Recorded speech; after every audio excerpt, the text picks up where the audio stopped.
Welcome everyone to the Pokémon World Championships 2024 in gorgeous Honolulu, Hawaii. Hello everyone and welcome to our pre-show. My name is Zoinks. I am representing Pokemon Unite and I am joined by three incredible commentators, analysts, experts of their field for the three other titles. Amanda for Pokemon Go, Huga for Pokemon TCG, and Scott for Pokemon Trading Card Game. Welcome, Amanda. How are you? I'm doing absolutely wonderful. You know, we were talking a little bit before, and even though Pokemon Go is relatively new to the world's scene, there's so much that has changed this year. This is our first season for championship points. This is our first season that we have open team sheets, and this is only the second tournament in the actual meta that we're playing in right now, so it's going to be very exciting to watch. Amazing. And Huga, you are back in Hawaii after quite a while, so how is it feeling to be back at another World Championships here? Feels incredible. There's nothing like the World Championships. I've been coming to these since 2004, so about 20 years, but it's always the most exciting event of the year.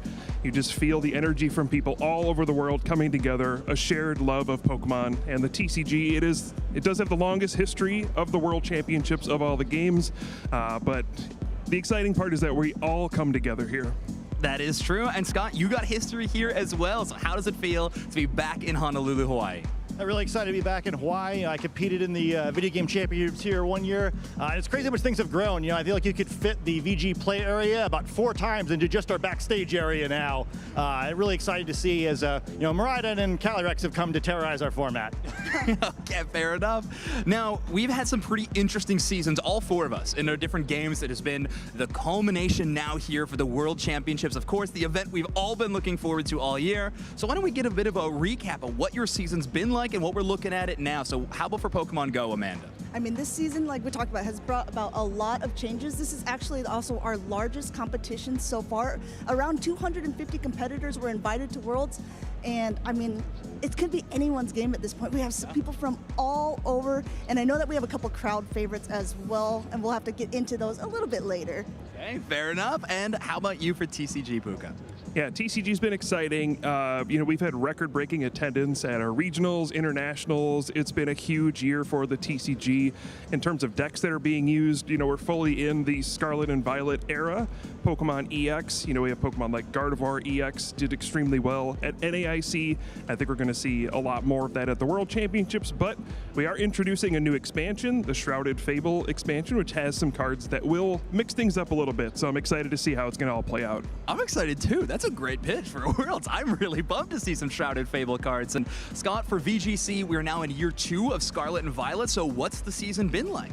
Yeah, it's been very exciting. You know, we started out the year with a format more similar to what spectators may have seen at last year's Pokemon World Championships, gradually adding Pokemon from the Tealmass DLC, which is mostly just Ogerpon, and then a bunch of really powerful Paradox Pokemon in the following regulation. And now trainers have a new unique challenge, which we've never seen at the World Championships before, where only a single restricted Pokemon, the most powerful legendary Pokemon, are permitted on their teams. So trainers really having to figure out how to stop each potential restricted Pokemon only using one of their own. All right. Ooh, that's a lot to look forward to. The Unite side of things has been super exciting, of course. We really like to make that happen, but we've had so many tournaments all year with a international tournament at EUIC for the AOS Cup, and now this is our second international tournament. So a lot of big names returning to the main stage. So many names that have been making their name for themselves in recent tournaments as well. It is super exciting. So our event is going to be a blast as well. I mean, you came to the right place if you're looking for exciting Pokemon, right? And if you're looking to earn a little bit as well while watching the event this weekend, all 4 of our games have something to show you. I think Scott, VG wants to show a little bit about what we have on the giveaway front. Yeah, I mean, it's one of the cool things that kind of has been a part of the circuit the past few years, where we celebrate a previous champion by distributing one of their Pokemon. And this time it is the Senior Division World Champion last year in Sylveon. So you can make sure to enter that code before it's too late. I always forget and am very disappointed later. And perhaps we'll get to see him later on. He is now competing in the Masters Division. So I don't know if he'll bring that Sylveon. I didn't expect to see it last year either, though. So hey, you know, maybe it'll break through. Ooh, a spicy pick for the code giveaway. I love that. That's super exciting. Now, Puka, I know TCG's got some pretty sick rewards as well. So what can people get if they're tuning in and watching the stream? Yeah, for your TCG Live account, you can go ahead and insert this code, Outburst Worlds 24. That will get you a special illustration rare Pecharunt EX. Put it in your deck. You know, it's from the new Shrouded Fable expansion, one of the mascots of that expansion. So pretty exciting card with some cool artwork. So make sure you put in that code, get that card.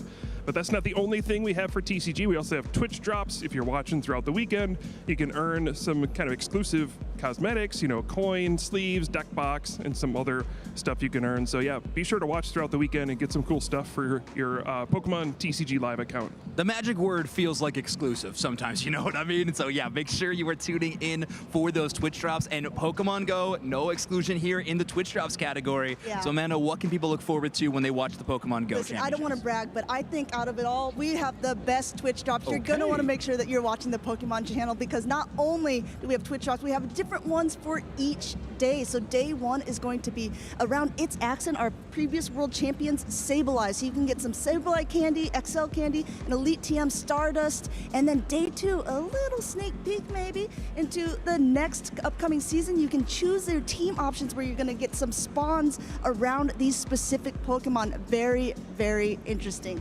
Oh, I love that. I mean, if we're getting a sneak peek of those Pokemon, there's some I'm super excited for. Pangoro, please make a splash in Pokemon Go. That would be fantastic. Pokemon Unite as well, we are going to be jumping in with the Twitch drops. You'll be able to earn some item enhancers if you were tuning in and watching at twitch.tv/Pokemon Unite. And if you're watching that grand finals event on Saturday night, you will have a chance to earn a Unite license box as well. So make sure you're tuned in there for a chance to win. And we got a code that you can enter in the game as well to earn a Platinum Gengar Boost emblem. Gift code WCS2024. You got to make sure you claim that by August 19th, but it's a pretty sweet emblem. It's snazzy. Add that to your collection, and you're going to be feeling a lot better in your ranked games. Trust me. I really like that look. It is awesome. But let's face it, I mean, those are exciting, but what we're all here for is the competition that is going to be amazing all weekend long. We got some players to watch for each of our games. So Amanda, who are these players that you want to spotlight for Pokemon Go? Yeah, absolutely. I'm really glad that we're getting into this, because we have trainers that are coming in from all over. We're just going to highlight 3 of them real quickly here. The first one I want to talk about is Rubik's Master. He came in, he actually got 2nd place in the World Championships last year, and he only lost to the world champion, It's Axon, the whole season. So this season, not only has he qualified for Worlds, he hasn't played that many tournaments, and I think he's going to really make a strong run. Our second person up is Palasha, a really, really well-known trainer in Europe, known for using Magnezone, which is like a pretty spicy pick, and she top cut 5 of the 8 tournaments that she actually played in, and she qualified for Worlds off of these alone, not even using any championship points from locals. And our very last one is Jakobovich from Australia. He is a trainer. He was actually our very first trainer this season who won 2 regional competitions in one season. And we had a couple of them do it, but he can claim that #1 title. Wow, okay, I mean, each of them champions in their own right already, but going for a brand new title in World Champion. That's exciting. There's a few players in the running for TCG as well, Puga, so who should we be looking out for in the card game? Yeah, there's so many competitors in the TCG, and so many with a long history at the World Championships. But Andrew Hedrick is more of a newcomer to the Pokemon TCG scene, has really burst onto it in the last couple of years, has 3 regional wins in the last 2 years, plus just fresh off that NAIC victory and a very, very exciting down-to-the-wire win with that Lost Box deck. But, you know, for TCG, it's typically all eyes on Tord Reklev. He is the guy everybody's watching. He got an agonizing 2nd place at the World Championships last year. You know, that was his kind of final thing he needed.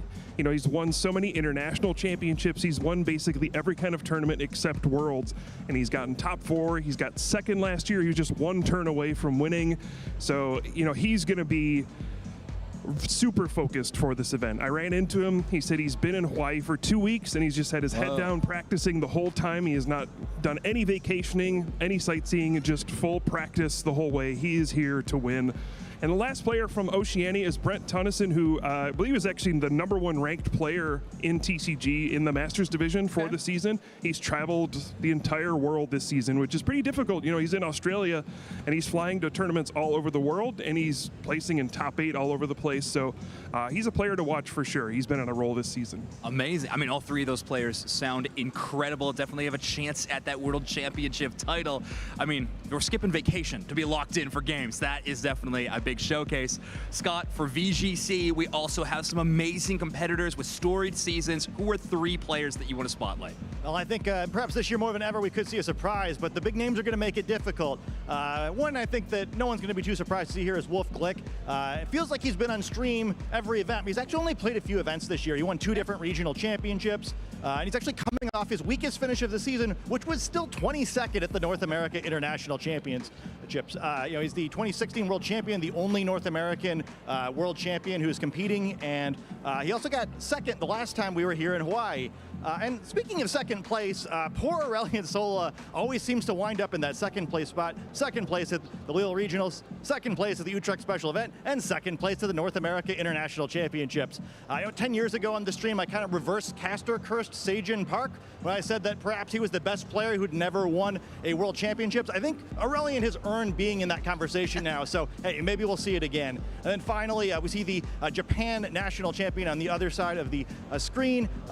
Never want to count out the winner of the Japan qualification system, no matter who it is. They always seem to wind up very deep in the tournament, and I think Japan in general is just going to be super scary. I think the finals of that tournament was definitely an upset where, you know, the runner-up may be just as scary, and I believe Japan also has 4 other world champions competing in this event, including both of last year's Master and Senior Division world champions. Okay, well, everyone is here. They've all gathered for this competition, the champions alike in their own right, but alchemy like silver into gold medal might be on the way very soon for some of these competitors.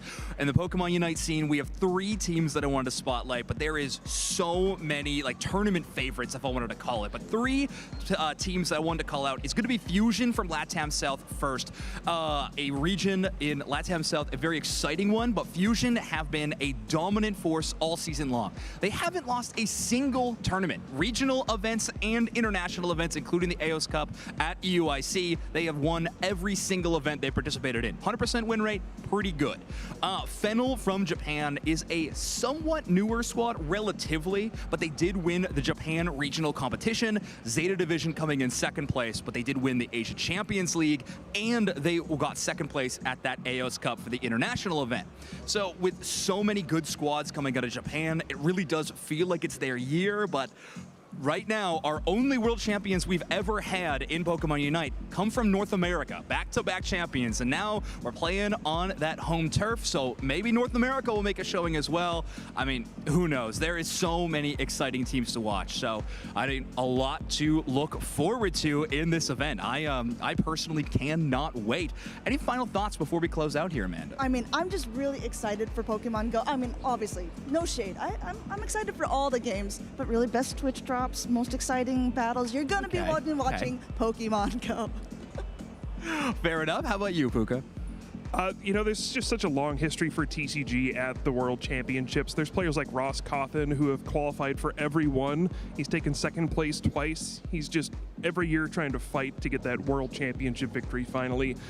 We actually have, I believe, 13 players who are in the running to be a 2-time world champion, which is really exciting. We've only had 1 multiple-time world champion in the TCG. So that's something I'm going to be watching as well to see if any of those players can, you know, put their names in the history books as a 2-time world champion. Awesome. How about you, Scott? I'm just really excited to see how players navigate this format. We've never really had anything like it, and with so many players competing this year, and a format where I think like the top team archetypes are better defined than in most years, I don't think it's going to work just to kind of like have nothing unique and just expect to win your way through on skill alone with a bunch of matchups that may be very close to 50-50. So I'm excited to see what the competitors do to give themselves a little bit better odds. I think whoever wins this tournament is going to have a really clever solution. Oh, I love that. I think Unite's kind of in the same boat. I think this might be the tournament we've had the most parity of any World Championships yet. These teams feel very close together across the board. So I personally can't wait. And I know all of you you can't either. So make sure to tune in and follow all of the channels, youtube.com/Pokemon, twitch.tv/Pokemon, and tune in. Sunday will be the grand finals for Go, TCG, and VGC. Pokemon Unite will be concluding on Saturday night, so make sure to tune into that. Now, the next thing that you all are going to want to stay tuned in for is a pretty exciting event that I'm personally pumped for. It will be the opening ceremony. So the opening ceremonies will be happening very soon, and right after that, the competition. So tune in and enjoy the World Championships.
hele a kawaine ui meha ka leo I ke kule a ohe hawala awana manu wala I ka nona me ka malui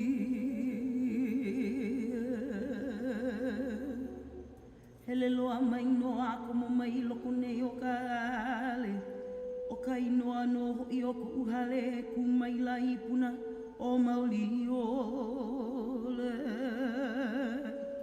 ano kau noi ho ike mai la no kau make make ho I au me o I ko hale o halau a ole ke ai aku nei au I kau noi oi ai he mai ke noi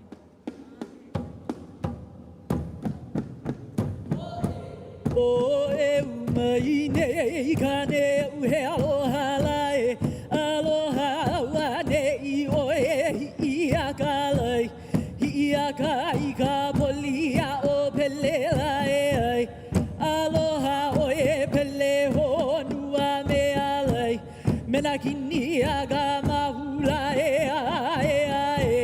kane ku a ka mahu pule lola hua ina pau pa apu la ka honua ka levalani levali ili ilai ka nei a ka honua alai ka balili pu vai he aloha lai aloha na hoa o ka vau ke kini a ke akua ke kini a ka naka ke kini a na mamo ka hua a ke ola ola oe ola ola ka ko a maulo o e mai nei ka ne ue aloha lai aloha wa nei o e I a ka lai I a ka I ka polia o pele lai aloha o e pele ho nua me alai mena kini a ka mahula kane ku a ka mahu pule lola hua ina pau pa apu la ka honua ka levalani levali ili ilai ka nei a ka honua alai ka balili pu vai he aloha lai aloha na hoa o ka vau ke kini a ke akua ke kini a ka naka ke kini a ka hua a ke ola ola oe ola ola ka ko a maulo hula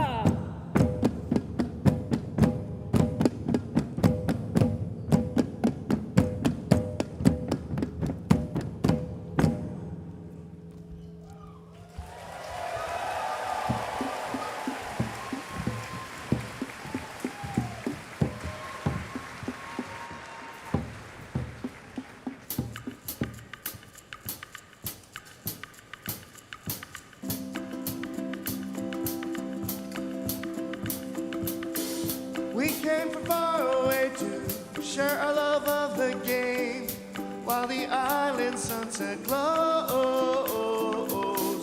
making new memories with my Ohana, my family.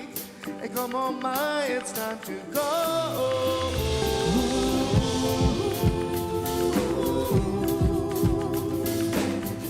And come on, my, it's time to go.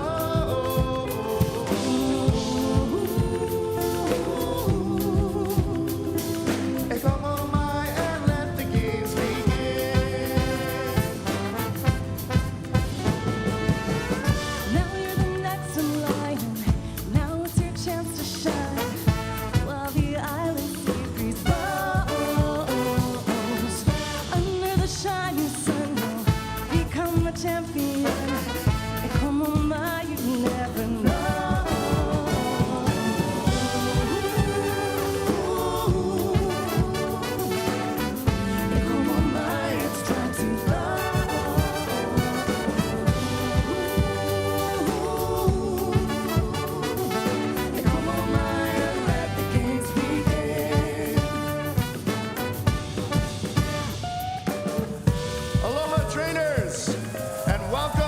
2024 Pokémon World Championships. We're here in beautiful Honolulu, Hawaii, with the best to ever play the game. But you never know. It could be you on day 2.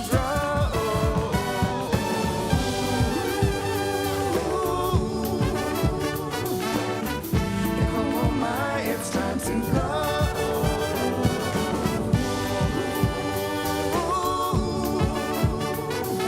Come on, Maya, let the games begin. Come on, Maya, let the games begin.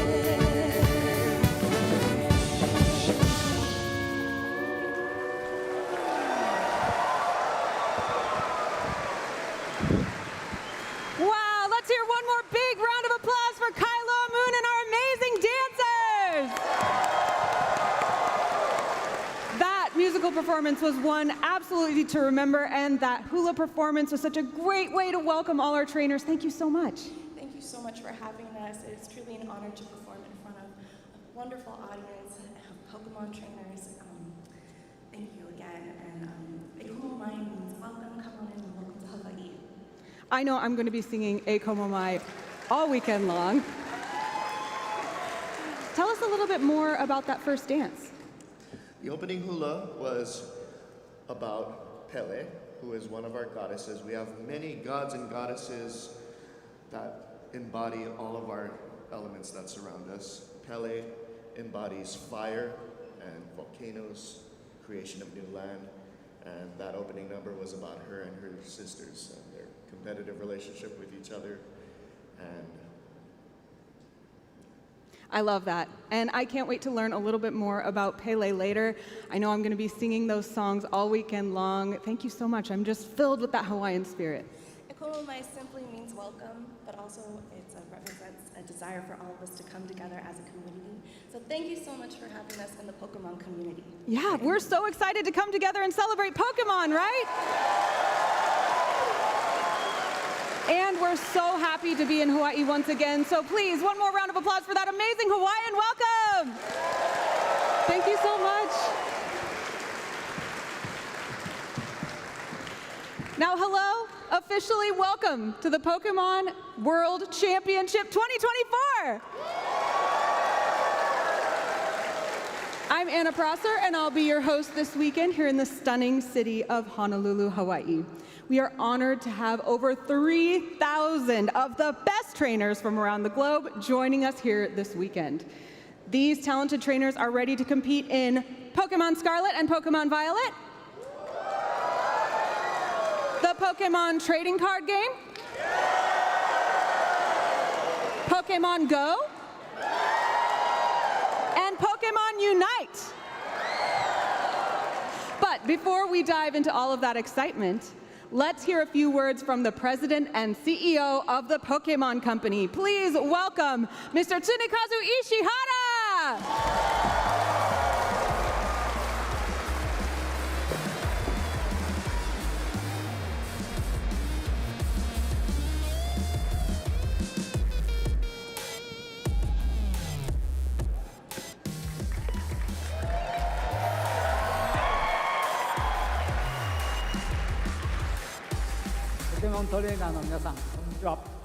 Hello, Pokemon trainers!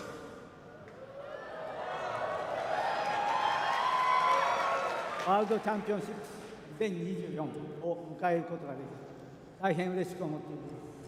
I'm very happy to be here together with you for the 2024 Pokemon World Championships. この世界大会はポケモンのすべてを祝い、そして楽しむゲームです。世界中から集まった皆さんが互いを支え合い、そして競い合う姿を見るのは私にとって大きな喜びです。The Pokemon World Championships are a celebration of all things Pokemon, and I am delighted to see all of you from around the world come here to compete with and support each other. 私は今日から皆さん一人一人を応援したいと思います。まずはこの場にたどり着いたことを心からお祝いいたします。世界チャンピオンになるために全力で頑張ってください。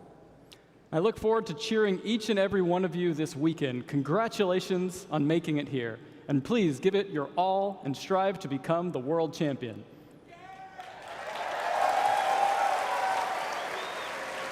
そしてトレーナーの皆さんを支えてくださったご家族やご友人の皆さんにも感謝申し上げます。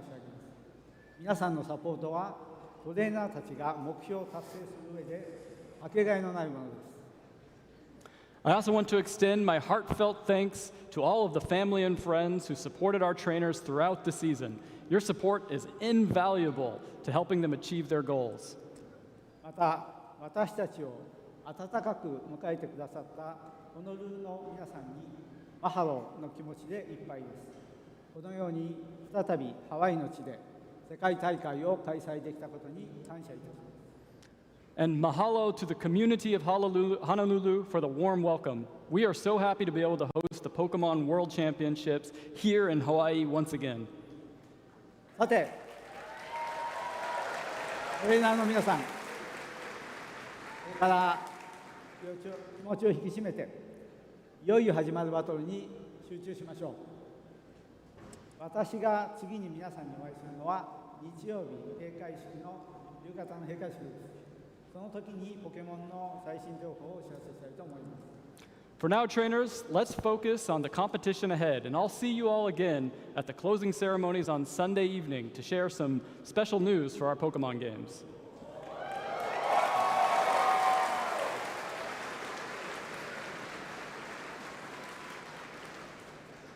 皆さんのご健闘を心より祈っています。それでは大いに楽しんでください。I wish you all the best of luck in your battles. Have fun.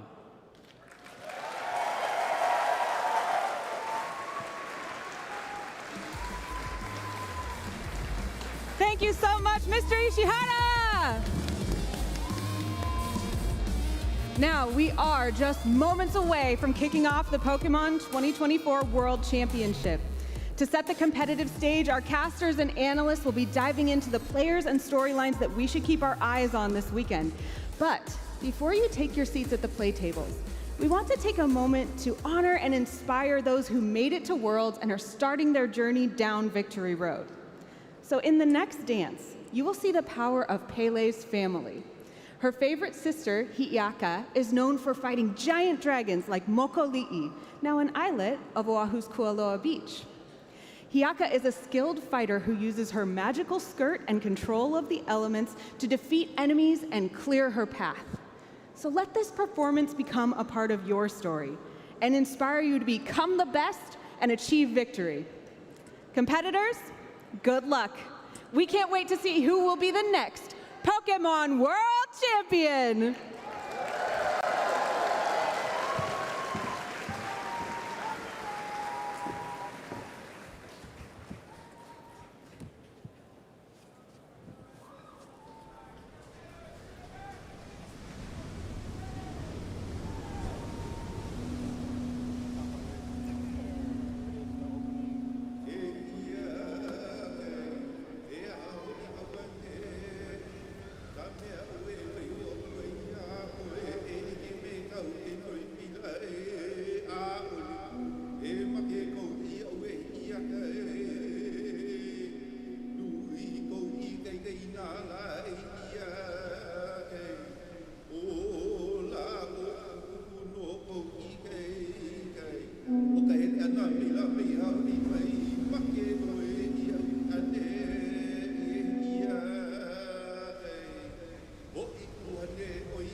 Awana mo koli ke kai wa hele apuana e ake kanaka hele ikali hula o ko halai o vi ai ole vi makai ole I kai ano kai ka he kai ka no e ai e o ie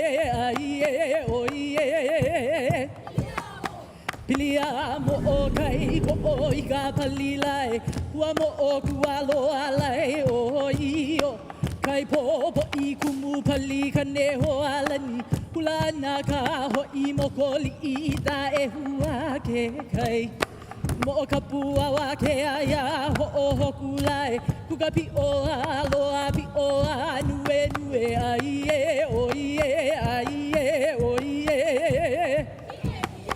Ki e kane ho alani Ho bue ana mo koli I de anu He keiki makahi apo I ana ko o lau e na te o ne o kane Lau na ko ama o ki o he ia E ia ula wa ke nai ka ino ai e o ie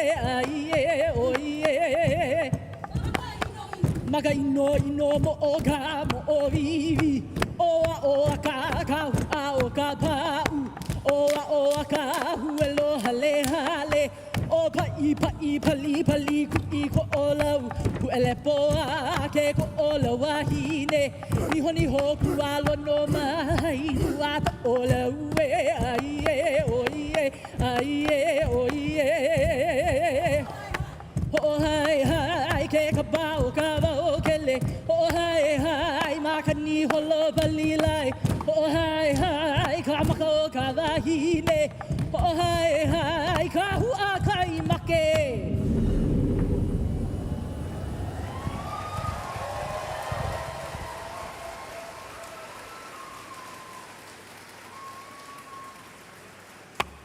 Halulu e ue halulu e ue halulu e ue halulu e ue halulu e ue halulu e ue halulu e ue halulu e ue halulu e ue halulu e ue halulu e ue halulu e ue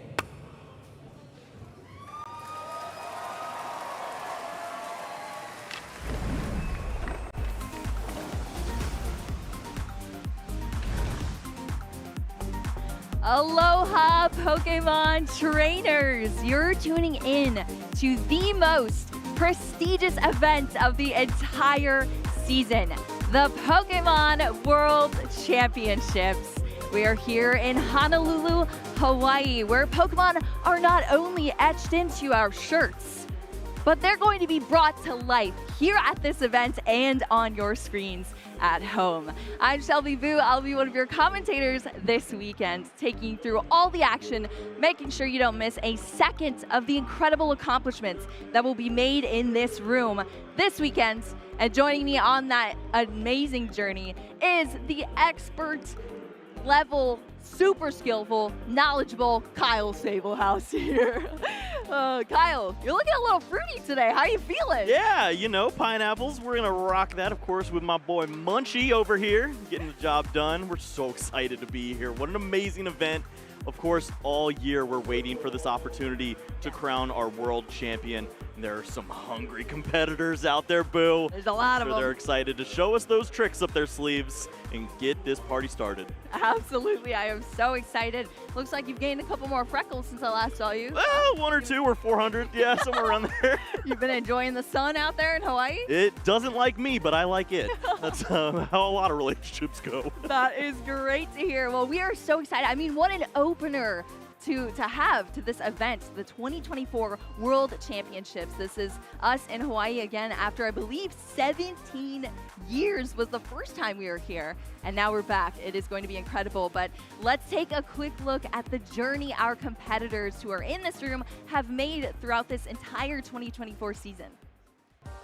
Because there has been a lot, Kyle. There's been a lot of events happening, but these are events that are actually happening here at this event. Yes, it's been a long road to get here, but here we are. It is day one, Friday, and we are starting off strong. Of course, that incredible opening ceremony that you just witnessed, some amazing performances And that is just the beginning. The Pokemon action is coming up here soon. I think we've got a little bit of a delay there, but we will get into that round 1 coverage shortly. And we have 8 rounds of coverage coming at you today.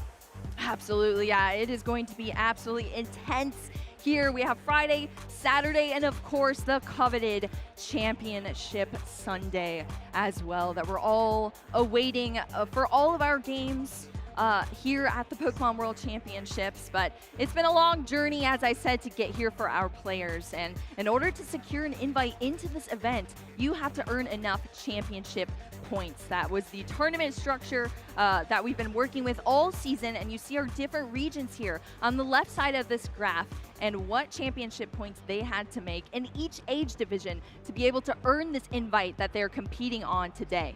Yeah, tall order, but so many players got it done. We have over 1,000 competitors in the Masters division alone, a few hundred in each of the juniors and seniors divisions that we'll be watching along this weekend as well. It's going to be very exciting to see which of these players start to branch out and make their way to the top here.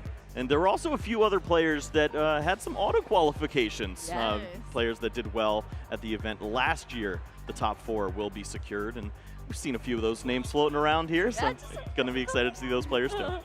Yes, absolutely. We have a couple of different tiers that our players can earn through their championship points depending on what placement they have in their region. So some players have actually even earned a turn or a round 1 bye, which means a free 3 match points going into this weekend. That's pretty good. It's going to be very helpful when you don't have to sweat out this opening round of competition. Yeah. You might get a little more information too as you get to see and scope out the rest of the players.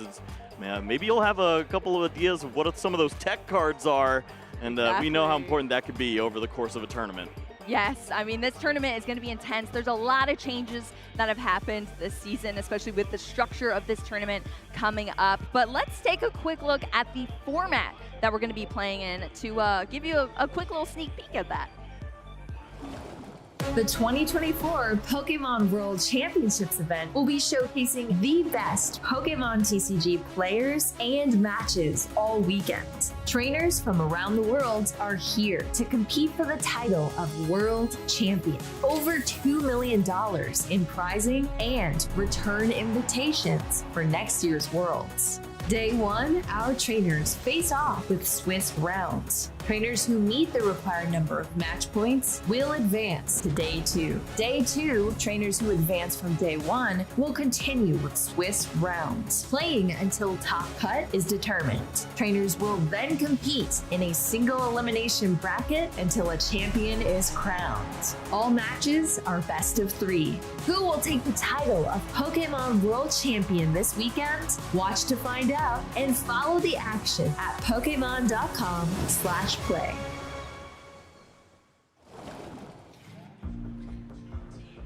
Wow, there you go. Sneak peek at the format we're going to be playing in here at this tournament. But even more important than that, what are our players playing for? Ooh. I mean, this is an incredible amount of money here on the line. Yeah, they didn't do this back when I was playing. This is unreal to think about, the amount of money that you can make winning the Pokemon World Championships. Even the top 32 placing. Yeah. I mean, that was a regional win a few years ago. Exactly. Yeah, not only that, but you get a lot more outside of just all of this money here on the line. You, of course, get that beautiful trophy depending on your placement there. There's a hat, there's a play mat, there's a promo card. There's so much on the line here for our players. A lot of souvenirs that they get to take home to record that they were either the winner or placed here at the 2024 Pokemon World Championships. It's going to be epic, Kyle. I cannot wait to kick off this weekend with our first round very soon. That's right. Of course, we have the forecast of this tournament to think about as well. What is going on in the minds of our players as you have to make that deck choice and decide what could potentially be the one that you sign to get into all of your local retailers. That's you are true. going to be known all around the world for this achievement. Is it Gardevoir? Is it Gardevoir, the deck that we've seen play second so often Does it have an opportunity now to break through, crack that threshold, and finally become world championship? A world champion again? It's done it before. Yeah. We've seen different iterations of Gardevoir find success. They love the card, why not now? Yeah, that is very true. I mean, Gardevoir has had a long run. Not this specific version, but very similar for a long time now. And we just saw at the North America International Championships, it took 6 of the top 8 placements there, but it still was not able to take it down. It was stuck between a lost box sandwich, and it got second from Stefan Ivanov. So it was taken down second. Will it be able to finally win this competition? That is a big question I have on my mind, because Gardevoir is the type of deck that rewards mastery. And we have a lot of masterful players out there. I mean, this is the best of the best here in this room. So I think we might be seeing potentially somebody pilot that deck. Do you think it's a bit of a risky choice going into this specific metagame, Kyle? It is. It absolutely is. There's a lot of decks that have found a little bit of help here along the way. We've seen that Shrouded Fable is going to introduce some sneaky damage placement that might get you in trouble. Maybe a Kyurem comes out of nowhere, a copied attack by a Regidrago perhaps to wipe out half of your board state. So a lot of things to think about as a Gardevoir player. Those tech cards are going to be ever so important to making that path to the top a little bit easier. But you do get to draw cards. A lot of cards, Boo. A lot. Those Curlias do work. They do, yeah. They're churning out those cards for you, for sure. I mean, that's a good point, though, Kyle. We have sort of a very refined list of Gardevoir. Do you think going into this tournament with such a refined list kind of also puts a target on your back, because people sort of know what you're going to be playing, because there's not really that much spice that's been added to Gardevoir, especially because we do have a brand new set as well that we are going to talk about very soon. Don't worry, we didn't forget, but it didn't get a lot added to Gardevoir from that set, so yeah, you know, it's pretty refined. There's a lot of susceptible Pokemon on the bench in this current iteration of the list. There's so much damage counters that are already placed on board by yourself that you have to really think about, how do I minimize the impact that my opponent can have based off of this self-inflicted damage? Exactly. So obviously, you have to start using some of those helpful Pokemon. You got the Monkey to help you out now. Can spread a lot of damage. You can spread that across, reuse that Cresselia once more. Go back to that classic style of Gardevoir. Remove all damage counters from your side, put them on their side. Hopefully that strategy works out. Usually if there's damage counters over there, you're doing something right. Yeah, absolutely. Well, we'll have to see how Gardevoir shapes up, even how many people decide to pilot that deck into this tournament. Another deck that we've had on the horizon, and I say that because it sort of debuted at the North America International Championships. There was only a handful of players that took it, I believe, and I think the best placement was like 14th with this deck. But it kind of was a bit of a meme. And now what's wild about that is it started as a meme, but then it became meta defining. So many players in this room right now have changed their decks or formatted their decks to beat this deck, and that is Regidrago V-Star. What do you think about the journey of this deck so far, Kyle? Is 2024 the year of the Drago? That is our question now as we see this opportunity. This is a deck that previous iterations, way back when the Mewtwo and Mewtag with the Duraludon in there. there's that version, and then there's, of course, years back, you can go to the same style of deck. True. Throw away a bunch of great Pokemon and use their attacks as best as you can. Yes. The style of this deck, it's so tricky to make work, but sure enough, it seems like it's found its right placement. The Dragapult is incredible. To use that attack as early as the second turn, you can do a lot of work. You've got a really great V-Star ability as well. I think that this deck is primed and ready to show off exactly what it's made of, and potentially could see multiple of it in the top 8.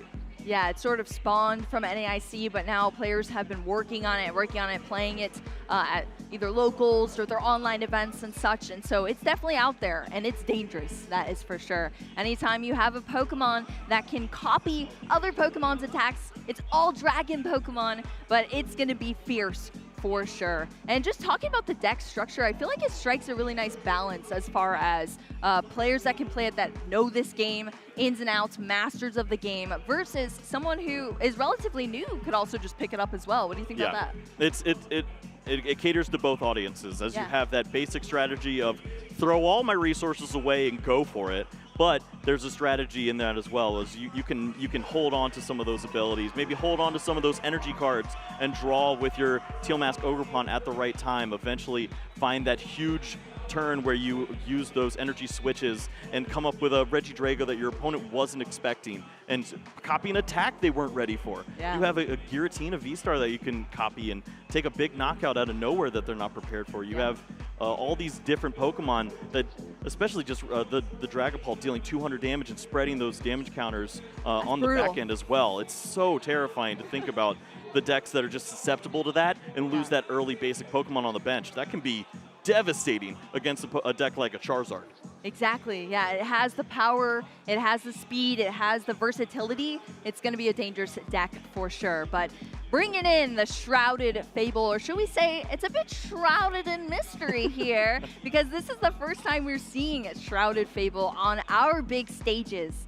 And I am very excited for it. We're getting brand new cards that are being introduced into so many of our decks, and they can be quite powerful, as well as kind of spicing things up a bit. This brand new set was very heavily kind of based around poison Pokemon, dark Pokemon, and I'm excited to see some of that maybe bleed over into our World Championships here. Self-inflicted damage all over the place. Not poisoning your opponent, poison yourself, or take knockouts on yourself with the Dusclops and the Dusknoir, but you get these huge benefits out of it. Maybe you can combine that to deal extra damage or surprise your opponent with a knockout that they weren't ready for.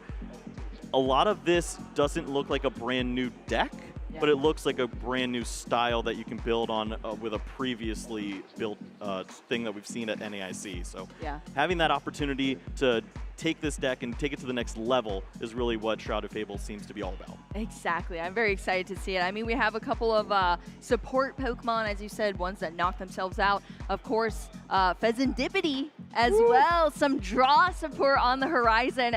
And all of our casters were kind of discussing how we think this card is going to be in a lot of decks, and hopefully it can secure those cards after your Pokemon is knocked out. You draw 3 cards, and that's going to help with the consistency for a lot of these decks that are being played out in our field, especially those ones who were kind of prone to being disrupted and then just declining after that. Now they have that extra support, and then you're kind of putting your Pokemon or your opponent in a pickle as well, because did they take out the draw support, or did they take out the giant thing that's attacking them right now? So it's a really cool card, and I'm excited to see it. Do you think it's going to be our most played card from Shrouded Fable, Kyle? I don't know about that. No, I definitely think it's probably one of the bigger cards that we're going to see. The Iono is the big piece, having an answer to being limited in the hand size and just draw right back up. Your opponent's not going to stop taking prize cards. That's one thing you can guarantee is going to happen throughout the entirety of that game, unless they're Snorlax. But we don't talk about those people. So you know you'll have that ability to draw up those cards, and that's probably how you just continue on that prize structure that you have. You want to make sure that you have that guaranteed flow that you can just continue to take all the prizes. Yeah, exactly. Well, we have a lot of new spice on the horizon here, and I'm excited to see it be showcased in these decks from our incredible players out there in the field and on our big stage. We're so close to hopping into our first round, but let's discuss our caster picks. Us as commentators here, we have a little our own little opinions on the rivalries. Meta. Yeah, we got some rivalries out here as well. As you can see, all of the casters you're going to be seeing at the World Championships for the trading card game have made and locked in their decisions of what they think is going to succeed here. Do you want to discuss yours first, Kyle? Yeah, let's go for it. So these are some decks that we've already seen well established going into the North American International Championships and well before then as well. But I feel like the tools that the Charizard deck has gained since Shrouded Fable really start to make it one of the top competitors in the room. Having the ability to use that Dusclops, even the Dusknoir sometimes, if you find that candy at the right spot, you can deal so much additional damage counters to your opponent's board, set up some really big knockouts, and you're also increasing the attack of that Burning Darkness for your Charizard. It starts to line up some knockouts that weren't possible beforehand, and just the opportunity of that definitely means that this card has a chance to surprise some players. I think you're spot on with that, Kyle. How do you feel about the spread as far as these cards goes for all of our casters here. I feel like this is perfect. Covered it, I You can think. see we've covered just about Yeah. everything at this point. We have some of those helpful cards there, the Pheasantipity as well, but you see also the mix. Ross has that Hiram in there, the Yeah. Reggie Drago, Kyle Sukovic with the Iron Hands drop.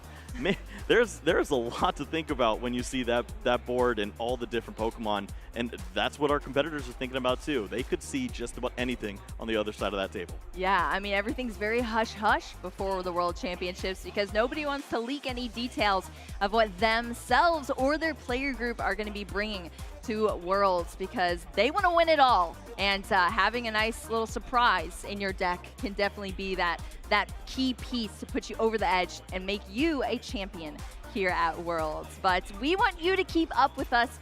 Who are you rooting for at our World Championships? Which games are you watching here? Which Pokemon do you want to see on our screens? Make sure to keep up with us on all of our social media platforms. Maybe we'll be able to feature some of your posts here as well. Hashtag Pokemon Worlds.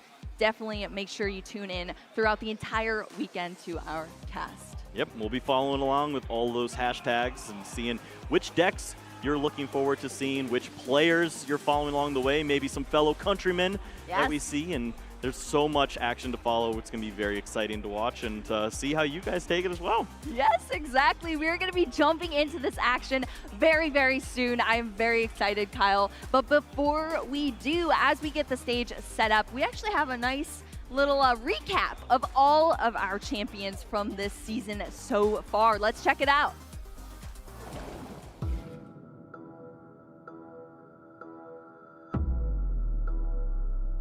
This is the final international event of our 2024 season. And we're so excited to watch our competitors solidify their invites to Worlds 2024 in Honolulu, Hawaii. The stakes get higher and higher the closer we get to that coveted world champion title. This is your last opportunity. There is a lot on the line for every single player out here. It has been a long season with a lot of Pokemon coming out on top. Hello, Pokemon fans, and welcome to the kickoff of the 2024 season. Mirage Gate, that is it. Oh, wow. Andrew Estrada. Riley Factura taking the first regional, and Michael Zhang. I'm really excited to see that team again. The previous time I was on stream, we kind of both underestimated a little bit. Giovanni Costa. The double crit! Harjeff, a smile on his face. Game number 5 goes to Harjeff. Here it is, Mirage Gate, gonna power up Giratina V-Star, and John Eng is the Portland Regional Champion. And he takes it, the Charlotte Miracle. Todd Reklev is your 5-time international champion. Shifu, close combat into the movement, it holds on! Wolf becomes a repeat champion. 3-time Worlds qualified competitor. No one can do it like Doombug.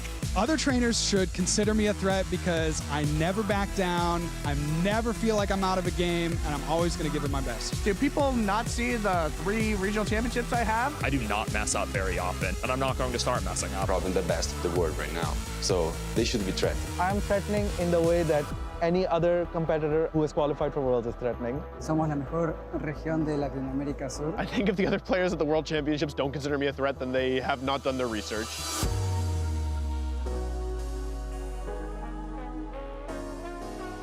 All these events really just lead up to Worlds. We've had some phenomenal players win this season, and players are better now than they've ever been. You get a lot of people from different places in the world, and it'll be the biggest Worlds so far. It's going to be an incredibly difficult feat to try and win it all. It's never a guarantee. Everyone is phenomenal. Everyone is doing great service to the game at the World Championships. Only one person can win, so everyone's going to have a story.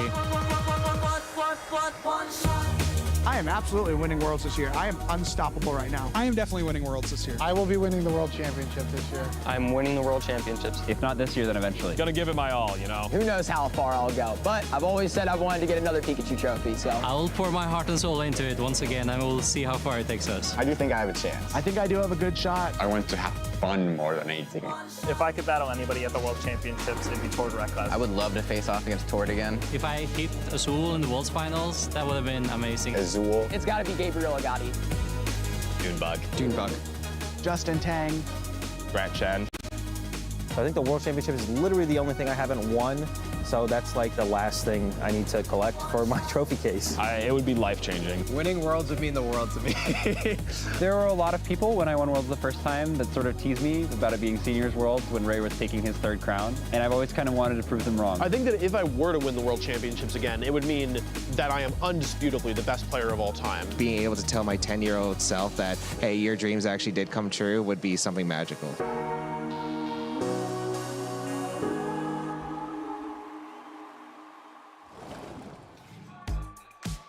So many incredible players that we've seen all throughout this season, and they're going to be facing off here today at our World Championships all weekend long with one goal in mind.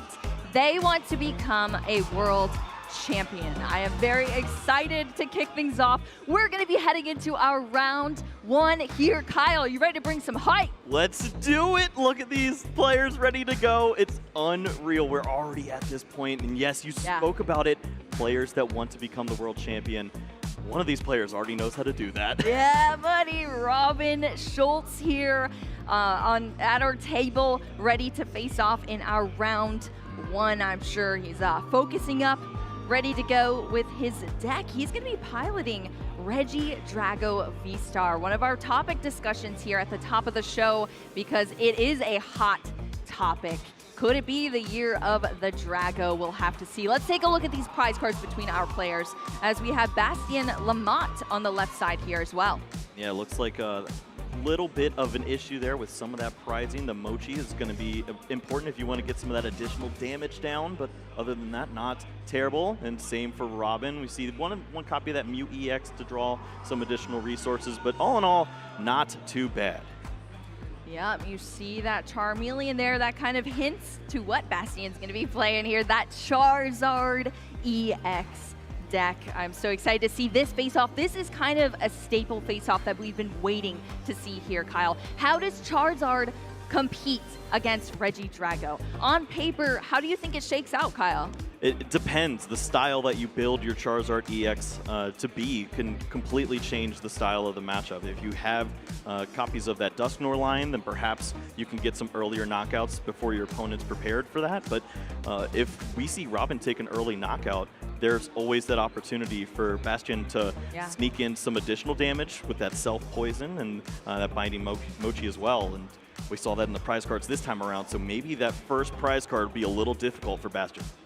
Well, we're going to kick things off here in our round 1 at the World Championships on the trading card game table. I'm psyched to get into this as we see the Rotom V starting here on our screen in the active position, as well as that Regidrago V in the active for Robin. We're going to start off with this Earthen Vessel, discarding that Kyurem straight away to get these energy out.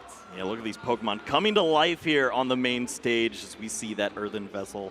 And of course, searching out some of those energies, but most importantly in this deck, the importance of finding the discard pile for these specific attackers. That Kyurem has the ability to deal so much damage at certain points in this matchup. If you can ever chain together 2 of those attacks, you're basically taking 6 prize cards in a turn.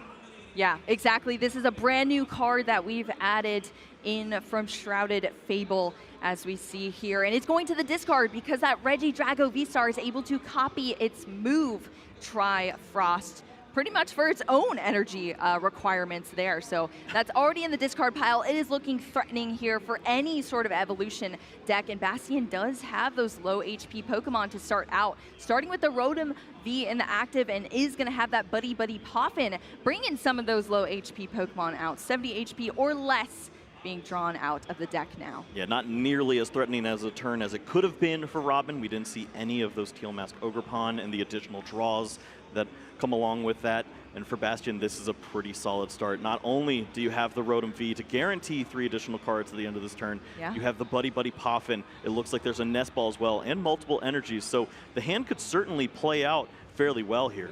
Yeah, we need to see the setup here. We need to see the consistency from Bastien, and we're seeing that so far. The Buddy Poffin bringing out those 2 Charmander onto the bench. now for us, as well as a Nest Ball. Going to bring another basic Pokemon out here, and it's the Manaphy. You think Bastion's read the cards on the other side? Yeah. I think there's no surprises when you see that Kyurem in the discard.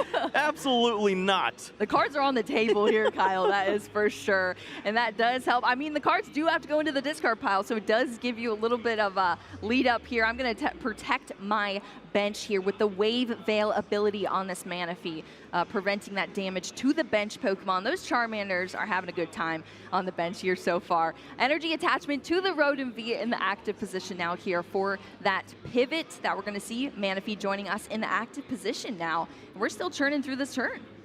Yeah, Manaphy, of course, solid Pokemon to promote at this point. It's already doing its job, so leave it alone. Let it handle this, and Charmanders need to be protected at all costs, along with that Rotom V. There was not much going on in that hand, and certainly now the question is even more as we see the Iono played. Exactly. We saw that instant charge ending the turn there off that Rotom V for Bastion, and then Robin Schultz is just going to mix those cards up. They're going to be put at the bottom of each other's decks, or not each other's decks, their own decks here, and they're going to draw for each prize card still remaining for each player. So these are new hands for both of our players off of that Iono. Let's see what we can find. Ooh, there's a lot going on here. This might actually be the Wombo combo. Sure enough, the Earthen Vessel, the Energy Switch, Ultra Ball. If the Teal Mask Ogerpon is involved in this, then certainly you have the Energy Accelerated. I guess the one piece missing now is you don't have that Regidrago V-Star to go along with it, but you could really just go for it at this point and use your V-Star ability and throw cards left and right if you see an opportunity to take some prize cards early. Legacy Star, the V-Star ability there on that Regidrago V-Star once it comes out of the woodwork. Discard 7 cards out of the top of your deck, and then you get to choose 2 to put back into your hand, and they don't have to be from the ones just discarded. It's just in your discard pile at the start. I mean, you can have explosive turns here from the start, or you can use that ability further in the match as well to almost duplicate resources down the line. It really depends on what you're trying to do, how explosive you're trying to be here in the start for Robin Schultz, and we're going to see what happens now that this Ultra Ball is coming down onto the field. Yeah, this is one piece where maybe that Mew being in the prize cards is difficult. So the ability to refresh your hand and draw some additional resources. It doesn't look like the cards you could select from the discard pile would be that helpful in this situation with all of the discarding that goes on with Ultra Ball, with Earthen Vessel. So at this point, you'd like to be able to add a little more resources to the hand, and just not seeing it. Yeah, it is. I mean, it's not a hugely combo deck, but you do have a lot of resources you have to pull together on these turns coming up in the future. And like you said, Kyle, good point. We still don't have that Ogerpon, which is a huge part of this deck, out on the field yet for Robin Schultz. That's going to accelerate the energy onto the field, draw you more cards for that consistency for your deck. You have energy switches in there to kind of throw energy around to be able to use multiple attackers or tank a Regidrago V-Star down the line. And at least we're going to see this Regidrago V-Star, and it's the rainbow one. Love to see it. Well, now the question is, of course, we see the Canceling Cologne in hand too. This could have been an incredible turn. Oh, yes. If we see the ability for that Teal Mask Ogerpon. We need some help. Oh my gosh, this is the Legacy V-Star power that we see here. I mean, at this point, what was it? Just a Nest Ball would have gotten the job done. Nest Ball plus Earthen Vessel. Oh my would have pieced together the Canceling Cologne double knockout onto the Charmanders. Yeah, the Kyurem's already in the discard pile. That is secured here, but Robin Schultz, unfortunately, not able to get there. Look at all these cards in the discard pile, but this is truly the vulnerability of using this V-Star power so early in the game. You don't know what you're going to be discarding, and you might not land those resources you need. That's so brutal. Still choosing these 2 cards out off of here. You get to choose 2, but then that's it. V-Star power is used for this entire game. Of course, it's not over yet. We haven't seen much else. We see the supporter now added to the hand, but this is big trouble, missing out on that opportunity. Just has a pass of the turn. Yes, next turn, there's a great setup, but there's a problem. Bastion knows how to evolve. Yes, absolutely, Kyle. And Arvin is one key piece to that here, searching out an item card and a tool card for Bastion, as we see, and that rare candy being eyed up straight away, as well as that 4 Seal Stone. This is how Charizard EX decks work. They are definitely combo decks. They put all of these pieces together to get you into your Charizard EX, accelerate those energies with its ability Infernal Rain, and then we are slamming these Pokemon with a ton of damage coming up. Yeah, I mean, the hand right here, not much going on, but thank goodness for Arvin, as this is going to save everything at this point. The Ultra Ball will line up to find that Charizard EX, the rare candies in hand, and now the 4 Seal Stone as well for one more additional resource that maybe we'll wait to see until next turn, but thankfully there's something going on here because there's a lot of Pokemon and a buddy offense going on in that hand. We don't need basic Pokemon here. We need to start putting on some pressure. Yeah, absolutely. We do need that pressure here, Kyle. And we'll see what Bastion decides to do with this turn, bringing out the Bidoof here onto the field for that future Bibarel to add that extra support down the line with the Industrious Incisor's ability in the future here for Bastion. Yeah, this is an interesting turn now that we see for Bastion, as you have 2 options. You can either stay with a very thin board that doesn't spread out like this, that isn't susceptible as much to the Kyurem, or you can commit all these resources, also apply the pressure of the Charizard, and just say pick one of these options. If you ignore Charizard for too long, you're gonna be facing some bad news. Yeah, I mean, I feel like that's a pretty solid plan here. You want to play into your consistency as much as possible so that you have answers in the late game here, especially because Robin Schultz hasn't had the best turns. This is definitely not as fast as Regidrago decks usually work here, and Bastion is able to still accelerate these energies down now that we have that Charizard EX evolving,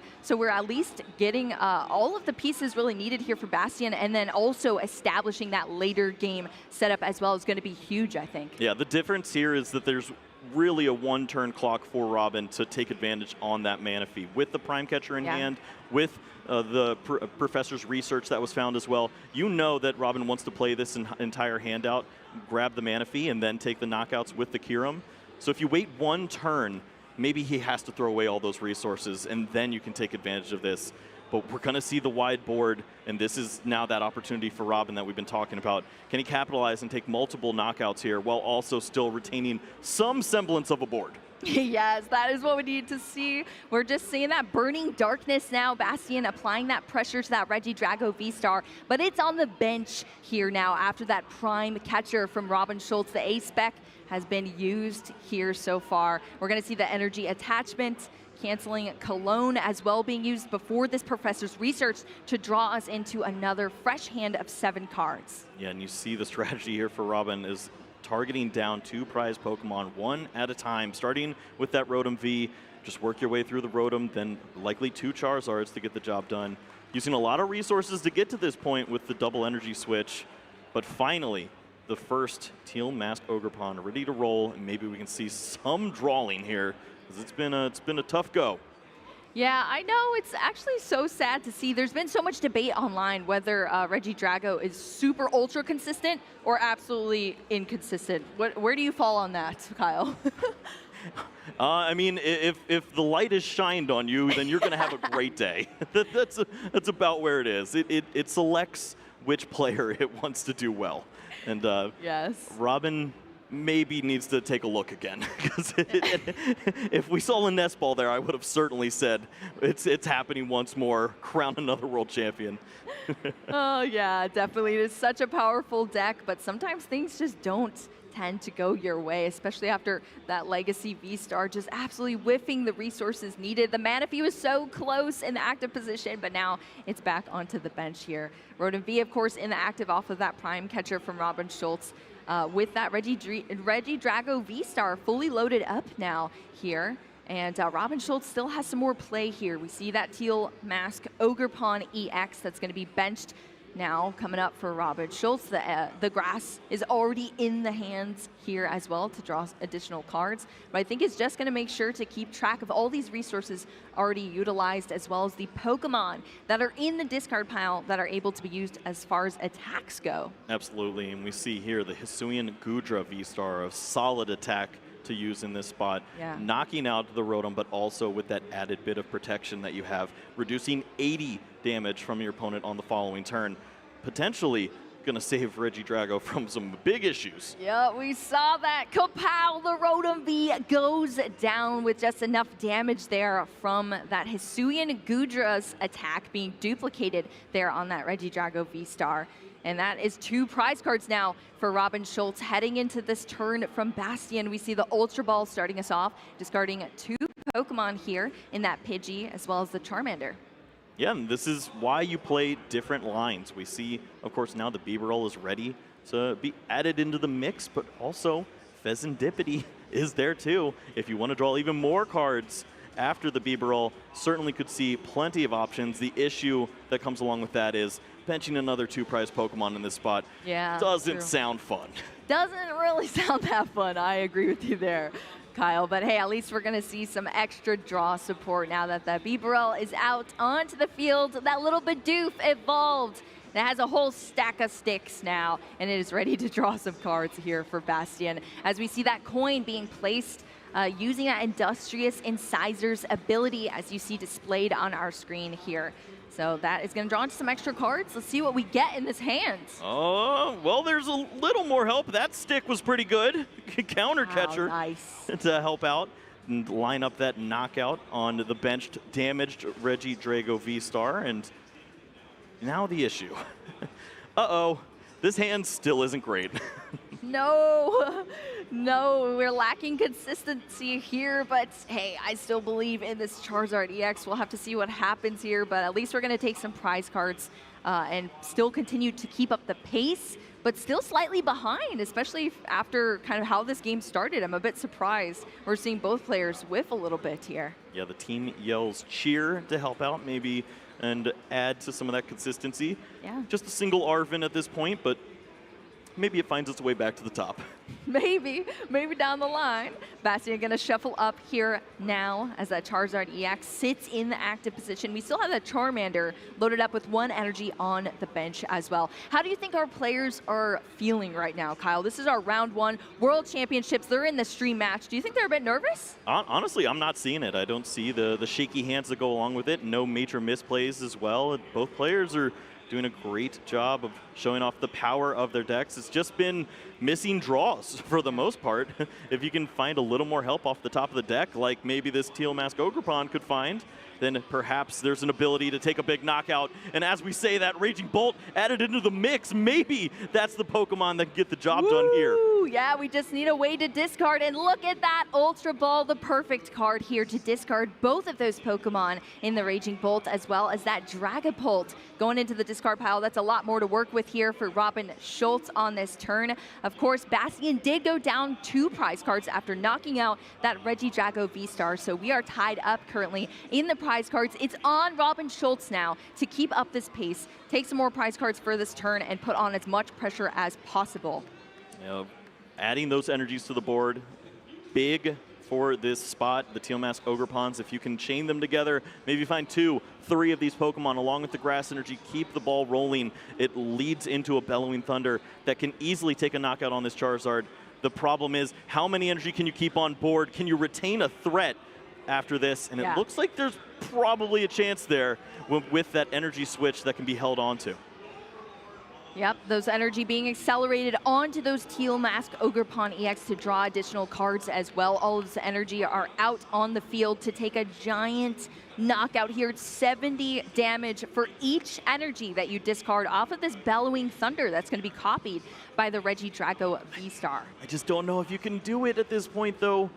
The prize cards, when you give up this many prizes, you see on the other end, the Burning Darkness just continues to grow. A rare candy Charizard away from Bastion, taking a return knockout and just facing off against a couple Teal Mask.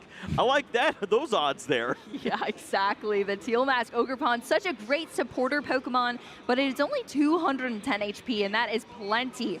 The Charizard's hitting plenty to knock that out pretty easily. Look at this! Is that the energy switch? Energy switch over to the Teal Mask.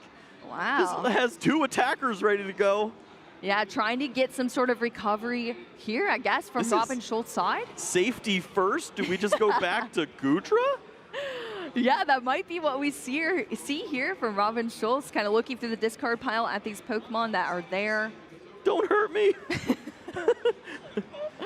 Yeah, I know, it is a bit scary when you're playing against Regidrago and you see those Pokemon start to hit the discard pile and you know that your time is just ticking when you play against this deck. And I gotta say, I've played a lot of this matchup being the Charizard EX, and I have usually not had a great time at all. It's really difficult. if you see the Regidrago player continue to draw into all of the right pieces, find the basics to follow suit, we're basically one Regidrago away from the game being sealed. If that Pokemon's on the board, then Robin's in a great spot, but he's going to full send 350 damage for the huge knockout. There we go. A clean knockout here on that Charizard EX. One shot down from a ton of HP here, being knocked off the field, down 2 prize cards now for Robin Schultz. Only 2 left to take, but look at the board state. All of this energy to the discard pile. Hits a ton of damage, 70 for each energy, but now we're just left with the Regidrago V-Star in the active, and a nice little grass energy on that Teal Mask Ogre on the bench. I'm excited to see what that recovery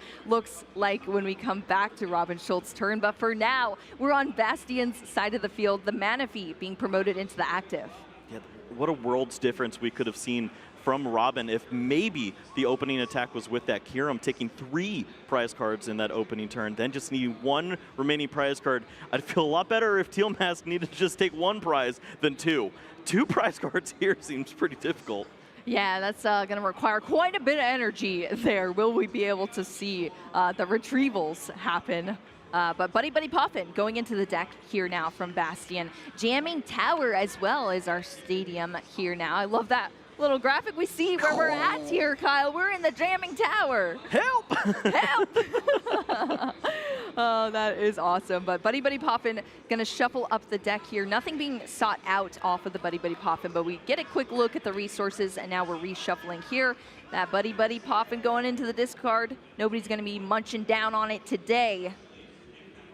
So many questions still need to be answered. Bieberl trying to help out, just 3 cards at a time. Yeah, and look at that. We see the bench of the Pecharunt EX. This is a brand new card for us as well. Are you surprised to see that bench, Kyle? It helps at this point. Honestly, you might be running low on energies to retreat, so an opportunity to promote this Pokemon, regardless of the poisoning effect, could be beneficial. Just looking for a little more help here, and Pheasantipity trying to do just that. We saw the Arven in hand, so maybe just that Ultra Ball or even drawing into that Pokemon itself, the Charizard EX, could help here. Exactly. Pheasantipity going to be able to draw some extra cards here from Bastion. We're going to see how our first Flip the Script goes here, Kyle. All right. Flip the Script. That is the ability here, drawing 3 additional cards here for Bastion into the hand. What do you see? Charizard! We see the Charizard coming down here, the EX being drawn off that Pheasantipity. It's going well so far. All right, let's keep flipping those scripts.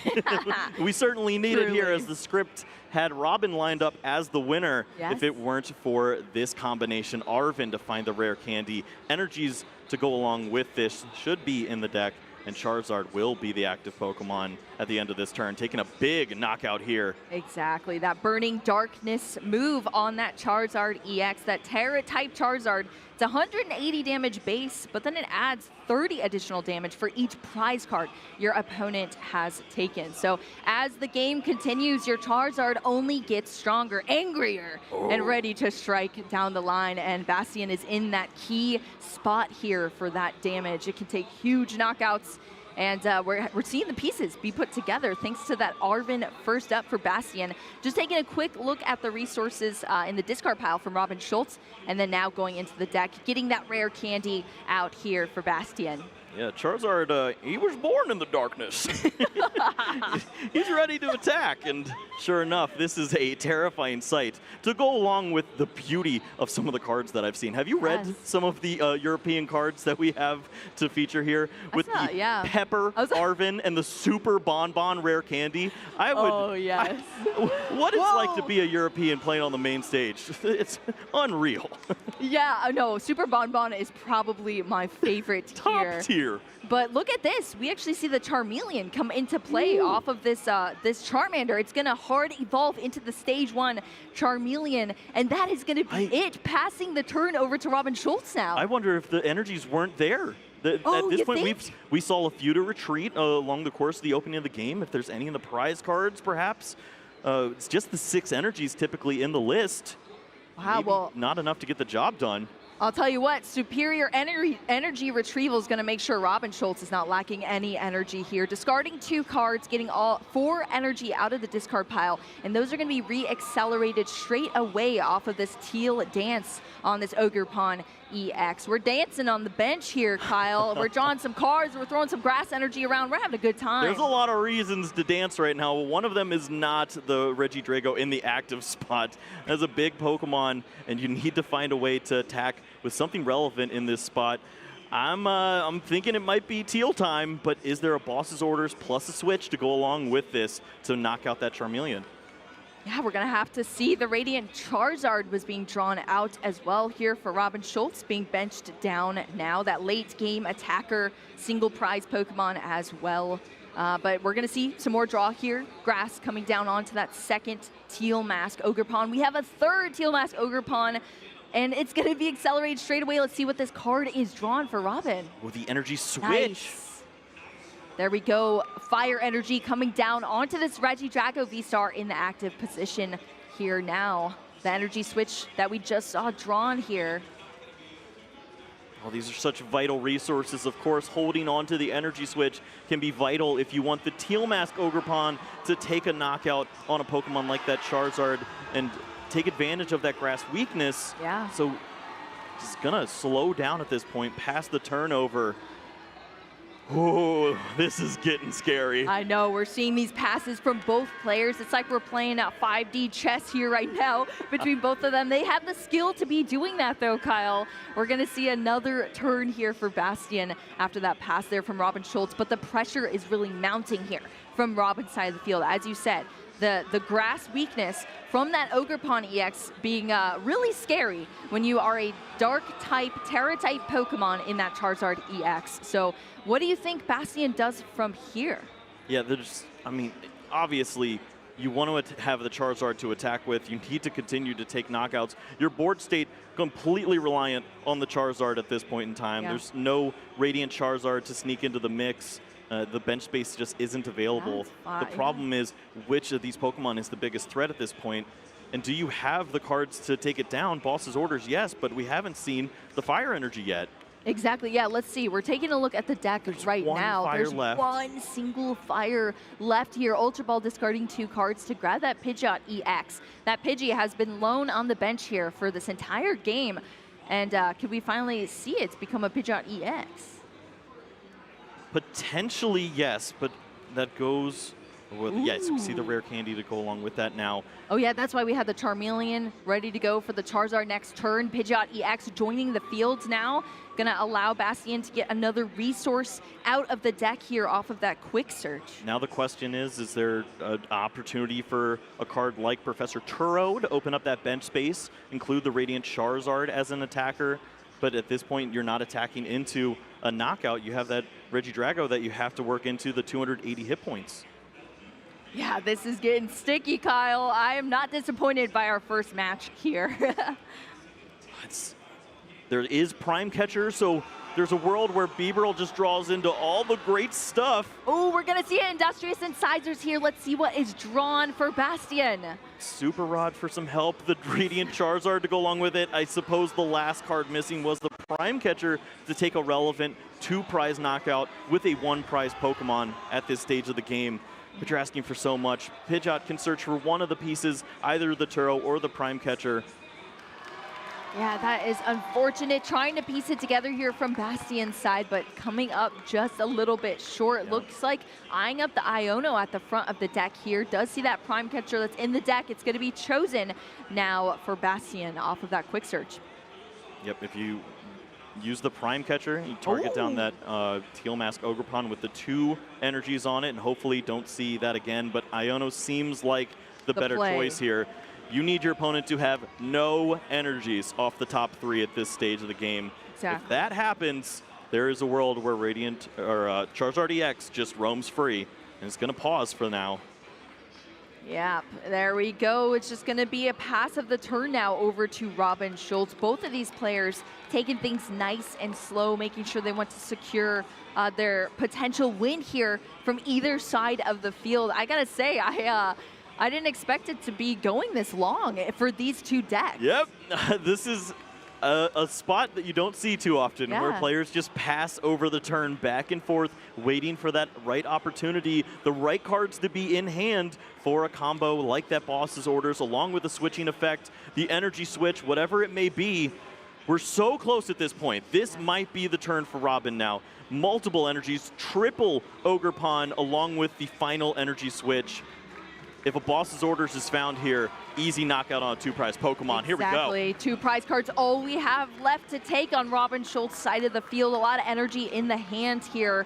But do we have it? It was just an Earthen Vessel now drawn off of that Teal Mask. Ogre Pawn, we're going to see another draw here. Can we get it? Luminion! Whoa, there we go. Luminion, we got the bench space, there. Right? There's the bench space. Boss's orders should be found here, and there it is. Big find. All the resources lining up perfectly in this opening game. Final energy switch to go. Pick your poison. Either way, you have a Game 1 victory here. Exactly. That Luminion was exactly what Robin Schultz needed. Being benched, using Luminous Sign, getting that boss's orders, having the energy here to discard. Robin Schultz is going to take those last prize cards here. Wow. Yeah, 28 minutes to get to that point. That is not what you expect when you see two powerhouse decks going at it at the opening round, but there's still an opportunity for a solid Game 2 here. Worried about a Game 3 potentially, but what a great showing from both these players in our inaugural game here.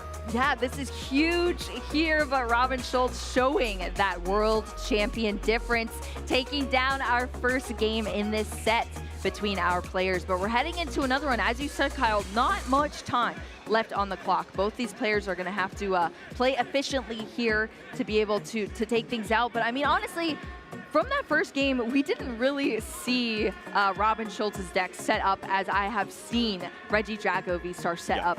And so I'm wondering if we're going to kind of see the opposite here now, potentially. It just absolutely pop off. I mean, it could have gone so differently depending on what happened after that Legacy V-Star power. And that's truly, that being whiffed, I mean, we missed a huge turn there, but Robin Schultz was still able to bring things out, and that just shows the power of Regidrago here in this format. Yep, Bastion needs a lot to go right in those opening turns. Find the Manaphy, find those Charmander, find a way to continue to draw additional resources and lead into that initial Arven. Put the pressure on with that early Charizard, and hopefully your opponent doesn't have the initial answer of a Raging Bolt. And that was the case. Robin did not have any of those answers and wasn't able to take advantage of knocking out a big board state, and maybe there's an opportunity here once more. We'll see what the prize cards have to say about that, as we know how important that can be going into this second game here. Oh yeah, it's going to be huge. I mean, 1 or 2 key pieces prized for either player could lead to be absolutely detrimental, but I'm excited to see what we have in the prize cards, what these players are going to be missing out of their decks until they start to take these prize cards for us. But it looks like the match is underway here. We're going to get into our second game from our players now, starting a little bit differently this time. The Charmander is the active position here for Bastion, kicking off the turn with a Buddy Poffin. These are the prize cards. Oh yeah, yep, I saw a little bit of that there. The pink is terrifying to witness, that Prime Catcher in the prize cards. That Radiant Charizard as well that we've seen be so important in mixing up some of that prize mapping. But I can't complain here. Opening turn, Buddy, let's go. Yeah, exactly. You love to see it. The Buddy Poffin, Charmander, the Pidgey coming out. They're hungry here. They're munching down on the Buddy Poffins. We're going to see the Ultra Ball as well, discarding some resources here from Bastion. It's going to be one of those Fire Energy. How many Fire Energy do we have? 6, right? We can take a peek at that. I believe it is 6. It seems to be the typical answer there. And once more, the Ultra Balls to go, the Ultra Ball to go along with this, the Rotom V on that opening turn. That first instant charge is absolutely free, and we take those. Exactly. Last time it was kind of sent away by an early Iono there, but anytime you can end your turn with 3 additional cards in the hand is going to set you up nice and neat for these future turns. Lots of Pokemon off that instant charge draw there from Bastion. Oh wait, that was a Nest Ball? Oh no, we're seeing a Nest Ball. No, no. Ball for Robin. Yes, this is Nest Ball for Robin Schultz here now, kicking off this turn. Big piece missing from the last game is just see one of those as having the opportunity to find that resource when you use your V-Star ability. That can lead to a world's difference. Drawing some additional resources with the Mew, that one extra energy on board with the Teal Mask Ogerpon, whatever it may be, even the additional Regidrago so that you can be reckless with that initial one. It's super helpful. Well, we saw a quick look at the prize cards there for Robin Schultz's side of the field. 2 key cards that were used at the very end of that game, that Luminion V as well as the Boss's Orders. It was used to search that out. So those are in the prize cards now until Robin Schultz has access to those down the line in this game. But after that Nest Ball to bring out an early Teal Mask Ogerpon, which is essential for this deck to start accelerating pieces. And the Ultra Ball is going to have to discard 2 Pokemon here. That Dragapult, you want to see it in the discard pile so you can utilize its Phantom Dive attack off a Regidrago V-Star. What you're not as happy about is that Regidrago V-Star being in the discard pile. You'd love another attacker maybe going into the discard pile instead. Yeah, it's a worthy sacrifice to make, but sure enough, you do just that. And you see, Bastion thinks about these things. The 60 damage, the 6 damage counters that are placed down from that Dragapult, countered by the 70 hit points of the Charmander. Yeah. You just have to think about everything when you're building your deck, and the worry of seeing a Pokemon like Dragapult attacking on the second turn. It's pretty viable in a deck like this. Absolutely it is. We've seen the energy switches there on Robin Schultz's side in this deck. We've seen the acceleration of those grass energy to the Teal Mask Ogerpons that are on the bench. We have a Regidrago V now on the bench as well for Robin, but you're totally right, Kyle. Especially with that Legacy V-Star power, you can have all of those tools to pull off these incredible turns early on, but this time around, it's going to be the prime catcher now, bringing up that Rotom V here for Robin Schultz, as well as a Professor's Research, going to get us into 7 additional cards to the hand. Wow, look at the hand, too. Just a little bit of everything. It's what you want to be cooking with here as a Drago player, and sure enough, it lines up just like that. The Earthen Vessel, an additional Nest Ball, the Ultra Ball if you want to discard some additional resources, and we still have a V-Star ability for the following turn. This could be a huge turn for Robin on the next go of it. As we already saw the Prime Catcher, yeah, you can use it a little loosely here. You know you're going to grab it right back next turn. Exactly. You're going to put that right back into the hand, and that's a huge part of this deck. Being able to recycle those resources is just giant, because all of these cards help you so much in this matchup, as we saw. Fresh 7 off that Professor's Research, and now we are just rolling here. We see that Earthen Vessel discarding a Regidrago V as well. We already have another one on the bench. We're going to get these energy out, and they're going to be accelerated straight away to draw some additional cards here for Robin Schultz, and we might see this giant turn, and this is only our turn 2 here from Robin Schultz. This is how I like to see Regidrago played. Yeah, we saw the energy switch added to the hand as well. Just one of those resources that has to be involved in the combination to get the 3 energies onto the Regidrago to start things off. So all the pieces are slowly aligning. Yes, this is a quick pass of the turn. Wait to see what your opponent can do. But if they're not there, then surely you have the ability to get pretty violent next turn. Yep, that is very true here, Kyle. We're going to see that energy switch over to the active position Regidrago V. But over on Bastion's side, we're already seeing that Super Bonbon evolve that Pidgeot EX as well. So these are all pieces that are being pulled together now for Bastion. We have that quick search eligible as well for this turn, and that is pretty huge. Yes, so helpful there to find that Pokemon early on. Just continue to burn through the deck.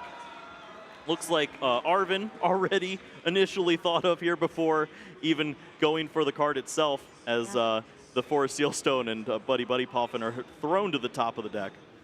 Exactly. Oh no, we have it on board here. Okay. You mean Pepper, right? Kyle? Yeah, of course. Pepper being played here. Now where's that the salt? Arvin. We need the we need the combo here. Hey, Pepper, salt. We got a nice buddy poffin here scooped up for Bastion.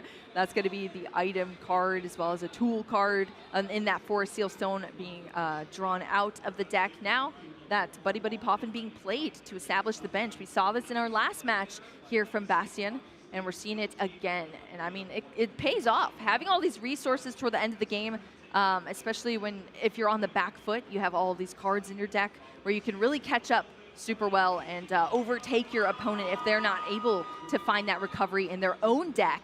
But we're going to see this Forest Seal Stone coming down. It's going to give that Rodent V a V-Star power. It didn't have one before, but now it has one. As long as it's a V Pokemon, you can use that Star Alchemy V-Star power to search out an additional card to your hand as well. Yeah, at this point, what helps out in this spot? You've already seen, looks like plenty of Pokemon added, and thankfully it is that Charizard. We didn't know if we were going to get to that point here, and sure enough, it is there. I was worried that all the Charmander could get wiped out next turn, but applying the pressure, adding this threat is so important. And maybe Robin doesn't get an opportunity to wipe out the bench here. Has to think about that Charizard and get really aggressive early on. Yeah, this is the bread and butter here of Charizard EX. Everything is being established there for Bastion. That Charizard EX being evolved into Infernal Rain being activated to accelerate these energy onto the field. And look at that, the Regidrago V is so close to a knockout here, just 40 HP left remaining there in the active position. Robin Schultz is going to have to recover a bit here. We see a much more established bench than we saw in our previous game. We did see a Regidrago V and V-Star already in the discard pile for Robin Schultz, but we still have one being evolved into for that active position. A little extra HP here. Now we're at only 100 left on that Regidrago, and we have it already loaded up with energy. Just needs one more to be able to attack. Well, this hand was missing one thing and found it. It's just additional energies to go along with it. The question here is, do you want to take a risk? Do you want to play this energy on the active Pokemon, or do you continue to draw with the Teal Mask Ogre Pond, see an additional resource before the inevitable Iono, it looks like here? And why not take a risk? You have the backup of your V-Star ability to go along with this. Yeah, true. We haven't even activated that V-Star ability yet here. I'm excited to see how Robin Schultz chooses to use it in this game, but we have that heavily damaged Regidrago V-Star ready to attack. We are going to see the Mew this time coming out. Yeah, Mew, thankfully there in the hand to go along with this. A solid strategy where you could potentially see your opponent, or you could take the hand with the Ultra Ball, drop it down to 0, grab another Regidrago V-Star, and play that down, draw 3 additional resources after you use that Legacy Star. You could have a really solid hand to go along with that. Yeah, we got some nice supporter Pokemon here on this side of the field. Mew can also be used as an attacker as well, somewhere down the line in some decks, but Iono is going to be used here now from Robin Schultz. Both these players, their hands are going to go to the bottom of their decks. They're going to draw 6 cards each for as many prize cards as they have remaining. A little safer here, and I think we can all agree that's probably a good call. Already up a game and looking for a few more resources, those energies especially, and it looks like the grass energy found along with that earthen vessel should be pretty helpful. Yeah, that's what you like to see here. All these energy being loaded up from Robin Schultz's side of the field here. Tons of cards off of that Iono that were drawn into. Are we going to see this Legacy V-Star power? Debating it. Is he going to flip that V-Star token? You can only use 1 V-Star per game. We're going to see it. 7 cards here being discarded from Robin Schultz. Oh, wow, lots of... A few attackers to go along with this, but we did see some resources like that Ultra Ball. I believe there's already one there, but the Prime Catcher is a card we always think about adding back into the mix. Now the question is, do you already have access to a way to reach that knockout with the Raging Bolt? If not, then have to search out that Pokemon, combine that with the Earthen Vessel to get it into the discard pile. Yeah, that's where you have to start to put your pieces together here. Robin Schultz is able to recycle some of these resources now, drawing 2 cards back out of the discard pile after that V-Star power being utilized. But exactly what you said, Kyle. Where do we go from here? Which attacker do we utilize here? And which other additional card, along with that Prime Catcher, do we draw out? Looks like it's going to be the Superior Energy Retrieval. I'm not sure if we officially have the count on it, but I think that all of the Regidrago V-Stars have been seen. As we had one early discard, the second discarded there off the Legacy and one the active. It leads to some issues when you start to get try to chain together some attacks later on.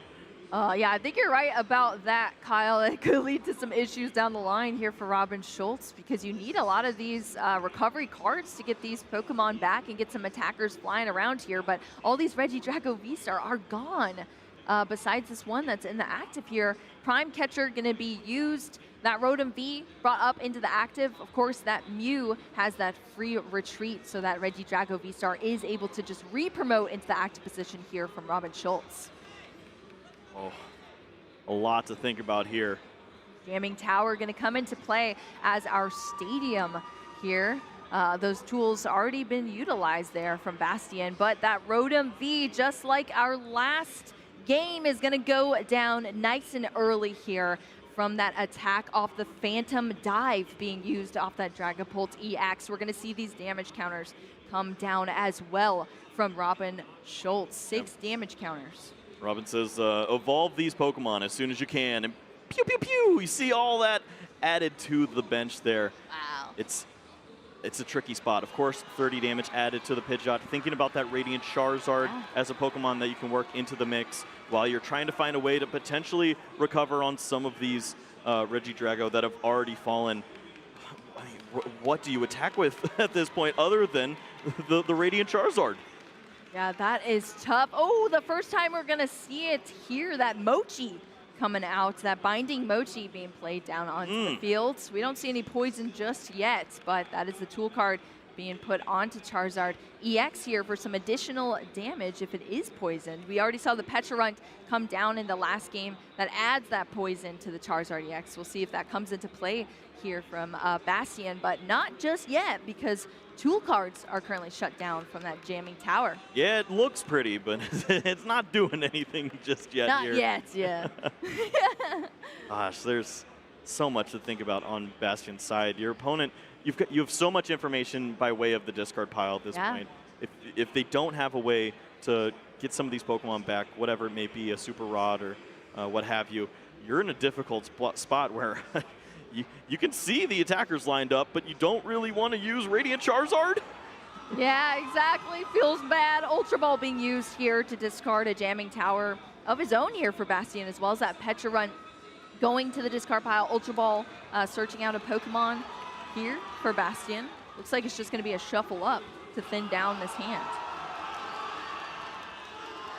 It's tricky to think about with already so much damage on board. You can knock out that Regidrago, but you're scared of the grass Pokemon here, so rightfully so. As going to identify that and take out a Teal Mask Ogerpon. Those energies, they stack up, and they take out Charizards pretty quick. It gets dangerous out there, Kyle. It gets dangerous. The counter catcher, as long as you're behind in prize cards, you can promote one of your opponent's Pokemon into the active position. Like you said, Teal Mask Ogerpon with that grass typing, and those energies adding up can be very dangerous here. So that's going to be in the active position now. We're going to see a Super Rod as well, bringing back that Pecharunt into the deck, as well as a couple of energy cards for Bastion. Quick Search has already been used for this turn here for Bastion. Industrious Incisors already utilized. All the abilities being drawn out for Bastion so far here in this turn. We're going to see that retreat now into the Charizard EX. That Teal Mask Ogerpon going down. That is a knockout here on our field. And Bastion's going to go down 2 prize cards in that Radiant Charizard, as well as the Fire Energy being added into the hand. That's going to spice things up for this matchup. Our players are tied now. 2 prize cards taken on both sides. Robin Schultz promotes that Mew EX that has that free retreat. You can change out to whatever you want in this turn. Let's see what happens here for Robin Schultz. What cards are going to be played here? Yeah, honestly, the biggest prize cards right there to find that Radiant Charizard, an additional single prize Pokemon to work into the mix stay in the race here. It's going to be so big for Bastion, but there's 4 minutes remaining. Robin Schultz thinking about every potential opportunity here to close out this game. See as many cards as you can, of course. You have that serendipity to help out. And I mean, does the script need to be flipped here? I mean, you're looking pretty good. Maybe don't flip it. Yeah, let's flip it twice. So it's back on top. Yeah, you want to flip it in your direction, that's for sure. But 3 additional cards either way there from that Pheasantipity after that knockout from Robin Schultz's side of the field. It's getting intense here. 3 minutes, 30 seconds left. Superior Energy Retrieval being the card played. That Kyurem's finally going to hit the discard pile now, as well as a Nest Ball. That single damage counter as well onto the Bibarel. You have to think about that too. That's true. It adds up just so nicely there for that Kyurem if it potentially wants to take a triple knockout this go around. Yeah, it's called Tri-Frost for a reason in that Kyurem for sure. 110 damage to 3 of your opponent's Pokemon, and that is dangerous when you have all of these low HP Pokemon that have already been damaged from previous turns. So Robin Schultz gonna put down that Radiant Charizard onto the field as well. We've already seen several abilities being used for the turn. Now are we just gonna lead into this Iono here for both of our players? It's gonna be a tie as far as the cards being drawn for each for these players after their hands go to the bottom of the deck. Yeah, so much information that Robin has when using this card. Sees, what, 8 cards that aren't boss's orders at this point. There's obviously the opportunity to draw into one of those that is in the prize cards, along with a Luminion. You think of all the resources that could potentially get you over that threshold to take that final prize card on the next turn, and doesn't see it just yet, but there is hope on the horizon. There is hope. Hey, when you're playing this deck, there's always hope there, unless you just discard everything you need off Legacy card. Well, the Teal Mask Ogerpon is going to be promoted after that free retreat on that Mew EX. Once more, there's that opportunity there to wipe out a lot of resources, but take out the threat. Force your opponent to establish another threat once more has been the plan for Robin all the way through. And sure, if the Regidrago's not targeted next turn, you have that opportunity to clean up if all these Pokemon aren't evolved. Woo, well, it is getting down to the wire here now. Kyle, that was huge here from Robin Schultz. 2 prize cards left to take in this game with only just over a minute left here. Bastion's going to have to decide what to do after that giant Charizard EX being knocked out by that Teal Mask Ogerpon EX with that grass weakness on that Terra-type Pokemon. And I mean, it's Myriad Leaf Shower is a huge move here. It's not just a support Pokemon with that Teal Dance. That's 30 damage for each energy that's attacked to not only your active Pokemon, but your opponent's as well. Yeah, it starts to add up, especially in this matchup. That grass weakness can be terrifying, and it is one of the bigger threats that you have to work around, as you're focused solely on that Regidrago in so many other matchups, but sure enough, here it does work. It works indeed. Well, we have that Pidgeot EX in the active position, a little bit damaged here. Ultra Ball being played. This is the second time we're seeing. That's the Petron, right? Or is that Pheasantipity? One of the 2. Yeah, well, they look very similar. It is tricky to tell. Ultra Ball gonna get out that Charizard EX now, coming back to the field here. If we have that rare candy, but it's gonna be the Charmeleon as well coming out for Bastion. I mean, we saw this there from last turn for Bastion, so we have both options, but that Super Bonbon evolving that Charizard EX on the bench here now. That little HP Charmander is now a full-blown, very angry Charizard EX. Infernal Rain being utilized, that ability for the turn. It looks like our judges have just alerted our players that time has been called. That means there's going to be 3 additional turns in this match. You see that signified under or over top of the time counter there, as we know that we are now on the unofficial turn 0. As we move forward in this game, Robin becomes turn 1, and of course, with 2 prize cards left, he'd like to end it right there. Yeah, we see the Kapow there knocking out that Pokemon. Down to 2 prize cards here for Bastion, getting the Prime Catcher and a Nest Ball from the prize cards. And Robin Schultz is over here with the Mew EX in the active position. Plenty of cards to be played. Earthen Vessel's going to start us off here, discarding that Professor's Research. And we're going to search out some energy cards from the deck. 2 basic energy. Yeah, at this point, maybe just the ones as a way to thin, place that energy anywhere, as it doesn't matter anymore. You don't have any teal mask to continue to accelerate. They've all been your main attacker somehow. Somehow. Now they're gone. At this point, Robin says, I don't even need this energy. It's probably going to be that Mew drawing as many cards as possible to help out in this situation. Yeah, that restart ability is nice and tidy here for Robin Schultz. Being able to discard these cards with that Earthen Vessel, discarding the Professor's Research to get your hand size down just enough so you can draw up with the restart until you have 3 cards in your hand. That energy being placed to the Radiant Charizard. 3 cards here for Robin Schultz. What do we see? Boss's Orders is found. Wow. Off the 3 cards, Radiant Charizard lined up perfectly for that knockout. 250 damage is going to be it. And Robin Schultz is taking a round 1 victory here at the World Championships. Hey, that is just an incredible way to line up this round 1 here at Worlds. Robin Schultz, a former world champion, taking things down with a clean 2-0 and putting Regidrago V-Star officially on the map here at Worlds. What a way to get the job done.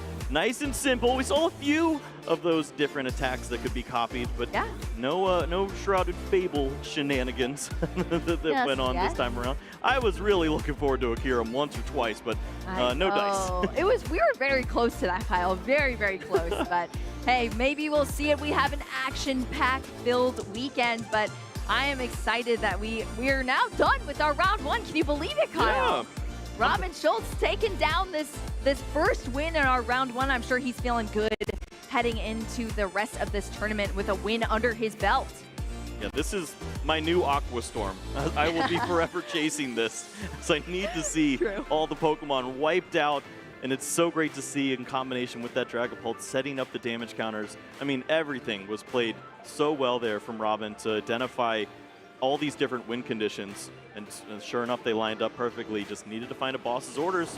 All the cards were right there at the end of the game. Exactly. As I said, this is a star-studded matchup as well. Charizard EX, a deck that reigned, no pun intended, for so long in our formats before here. And now it's coming back to the World Championships. It's still a very strong deck that we have.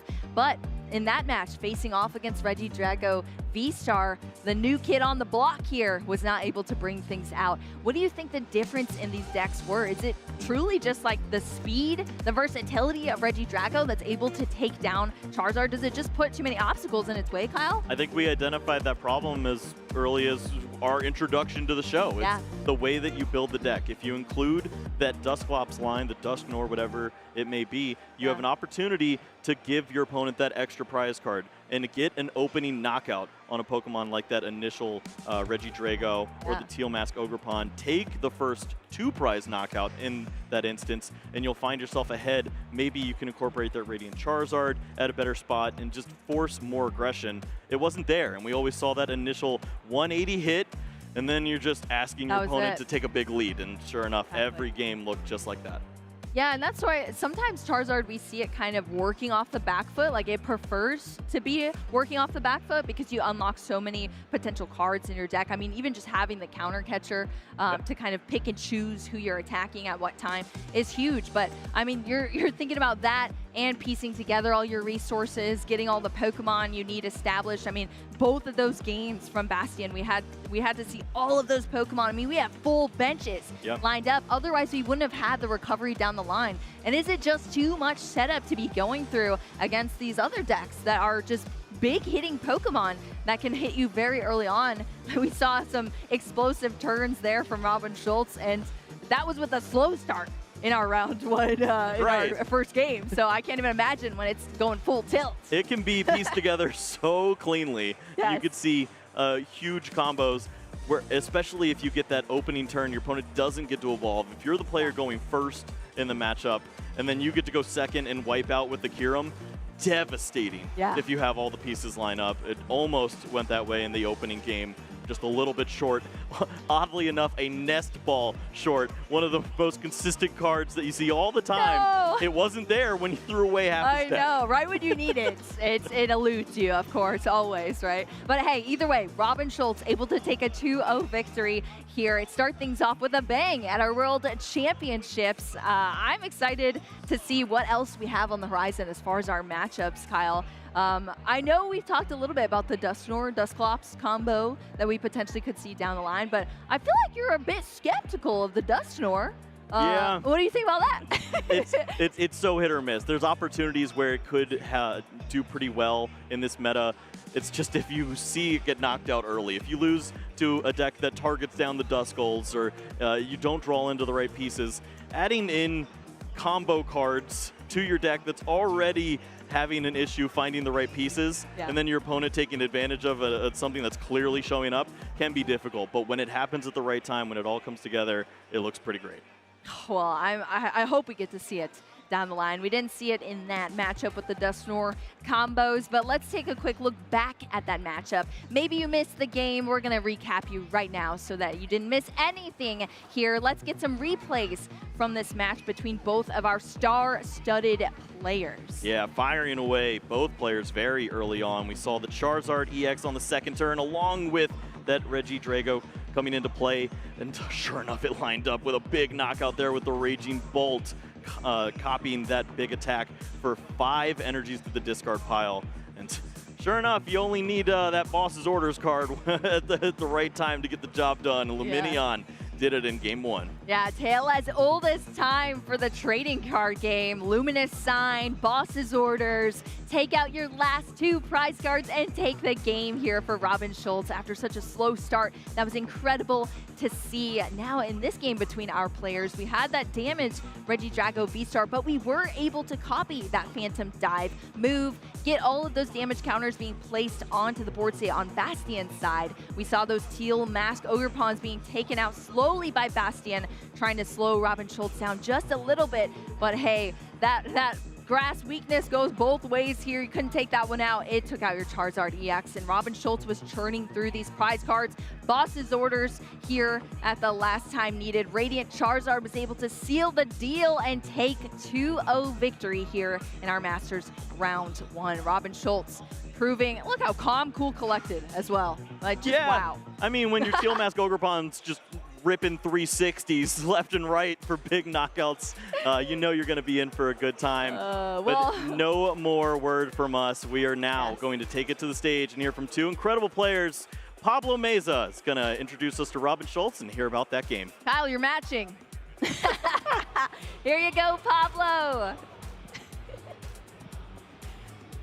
I love the dual pineapple shirts. Or sorry, pineapple shirts, I should say. Well, I guess we're going to have our interview in just a sec here. I'm very excited to hear from Robin Schultz once we get down to the stage. But yeah, I'd love to see the matching shirts. Did you do that on purpose, Kyle? No, we did not talk about this. I think he's looking pretty dapper in that attire, I must say. Well, this is our casual Friday here today. We wanted to bring out all the Hawaiian shirts. I'm also bringing out my plushie pins. Yeah, I don't have those. Yeah, you're not as fancy as me, Kyle. Look at the little arms.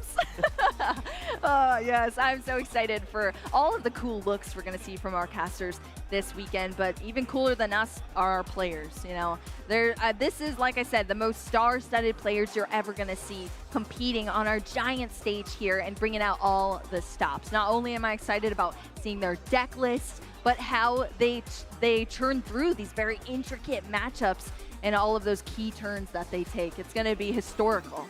Yeah, well, so nice we're going to do it twice. Let's try once more. Throw it down to Pablo, who's going to introduce our winner.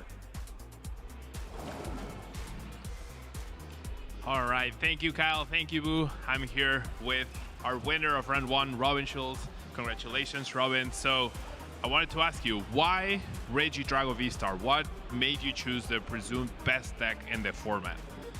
The main reason I'm playing Regidrago today is because it's the deck I have the most experience with.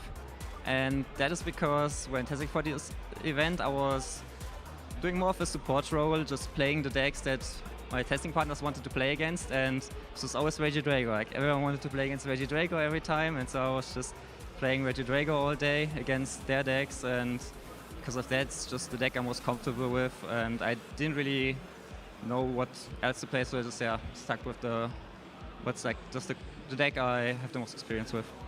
All right, that's a great decision. Now, tell us a little bit about your choices. Why choose Raging Bolts over Giratina, which has been a hot topic in the community? Yeah, I had Giratina V-Star in the deck at first, but I felt like situations where I just couldn't reach a 1 KO with Regidrago came up like quite a lot, and so like Regidrago, the Raging Bolt just like seemed better overall after playing with the deck. Okay. And now, you are the 2018 World Champion, all right? You've been playing this game for a long time now. What keeps you coming back to this game? What keeps you competing? I really enjoy just like traveling to these tournaments, meeting my friends, and traveling to cool places like Hawaii. And yeah, this really is the main thing that keeps me coming back. And of course, I still enjoy playing the game. All right, that's great to hear. Now, any quick shout-outs or anything before we go back to casters? Of course, shout-outs to my friends that have been here for the past 2 weeks and tested with. And of course, also shout-out to my brother, who isn't here, unfortunately, but still tested with us from home and supported us, so yeah. All right, well, thank you so much, Robin. Congratulations once again. Back to casters. Thank you so much, Pineapple Pablo, there on the stage. Awesome hearing from Robin Schultz there, how he's feeling after that win there in our round 1. That was an exciting match, but hey, it's only going to get better from here. We have a lot more just today, tomorrow, and for our championship Sundays here at the World Championships for the Pokemon trading card game and a couple other games too, but we're the coolest, we like right, this Kyle? one. Yeah, we like this one right here. Pretty fun. Well, we love the interactivity with you all so much. A little too much almost sometimes. Fair. And we have a community choice brackets. You guys have been loving them so far on all of our regional streams that we do these. And we've been saving this one for a long time. Here we go. The question was, what is the best A-Spec? It is going to be a bracket going on all weekend. So we're going to have to debate here between some two choices as you all vote on our first set coming up here. It looks like we're going to be taking the top here, Kyle. Okay. Prime Catcher versus Scoop Up Cyclone. Since I always beat you in these, Kyle, I'm going to let you take the lead on this one and choose which do you like better? Such a woman of honor. I appreciate that. I think I will take the Prime Catcher, please. Gotcha. If you don't mind. Gotcha. Love it. Very nice. Oh, man. What a great card. I know we've seen so many different decks that have gone about which A-Spec strategy you want to focus on. I'll take that Prime Catcher. We've seen an unbelievable mix of this pink card thrown into every different deck. You know They're why? all pink, okay. Because it's great. This is the best one there is. Boss's Orders, yeah, that's cool. It's a supporter. That's not cool. So let's throw this into every deck possible. There's those possibilities to get this card back with Silene, with Regidrago, whatever it may be. Using this effect twice for a non-supporter is disgusting. And to have that opportunity to steal Pokemon left and right, have that card lined up to take that big win, that's everything you need. All right, Kyle, that's 30 seconds. That's enough about your pink card. Okay, I got a pink card. All right, Scoop Up Cyclone allows you to just pick up a Pokemon and all the cards attached to it, put them right back in your hand. You have a heavily damaged Pokemon. What's a Prime Catcher going to do for you? You going to switch in the active and still get knocked out anyway down the line? I want to pick that baby up and maybe have some other supporter Pokemon that we can just re-evolve it, have a brand new fresh attacker. Scoop Up Cyclone, it's very popular, maybe in some other regions. Maybe it hasn't been as popular here, but hey, I see the potential in this card, and I think you should see the potential as well. Scoop Up Done. Cyclone. Ah! Done. I don't want to hear any more about defense, okay? We play offense on this channel, and we take knockouts. That's how it's done. I'm sure the people will see it that way too. Cast your vote. We want to see which A-Spec you're thinking about is the best A-Spec that we have available for us. Is it that Prime Catcher? Is it that Scoop Up Cyclone? We'll be seeing a few more along the way too, and we're excited to see what your opinions are as we continue throughout the entirety of the event to see which one will be crowned the champion. Oh, I'm excited to see that. I mean, almost as excited as a world champion, Kyle.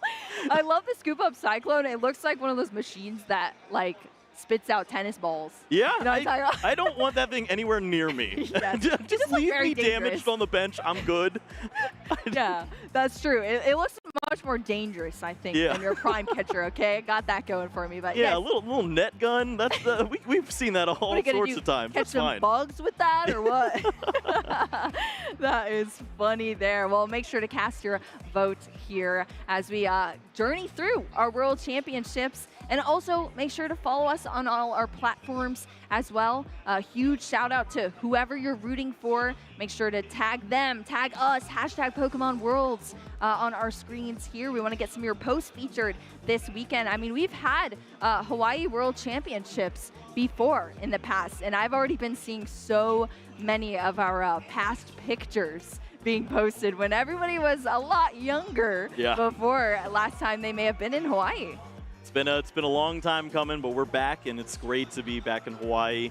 Give so many of these new players the opportunity to see a beautiful island and have this opportunity that a lot of the older players have already had an opportunity to see. And speaking of those players, we also have many players to watch in this event. We've seen across all the vast regions. We're going to start in North America with 3 fantastic players to watch out for. Andrew Hedrick, obviously North American International Champion with huge regional wins.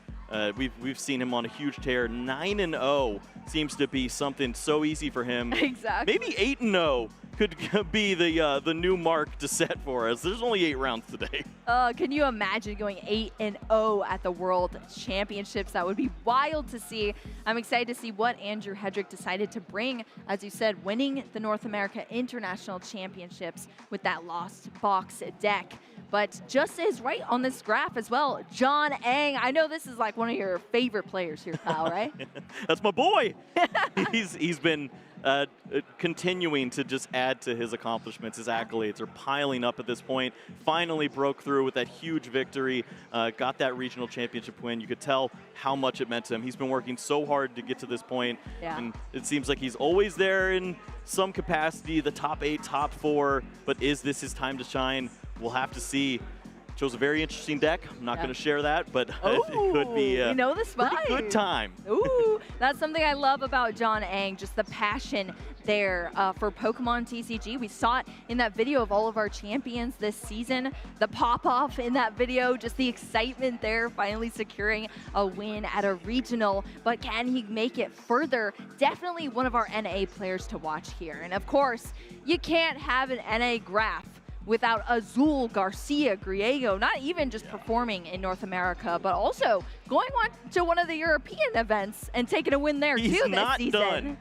Yes, he's worked his way all the way to 7 regional wins. Of course, has the international championships to go along with it, but stealing that European victory. That was huge. That probably felt pretty good. Yeah, thanks Azul there putting us on that regional graph of the champions in Europe. But speaking of Europe, we have a ton of talented players there as well. Let's look at our players to watch that we have of these European players. Of course, right smack dab in the middle, Tord Reklev. Oh my gosh, the storylines don't get better than this. Hailing from Norway, trying to take down this World Championships. Tord, I believe, got here weeks ago, and I would not be surprised if he had just been sitting in his hotel room churning out games here. Yes. I think this might be Tord's event. I can verify that that is true. Really? If he wasn't a part of some videos that were being made, he was in there grinding, finding the best possible 60 cards for this event. He takes this so seriously. This is everything to him. He already has the international championships. He's made it to the top 4 of the World Championships, and he's looking to press even further. Is this his opportunity?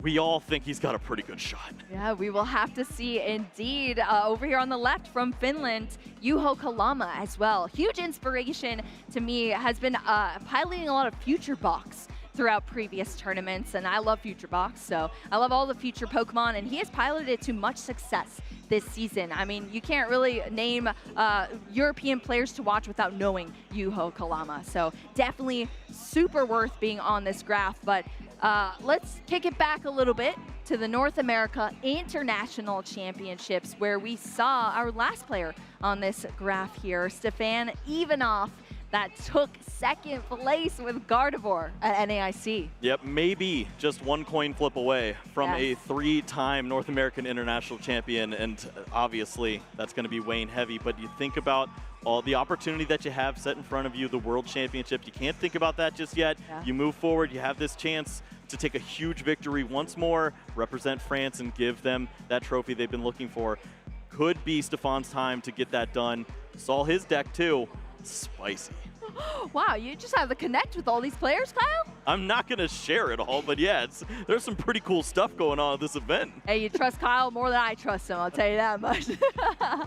Well, those are incredible players, star-studded players here, but you know, this is the World Championships. We have players from all across the world, different regions, and Latin America is one of those regions with some very talented players. Let's check out who we chose for our players to watch from Latin America. Just starting off on the left side here, the left side from Brazil, William Azevedo, that we know to be the Charizard King. I mean, how many events has he played Charizard and come out on top? It has been a lot, and definitely a player to watch out in our field. Yeah, is he playing Charizard? Is he playing the clock? Is he playing a mind game? He's playing all of them, Yeah. because he loves that control style of deck. He wants all of the options available, and he thinks, if you give me 50 minutes or even 75 minutes in those major turns, I'm going to outsmart my opponent, and he has done just that so often. Gave us some of the most memorable games we've seen across this year, and some are saying that this has been he has been the player to look out for the entire year, the #1 performer across all players this year as far as accomplishments and just how far he's come. Very up there, and you got to think all of these players are trying to represent their region here at the World Championships. It means that much more to be able to represent your people where you come from here in Hawaii now and potentially take things down. It's going to be awesome. Over here in the middle of our graphic, also from Brazil, Vinny Fernandez. I know also one of the players you like looking out for, Kyle. I love Vinny. Vinny and his brother, they are two of the coolest cats around. Yeah. They love Pokemon. It just flows through their veins. They play as much as they can. And I mean, a huge proponent of all the online events. They were every single tournament you could see, their name was in the top of all of them. They just never stopped playing. They were always grinding throughout all the odd hours of the night, whatever it may be, whatever time it is in Brazil. They don't care. They're just continuing to play in all these events, as many as they could, and it's starting to pay off. We saw Gabriel Fernandez, his brother, win the World Championships in the senior division. Vinny with a fantastic performance at Charlotte. We called it the Charlotte Miracle, as he was able to take down another young gun, and he's primed and ready to show off a pet deck and see if that will be able to take him to the top.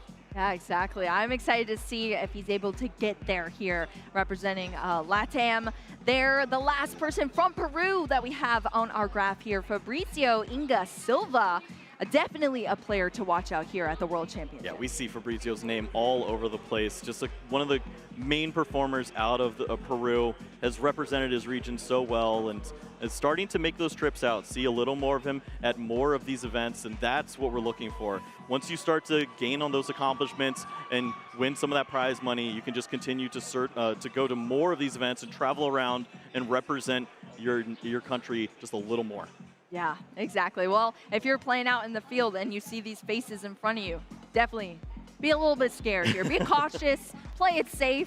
Don't be too scared because you don't want to get rattled there in your matchup. But no, these are incredibly skilled players from Latin America. I'm excited to see how they represent themselves once again and their regions. Let's take things down under though, Kyle. Ooh. We're still going all across the world here, and our Australian players are coming out and coming strong. Yeah. Look how fierce they look on this graph. I mean, Henry Brand still looks like a little gummy bear, but yeah. He's always got to be the clean-cut young lad. Yes. But when you know his accomplishments, there's definitely a lot of fear in those eyes. Yes. on the other side of the board.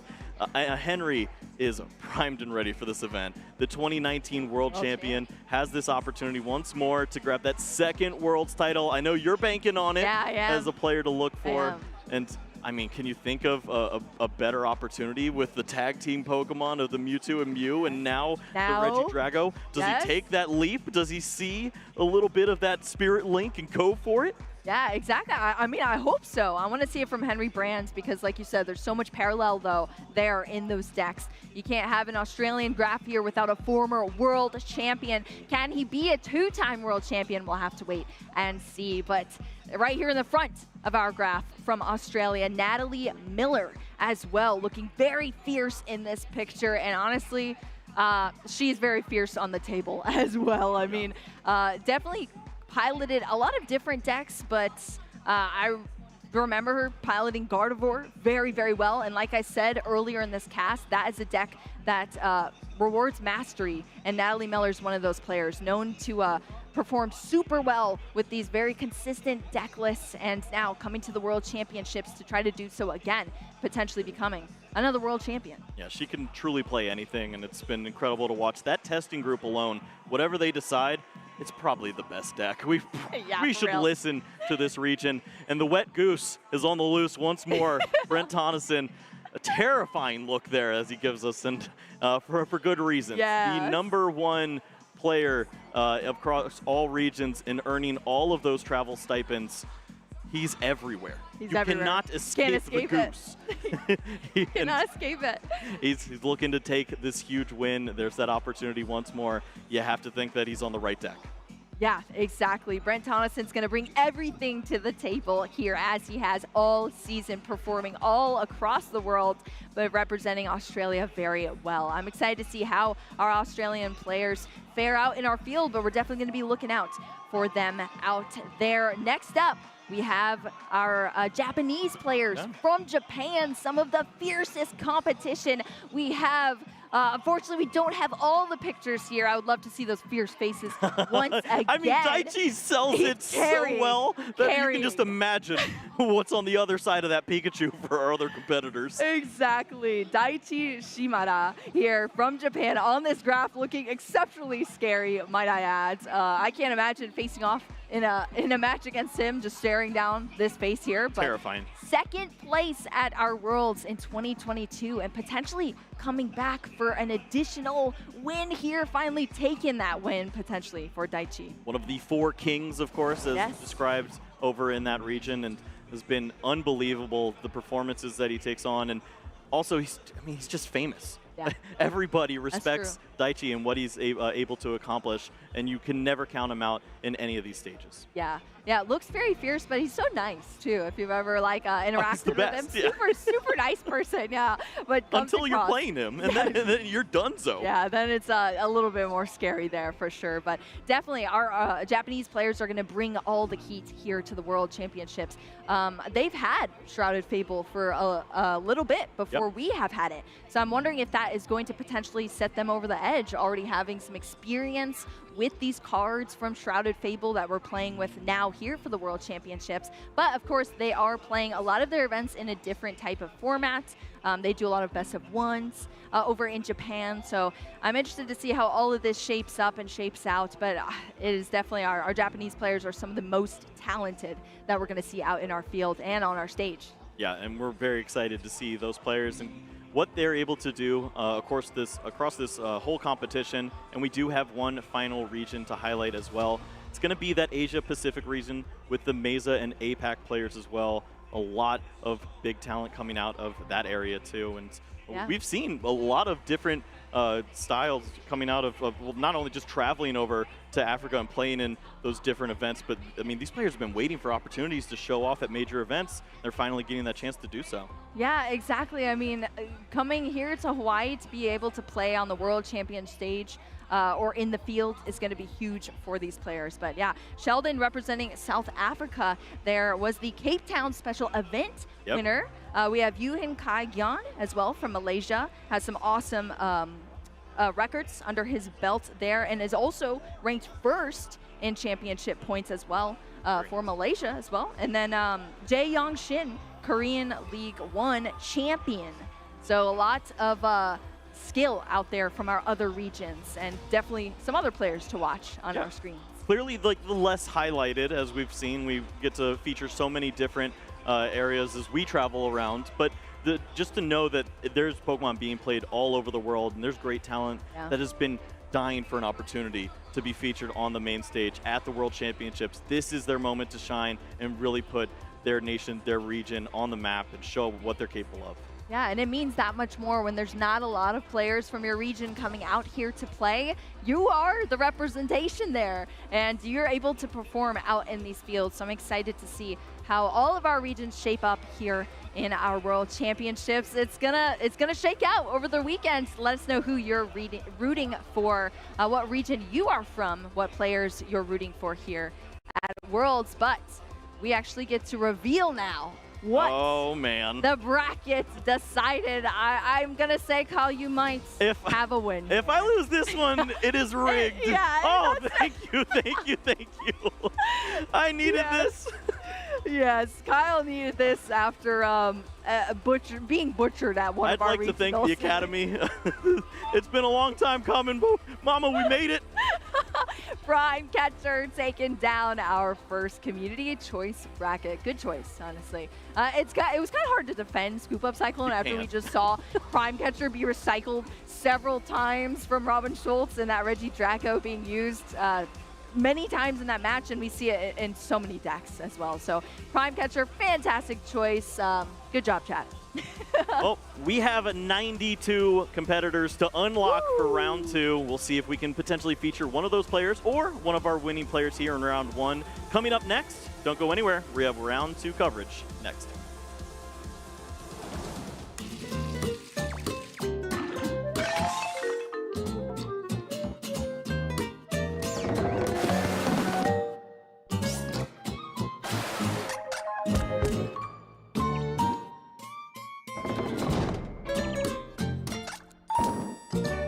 Looking to meet up with other Pokemon fans and make some new friends? Well, I know the place for you.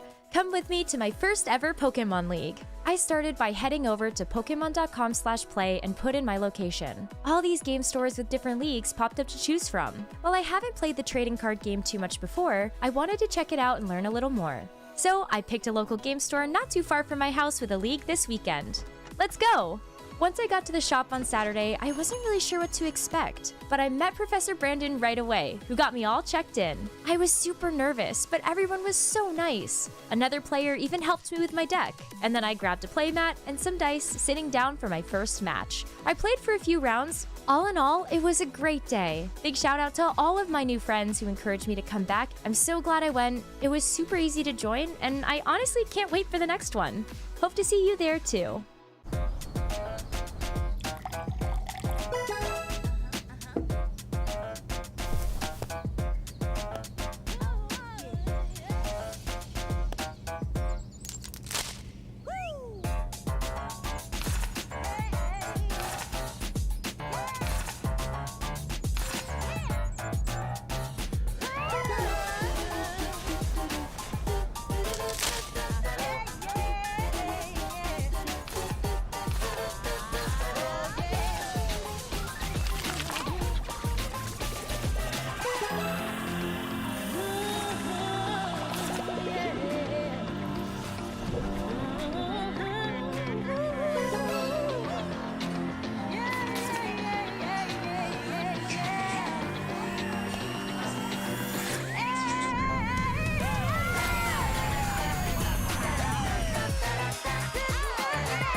Between tournaments, I make sure that I can get a lot of rest and recover after the tournament. and as well as taking time to do lots of practice? A lot of it really comes down to practice and making sure that I'm knowing what I'm playing is the best I can play for that tournament. It's always good to look at the meta, see what decks is performing well. You never want to play something that doesn't beat the top deck. Right now, Charizard is the best deck, and you want to play something that can beat Charizard. So I would just say play a deck and just kind of make sure you know what you're playing, you're comfortable with it, know your matchups, and don't last minute switch decks. Between tournaments, I like to hit up friends to scrim, making sure I know my counts. So yeah, all those things help me improve for the next tournament. I continue to practice and test the different matchups, looking at different stats and how everyone's doing in the meta, what's being played. I also find the car rides up to the tournament's a great time to talk strategy with my teammates and prepare to see what matchups we're going to be going against. I guess the best way for me to improve between tournaments is understanding the meta, having a good idea of team composition, what works well with what has good symmetry with each other and against, whatever you can see between other opponents. I think that's one of the best ways in order to improve, between tournament and tournament. Also, continually battle, learning counts, learning type differences, learning matchups, those things.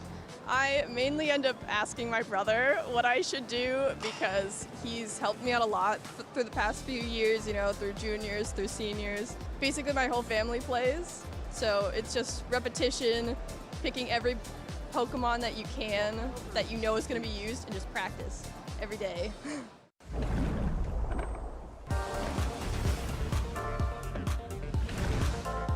Welcome back in, Pokemon fans, to beautiful Honolulu, Hawaii. We're here for the Pokemon World Championships 2024.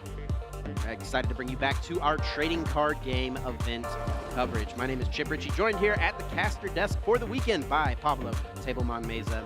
Very excited to take you through our next Swiss round match. For sure. I think we just saw a very cool match with two of the most popular and best decks here.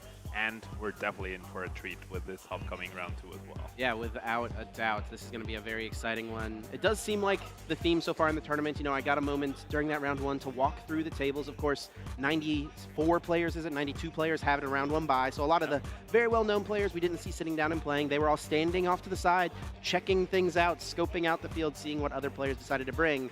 But as I was walking up and down the aisles, there was one thing that seemed pretty consistent, and that was a lot of Regidrago V-Star. Oh, for sure. There's a lot out there, and I think let's take a look at our notable matches. I'm sure a lot of these players will be playing Regidrago or variants of it and all sorts of decks, but especially this weekend it's all about Regidrago. And here we have our featured match for round 2 will be Ross Cawthon versus Miloslav Posletny, a sort of revenge match from Worlds 2022. Yeah, definitely a little bit of a grudge match going on here. These players played in the final Swiss round of Worlds 2022. A win for either player would put them into top cuts, but time was called. There was not enough time to finish the game completely, so the players did tie it. Did award them both a top 16 finish, which Ross has plenty of those under his belt at the World Championships, one of the most decorated players in the game. But it did feel, I think, bad for both players, being so close, not quite able to get into the top cut. Single elimination bracket. They both started off great here at Worlds. 1-0 start. Gonna try to make another deep run. And Ross, I mean, what can we say more about this player? He is the only Pokemon player to have qualified for every single World Championships, dating all the way back to 2004. And Pablo, I know someone you have known for quite a long time. Can you give us a little insight into what Ross's mindset would be like heading into this tournament? He is the most veteran of veteran players. What does his prep look like? How does he get to the point of the deck he's playing this event? I mean, so he definitely always looked to reach for something unique, right? He really enjoys breaking the format. He dedicates a lot of time to it. I think we can actually head to the stage so we can take a look at Ross, but like his process, I think his I don't know, his inspiration is just like that breakthrough moment he had back in Worlds 2005 with a very unique deck. He just keeps translating that to every single World Championships he attends, and I think we have the perfect example here. That is not an error on your screens. There is indeed Shaman V-Star in Ross Cawthon's deck alongside the brand new Dusknoir from the Shrouded Fable expansion. That excellent Cursed Blast ability has that drawback of knocking itself out, gives your opponent a prize card, but an extremely strong effect to place 13 damage counters onto one of your opponent's Pokemon. I'm very excited to see what Ross has cooked up here. I mean, without a doubt, one of the greatest innovators in the history of the game, most famously getting second place at the World Championships in 2011 with the famous Truth deck. The Truth was not quite able to close that out. You mentioned his second place finish back in 2005. He also had a top 4 finish at the 2016 World Championships with a very unique deck that time as well, Vespiquen with a bunch of dark Pokemon in it. We'll see if this is a deck that can push him to that level once more. Yeah, and to add to that, he's also had 3 top 16 finishes throughout the course of his story, so we'll see how his story plays out this weekend. As we see the prize cards, nothing too impressive, I would say, from either player. Perhaps the energy switch at the very top for Miloslav could be something that affects him throughout the game, because Regidrago, of course, relies so much on those energy switches to get the right attacker powered up at the right time. Yeah, for Ross's deck as well, that is almost the same story. You know, Ross is using that Teal Mask Ogerpon very similarly to how the Regidrago players use Teal Mask Ogerpon. Just get energy cards into play, draw extra cards, you can energy switch to make the Teal Mask Ogerpon your attacker, and it does seem like that's actually Ross's kind of main early game attacker. So one of those being up at the top of the prize cards also potentially could be problematic.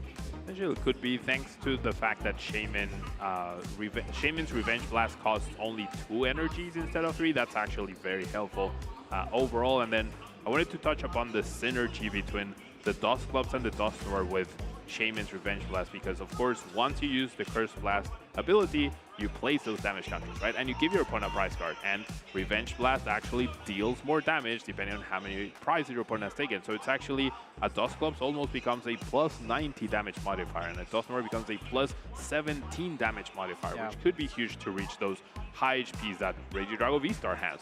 Looking over at Miloslav's list here, there's really nothing super unique. It's a pretty standard Regidrago deck. And looking at what some of the great players in the game brought to this event, it seems like that's a bit of a theme. And now this is an excellent opener here for Miloslav. It looks like he will be going first and has started that Cleffa with that excellent grasping draw attack immediately, benching a Teal Mask Ogerpon, using Teal Dance, attaching an energy card in order to draw 1 card. He's got an Ultra Ball in hand and quite a few Dragon Pokemon that he really would like to get into the discard pile. Yeah, Ultra Ball, perfect synergy. Get those dragons out early so that Regidrago can start copying those attacks. Very interesting inclusion of the Hisuian Gudra V-Star. We've been talking about what's the standardized Regidrago list. Cleffa, definitely a unique choice. Also missing from Miloslav is Fizantipi TX, which I'm very surprised, actually. It's like one of the best cards, in my opinion, from Shrouded Fable. So it'll be interesting to see why he determined that was not necessary for this tournament. Well, a support Pokemon he has chosen to include, along with many of the other Regidrago V-Star players, is that Squawkabilly EX, as we do see that being the choice off the Ultra Ball and hitting the bench right away. Its Squawk and Seize ability can only be used on your first turn of the game, but it's very strong. It lets you discard your hand, draw 6 new cards, and when we're playing a game where the current rule set does not allow for a supporter to be played on the very first turn of the game, it's just one of the best options in the format in order to see tons of cards in the early turns. It is so good, and it can also be a liability, right? So choosing to play it really, the rewards really need to offset the risk that you're getting there. There are some decks, such as Gardevoir, that can really take advantage of those sort of Pokemon, but not this time around. Miloslav will use that Earthen Vessel, grabbing just 1 single Fire Energy. I think this is pretty smart here. Put it in the discard pile, so off of your Squawk and Seize. On your next turn, when you're looking for a Fire Energy for your Regidrago, you have a couple of ways to get it back, right? Oh, certainly. This deck thrives on discarding things, right? Because Legacy Star gets energy back, or gets anything back from the discard pile. You have Superior Energy Retrieval as well. You have the advantage of copying attacks from a discard pile, so the discard pile and the interaction with all the other cards is so key for this deck's success. And I think we may see the discard of that Fire Energy pay off immediately here for Miloslav. He has not attached an energy for turn yet, and he did draw into the brand new Night Stretcher card. Pretty unique recovery option. We see quite a few of these Regidrago decks, some of the Raging Bolt decks utilizing it. You can choose to either bring back a Pokemon from your discard pile and put it into your hand, or an energy card, and sure enough, Fire Energy brought back with the Night Stretcher attached to the Regidrago V, and even an energy switch to move that energy. And I believe Miloslav has a research in hand, also has a Regidrago V-Star. He is having a very threatening open to this game. And Ross on the other side, we haven't really talked too much about what's going on. Probably one of the weaker starters there, that Iron Leaves EX. Yes, usually you would love to use the Iron Leaves to take down that Squawk. I think a very key concept we're going to see here is the 2-2-2 prize trade-off. Both players are going to try and take 2 prizes. That Cleffa is really not a liability for Miloslav, because even if Ross knocks it out, then Miloslav simply doesn't bench another single prize Pokemon and he'll be perfectly fine. So I do think Ross has an opportunity here to be extremely aggressive, utilizing Iron Bundle perhaps to force a switch and try to initiate that 2-2 prize trade-off. But the HPs are decently high of Miloslav's Pokemon for now. Yeah, Ross could reach for a knockout this turn technically, but it would be a massive amount of resources in order to pull that off. He does have a full 4 energy switch. We know 1 is prized. So with that Teal Mask Ogerpon, I mean, we most often see it being utilized for its excellent Teal Dance ability, but its attack is extremely strong as well, dealing 30 damage plus 30 more damage for each energy card between both Pokemon.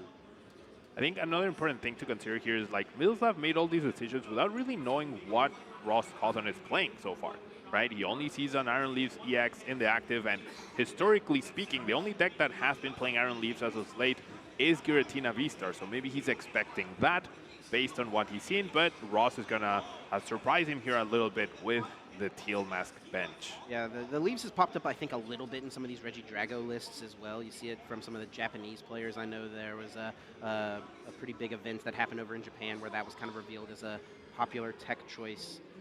For Ross, it will be the Teal Dance, attaching the energy card, drawing 1 more, churning through the deck here. Can't quite get a good read on his hand here. What do you think he's got over there, Pablo? Yeah, so he's got Rare Candy, which is not really useful right now. He wants that to evolve into Dusknoir. He's got an Ultra Ball. He's got a Thornton as well, a Pokestop, but not super useful cards to have right now. Those are like late game resources that would come useful then, so it's going to be harsh to have to discard them through the Squawk and Seize that's likely coming up here. Yeah, definitely not cards you want to see early in the game. Ross is actually only playing 1 copy of Rare Candy, and he's got a really interesting Pokemon lineup here as well. 1 Duskull, 1 Dusclops, and 2 Dusknoir. What's going on there, Pablo? So I'm pretty sure that has to do with the odds of, like, you don't want to start Duskull, right? And ideally in his game plan, he only ever benches 1 Duskull throughout the whole game, so that his opponent can't take advantage of taking out 2 single prize Pokemon. But with 2 Dusknoir, you compensate a little bit for discards. You increase your chance of drawing the card naturally just because you have 2 copies instead of having to Ultra Ball for it. So that's sort of the logic behind that. You see that Squawkabilly EX hit the bench, attachment for turn to the actives. Iron Leaves and Pokestop in play before the use of Squawk and Seize, discarding the Night Stretcher, drawing 6 new cards now. Saw at least another energy card. Is there an out to another Teal Mask Ogerpon EX? I do think we see that Forest Sealstone, but is there a Shaman V?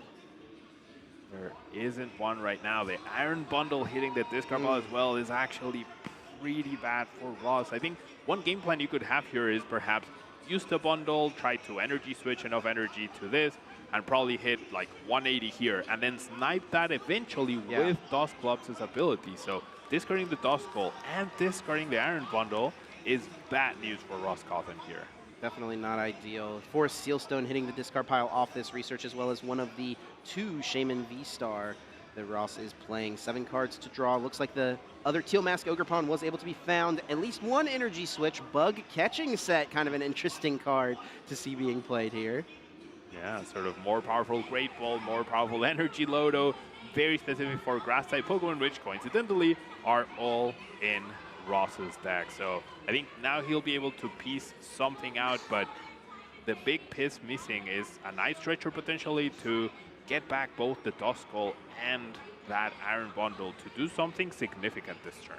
And Ross is playing 3 Night Stretcher. We talked about it a little bit on Miloslav's turn, the power that card can offer, and it's really strong in this deck as well. It seems like you want to have energy in your hand after they go to the discard pile so you can continue to draw with the Teal Mask Ogrepon EX. You also can get back Duskull if a situation ever came up you wanted another Dusknoir. If you mill a Dusknoir or a Dusclops off of the Pokestop, you can retrieve it in that way.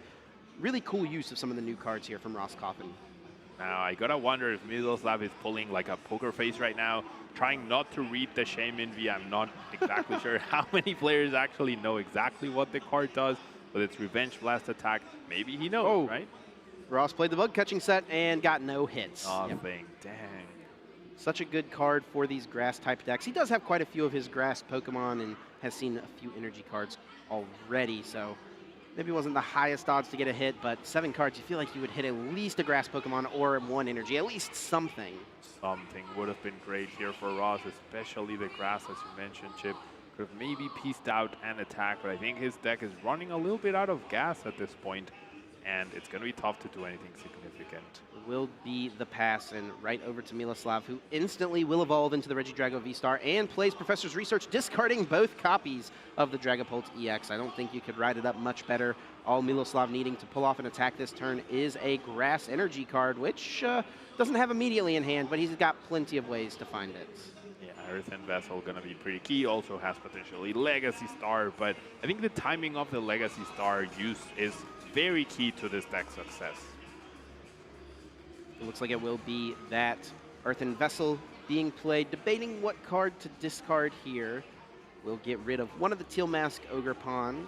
Miloslav is just playing 3 copies of the card. That seems like, oh no, sorry, he is actually playing 4 copies. Yeah. A lot of people have gone down to 3 to try to make space for all these new unique cards from the most recent expansion, but Miloslav sticking with the 4. It is just one of the best, most important pieces of the engine of this deck. Does find a Fire Energy and a Grass Energy card. There is already another Teal Mask Ogrepon in the hand. We'll see how he approaches things here. Now, he's got an interesting choice here, Pablo, because he could use Teal Dance to draw a card, and he has Energy Switch in hand, so he could guarantee it. But he also could just attach to the Regidrago V-Star. Is there any reason to do one over the other? I mean, it all comes down to resource conservation, right? If you draw that extra card, how impactful will that extra card be? Do you really need anything else at this point? Or is the Energy Switch better left unused in order to be utilized later down the line to power up a secondary Regidrago V-Star? I think that's pretty important. Seems like Miloslav will choose to use that Energy Switch. Not sure if he has another Regidrago. He does. Okay, wow. So pretty good. Yeah, the energy attachment going to a Regidrago, the grass to the V-Star. Picture perfect start, honestly, for Miloslav. I don't think he could have asked for anything better than this. Perhaps a boss or a Prime Catcher right now to target down either Shaman or the energy powered up. We've got a couple of options here for what attack to go with. There's that Hisuian Gudra V-Star sticking out to the side. There's also Dragapult EX, which is one of the best ways to get a bunch of damage into play, as the Pokestop does discard 3 non-item cards. What do you think here would be the best attacking option for Miloslav in this spot? I mean, he's probably still questioning a little bit what exactly Ross has going on in his deck. Yep, I think if you want to be super careful, you might choose to use Hisuian Gudra V-Star's attack, but if you want to go in the offensive, as we see the Gudra choice, you could easily just, like, take down the the Iron Leaves EX with Giratina V-Star, but choosing the safer route, just really finding out what Ross is up to, and he can pick that off eventually with a Dragapult Phantom Dive. 200 damage being thrown on to that Iron Leaves EX. Just 20 HP remaining. Should be easy work for Miloslav to clean up in future turns with a Dragapult EX attack. And Ross here really needs to find a way to make something happen this turn. It's going to be kicked off with the Pokestop. Does discard a Grass Energy, but able to find an Earthen Vessel and an Ultra Ball. That should unlock some potential here.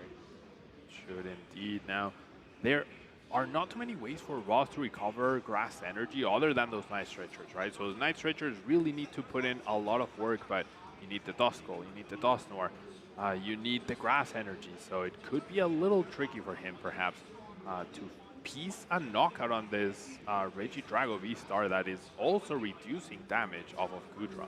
Ross is not only an extremely smart individual, but an extremely smart Pokemon player. So he's going to be very measured with any actions he takes here, and he's definitely going to be forming a game plan of how he wants to piece together the end of this game. Looks like Earthen Vessel was played, able to grab 2 Grass Energy from the deck. scanning through there, not too many resources it seems like left for Ross. That Duskull hitting the discard pile is kind of a bummer earlier on. He can get it back with the Night Stretcher, but he's going to need to find one. He's going to need to find a little bit more at this point in time. Like, ideally, you want to go 2-2-2 for either player, right? That Iron Leaves is almost sentenced at this point because of Phantom Dive. So Ross really needs to perhaps try to target down the bench Regidrago, or maybe pacing off energies to deal significant damage to the V-Star in the active. The 210 HP is an awkward number for Regidrago, right? Like, true. The powerful attacks deal 200 damage, Phantom Dive and Rolling Iron, and sometimes Lost Impact is a little too costly. Yeah, there's an opportunity for Miloslav to potentially set up a 6-prize turn, even, you know, if Ross does attack with the Teal Mask Ogerpon here. For one, he's not going to be doing that much damage, right? You can't get over the 80 damage reduction of the Rolling Iron super efficiently. But for Ross, I mean, it feels like he does need to throw some damage into play, most likely, right? So he can't wait around and do nothing forever. Yeah, and there, oh, no, I thought he was going to pick up to read the Shaman, but not quite. And it looks like Ross is trying to cash in on this Iron Leaves EX in the active spot. Doesn't want to just retreat in order to allow Miloslav to pick it off on the bench. And he also has the boss's orders paired with this in order to take 2 prize cards. So Ross is able to strike first here, going up. 4 prizes remaining to 6. Powerful Prism Edge onto that Squawkabilly X to get ahead in the prize cards and avoiding a potential Phantom Dive unless Miloslav gets a boss's orders or a prime catcher. So trying to ask as much as he can of his opponent, and then Shaman V-Star being now relatively threatening, right? We do have that Revenge Blast. If Miloslav ended up piecing out a 4-prize turn, then that would make it a really big threat. And Miloslav has not used Legacy Star just yet, so he's got plenty of options here. Just a few cards in hand, thinking through exactly what he wants to go for, checking the discard pile to make sure he knows what resources he will have the option to retrieve. Prime Catcher play could be pretty strong, and it does look like he actually even has the Professor's Research in the hand. Perhaps wanting to find boss's orders this turn, he will choose to discard that Professor's Research with an Ultra Ball, and it will be Mew EX grabbed. Miloslav's deck is already looking extremely thin. A lot of strong cards still remaining. That restart ability will help him get to some of those very powerful cards. I think Miloslav choosing to just have the Mew on the bench and no Fizz and TPTX being played, so that's his only way to recover from potential Iono eventually happening, which restart is good, but I'm not sure it's as good as Fizz and TPTX, and that could be something that Ross is planning. Just try to make Miloslav with a crucial energy, a crucial something at some point to pull more ahead in this game. Miloslav even counting the number of cards remaining in deck, and it looks like we will see that Legacy Star utilized. Or no, Pokestop first, flipping those cards, and Prime Catcher was able to be found. Superior Energy Retrieval will bring back up to 4 energy cards from the discard pile to the hand. At least 1 Grass Energy being discarded earlier. Looks like another as well. Still both Ogerpons having been used. This having not been used. This situation is looking extremely good for Miloslav. He's going to jump ahead here for 2 prizes on this Squawkabilly. Could even take the 4-prize turn if he wants it. Yeah, I think that's what we're seeing. Phantom Dive, knock out the Squawk, 2 damage counters on the Iron Leaves, and then 4 damage counters remaining. Gonna go 1, 1, and 2, I believe, on the Ogerpon, setting them up perfectly for a knockout, which will allow Miloslav to go down to 2 prizes remaining, and both Regidrago V-Stars almost threatening the Lost Impact for game on anything that Ross Cotton has at this point. Yeah, this situation is looking pretty tough for Ross to come back from. I think we see the potential of his deck. It doesn't look like he's going to quite be able to piece it together here in this game, and it seems like he agrees. Ross making a smart concession here. Wants to make sure he has plenty of time for hopefully a game 2 and game 3. Miloslav getting the win in game 1. Yeah, very smart concession right there for Ross. Very decisive win for Miloslav here. His deck worked perfectly to the T, did not miss a beat, didn't even have to use the Legacy V-Star. And like, when your opponent is down to 2 prize cards, they have 2 Regidragos set up, they have Legacy V-Star to just get back 1 Grass to threaten Lost Impact.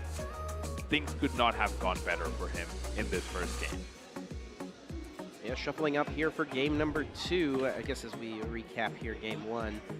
what do you think you'd like to see adjusted on Ross's side? You know, how does he approach this matchup? This is surely something he has tested a ton of, Regidrago V-Star being the most popular deck in the formats. I mean, the only adjustment he can generally make is just draw a little better, right? Not start your Iron Leaf so that you don't have to dedicate too many resources to the energy switch. Perhaps go first so you can actually have a slightly stronger setup to threaten and get that first 2-prize knockout before your opponent can attack you, and hopefully establish the Iron Bundle, usage, and the Duskull as well. Recapping game number 1, it was Ross able to strike first, taking the first 2 prize cards on the Squawkabilly EX, but it would be all for naught as Miloslav had the excellent response next turn with the Prime Catcher, taking a 4-prize turn, knocking out Ross's own Squawkabilly and the Iron Leaves on the bench that was hit earlier on in the game. Yeah, it's pretty interesting here to see how this is going to piece together. Both players using that powerful Teal Mask Ogerpon EX. Miloslav in a more conventional way with Regidrago, and Ross has really gone out of his way to find something unique. Here we go, game number 2 underway, and Ross has chosen to go first. I feel like from Twilight Masquerade set and when the hype was surrounding that chip, I think you'll agree that all the focus was on Dragapult EX, but turns out Teal Mask Ogerpon EX was the real star of that. Yeah, and it's even true for Raging Bolt as well, another deck that has popped up and become extremely strong after the release of Teal Mask Ogerpon. I mean, it turns out attaching extra energy for turn and drawing extra cards makes for a pretty good combination. Now Ross is kicking things off with the Nest Ball, has started the Squawkabilly EX, which is not too bad, honestly. You want to get it in play generally, use that Squawk and Seize on turn 1. He will want to get it out of the active spot eventually, but he knows that Miloslav cannot be aggressive and do something like a Raging Bolt player could do, take 2 prizes on turn 1. Yeah, at best you could attack for 130 with Regidrago V, but nothing too impactful. Now, we did see Ross's prizes on screen. 1 Shaymin V-Star being prized, the Palpat being prized as well, could mess with any potential Thornton plays that he wanted to make. And over on Miloslav's side, he does have the Squawkabilly EX prize, so that could lead to a slower start depending on what he has in his hand. Can't really tell if he has a support or not, but usually with 4 Nest Ball, 4 Ultra Ball, Squawk is super good, but if you don't have access to that, it can cause your deck to have like a little bit of a hiccup, if you will. Well, this is kind of awkward here for Ross as well. He's got the option to use Squawk and Seize, but he's got 2 supporters in his hand and also 2 of his 3 Night Stretchers, so we're going to see he's choosing to actually hold off on that hand, not discarding those precious resources. What do you think of that, Pablo?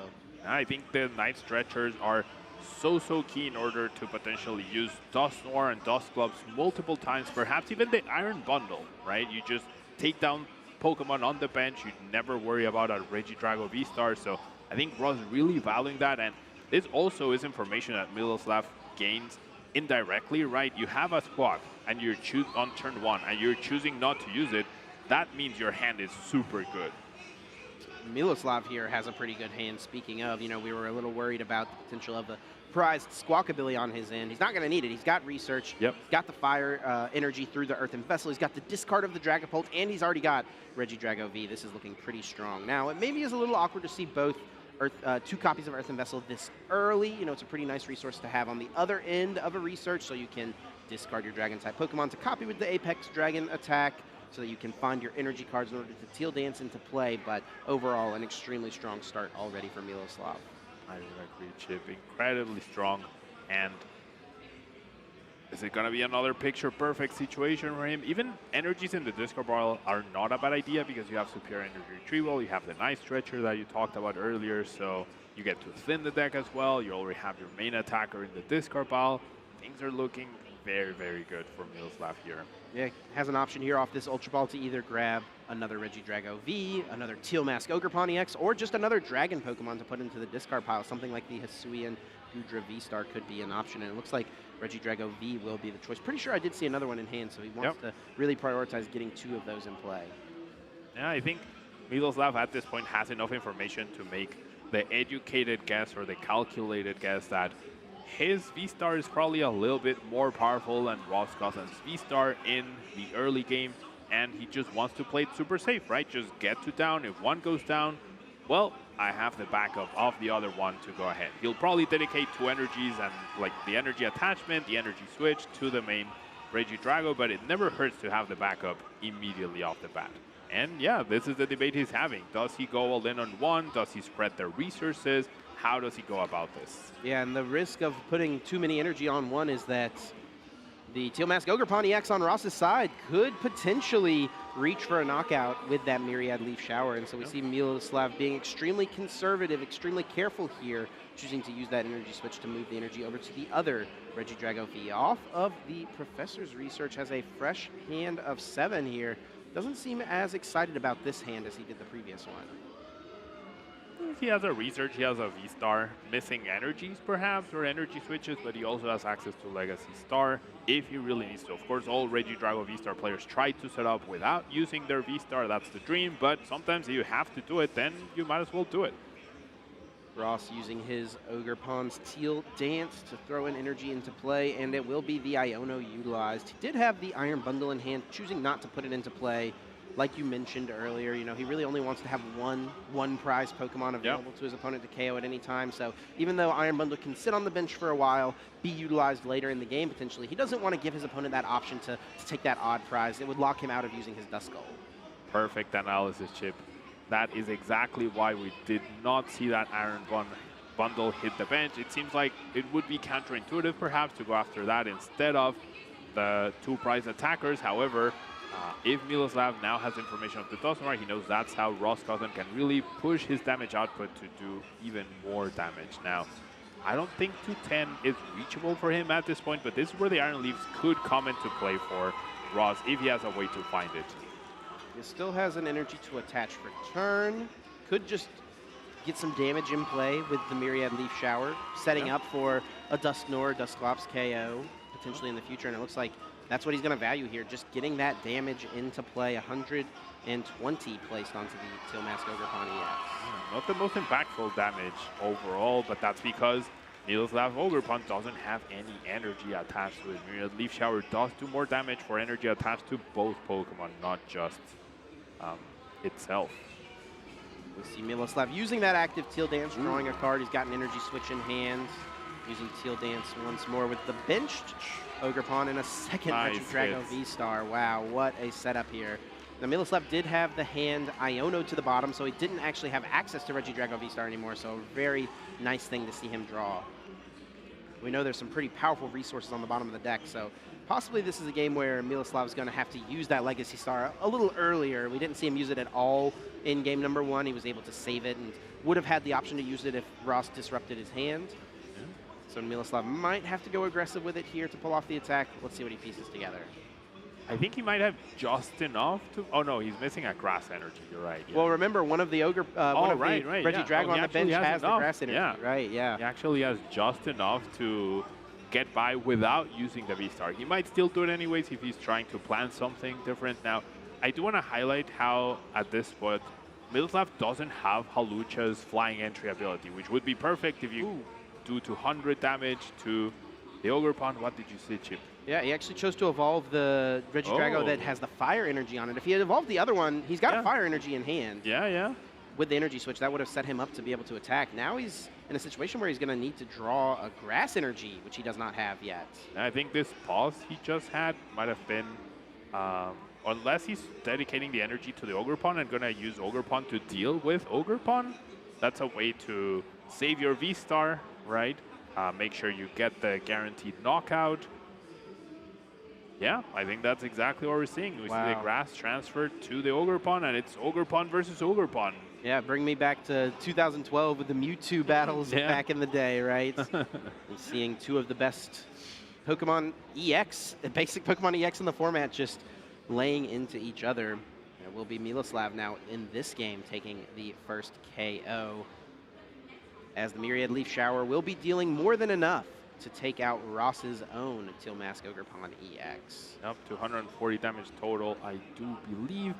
And Miloslav did hit an Iono off of Mew EX's restart. This time it's Miloslav who gets the first 2 prizes, leaving Ross Cosson's board very bare bones. No energy in play, no real threat, and really needing to have an extra Ogerpon to get the return KO, right? But it's going to come down to perhaps setting up the Dusknoir to pick off this Ogre Pawn eventually to turn things around. So Ross is behind, but he has all the tools necessary to potentially pull ahead still. Yeah, and I think it was a really smart play from Miloslav last turn. Could have gone in with the Regidrago, but didn't have a great way to get the knockout, right? I don't even think that the Giratina EX, V-Star is in the discard pile. So you could have hit for 200, you know, set up some damage on the bench, get a little more damage in play. But this is Miloslav attacking Ross's board in the sense of taking all those energy out of play, as you mentioned. Yeah, Ross sometimes if your opponent has enough things on the board, you focus on establishing a powerful position. But here, eliminating 3 energies, Ross is only attacker. Even the double Teal Dance ability to potentially power up a backup attacker, all of that influences Miloslav's decision, as you mentioned, Chip.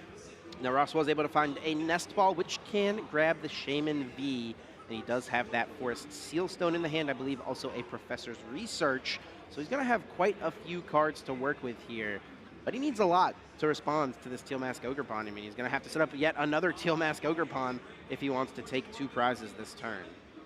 Now, Revenge Blast at this point in time doesn't do enough damage. Miloslav has taken 2 prizes, so Revenge Blast will deal 140. Not quite enough, but the Forest Sealstone seems like a pretty key card here. Ross is holding a counter catcher in his hand, so he might choose to go after something else, perhaps the Mew.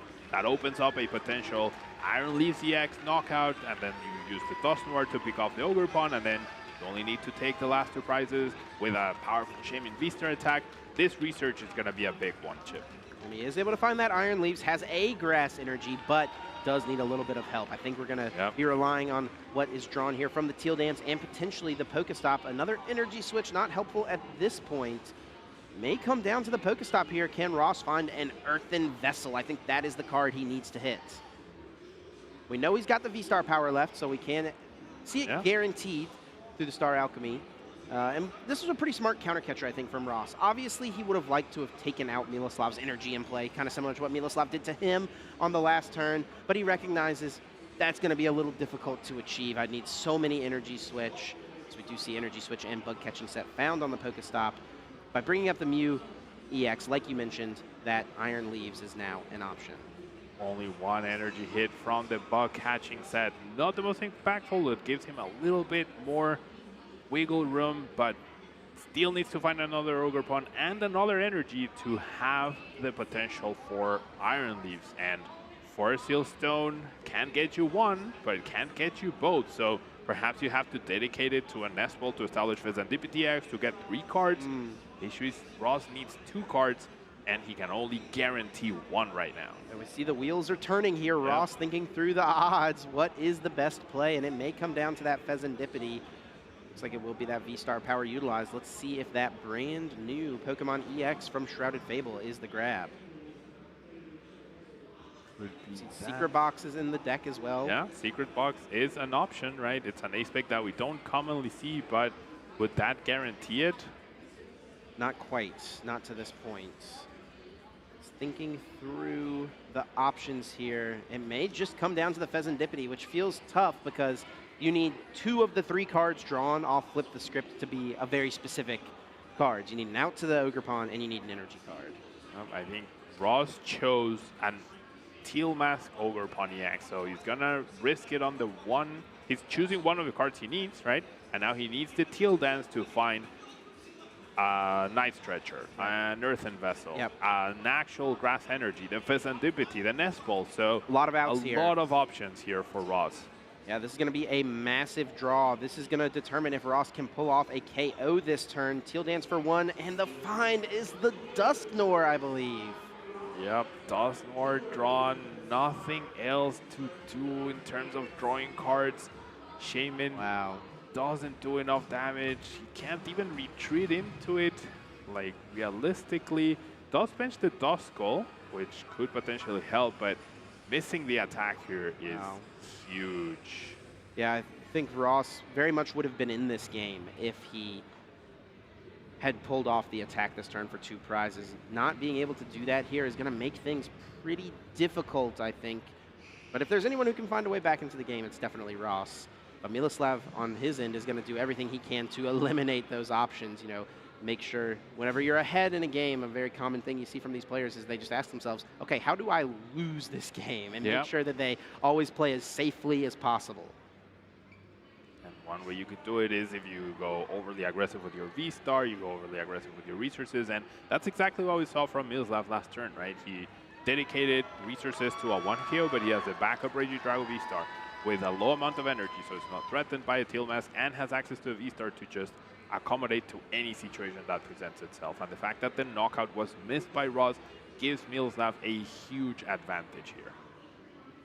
Now, Miloslav would have to use Boss's Orders or Prime Catcher to take 2 prizes this turn, either on the Shaman V or the Squawk ability, as we do see 3 cards hit from the Pokestop, immediately using Earthen Vessel to discard the Nest Ball, finding energy cards.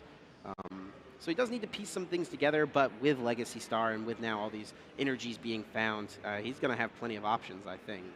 Not many grass energy left, as we just saw. So that could be something that, I feel like that pause that Miloslav did, put 1 grass, then pause, then chose the fire, that gives perhaps your opponent a little bit of information and, oh, okay, maybe they don't have all the grass energies, but does have energy switch, has enough energy in play to work. He could generally just have a lost impact knockout, and he's just going to target down the Shaman V here. It will be the Boss's Orders bringing Shaman V to the active spot, and its Revenge Blast attack is potentially extremely strong, but didn't have enough time to stick in play for a turn to evolve into Shaman V-Star. Shaman V-Star has a little bit beefier, 250 HP. It gets to hang around. Not the case here, as Apex Dragon able to copy the Rolling Iron, taking 2 prizes, getting rid of Ross's Shaman V. And this is a really tough situation Ross finds himself in. Got the Dusk Skull. We know Dusk Nor is in hand. If he has maybe the rare candy, perhaps he can piece something together here, but it is certainly going to be an uphill battle from this point.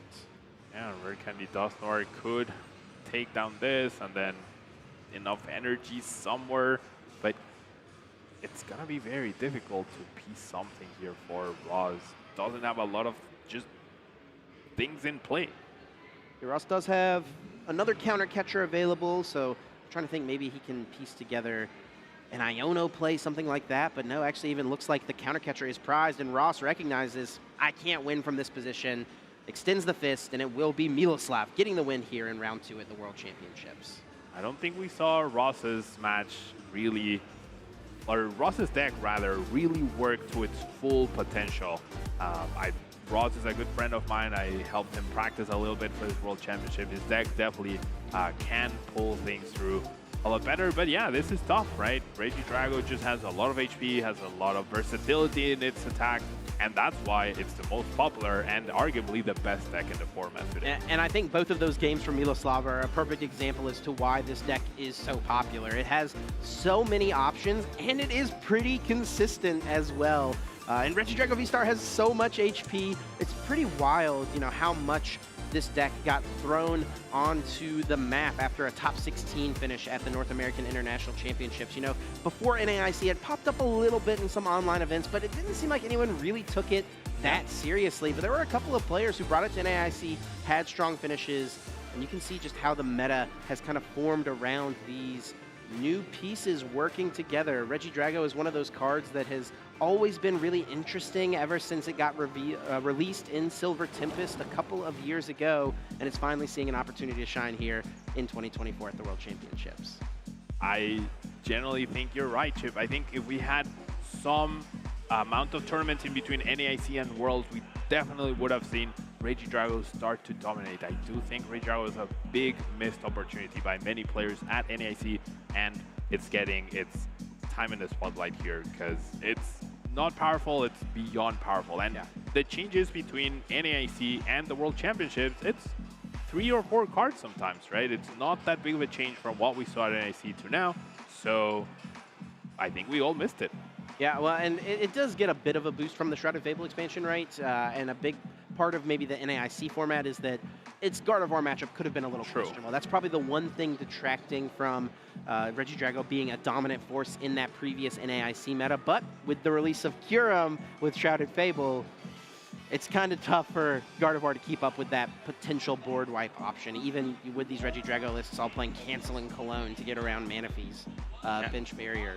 We did see Robin Schulz in round 1 almost pull off that board wipe that you mentioned with the Kyurem, right? So yeah, perhaps that was the missing piece, and Hawlucha just isn't quite enough to pull it off as good as Kyurem does it.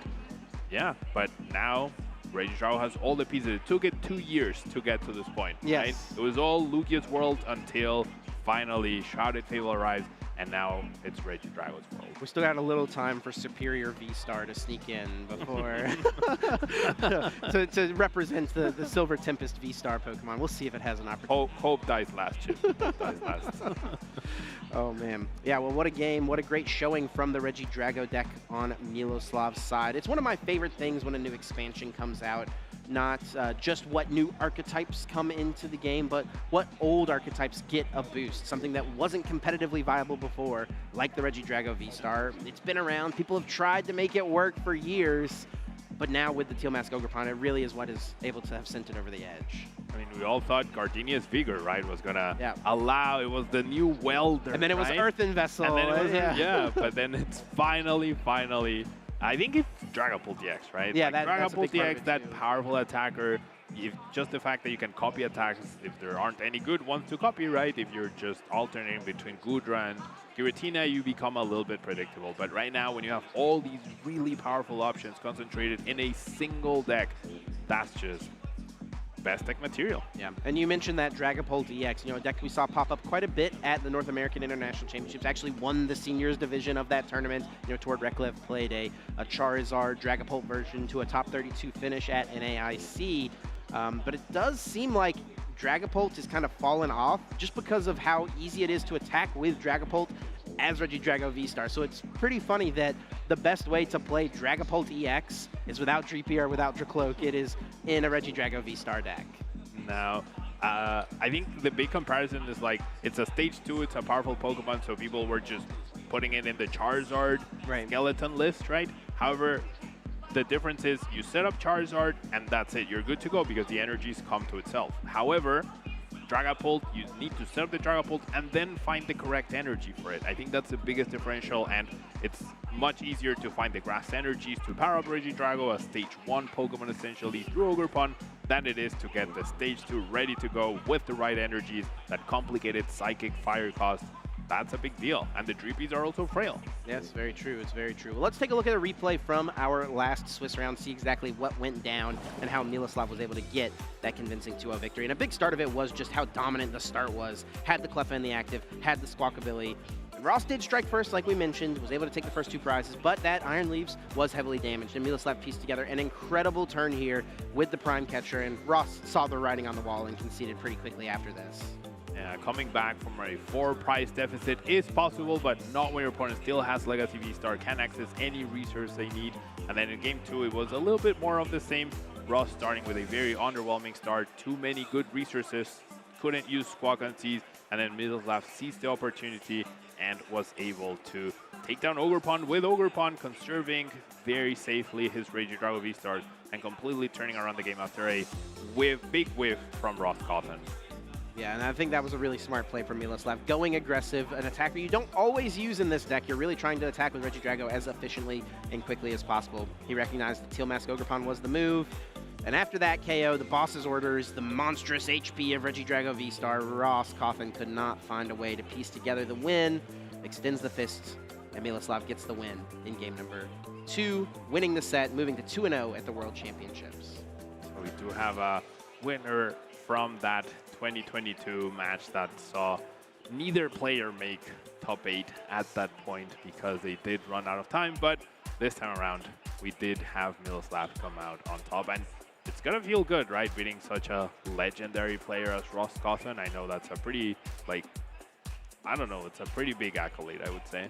Yeah, without a doubt. I mean, I think any player would be excited to sit down across from someone of Ross's caliber with his resume, with his pedigree, just because it's so exciting. You know you're going to get a great game of Pokemon TCG. Win or lose, it's going to be an excellent experience. Without a doubt. Yeah, congratulations to Miloslav on the win. He's been a great player, pretty consistent player. He's got a ton of, top 32 plus finishes, a few top 8s snuck in there over the last couple of years, dating all the way back to the pre-COVID era. He had a first place finish at a special event, I believe.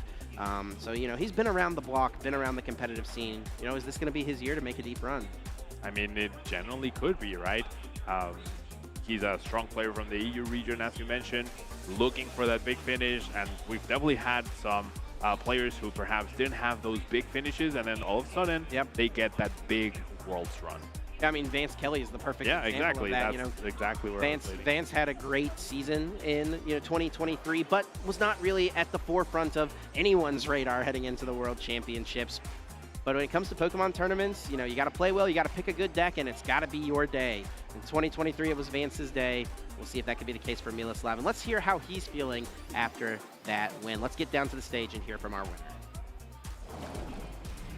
Thank you so much, Chip, for that. I'm here with Miloslav, the winner of our last match here. Miloslav, how are you feeling? Feels pretty good. Yeah, I'm 2-0, so hopefully hoping to add some other wins and do well today. Yeah. Yeah, you're 2-0. Did you start off with that round 1 bye then? Yes. Okay, so we were discussing how you can kind of go around, check out other decks, what people are playing. How'd you utilize that bye in the round 1? So I think I utilized my round 1 bye very efficiently. I used it to sleep in for 1 more hour, which I think is the best usage you can do for your round 1 bye. So, yeah. Wow. I arrived like 10 minutes before round 2, so yeah. 10 minutes before round 2. So you rolled out of bed and then onto our stream table, huh? Yeah, it was perfect. I mean, I was a little bit scared that I faced a good player round 2, but it went well, so yeah. Yeah, actually, speaking of that matchup, you've gone against Ross Cawthon before in previous World Championships. How did you feel sitting across from the table again from him, and then also to see the deck that he was playing? What were your emotions in that moment? So I expected the default Ogre on Verdier deck, which I think is a solid matchup, especially if I run the Cleffa, because I have a good dude to hide behind. And regarding facing Ross Cawthon, so I don't really care who I'm facing, I'm just trying to win, but it stinks a bit if you face a good player in the rounds 2, but I mean, it went well, so it's fine.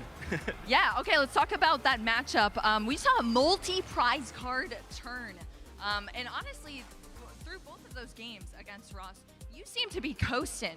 You were just comfortable, calm, cool, collected. They were talking about how at that point you're just kind of sitting there asking yourself, okay, what could go wrong? How do I protect myself? But you seemed very comfortable. How did you feel against Ross in that matchup? Yeah, I mean, it was like both games were comfortable spots for me because I was able to take the first 2 prizes and he wasn't even able to respond the second game where he got the first attack off. So yeah, I mean, it was just a smooth sailing for me. So. Yeah, I mean, we saw it on your face for sure in that match as well. It was kind of weird in the first few turns where he started to discard his stuff because I was expecting a mirror match or a bolt, but because yeah, you don't expect your opponent in round 2 at worst to ultra ball away a candy and a turtle is the first 2 cards, right? But yeah, I mean, it worked out well, so yeah. Yeah, it definitely worked out well for you, absolutely. So let's talk about your deck a little bit. Regidrago, how has it been performing for you in playtesting leading up to this event? Why are you feeling comfortable bringing it to the World Championships? So I think it's the best deck, and throughout my testing, I actually felt like I have a bit different opinion regarding the deck compared to the other players, or like compared to the usual the usual testing results that people have, which is they play a lot of one-off decks like Redzar, Taulusha, etc. And yeah, I don't play those. I just play the deck to have as many best starters and as few blanks as possible, so I get to draw a lot of cards with Mew, and yeah, I think this is the best way to play the deck, even though you're basically folding the bolt matchup. But I think taking a risk at Worlds, which is a tournament where I think you're supposed to take risks the most, is correct mindset, so yeah. Yeah, I love that. We've been talking a lot. I guess. That's the tech, I guess, yeah, just not having any specific techs. I mean, it's working out. So we've talked a lot about, the different attackers, like you mentioned, Raging Bolt versus Giratina V-Star, where people fall on that. You have the Giratina V-Star. Why Giratina? Yeah, I think it's just a better card. It allows you to trade a bit better if you need one-shots, because I don't really like dedicating 4 discards to one-shot a V-Star. So yeah, I can see the point of the Bolt as well with being able to reach like 300s, but yeah, it doesn't really go with the mindset I'm trying to have with the deck, which is like as few bad starters as possible and just trade well overall. It also allows you to cut some energies, I think. So yeah, I think it's just the better cards for this tournament. Great. So do you think your version of this deck is the best version of this deck? I think if my opponent flips Regidrago, I'm probably beating him, yeah. Nice. I love the confidence. How far do you think you are going this World Championships? I'm obviously trying to win, but I will be happy if I make it to day 2 as well and get some okay cash in. All right, awesome. Well, good luck in your next rounds coming up. Hopefully that extra sleep helped you out a little bit. Is there any shout outs you want to give out before we say goodbye and I send you off to your next round? Of course, I would like to shout out everyone that helped me with my preparation and the Czech gang as well. Thank you guys. And I would also like to shout out TFT Mafia from the Teamfight Tactics game. They are my group for stats and they help me a lot with statistics as well. So yeah, well, shout out to them as well. Awesome. Thank you so much, Miloslav, for the insights. Good luck in your next rounds. We are going to be heading back to our casters. Great to hear from our winner, Miloslav, looking to make a deep run. You know, it was his friend from the Czech Republic just a couple of years ago getting the win at the 2022 World Championships in London. Is it going to be another Czech Republic's player sitting atop the World Championships this year? Only time will tell. Only time will tell, Chip. I mean, I honestly wouldn't surprise. He's super confident, right? Seems like that's a nice level of confidence that in order to be world champion, you probably need that to go up against the world's best players. Without a doubt. Well, speaking of Worlds and the tournaments that we are here at, let's take a look at the meta. This is one of my most favorite things to look at. What decks did players choose to bring to the World Championships? And wow, look at that. Far and away the most popular deck, Regidrago V-Star. Now, I think everyone knew this deck was going to be most popular and was going to be a really strong play, but 24% of the room, Pablo, a quarter of the players in this room chose to play that deck. Yeah, almost double the next choice, right? Charizard EX. So I am honestly very surprised. I thought this would be a little bit more even across the board. 24% is really high up there. It's almost like back to when Lugia V-Star was released, right? Including Regidrago V-Star, but this level of dominance at the World Championships, I don't remember seeing something like this. It's pretty wild to see. I mean, in these other decks in the middle here, we totally expected to see in around these percentages, I would say. Charizard, Lugia, Gardevoir, Raging Bolt. But how about bringing up the rear here? 5.5%. 63 brave souls chose to bring Iron Thorns EX to the World Championships. Pablo, what do you make of that? I mean, if we take a look at this graphic, right? Iron Thorn stops Regidrago V-Star's Legacy Star and Teal Mask Overpawn's Teal Stance. It also stops Burning Darkness, Infernal Rain. It also stops Quick Search. It also stops Summoning Star. And it also stops Psychic Embrace. So is it enough to pull through? I don't know, but Iron Thorns definitely was a deck that was gaining a lot of hype in the lead up to the World Championships, especially in online events. And we don't see it here on this list, but just behind Iron Thorns EX, I'm not sure if it's actually the 7th most popular deck, but I know there were 55 players playing Block Snorlax to this event. So there's about 10% of the room that is on some form of control / stall archetype. Yeah. Now, I think it also makes sense that we have this amount of attempt to slow down your opponent because these abilities are so powerful. Right? Yes. Legacy Star, Infernal Rain, Quick Search. So in order to having that option to potentially stop your opponent's game plan is very powerful. And Snorlax did gain the fans from the previous set, right? So I think that energy control focus is something that's very important. And as we see with Iron Thorns, the Crushing Hammer is the big card focus of the deck, right? That's how you slow down your opponents enough in order to get past the threshold. Yeah, it's pretty wild to see that deck be this represented for the World Championships. You know, maybe, for a regional championships or something like that, it wouldn't be as crazy to see. But for Worlds, I mean, this is the big one. This is the event that players dream about, that they want to win more than anything. And 63 players said that their best way to win was with Iron Thorn EX. I mean, I can't really wrap my head around that. I agree. It's definitely a wild choice.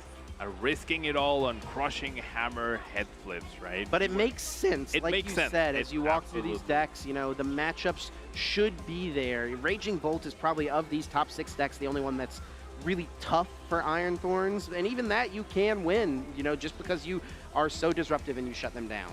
And they only play 4 copies of Professor Sada, that they need to find off of Burst Roar from Raging Bolt. You do nullify the Greninja, the Squawk, the Fezandipity, the Mew, and most importantly the Ogerpon. So denying everything revolving around the deck. It's a race to finding the Saras, and even if they do, they still need a couple more, one more energy at least to get the knockout. So in that time, yeah, Iron Thorns is pretty consistent in getting attacks off. So I wholeheartedly agree. I think Iron Thorns could be a potential sleeper pick. It's a powerful deck. However, on the counter side to that, Regidrago V-Star plays Canceling Cologne. Charizard tends to play Canceling Cologne. Yes. Lugia tends to play Flutter Mane sometimes. Gardevoir plays Flutter Mane and Klefki. So all the decks do also have an answer to Iron Thorns, but did they play them today? That's the big question. That's the big question, and can they find them at the right time as well, you know, because Iron Thorns isn't just sitting there doing nothing and playing Crushing Hammers. You know, it does put on some pressure with its attack, you know, starting to build up damage in play and eventually take those knockouts. What do you think, Pablo? You excited to see some Iron Thorns on stream this weekend? I honestly would be, yeah. Iron Thorns versus Block Snorlax, what do you think? I mean, I think that's almost another win for Iron Thorns. It could come down to, like, does Iron Thorns, how many Canceling Colognes do they play? How many Mimikyus does Snorlax play? And then can the Snorlax play Airy and Misfortune to hit them? I think that Iron Thorns probably would have a hard time getting through Mimikyu, right? That would maybe so be it depends on the Canceling Colognes. Sure.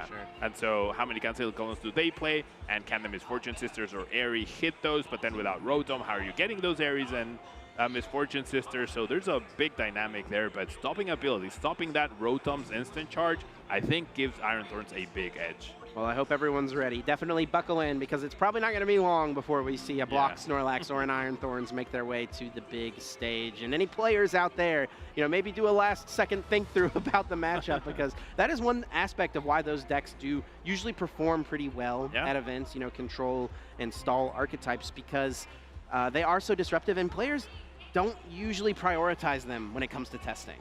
Yeah, I mean, the big priority for this event is Regidrago V-Star, right? You're going to dedicate a lot of your time to that, and therefore, perhaps you don't test too much. You're surprised by the counts of the Cold Resist Tenacity or the Lost City or an extra, the A-Spec choice for Iron Thorns. I've seen it be completely wild all over the place, all sorts of choices. So which one do you prepare for? How do you prepare for all of them? Yeah, it's definitely a big part of the game. You know, we don't have open team sheet like, you know, Pokemon Go and you know, Pokemon VG has. Players kind of have to figure things out on the fly. Sure, you've got an idea of what might be in the popular lists, but you never know for sure until you see your opponent put that card in the discard pile. Well, Pablo, it's been a great round number 2 with you, my friend. I'm very much looking forward to the rest of this weekend, and I hope our viewers at home are doing that as well. We've got Swiss round 3 coming up very soon. Don't go anywhere. You won't want to miss it.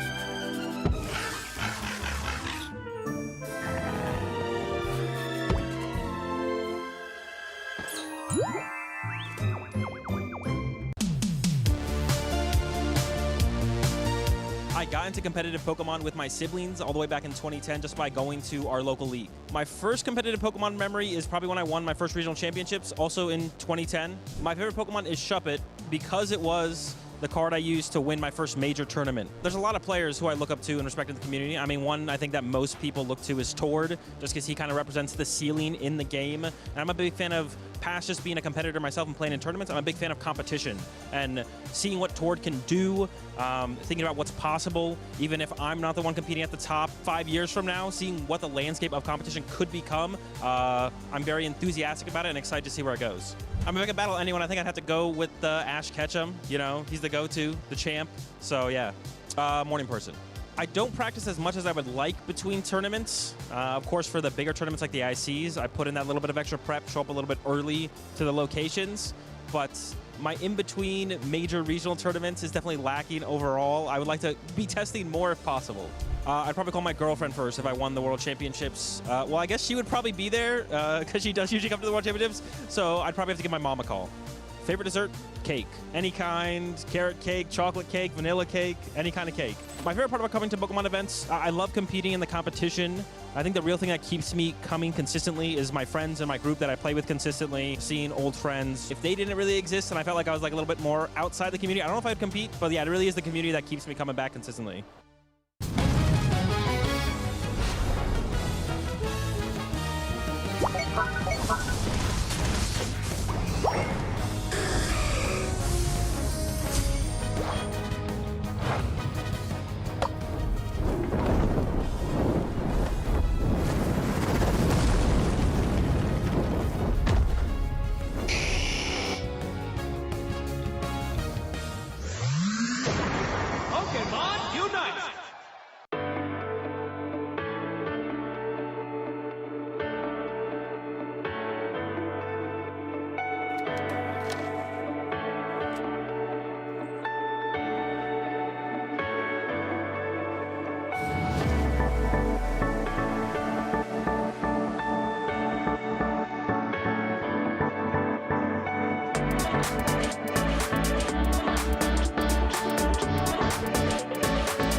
Anna here with my new friend Cece. Cece, who are you cosplaying today? Today I'm cosplaying Carmine from the DLC from Scarlet and Violet. What made you choose Carmine? So last season I actually dressed up as Nimona, and so I thought it would be fitting to do her other counterpart. Yeah, what's your favorite part of your costume? So my favorite part has got to be the hair.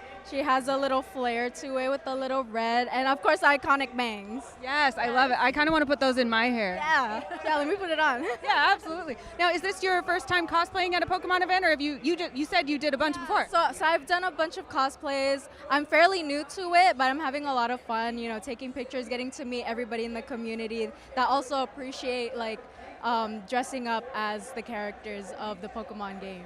What's your favorite part about being at a live Pokemon event? Definitely the community. I love getting to meet everybody, making friends, connections, and just like the vibes. And what is it like being here in Hawaii for a Pokemon event?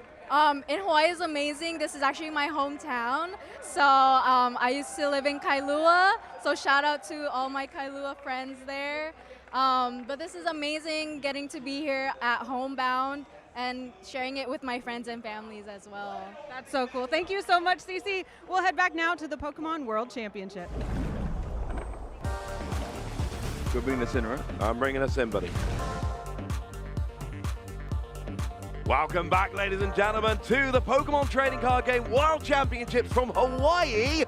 I'm very happy to be joining you for the first round here. My name's Ross Gilbert, and I'm joined for the first time at the World Championships by my very sparkly co-host, literally and figuratively, Shay Byrne. How you doing, Shay? I'm feeling absolutely ecstatic here to be at the World Championships. I can't honestly describe it to you guys how excited I am, and I cannot wait to take you through this next round of Pokemon TCG action. Hey, it's going to be pretty good. And you might be noticing, hey, what's your pin there? It's looking quite shiny. There's no good way to come to Hawaii from the UK, Shay. No. We've all discovered this. So I'm like, right, if I'm going to come all this way, I'm going to come via Japan. I go into a Pokemon Center in Neonbashi in Tokyo.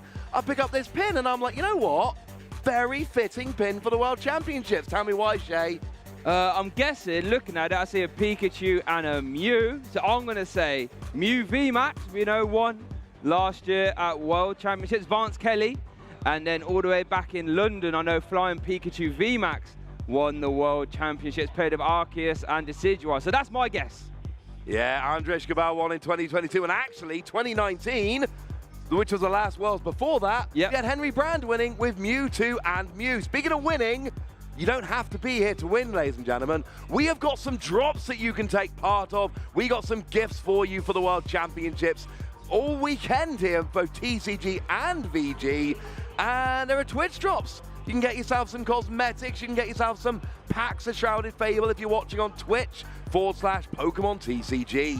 Yeah, I mean, look at the design on those sleeves, deck box, and coin. Even the back as well, got those flowers. I'm a colourful geezer. I like colours, so I'm liking the look of that back coin there. And you getting some packs. We all know important packs on the Pokemon TCG. Open them up, get involved. If you are watching on Twitch, make sure to get some Twitch drops and use them wisely. But if you're someone who wants a little bit more certainty, you want to know exactly what cards you're getting, we've got you as well. There is a distribution going on in Pokemon Trading Card Game Live this weekend. Just use the code OutburstWorld24. You can see it on the screen there, and you get the special illustration rare Pecharunt EX to use on Pokemon Trading Card Game Live. And I tell you what, Shay, subjugating chains, great ability for switching your active Pokemon, and irritated outbursts. Get late in the game, you can do some serious damage with that. Yeah, that is a fantastic card. One of the premier cards out of, you know, Shrouded Fable. That subjugating chains can be played in a whole host of decks, you know, and that Charizard EX as well. We've already seen it. So yeah, if you want to get your hands on one of those special illustration rare Pecharunt EX, use that code OutburstWorld24 and get your hands on it. I know what you're thinking though. Wassy, I love the trading card game, but I also play the video game. Ooh. Do you have any presents for my video game loving friends? Well, wonderful news. We got you there. We have got Tamaya Agawa's 2023 World-winning Sylveon available for download now using the code SleepTalkWorlds. Although do remember that O is actually the number 0.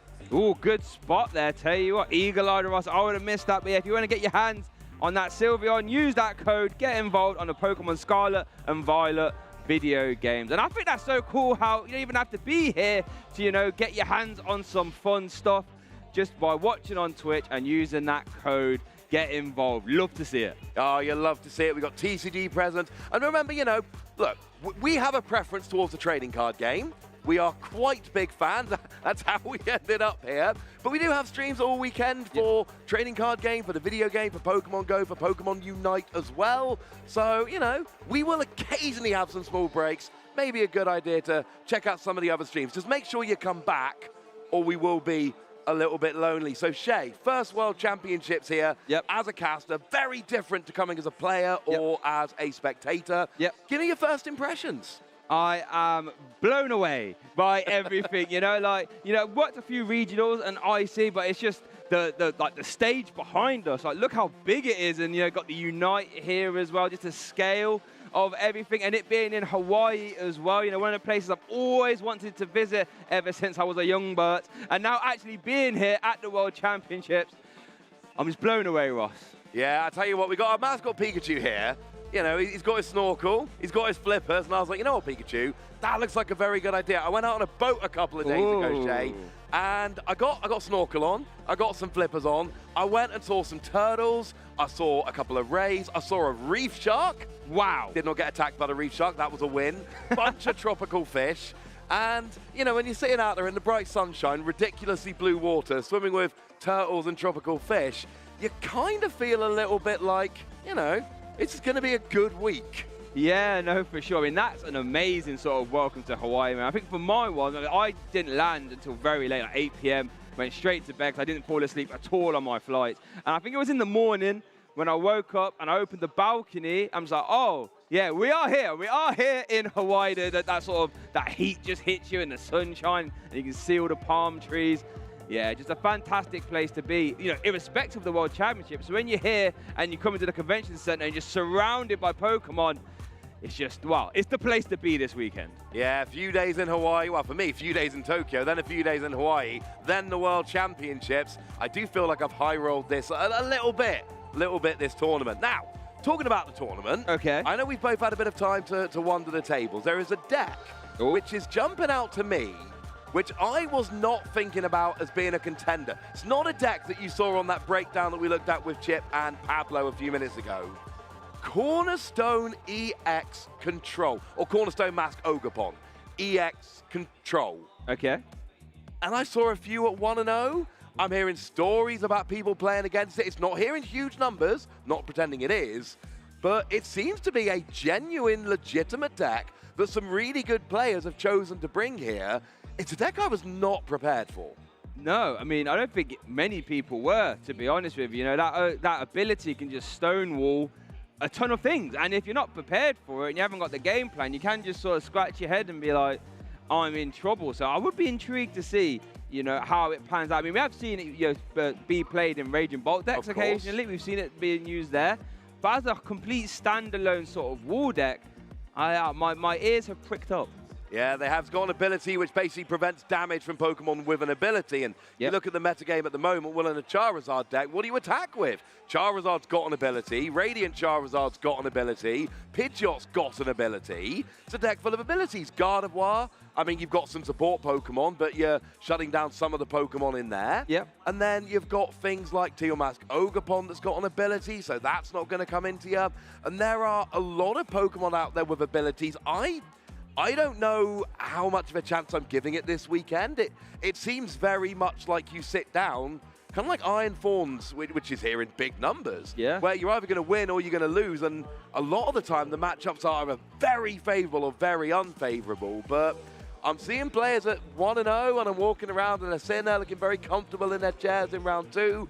And I don't know, we could have some surprises along those lines this weekend. It's a deck which is... It's caught my eye, shall we say. Yeah, I mean, as soon as you mentioned it, I was like, oh, okay. And like you mentioned how the matchups are really polarized, right? Well, the advantage to that is if you just match, you know, like 6 or 7 or 8 of the good matchups, you could just, you know, relax, put your feet up a little bit, and you got yourself some easy wins. And that's what it's all about. I always say you don't get bonus points for winning hard games in the Pokemon TCG. So if you can get as many easy ones as possible, that sounds like a good idea to me. Oh, it's a very, very good idea. And then wins are hard to come by, and wins are important. We're playing 8 rounds today. Yep. And the cut, let's face it, the cut is pretty harsh. You need to have 18 match points. There's 2 ways you can do it. You can win 6 of your 8 games, taking 2 losses. Yep. Or, I mean, obviously more would be better, but I'm talking about the minimum standard here. Yep. Or you win 5 games and tie the other 3. Here's what's awkward, though. If you take a single loss, yep, your ties, for the purposes of getting into tomorrow, are equivalent to a loss. Yeah. You take 2 ties, you're still in. Take a loss, you're out.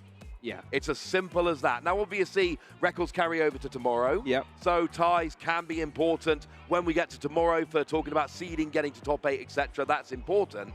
But talking purely in terms of getting from today into tomorrow, it's 6 wins or 5 wins and 3 ties. That is it. It's not the 6-2-1 that we've been used to through most tournaments this season, where you can take an early tie and you're like, all right, that's my 1, I can go 6-2.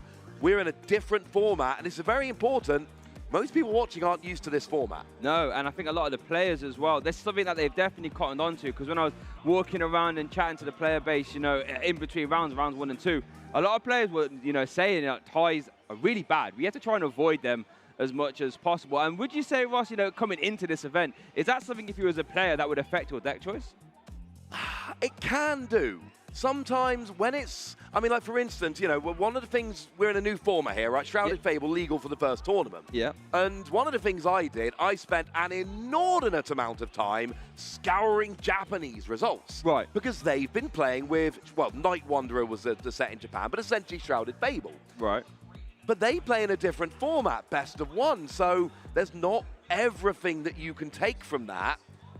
But it is a different format in here because you can't really afford to take ties. I'm looking at a deck which is going to be a little bit faster and a little bit less prone to ties. I would rather have a better chance of winning with a chance of losing than a chance of winning or tying, if that makes sense. I'm going for that.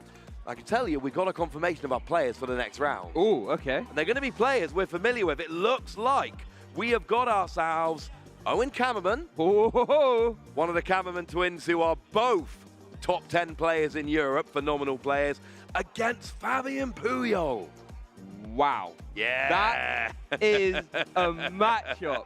Oh my goodness gracious me. I cannot wait to get this done. Owen Kammerman, I think, won 2 regionals, right, in this season? 2 regionals back to back. I'm told we got some standings we can look at before we get there. Okay, let's have a look at that. It's a match to be excited about, but I think standings first, then we can have a chat about the match.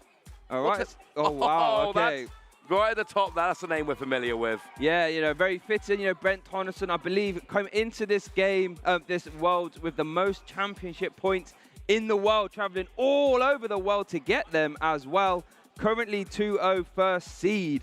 And then we got, was it Diego Casaria there, ex-world champion 2018 as well, yeah. Yeah, 2018. And what's interesting, Diego won in 2018 with a brand new format. Burning Shadows was legal for the first time at the World Championships and won with Gardevoir GX at that event. So that's what I'm watching. Consta Kalama, regional champion from this year. Yuho Kalama's brother. The Kalama's another powerhouse. Really are. Pair of brothers. Oh, and Stefan Ivanov. Yeah, pretty good, I hear. Yeah, this is the thing about Worlds, right? Every player is a star-studded, you know, name. Got Isaiah Bradner there, finalist at EUIC, just gone, you know, currently 2-0 as well. And that's the thing, like we said, you know, being able to get yourself into day 2 here, you need 18 match points. It's a lot harder than normal. So starting off at this 2-0 is exactly where you want to be. There are, and I got to shout out, there are a bunch of Japanese players we're seeing high up there. We've got Keiju Miya, we've got ourselves Haruto Fujita, we've got Shinji Mori, we've got Taisei Ito, we've got Haruki Miwa, we've got Takashi Yaneda. We've got a lot of Japanese players representing here. Of course, Hawaii is a more convenient location for Japanese. You know, we didn't have a great journey out here. It was long. But I actually flew from Japan here, and I can tell you, you know, if you ignore the 14 hours I had to spend to get to Japan, it's quite a nice kind of 8-hour jaunt over. Yeah, I mean, you're right. And then you had to get all the fun time there in Japan as well. And that's one thing I really love about the World Championships, actually, is that sort of merger of all the player bases from different regions. You get to see them all on one big stage, and everyone can just duke it out for that championship title. Ultimate bragging rights as well. But you know what I was doing, actually, Ross, as well, just before we come on? I was looking at all the trophies and the trophy cards, and they look very nice. You know, all these players will be, you know, really trying to get there, and what an achievement to say, I am a world champion. Yeah, I mean, for me, the ultimate dream is that trophy card. Yeah. The trophies are nice. I love them trophies, don't get me wrong. But if you're a massive TCG fan, the idea of earning one of those trophy cards with Pikachu holding the trophy, oh, that is the absolute dream, getting one of those trophy cards at an event like this. So you can see there from the standings, huge number of players we're familiar with. We're still early on here, let's be honest. There are a lot more 2-0s than you see on that list there. Yep. But that is a good smattering. You know, that's just the top 16 players and just the names alone. I think Cyrus Davis played Alex Szymanski round 1 of this tournament. I mean, that is a tough round 1. On the last round, Jesper Eriksson, 2016 Senior World Champion, played against Tord Reklev. I mean, we had a phenomenal match of Ross Corthorn and Miroslav. Yeah, we did. But then you look at some of the other games that are around there. Although I will tell you, I believe Jesper and Tord were playing, I think it was a 60-card mirror. Oh, really? Which I think is a reason why we maybe don't always want to feature those games on stream so much, because 60-card mirrors. And I spoke to them both about the game. They came and said hi right before we came onto the stream. Yeah. And let's say it didn't sound like the most exciting of games that they played. Ended up, unfortunately, in a 1-1 tie. But yeah, Jesper Eriksson, Tord Reklev, they are other players to look out for. And that's the thing, you know, Tord Reklev and Jesper Eriksson are sitting at 1-0-1 at the moment. And they're both phenomenal level players at this stage.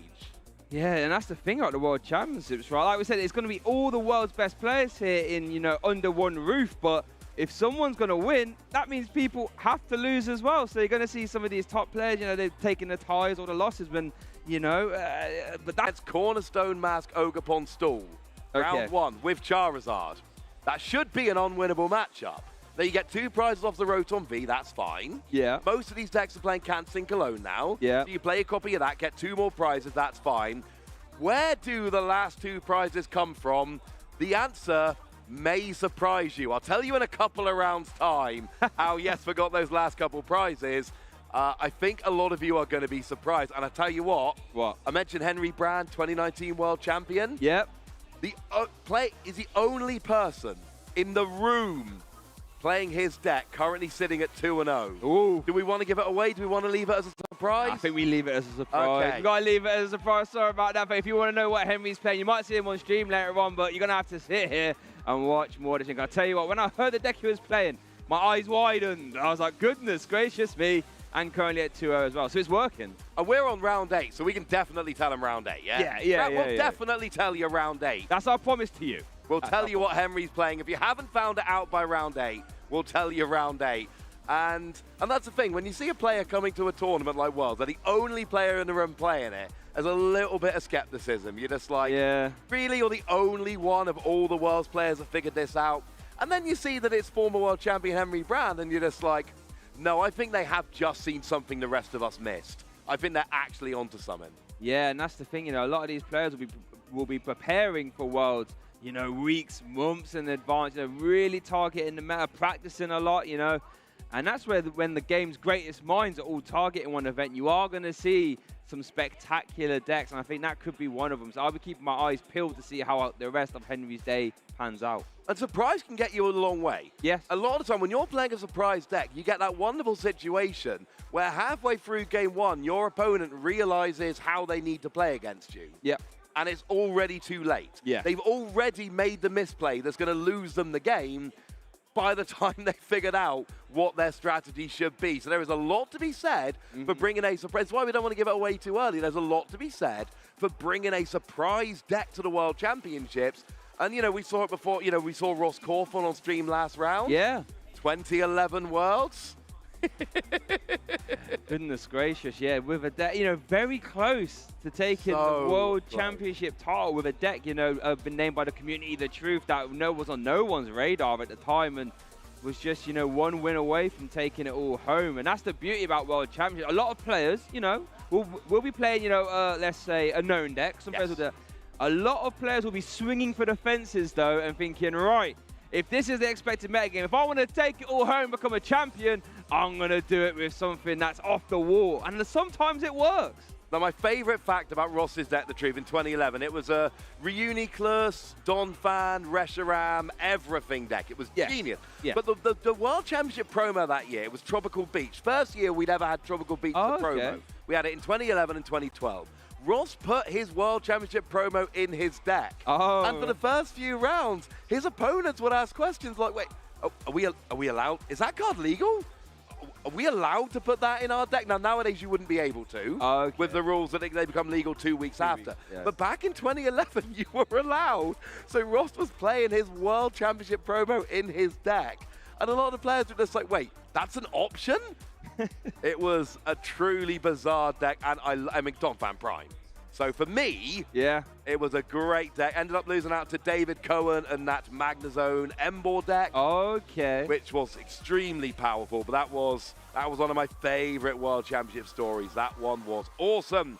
Now our players are sat down. It looks like we've got headsets on. So let's head down to the stage to see Owen Kammerman against Fabian Pujol here. And I can tell you, Owen is out here to prove me wrong. I've been telling people, Shay, I do not have faith in Iron Fawn's EX. Yeah, it's a deck that, I can see on paper why people have played it, right? That initialization ability, stopping all Pokemon ability with rule box on your opponent's side of the field if it's in the active. It seems strong.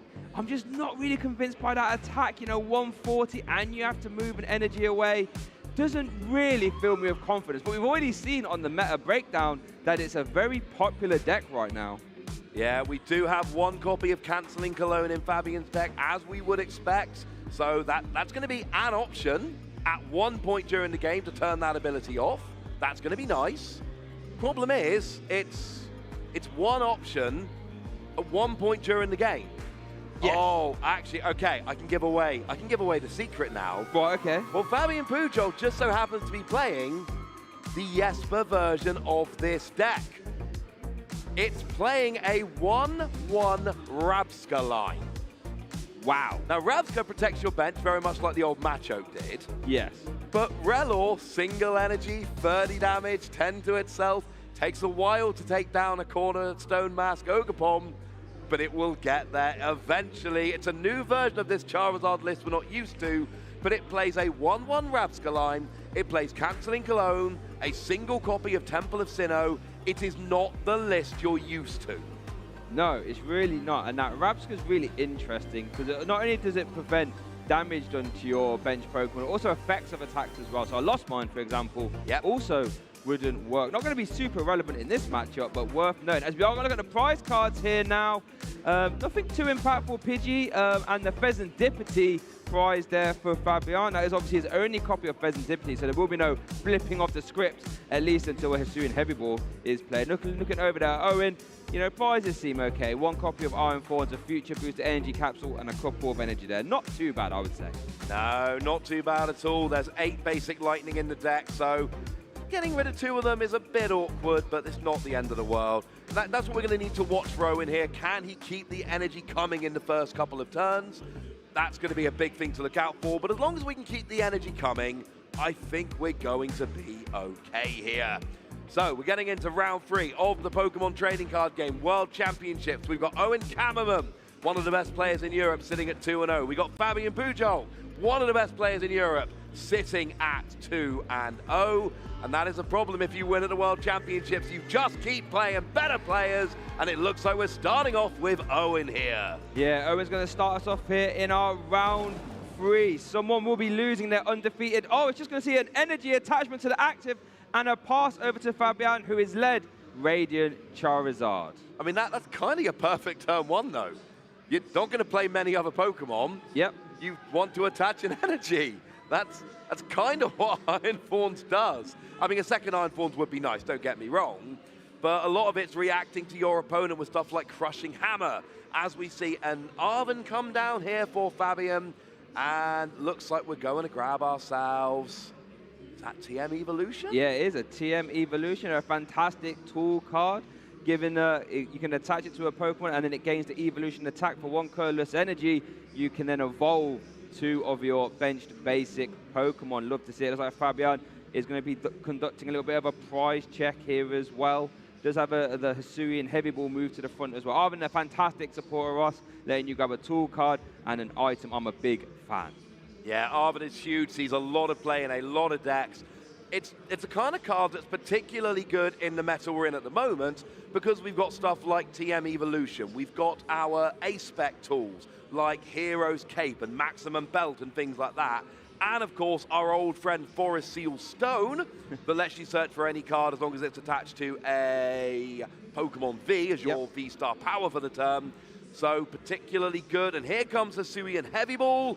Oh, I think there's an option there we might be happy with. And it's not Pheasantipity, it's Bidoof. Yeah, like that, you know, Bibarel's fantastic. That Industrious Incisors ability, letting you draw till you have 5 cards in your hand. And obviously with this TM Evolution being used, you'll be able to evolve it straight into a Bibarel, and I think that's what we're going to be seeing here. And yeah, I loved it. That's a fantastic turn 1 for a Charizard. Going to end the turn with a Charmeleon and a Bibarel raring to go. Because let's not forget, initialization from Iron Thorns does not turn off Industrious Incisors. It does not, and because of the extra things we're seeing in this deck with stuff like Rapska, there's only room for a 1-1 Bibarel line here. Yes. So you had to get that Bidoof out of the prizes nice and quickly. It is going to give you more value in the early game than Pheasantipity is. So yeah, you had to go and get that straight away. So Iron Thorns here, we've got an energy on there. That was kind of job done turn 1. Yep. Where can we go from here? We do have a Pokemon catcher. Here's the flip. It's a tail. There's going to be a lot of flips this game, Jay. Yeah, we've got Crushing Hammer as well. It's going to be really impactful in this matchup. We do see Owen going to play an Arven of his own here. I wonder what tool card we're going to see. There are a few options. Devolution could be used to just, you know, reset those benched Bibarel and Charmeleon. Could see a Turbo Energize potentially to power up a benched Iron Thorns as well. But it looks like, yeah, we do see looks like the Turbo Energize being taken.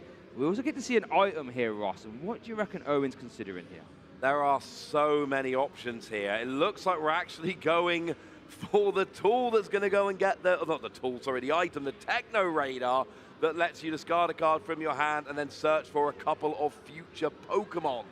So that Techno, I believe that's Techno Radar. Yeah, yep, here we Techno go. Radar, yeah. Going to discard the Judge and then search for a couple of future Pokemon. And I'm going to ruin the surprise. Right. It's going to be 1 or 2 Iron Thorns. Yeah. Owen is, here is the entire Pokemon list of Owen's deck, right? Yeah. Iron Thorns. Yeah. Iron Thorns. Iron Thorns. Iron Thorns. That's it. That's all the Pokemon. He will start Iron Thorns. There will never be an option to gust up another Pokemon, turn off the ability, and then get your abilities back. Doesn't happen. It is quad Iron Thorns. That is all you've got, and here comes Turbo Energize. Yeah, an attack that lets you attach 2 basic energy from your deck to one of your benched Pokemon. And let's not forget, people at home, that while Iron Thorns is in the active, initialization turns off all rule box abilities on your opponent's side of the field. So that means if Fabian was to evolve into a Charizard EX, Infernal Rain would not activate. No, so it would be manual attachments all the way, and that's where the Crushing Hammer come in to try and get rid of them. Here comes an Ultra Ball, and, I mean, looks like we're going for a Skwovet here, which I love Skwovet. It lets you shuffle your entire hand into your deck, you draw 1 card. Yes. Which, I mean, it's great in an emergency. Generally, you're minusing a bunch of cards from your hand. It is, frankly, not ideal. But when you combine it with Bibarel, it's just a shuffle, draw 5. Yeah. Or maybe if you can play the card from Skwovet, shuffle, draw 6. Well, it's actually a little bit better than shuffle because it actually puts the cards to the bottom. So that means you're guaranteed not to draw them back. So if you really don't want the cards in your hand, you can put them to the bottom. But it looks like we're always going to see an Industrious Incisors and a pass straight back over to Owen. But crucially, did get an energy attachment. Yes. We're watching the energy here. Are we going to get an energy attachment? That's a 6. And there it goes. That's super impactful there for Owen. Because, you know, while we can't use Infernal Rain, Burning Darkness only requires 2 basic energy. It's actually not that hard to power up. So we are going to see a future booster energy capsule attached to the active. So that means we could see it retreat, because it now has a free retreat cost as well. And let's see what Owen opts to do. It does have an Iono, a Boss, and a Professor's Research available. It looks like Professor's Research is going to be used. Draw 7 new cards. If we do see a double Turbo Energy here, we could actually see an Attack Volt Cyclone. And we see it on the last card there, Ross. Oh, we start seeing some energy. Like I was telling you about watching Turtles the other day, Shay. Okay. Right now I'm watching Fire Energy. Because Fabian doesn't play much. There's 5 Fire Energy in the deck. Yes. But 1 has just been discarded. 1 is in the prizes. That means there's only 3 available in the deck. You don't play many, and you don't play a huge amount of search here because you search them out with Charizard. Yes. Fabian might not find them, and there was a Pokemon catcher there, but unfortunately came up. Tails. Yeah, bit sad. Tails, yeah, bit sad that one for Owen. Because that Radiant Charizard, you know, that 160 HP won't be going anywhere. As it looks like we are going to see a double, it looks like we are going to see a Volt Cyclone into the active 120 with damage reduction, and then we'll move it away onto the benched Iron Thorns.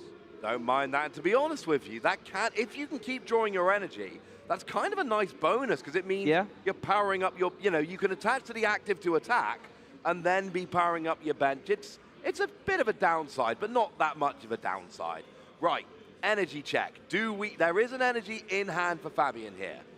So that's good, but there's only going to be 2 more in the... Remember, you need 2 to attach to Charizard EX in order to attack. Double Turbo, there is 1 in the deck. That doesn't help with Charizard. It only helps with Radiant Charizard. Let's see what happens here. And it's like 140 damage after the Future Booster Energy Capsule. I apologize. We are going to see Industrious Incisors and a Cleffa. Oh, Ross, cancelling Cologne.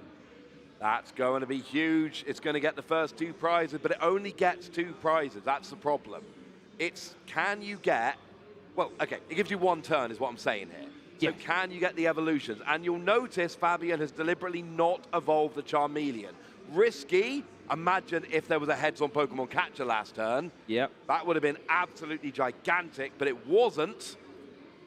And I think, actually, I tell you what, Fabian has caught a break here. Yeah. Between the Tails on Pokemon catcher and then drawing Cancelling Cologne, this might be the turn where Fabian gets properly into this game. Yeah, because that Cancelling Cologne will turn off the active Iron Thorn's ability initialization. So that means if Fabian was to evolve into a Charizard EX, Infernal Rain would activate. That means he could use 3 energy, well, attachment energy from the deck, because it looks like, oh, just debating whether to attach that double turbo energy or not. But that'd be really good. Just flood the board with energy and then start swinging. Yeah, and I mean, honestly, the ideal situation here is kind of like a double evolution into Charizard to get all of your fire energy out and go. But remember, there's only 3 in the deck. Actually, only 2 in the deck now. 1 in the discard, 1 in the prizes. Wait, 2 on the board. There's only 1 left in the deck. You'll have a Super Rod in hand, though. So. Okay, so you've Super Rod it back in, then that's 2 in the deck, and then you can accelerate 2 with Charizard.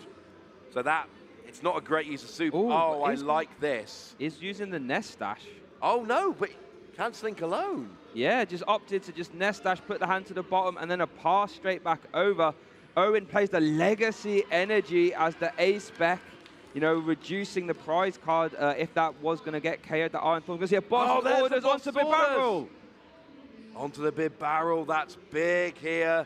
Trying to take away that draw engine. Wow, that's huge. After the Nest Dash as well, Ross. So that means Fabian's going to be stuck on a 1-card hand. Volt Cyclone for KO. Owen Cameraman takes his first prize card, and Big Barrel hits the discard pile. And that's huge. Generally speaking, you're looking at that and you're going, hang on a second, why did Owen not go after the only Charmeleon on the board?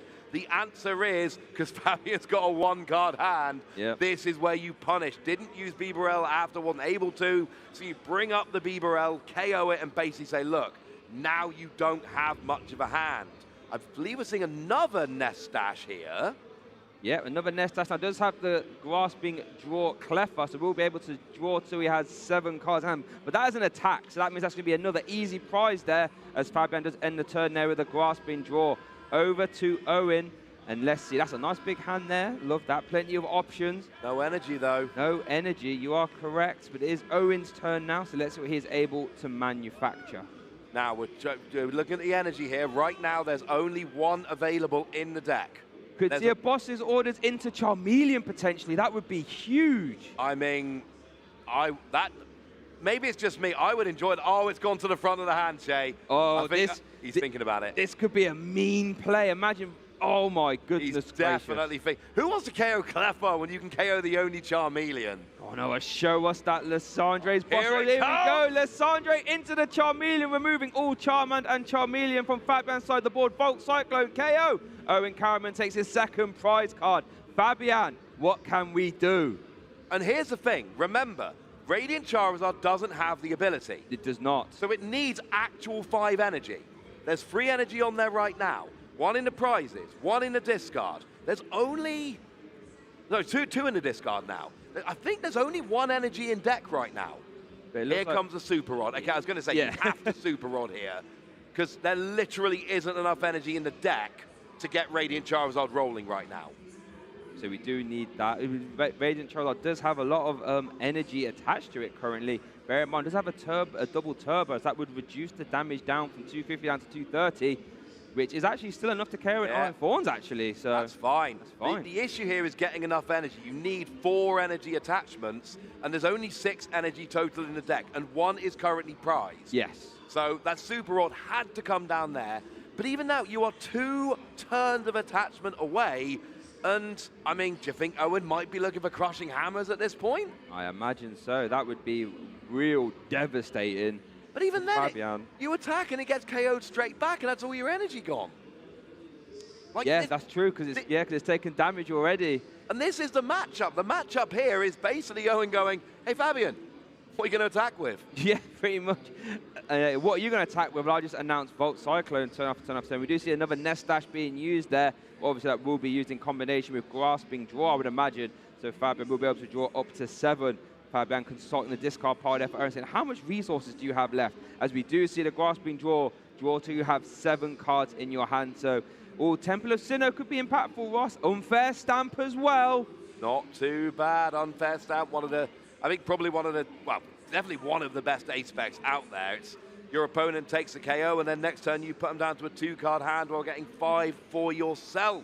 So we do see an energy coming down here. We got the active, but of course, remember, Temple of Sinnoh will turn off legacy energy, which will mean you don't get a prize reduction when you take the KO. So the timing for Temple of Sinnoh probably going to be quite big here. And we do see, when we're just shuffling up here, it's a Judge. Both players getting a new hand of 4 cards. That's strong, you know, because, you know, Fabian did end the turn there with a Grasping Draw. So you can say, right, that nice big hand of 7 that you want, you're not having it anymore. Going to have a hand of 4. And let's see what Owen draws here, because might be able to remove the Clefairy play to remove any option of Grasping Draw afterwards. We do see a Crushing Hammer, Ross. We did mention how important that could be. Let's see what else is in the hand. Was there a catcher as well? No, Earthen Vessel, Judge, Professor's Research, and then that Crushing Hammer as well. Here we go, Crushing Hammer, people calling it heads. It is a head. Energy, and there goes that basic fire of that bench Radiant Charizard. And here's the thing, Fabian is now minimum 2 turns away from getting an attack off. You need to manually attach to the Charmander, and then manually attach a second time. This is assuming no cancelling Cologne, of course. Now, do you see a basic energy attached to the active? This Unfair Stamp could be huge. There it is. Oh my goodness. So we see the cancelling clone being played of Unfair Stamp as well. That means Owen's going to have a 2-card hand. Fabian gets a new hand of 6. And with that cancelling clone being played, Infernal Rain is live. And that means, okay, so we need, I think we need 1 energy attached. No, Charizard's got 3 energy on, so Charizard can attack. Yes. Charizard will be getting a KO. Oh, and the Temple of Sinnoh! Because that means you get 2 prizes rather than 1. You get the legacy energy turned off, essentially. So that's kind of awesome. Great time to pull that. But you didn't get the Charizard to use the Charizard's ability. But there is an Ultra Ball in the hand, though. Do you have a rare candy? Oh, no, there wasn't a rare candy. You're right, you're right. So there's no Charizard. And here's the thing. You're going to get the KO this turn. But then Iron Thorns KOs you right back, and you've not got any energy on the board again. Yeah. And that's kind of the whole game here, is Owen just going, you don't have energy, what are you going to do about it? So, I mean, look, there's a lot going right for Fabian this turn. Hitting the Temple of Sinnoh, great. Getting the cancelling clone so you can actually get a KO, great. But you're not getting any other energy down on the board, and that's what you really need here. Yeah, you're right. The Unfair Stamp, you could argue, was a bit unfair there for Fabian. You know, had the cancelling clone at the start of the turn, it could have been really explosive, but you're right, just not quite enough to potentially get over the line. We'll be taking 2 prize cards here, though, if he chooses to attack. And Temple of Sinnoh, like you said, would remove that legacy energy as well, turning it into an effective, just a colorless energy for what it's worth. So, yeah, tough there for Fabian. Let's see what he chooses to do. Yeah, well, ideally, I mean, look, Fabian was asking for a lot here. The ideal turn, and it was asking a lot, the ideal term was to get your Charizard and your Canteen Cologne, which we've got, your Radiant Charizard, and then your reset stamp for essentially Temple of Sinnoh, Rare Candy Charizard. Now, had you hit all of that, and again, you're asking a lot, but if you can hit all of that, that is about the best possible turn. That would have been amazing, but hasn't quite been able to manufacture that. Looks like the players are just having a little discussion about something here. When we get confirmation, we'll get that over to you. But yeah, Iron Thorns into... I was actually really surprised with how popular Iron Thorns is here today, Ross. Because what was it, like the 5th most played deck, I think? 6th most played deck. 6th most played deck. 63 of them in total. That is a lot of Iron Thorns. Yeah, I took a little bit of a screenshot of me looking down. I'm like, oh, let's have a look down at this data, shall we? Yeah, there's 63 of them in total. The most played deck, Regidrago, at 277. And that's kind of what we expected, right? Yep. And let's face it, round 1, what won on stream today? Regidrago. Well, round 2, what won on stream today? Regidrago. So, I mean, you know, we're just bucking the trend here. We're not having a Regidrago winning on stream in round 3. But it is, you know, if people say, oh, why is that on stream 2 rounds in a row? Because there's 277 of them. They are absolutely everywhere. So we have got a judge review going on here. As always, we're not going to be speculating. When we have information to share, we're going to share it with you. Yes. People are nice back here. When there's something to know, they'll tell us. We'll tell you. We'll get on with the game. Job's a good one. Yeah, so we'll get involved with that when we do have confirmation as of what happened and what will be the resolution of that. But I tell you what, look like that game was really unfolding, really interesting. The Iron Thorns was really just doing its job, right? Just saying, you know, initialization, I'm just going to stop you there for a second, please. And it's interesting, right? Because we mentioned, you know, Canteen Clone does exist in a lot of decks right now. But it's almost like, even though you have the answer, you still need to find it, and you still need to be able to capitalize on using it as well. Because as we did see there, you know, Fabian did play the Canteen Clone and then played the unfair stamp. But if you don't have the Rare Candy Charizard combination, it's not as impactful as you really wanted it to be. Yeah, you're going to get one use of your Radiant Charizard because then the abilities turn back on, the attack cost is reduced. So you get the reduction, you get the KO, but then you get KO'd straight back. Canceling Cologne is great, but it is a one-shot thing. It is not this magic win-all button. It is a, for one turn, your job gets a little bit easier, but it is very much a part. And here's what I'm seeing about Charizard here. I don't want to sound mean when I say this. Okay. Charizard got greedy. Charizard lists have gotten very, very greedy lately. Yeah. 5 basic fire, 1 double turbo. And the reason Charizard lists have gotten greedy is because you've got the ability of Charizard EX that searches out free energy. So you don't even need to play much energy search, Charizard's got your back. Yes. You got Radiant Charizard that reduces its own attack cost based on how many prizes your opponent has taken. Yep. And because they are your main attackers, you can get greedy. Yeah. But because you get greedy, decks like Iron Thorns are like, oh, hi, how you doing? Yeah, I'm totally taking advantage of that. And between turning off Radiant Charizard's ability, between turning off Charizard EX ability, and then bringing out Crushing Hammers as well, so far, Fabian's not got an attack off this game. That is a fantastic point, actually. Yeah, you're right. And I just love the Iron Thorns, like, hello, just with his little hammer, just nice. That energy you got there. Think, see that later. I've got a brilliant virtual image of just Iron Thorns just running around with a Crushing Hammer. It's getting rid of all of that energy. And look, I've been pretty vocal since I got to Hawaii. Okay. I don't like Iron Thorns as a deck. I think there's too many bad matchups. Right. But I am willing to be proven wrong, Shay. Yeah, I'm the same. I wasn't terribly convinced coming into the event, but it's hard to argue when you see Iron Thorns just grind, a top 3 deck in format down to a halt that Charizard, at least on seeing it on stream here. So that's the thing. Even though Iron Thorns isn't the most convincing, it is, on paper, still really strong, right? Being able to turn off all rule box abilities is just very, very strong. And the attack is what I'm not most sold on. 140 is just not a great number, but if your opponent's literally, like we mentioned, just not even attacking back, 140 is fine.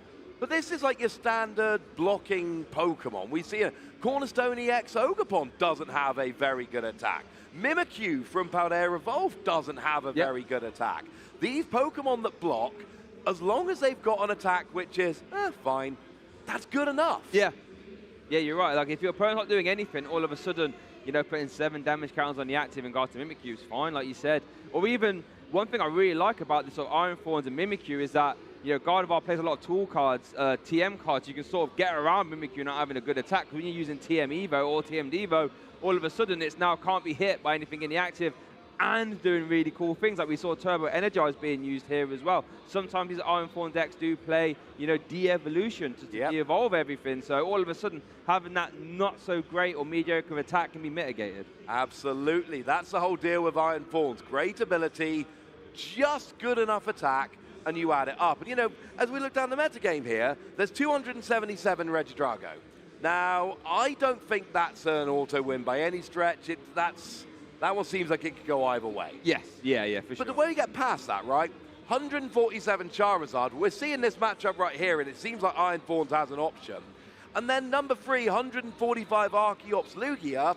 Well, this one's really simple. Yep. If they don't use their V-Star power, they will not win the game. No. Now, that's where one cancelling clone V-Star power Archeops, yay! Yeah. That really comes in handy. Or Fluttermane gets played in some Lugia decks as well for that reason, right? Does indeed, and then Fluttermane turns off Iron Thorns, and then you can... But, you know, if you can stop Lugia, and you're hitting weakness as well, of course, against Lugia, for sure, then you can win kind of that. So it looks like we've got a little bit of a replay coming in here. Oh, and I think it looks like Owen drew 4 cards off an unfair stamp instead of the normal 2. There we go. So it looks like that's what's happening, and I think we do have judges there currently on the stage reviewing that. So when we do have confirmation of, you know, what the conclusion is of that, we will relay that to you. But just to confirm, it looks like Owen Cameron drew 4 cards off an unfair stamp instead of 2.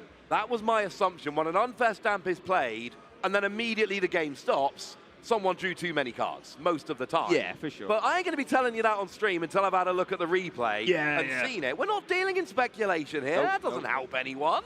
No. But we saw the replay. We saw Owen draw the 4 cards. That is, unfortunately, pretty conclusive. And remember, it was like a minute before that Owen played a judge and drew 4. Yeah. And we've all been there. You're thinking, oh, shuffle, draw 4. Oh, no, wait, that was last turn. We've all been there. So, Iron Thorns, I do think there is a possibility of it being a very good deck. Yep. I do think it's very matchup dependent. Yep. If you come against a good deck that isn't playing many abilities on Rulebox Pokemon, that's when things can come unstuck very, very quickly. You know, Raging Bolt, you can't use your Teal Mask Ogapon to attach energy and draw cards. You can still attach, you can still play Professor Sada. Yep. You can still get potentially +3 energy a turn. And then if you can do that a couple of times, you've got enough energy to KO a couple of Iron Thorns, and if you run them out of energy, you win. Yep. So that doesn't seem like the best matchup ever. So it really is... It's not ideal, I think is fair to say, against everything. But look, if there was a deck that just beat everything, everyone would play that deck. Exactly. Everyone would be playing it, and then all of a sudden we wouldn't be seeing Regidrago with such high percentage of the meta because it'd be that obvious and everyone would play that deck as well. And that's one thing I really like about just meta games in general. There's never normally like a perfect deck for everything. So you are going to be taking percentage points here and percentage points off there, and then see, you know, what matchups you hit. Could Iron Thorns be that sort of wonder deck? I mean, it's got, like we've been explaining, it has its options, and I can't wait to see how it all unfolds. I did not have it being as popular as it is this weekend, that's for sure. No, absolutely not. Now, it does look like, we've got a little top-down view here, and it looks like Owen has now got a hand of 2 cards, and things have been shuffled and put on top. So it looks like we're going to be getting back very, very quickly. We will get a confirmation of... Now, we have now had confirmation that it was drawing too many cards off an unfair stamp, as we assumed. The question now is about penalty, and when a penalty has been assessed, and when we got confirmation of exactly what's happened, we will, of course, let you know. For the time being, we wait and see. It looks like play has been restarted. I see a boss's orders. We do see that Temple of Sinnoh coming down. It looks like we are going to see a combustion blast as well. Is that Abe? Has he got enough energy to do that? I can't remember how many prize cards we've taken So at this Owen point. has taken 3 prize cards, I believe, and that means that the Charizard can be used to. And yes, there we see. Look at the top right-hand corner of the screen, ladies and gentlemen. we can see that we've got the cards being blocked out there. That means that Fabian only needs to take 2 more prizes in order to win the game, but is about to be run out of energy. Yes, so that is how that works. Legacy energy is still attached as well.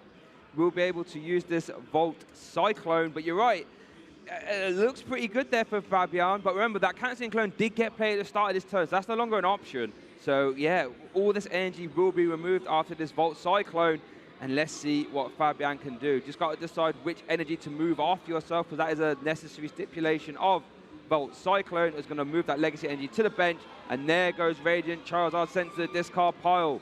Owen Karaman takes his 3rd prize card, and let's see what Fabian can do. Yeah, moving Legacy Energy is a pretty good call. It doesn't do anything while Temple of Sinnoh's in play, so you might as well move it off, try and wait for a time when Temple of Sinnoh is not in play. And there are 3 Lost City in the deck, so there are counter stadiums. We see an Energy onto Charmander, and we see an Iono, which is going to put Owen down to 2 cards. Now here's where the prize card, this is where the penalty is interesting. Fabian gets 4 cards. You no longer take the prize card penalty. It is just 2 fewer prize cards to take, and that is very relevant for cards like Iono. It really is. I tell you what, the Iono could be super impactful as well. Resetting Owen's hand down to 2. Here comes the 3rd. Nothing else being played there for Pivan. Oh, we do see a Pokemon Catcher, Ross. We could see a Pokemon Catcher onto the Charmander to remove an energy. Flip a coin if heads, what your opponent's active. And it's heads, it's a 2. Charmander gets sent into the active and will most likely get KO'd. Oh, does he have another energy, actually? Because Temple of Sinnoh does turn off that double turbo. Yeah, we'll need an energy, but that's why we're using Arven to go for an Earthen Vessel. That is not an issue. And it's not just the Charmander going down. It is the energy going down. I told you, Shay, I'm not watching Turtles. I am watching energy in this game. And that means Fabian is now... there was an option, Rare Candy, Charizard, energy, boom, I can attack. Not an option now. Going to say Arven there taking a Future Booster Energy Capsule and an Energy Lotto. But let's not forget the Future Booster Energy Capsule attached to the active will give it a free retreat cost. Energy Lotto, look at top 7, grabbing energy. Will we see one? Whoa. Oh, can't quite see. No, that was a miss. That was a miss. So going to shuffle those back up, but does have that Future Booster Energy Capsule to attach to the active. That will give it a free retreat cost. We just retreat into the bench, Iron Thorns, and be able to attack with that. And that one does have enough. It's, you know, the Legacy Energy is just 1 colorless energy. The Double Turbo is just 1 colorless energy. Yes. But that's enough with the Lightning to use the attack Volt Cyclone there. So there we go. We get the KO, and Fabian at this stage has got to be thinking that this game is maybe a bit too far out of hand. We see the concession, and Owen Kammerman will take game 1. And does it in convincing fashion there as well. You know, outside of the unfair stamp, I would say Owen was in the driver's seat the whole of that game. I think Fabian announced 1 attack, right, that whole game? 1 attack, 1 KO, that was it. I'm going to pose you a question here, Shay. Okay. What if more flips were tails? Because we had 2, was it 2 or 3? Wait, no, we had 1 Pokemon Catcher head, maybe 2? I think it was 2. And we had at least 2 heads on Crushing Hammer. Yep. So I'm saying there is an alternate version of that game where Owen doesn't flip as much. And Owen didn't flip all heads, but he flipped, I think, decently. And I'm not saying that's why he won. He won because his deck did what it was supposed to do. But I'm saying that that could be something that goes different in game 2. Here's a replay. And we start off here with the KO on that Bibarel, taking away, you know, taking advantage of the fact that Fabian was on a 1-card hand. I think that was the start of just the absolute cascading plays there from Owen. If you do see the boss's order, this is a big play as well to get rid of that Charmeleon Volt Cyclone away the energy. And I feel as if Fabian was just on the back foot. After that first KO, the barrel was just being forced to have to use Clef. But here was the unfair stamp plus cancelling clone that really stuck, well, didn't quite stick, I should say, there for Owen, as he was able to start after that Pokemon Catch heads and get rid of the Charmander. And that was pretty much all she wrote, Ross. Unfortunately so, and that was the problem. I've said it all game. It was all about the energy. You've got to watch the Charizard energy here, and through a combination of Crushing Hammer and then Pokemon Catcher and Boss's orders onto Pokemon that had energy to bring them active and KO them, that meant that Owen really was able to just hunt down the energy. Yes, Fabian had the 1 cancelling Cologne turn, but then the energy went down and there was just no more energy. But it looks like we're off in game 2, and Looks like we see a Hisuian heavy ball being played to grab a Bidoof out of the prize cards. Owen has led, funnily enough, who would have thought it, an Iron Thorns EX, and Fabian, obviously going first, has a Charmander in the active, and after a Hisuian heavy ball being played, has a Bidoof on the bench, and that's Grove it over to Owen, who's going to kick off his first turn. What do we have here? I see Judges, I see Arven, I see Techno Radar as well. And you know what that means, Ross? That means we have a ton of options as we look at Fabian's prizes there quickly on the right. Boss's Order, Super, Buddy Buddy Popping, Counter Catcher. See, I'm not worried about that. I am worried a bit more about Owen's prizes. Ooh. Owen has got 2 Boss's Orders prize. Now, he does play the full 4. Yep. But we saw how impactful it was. If you've only got 2 available, it means you're going to find them less easily, and that could be an issue. The Techno Radar, here we go. Here we see those 2 Boss's Orders. They are both at the bottom. We expect to pull them quite quickly, but there's also the 1 copy of Turbo Energized prize. And of course, Shay, we saw in game 1, big deal. That was a big option. And I think that might be what Owen's looking for here, because that's really, that's a great turn 1 play. And you know, we do know that Fabian does play Temple of Sinner, so you got 2 ways of sort of accelerating energy in this deck, right? You got the Turbo Energize and you got double Turbo Energy. But now with Turbo Energize not being an option, if Fabian was to stick the Temple of Sinnoh again, all of a sudden, Volt Cyclone is an extremely expensive attack to use. If we do see Crushing Hammer, that is a Tails. That energy on the Charmander will be staying. As we do see Arven being played here for Owen. Yeah, also worth noting, Owen plays 3 counter stadiums to that Temple of Sinnoh. Yes, yeah, for sure. And one of them is prized as well. So actually really awkward prizes for Owen in this game. But we need an energy attachment. Luckily, we do have an Earthen Vessel off of the Arven, because you cannot miss the energy attachment here. And I think, yeah, we definitely cannot afford to miss a basic energy attachment here, especially if Turbo Energize isn't an option. But it's going to be a very different game to game 1. Game 1, we saw Iron Thorn swinging super early and being super disruptive. So far, we have a Tails flip on Crushing Hammer, and we will not be seeing a Turbo Energize. So that means it's going to be a lot harder for Owen to start attacking. And let's see if Owen is able to apply that pressure. Because I think as good as initialization is for Owen, you do need to be applying pressure. We saw the Bibarel get KO'd last game early on. We need to be taking prizes, as we do see a basic energy attached to the bench Iron Thorns, and maybe the Future Boost energy capsule, maybe not. Just another benched Iron Thorns. And there's a big point here why you attach to the bench. Yeah. There is a possibility here that Fabian goes Rare Candy, Charizard, attached from hand, and attacks. And we do see an evolution into Charizard. And that means that we could potentially, and an Ino as well. Oh, does he have an energy? No energy in that hand so far, but does have an Ultra Ball and Bibarel. Okay. And Nest Dash as well, so you can, you know, put all cards to the bottom and draw 5. Oh, well, it will be before, I should say. Nest Dash, hand to the bottom. Draw 1. Good. Was that Canceling Clone or was that Super? I didn't quite see. But here's 4 off Industrious Incisors. Are we going to see a basic energy? We're not. Oh, my goodness. Oh, we see the face there from Fabian. He is not impressed, and I don't blame him. And that was just a pass after that, Ross, over to Owen. This also doesn't have a double turbo energy here, though. No, that is not ideal. The double turbo does play a full 4 copy, so it is one you can have a reasonable expectation of seeing moderately quickly. But it's not ideal from either player here. Nobody actually able to throw off attacks. We got the Future Booster Energy Capsule for free retreat. Yeah. And like I say, we put the energy on the bench just in case an attack came out. So you're attacking with a fresh one. Here's Pokemon Catcher. Tails. So we've got 2. Right, I'm going to be counting heads and tails in this game, Okay, Shay. I'm giving a little bit of a lip. You do that. If you are going to see Professor's Research there being played for Owen, 7 new cards. Did have to discard a Boss's Order, so only 1 copy available outside of the prizes here for Owen. We do see a double turbo energy though, so we will be seeing a Volt Cyclone at the very least. Yeah, and this is nice. Remember, Charizard. Oh, but it's not even a 2-hit KO. You're only doing 120. It's a 3-hit KO here. Unless we have a Future Boost Energy Capsule in hand, which we do not. Even if we did. Oh, that wouldn't have mattered, actually. Yeah, you're right, yeah. Would only do 140, doubled is 280. Even if you had the non-reduction of a double turbo and a Future Booster Energy Capsule, it would still be a 3-hit KO. It's not ideal here. This is what you were saying about the numbers earlier. We saw the Nest Dash basic energy. Well done, Scrover. And then we're going to see a full 5 Industrious Incisors. Bibarel has a Temple of Sinnoh as well as the Charmander. Fantastic turn there for Fabian. We'll be able to announce Burning Darkness for the first time here in our feature match here, round 3 at the World Championships. This is such a different game to game one. We've got a Charizard with 2 energy on early. We've seen Owen flipping 2 tails out of 2. We've seen just Fabian actually get rolling here, and that is so different. And here's the problem that Owen's in now. He's 3-hit KOing, he's on 1, he's not getting a KO this turn. Oh, Penny helps though. But the problem I've got here is, even if you flip heads on Crushing Hammer, Fabian can still just attach and attack next turn.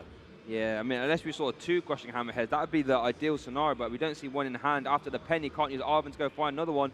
So it looks like we're going to see a Volt Cyclone again for 120 damage off that double turbo, 280 damage over on that Charizard, over to Fabian. Let's see what happens. You see a Charmeleon evolution there. We see another basic energy in hand, but that's going to go to the bottom of the deck by Nastash Ross, going to draw 1. Let's see what it's going to be. Another basic energy. Well done, Scrovit, finding all the energy so far. Looking going to attach it to the Charmeleon, Industrious and Size, as well as going to draw 5 new cards as well. Now that's good and bad. I love getting the attachment on the Charmeleon, but there is a world here in which Owen flips heads on Crushing Hammer, gets the energy off the Charmeleon, while KO in the Charizard, and Fabian goes into next turn with all 3 of those energy in the discard. That's why we saw the hesitation to attach that energy. And let's have a look over at Owen's hand there. Not the greatest. Even a support. I think there's an Arvin at the very least. There's a Pokegear that could go and find one. Then you look at the top 7 and grab any support you find there, or 1, and put it in your hand. Now we are going to see the Pokegear being played.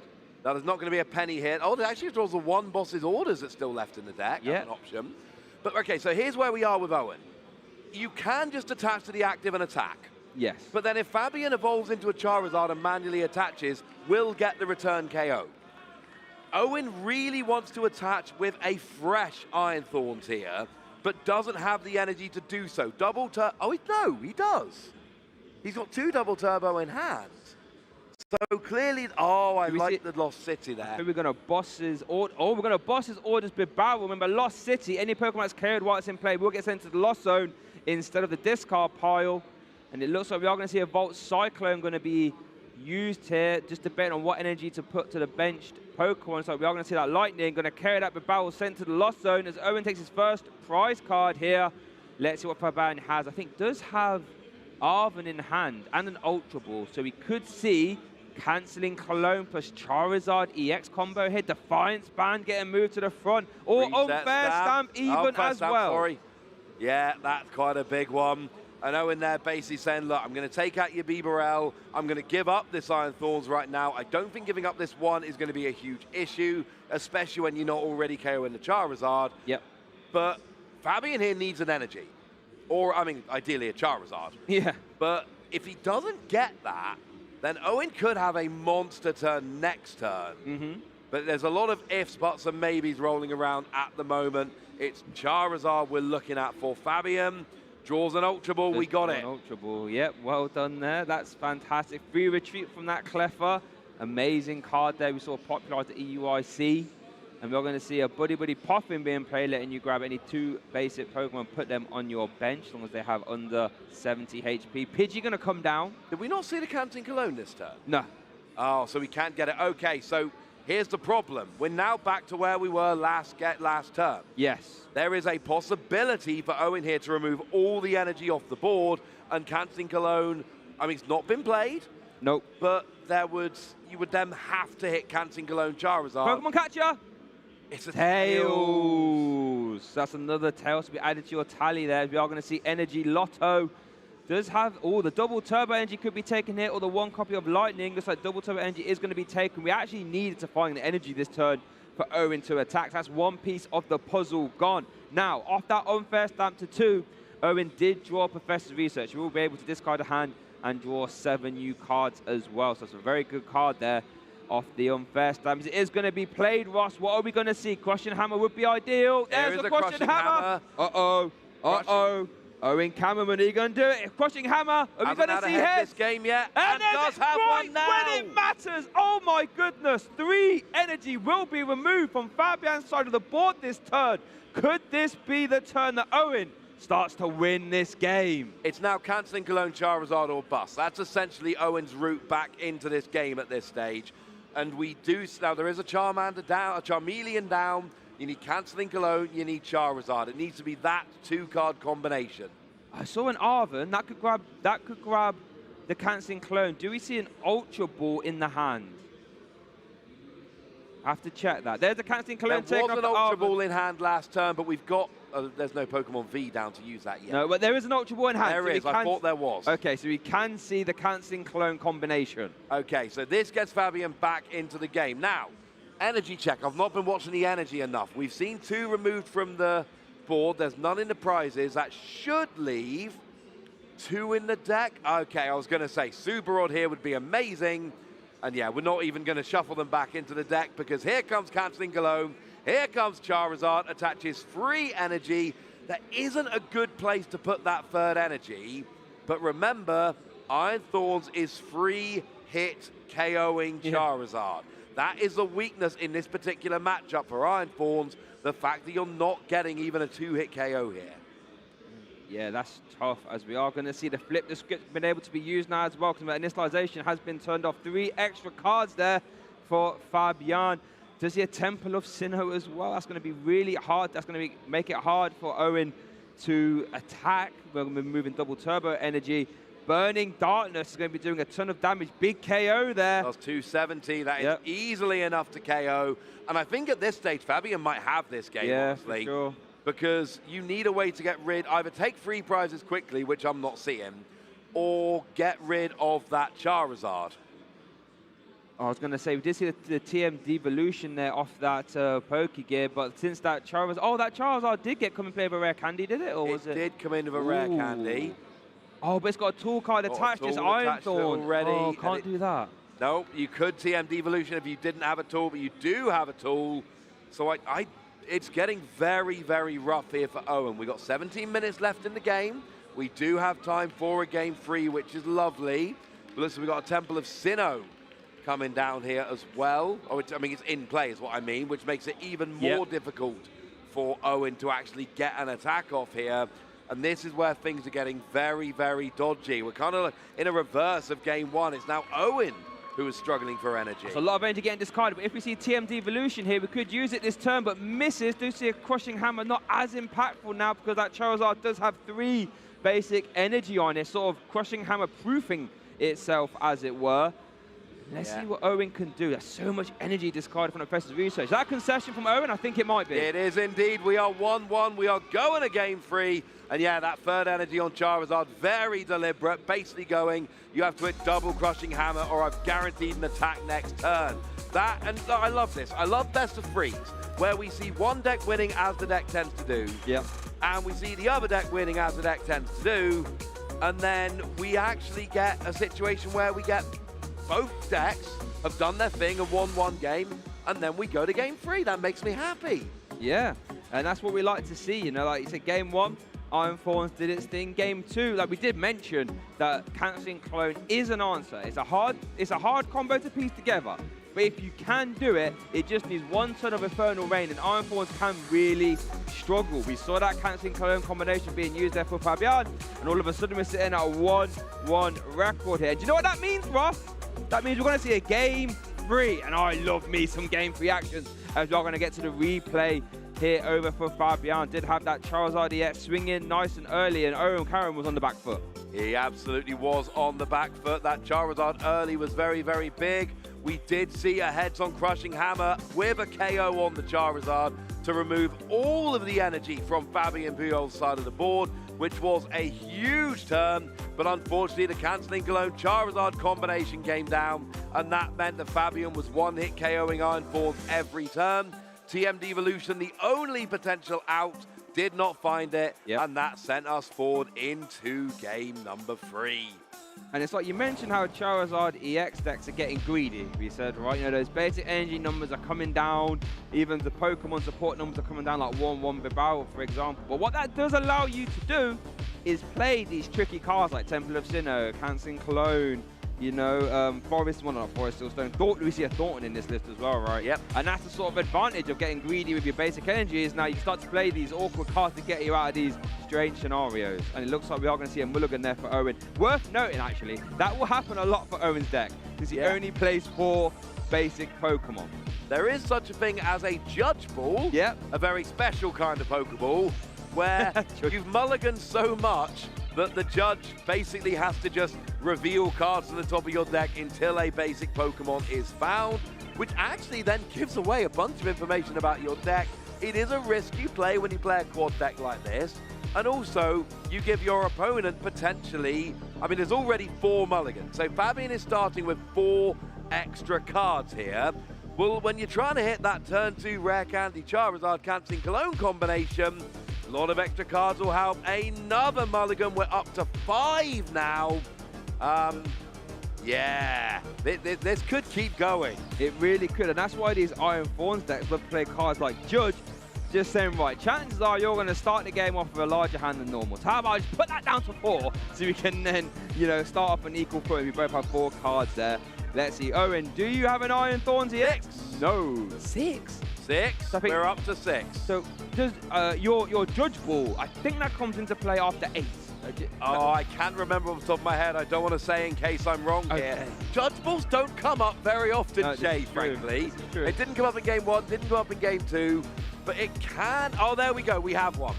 We do have one. There will be no Judge Ball, but there will be 6. That's an opening hand of 13 cards. Or 12 minus your basic, but you know what I mean. That is a lot of cards.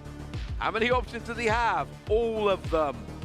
As we do see now, our Game 3 started. Owen Cowman has led the Iron Thorns. Game 3, energy attachment to the active and a pass over to Fabian. Wow, look at that hand. To use one of our fellow casters, turned Benjamin Rabiot in an accordion hand, as it were. We have so many options. You can't even see them all. You have to hand them out like this. Oh, my goodness. Yeah, 12-card opening hand is quite the advantage. We see Boss's Orders, largely a pointless card in this deck a lot of the time. There'll be times that you hit an Iron Thorns, it retreats, and you want to bring it active to finish it off, but it's not big in this matchup. We see 2 Ultra Ball Prize. We see the 1 Rabska, which is not for this matchup.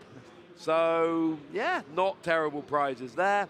And I've had a quick look at the other side. There's 1 Devolution and 2 Future Boost Energy Capsules. So, bit worse for Owen, but nothing terrible yet.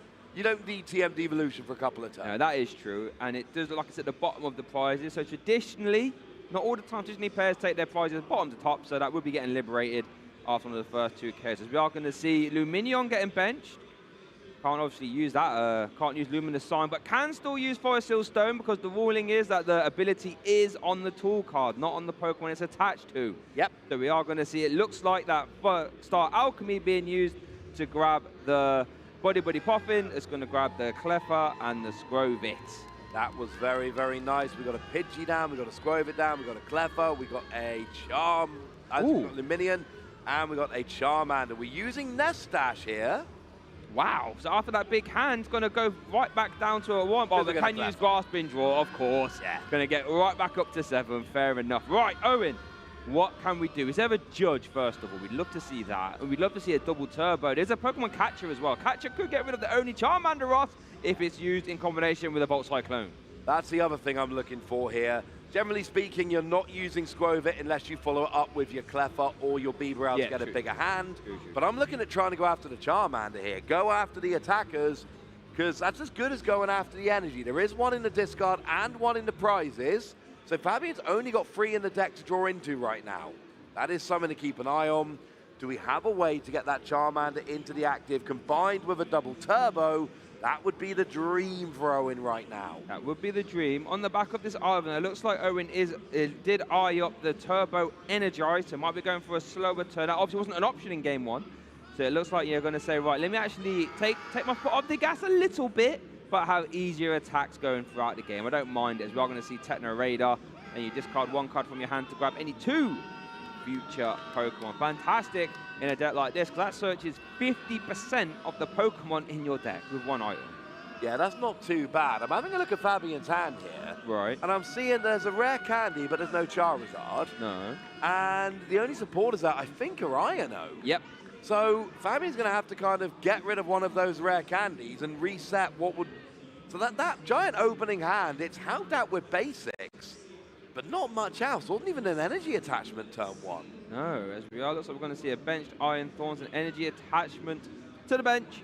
We see that Technical Machine Turbo Energize attached to the active as well. Going to bench that nice full art Iron Forms. I'm going to let you into the secret here, Ross. I'm a big fan of those full art future cards. That's just a bit of me, that purple, as we are going to see Turbo Energize being used as well. Love this. Gives you an Iron Fawn sitting there on the bench ready to go, and the one in the active is a double Turbo Energy away from going. So back to Fabian here. We got a little buddy pop in, going to grab a, wow, could be a couple basics. It's just one. It is Bidoof. And look, we've seen how much Fabian's used Bidoof. We've seen Owen in both games go after the Bidoof or the Beaverell. Yep. We know how important that is. Palpad is going to put Thornton back. Yep, very impactful. Fun fact, only one N in Thornton. Yep. Commonly mispronounced supporter card. Yeah, I think it's something I actually pronounced a lot that way myself until I was swiftly told otherwise. But it is going to get shuffled back in. We're going to see the Nest Dash.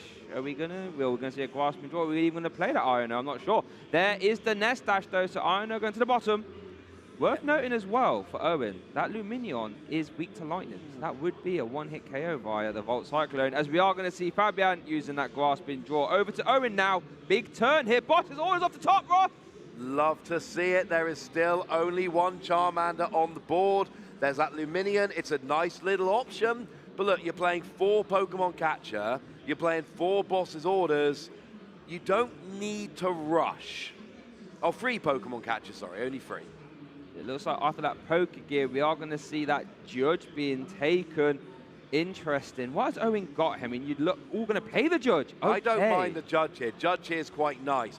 Because here's the thing, Fabian doesn't have an energy attachment yet. Yes, it's true. Not just a lack of evolution, it's a lack of energy. So Fabian's just going, look. Owen's going, look, I've got the KO on board with either a double turbo or a future boost energy capsule. Either of those gets me a KO.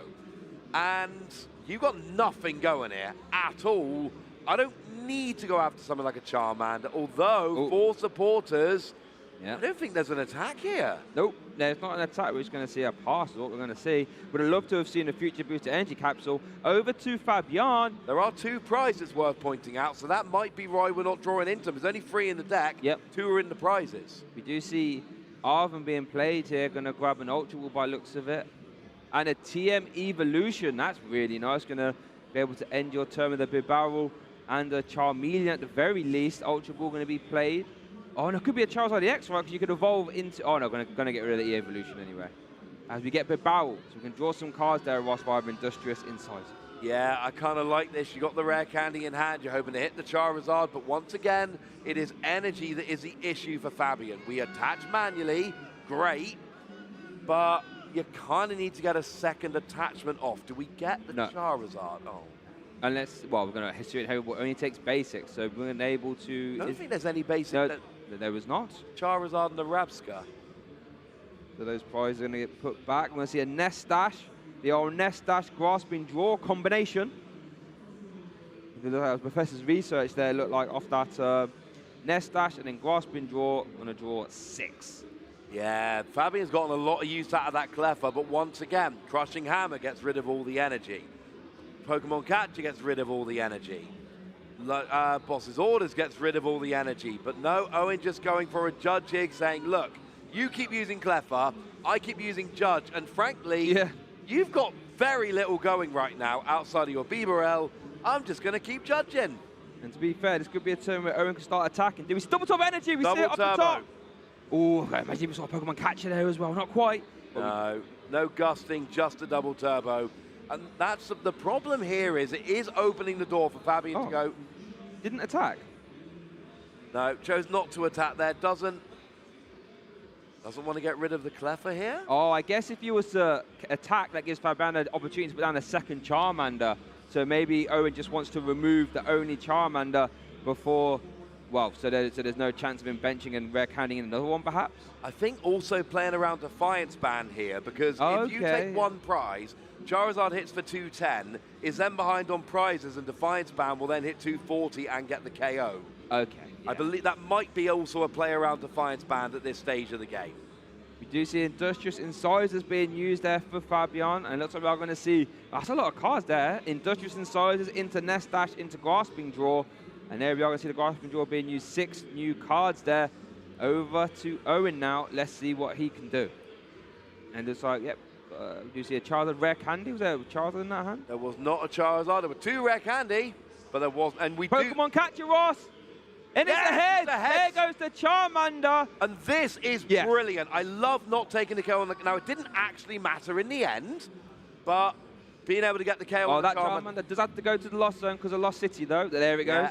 But yeah, as you carry on, Ross, I was going to say, the combination of not allowing Fabian to bench another Pokemon and not allowing the potential KO with Defiance Band, 2 good reasons not to go after the Cleffa last turn.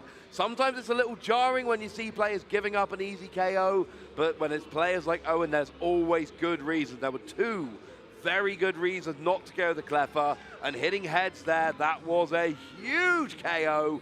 And here's the thing, Fabian is bench locked. Yep. Fabian can only bench 1 Charmander per turn, and Owen plays 4 Boss's Orders, one of which was picked up off, oh no, they're not prizes today game, that was last game. Plays 4 Boss's Orders, 3 Pokemon Catcher. There's a lot of gusting in this deck. As we do see the unfair stamp being used there for Fabian, just going to try and get control of this game. We do see a basic energy. We do see a cancelling clone can also be used at some point of the game. There we go to that basic energy attached to that Charmander. We're now going to see a Nest Dash, I would imagine, plus Industrious Incisors combination. And what was that? We see an Arven off the top there. And we're going to see Industrious Incisors, I would imagine, to draw 4 as well. There is a world here in which Owen just gusts up the lone Charmander every turn for the rest of the game and just wins. Exactly. There's only 3 minutes left. We've got to be quick. There's no gusting. It's going to have to be Professor's Research, yeah. Yeah, it's got to be Professor's Research. But again, I don't think it's so awkward. You've got so little time left. But if you KO Cleffa, then you open up a second Charmander, but it could evolve anyway. So I think at this stage, you do rush for prizes. There's less than 3 minutes remaining. And even though Fabian can now bench a second Charmander, could have evolved. So it doesn't really matter anywhere near as much. Worth noting that Pidgeot EX is weak to Lightning as well. Yeah, it is. So Owen can KO Lumineon and Pidgeot in 1 attack, right? Pidgeot, yes. Pidgeot, you have to use the one that doesn't have double turbo. But Lumineon you can. Or you can use Future Booster with double turbo. So yeah, there is a way that Owen still wins this. He needs 4 prizes. There are 2. Ooh, goodness. We saw the cancelling clone, so that means the quick search could be used. Now we have a Charizard EX Boss with 4 basic energy attached. And all of a sudden, Fabian is straight back in this game. And it will get a KO. 2 prizes, all it takes. Charizard now hits 240. So, yeah, now I think at this stage, Owen kind of has to ignore Charizard. You're not going to win this game by going after Charizard. I'm poised to go in Lost Zone. Yep, you are correct. So, yeah, this Charizard is asking a lot of questions right now. How are we doing energy-wise on... I think we've got enough energy on the board here. So... Gusting. You just need gusting both turns. Yes. If you can gust both turns, Owen will win this game. We have a Pokemon Catcher. It needs to be heads. Oh my goodness me, you are correct. 2 gusts would win the game here for Owen. Oh my goodness gracious me. Are we going to see it? Does have Pokegear in hand as well. Does have Earthen Vessel to thin from the hand. We are going to see a Technical Machine Devolution. So, that could be used as well. It could. It wouldn't be taking prize cards, but it would stop Fabian from attacking at the very least. Problem is, if you do that and Fabian hits Rare Candy Charizard, they're then ahead in KOs and they will probably win the game. So if it's the only option you've got, I don't mind it. But Pokemon Catcher, way better option here. Here we go. Heads is huge. It's and a head. Oh my goodness, deciding on what to grab here. Could go after either option, can actually KO both of these. Go after the Pidgeot. I want to go after the Pidgeot here. I don't think he's going to agree with me. My thing here is it is easier to KO the Lumineon than the Pidgeot. Yeah. If I KO the Lumineon and my opponent gets rid of the no double turbo energy Iron Thorns, that makes my last KO on the Pidgeot more awkward. You are right. Looks like we're going to see an Energy Lotto being used. Going to take that Lightning Energy. That's nice at the very least, so now you can attach that as well. We need a Boss's Orders next turn from Owen. Are there even any... There's a Pokegear in hand, so we could use that to try and find a Boss's Orders. Okay. Are there any Oh, there's a Boss's Orders in hand, sorry. There's a Giovanni's Boss's Orders there, right at the back. Okay. So, I mean, but this is Charizard. Charizard will hand disrupt. Charizard loves to hand disrupt. So, Owen's down to 2 prizes remaining. Owen can gust up that Pidgeot to win the game next turn. Needs a... Wait a second, there's already a future boost on the benched Iron Forms, right? Yes. So double turbo gusting, or if the one with free lightning energy on survives, just gusting, and that will be game for Owen. This is getting tense, Shay. Oh, and by the way, time's been called. Okay. It doesn't matter. We're not going the full 3 turns here, mate. We don't need to worry about time here, Ross. And you know what you said so confidently? Charizard EX will hand disrupt. There is no hand disrupt currently in the hand. Does have Nest Dash, Industrious, and Sizes available. As it stands right now, Ross, Fabian needs to find that. Professor Churro scenario. Oh, they've got the Pidgeot! The Professor Churro! Oh, he picked up the Pidgeot with the one Professor Churro scenario in the deck. And I don't think Owen's got a good option here. Oh, no. For the last couple of prizes. And Fabian here will win the game next turn with Charizard. Well, Owen's got to win this turn. I mean, you could lose the Legacy energy in the active and say, well, at least you're going to take 1 prize if you carry this one, but then, you know, would lose to a boss's orders at the very least. The Professor's... Oh, could remove the boss's orders from the hand via Ino if Owen opts to play it. But, yeah, you're right. There's going to be no easy way. You can't... Well, I guess you can Gust and play Ino at the same time if you use Pokemon Catcher, but it's become a lot harder here for Owen. Do we Gust Bibarel and just leave the one in the active with Legacy energy and say, I hope you don't have Gusting? Yeah. That is an option. Could be an option. Because Fabian only wins if he doesn't KO the Legacy energy. And we've already seen the single Temple of Sin in this game, haven't we? Yes, yeah. So that's not an option anymore for Fabian. That one of Professor Turo was huge there. Oh, and here we see it coming in the active with the Legacy energy. Wait. We can two-shot this Charizard, right? They both have future boost energy capsules with no double turbo. You hit 160, doubles 2. Oh, only 320. Yeah, you're you'll correct. be 10 damage away. And I think you see the resignation there. Here comes, well, that's irrelevant, frankly. Yeah. So what are we doing here? We are getting a KO, but are we going to be getting a KO on the right Iron Thorns, or are we going to have one more turn remaining? I don't think Owen can KO the Charizard, though. I think it's 10 remaining. I think it maxes out at 160. Yeah, you're right. As we are going to see the Industrious Incisors, there's no boss's orders there in that hand. Oh, going to see it. There we go. There we go. Fabian wins 2 games to 1. Iron Thorns looked such a good idea, but unfortunately that Professor Turo scenario onto the Pidgeot was just too much. And look, we keep saying these Charizard decks are getting greedy. They're playing lots of one-offs. Well, that one-off, I think, fair to say, won Fabian that game. It looked like Owen had such an easy route to victory, but then we see that Professor Turo scenario rip it away. Yeah, that was the perfect scenario, you could say, for Professor Turo there, coming right when he needed it, just to remove that Pidgeot from play, so no easy KOs there for Owen, as that's going to look like it's going to end as a 1-1 in a tie. Unfortunately so, and like we said, you can get into day 2 of a 5-0 free record. Yeah. That is absolutely possible, but the reality of the situation is very few players are going to go 5-0 free, and for a lot of players, that tie is going to end up feeling a lot more like a loss by the time we get to the end of the day. It's not over. Nope. And if you make day 2, that tie can absolutely give you that extra point that you need to go even further in the tournament. But right now, I think Owen really... Oh, it wasn't a tie, though. It wasn't a tie. Fabian won. But I thought he attacked into Legacy Energy, no? Did we end up in a tie there? I think that was a tie, yeah. That was a tie. Oh, my goodness. So it was a tie. So, yeah, unfortunately... Yeah, so we have had confirmation it was a tie. And, yeah, so I was right. I was talking about a tie. I was second-guessing myself, Jay. What's Why going did I on? second-guess myself? We were just so frazzled after that game. You couldn't see us. We were literally eyes on the screen like this, watching the entire time. Yeah, we were so excited. I tell you what, I love end games like that, because we're like, oh, it looks like Owen's got the win. Oh, but oh no, he's got the Professor scenario. The Fabian's got the win. Oh no, wait, what about the Legacy Energy? But what if he's got the boss's orders? He doesn't have the boss's orders, and it's just a proper back and forth there.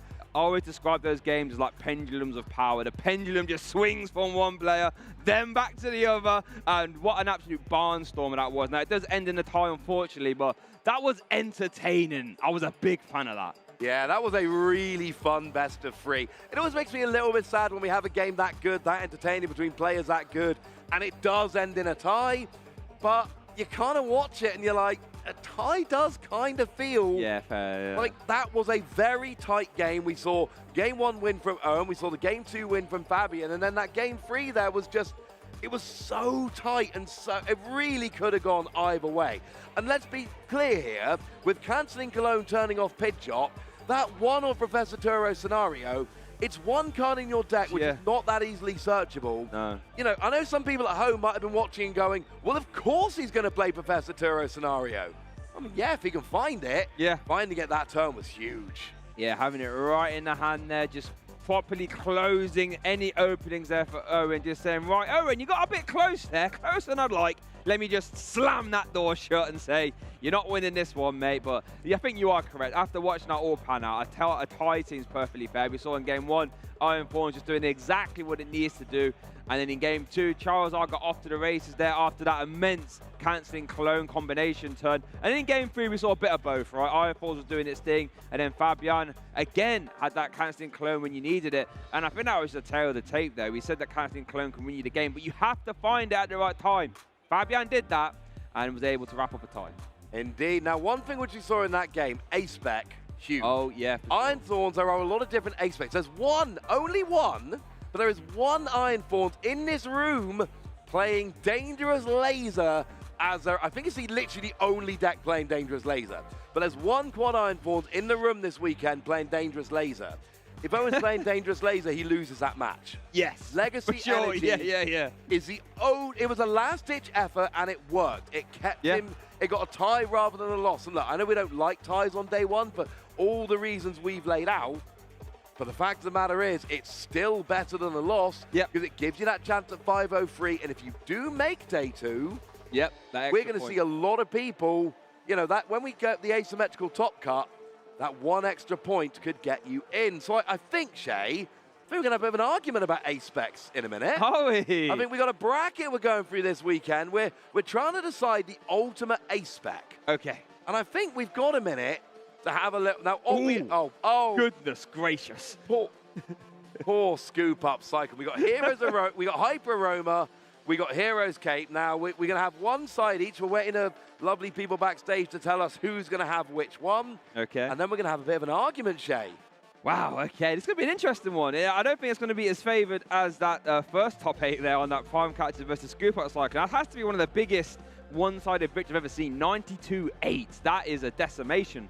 But yeah, so viewers at home, what's going to happen is myself and Ross will have about 30 seconds to 45 seconds to pitch to you what is the better A-Spec of choice. And if you're on Twitch, you can then enter the poll and vote as which is your favourite or who put the best case forward. Now, we don't know if we're arguing Hyper Aroma or Heroes Cape, but what I do know is that I'm going to try my best to win. I take these very seriously, chat. I want to win every single one. So, yeah, you feeling confident, Ross? Well, I mean, given that you said 30 to 45 seconds, yeah, I'm feeling confident. What, you need 45 seconds to make your case? You've already lost, Shay. I could do it in 5. I'm going to start off with Hyper Aroma. We're going to get a 30-second timer up, and I'm going to tell you why Hyper Aroma is the clear and obvious choice. Oh, searching 1 Pokemon, that's pretty good. Searching 2, that's all right. Searching 3 Pokemon, that's amazing. Gardevoir, do you want all 3 of your routes at one time so you can go and get all of your draw? Yeah, sorted. Oh, how about an attacking Pokemon and a support Pokemon? How about 2nd place at the North American International Championships? And Stefan said it was only because of Hyper Aroma. That card's amazing. 3 is better than 1, and I did it all in 30 seconds. I'm out. Okay, well, that was respectable. I'll give you that. I mean, I'm not quite as I'm not that excited, to be honest with you, but that was a good argument. You know, 2nd place, like you said, yeah, not bad. Only because of Hyper Aroma. It's a good card. I'm not going to argue. It's a good card, but you know, I think that Heroes Cape's better, to be honest. So once I get my little 30-second timer, I'm gonna have a look. Oh, here it is. Okay, Heroes Cape. Now, I mean, Hyper Aroma's good, right? Only gets Siege plays in one deck. Heroes Cape gets played in a whole host of decks. We saw at EUIC when, you know, Snorlax and Pidgeot Control were very popular. What was the A-Spec in there? Oh, Heroes Cape. We also saw at EUIC, by the way, Charizard EX Control sort of come up there. What was played in that one? Oh, yeah, it was Heroes Cape again, right? Heroes Cape giving any Pokemon plus 100 HP. It doesn't have to be tied to stage 1. I mean, that's the big problem with Hyper Aroma. Hey! Oh, goodness gracious, I forgot about the time there. There is no problem with Hyper Aroma because I'm afraid, sir, it's been 30 seconds and you are getting cut off. I do find it interesting it took you 8 seconds to even start talking about Heroes Cape, and then you spent your entire argument talking about a tournament that happened 4.5 months ago, nearly 5 months ago at this stage. But hey, if that's the best you could do, man, I'm proud of you. Well, we'll see what chat thinks. A bit condescending there, as it were, but let's have a look. Let's have a look. And to be fair, though, that's a lot more of a fair debate than Prime Kakatcha into, what was it, Scoop Up Cyclone. Just imagine sitting at the table and you get in your ear, they're like, oh, you've got Scoop Up Cyclone. You're like, really? Stitch me up there, production staff, if that was me. But yeah, this was a lot fairer there, yeah. But yeah, they're pretty close. Like, you know, I'm glad I got the right side to argue, but you're right, they are pretty close. So make sure you're getting your vote in on Twitch there. Vote for which of the ones you believe is the best. Try and base it entirely on our 2 arguments, if you don't mind. Tell us which A-Spec is based, and as we get through this weekend, we're going to go through the entire bracket, and we're going to decide the ultimate of the A-Specs that are available. Of course, we did cut it down to 8 before we got here. Dangerous Laser, unfortunately, did not make the cut. No, not really surprised about that, but shout out to you, that Ironthorns player, that Dangerous Laser. I'm not 100% sure where you are right now, but fair play. I respect that, and I think Pokevile didn't make it in as well, right? Pokevile till A, unfortunately, did not make it in. There are some that we did have to get. Master Ball, unfortunately, not one. Master Ball makes me a little bit sad because we saw Master Ball when it came around in Gen 5 initially, right? Way back in like 2015 or whenever it was. Saw no play. No one played Master Ball. No. But then it came back. Yep. And Lugia was like, oh, I got ya. I need that. I need that. And then one set later, we get Legacy Energy, and Lugia's just got like a better, shinier, newer toy. So Lugia's then running around with Legacy Energy, and poor Master Ball's been left out in the cold. And now, we've got a lot of data here, and look, we're digging through as much as we can. There's a lot of players, a lot of data. We've got data on all the A-Specs. I had a look through. I think there might be no Master Ball in the room this weekend. No. I could be wrong about that. I only had a quick kind of gander through, but I didn't see any Master Ball seeing play this weekend. No, doesn't surprise me though. It'd be really interesting to see if after the conclusion of all this A-Spec battle, to see how well that translates here to the metagame here it was. That'd be really interesting actually. Yeah, it is pretty interesting. So it looks like the poll is winding up. Do make sure you sign up for those email promos. Pretty important. Yeah, get on them. Yeah, get involved. We need your email, and you can get some updates about what's coming up, Pokemon events, and then live streams. But then, in my opinion, this is quite crucial actually, you get information about new Pokemon Center releases. That's actually, I always find going on a Pokemon Center after like a week or a month, hitting that new releases tab instantly and seeing what new goodies I can get. And if you want those updates sent straight to your inbox, all you gotta do is head over there and sign up with your email. You can scan that QR code even, and then you get all that information as well. Okay, so here's the question, Shay. Are you signed up for the email updates? I'm not, but I will be after this. I've been scanning that QR code. I can tell you that for free. I can tell you now. Now this is where my Pokemon obsession gets a bit too much. Okay. Not only am I signed up for the email updates for the Pokemon Center, etc. here. Okay. I'm signed up for the updates for the Japanese Pokemon Center as well. I get both of them coming into my inbox, so I know everything that's coming out all around the world. Your inbox just getting bombarded with Pokemon Center updates. Love to see that. Yeah, there's literally no downside to that. Oh no, I'm getting too much Pokemon news in my inbox. Oh, brilliant. Worst problems down, right? Right, so make sure if that poll's still up, make sure you're going to get involved there. Poll's over, man. Oh, is it? Poll's over? Done. When do we get these results there? Come on. I'm waiting for the results. Oh, right now. Shay. Oh, right now. Here we go.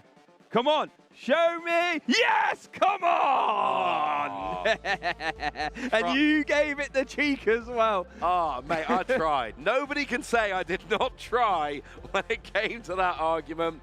So now that the poll's concluded, yeah, I mean, for me personally, I love Stage 1 decks, so I'm way more likely to play Hyper Aroma in a deck than I am Heroes Cape. Yes. But I think if we step, now that the argument's over and it's no longer a competition, because I've already lost, we can have a look at Heroes Cape, and actually, I think it probably is the stronger of the two. Yeah. It sees more play. in a wider variety of archetypes. But it's really interesting to me because we've got the kind of, you know, at the moment, we've got Hero's Cape, gives you more HP.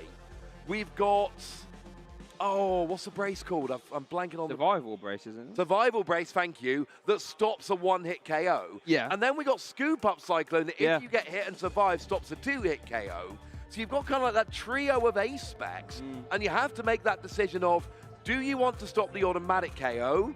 Do you want the extra HP, or do you want to be able to lift up in the middle of a two-hit KO? And it's a really interesting kind of having those three different options that largely do the same thing, stop your opponent taking a KO, but they do it in three very different ways.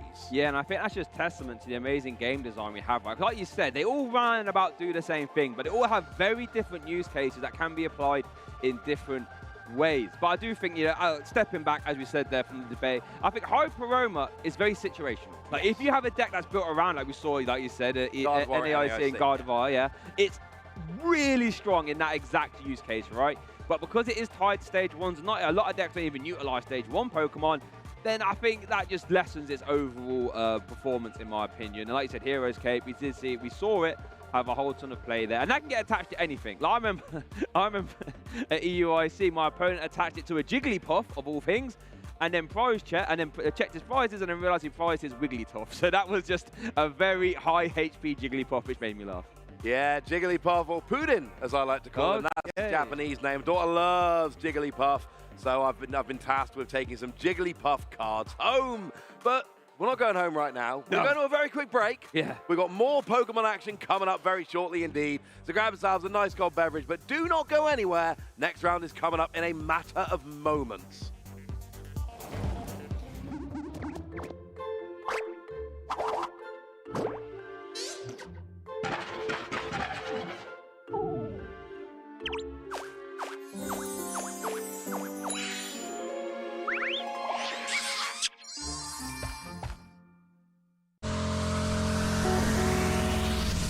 We're on a journey to meet Pokemon fans, known as trainers, and help them evolve, just like their favorite Pokemon. I'm Andrew Mahone. I'm here to dive into the game and take our trainers to the next level. 3, 2, 1. And I'm Megan Camarena. I'm here to get to know our trainers personally and help them grow in real-life challenges along the way. Oh my God! I don't really get to be around my kids as much as I want. There's always that fear of rejection. After every single tour, without fail, I would end up in hospital. But Pokemon saved my life 100%. I want to just get you thinking about the game in your own way. Yeah, and don't be afraid to trust your gut. EV VMAX. Whoa! I feel ready. Let's go. Good luck.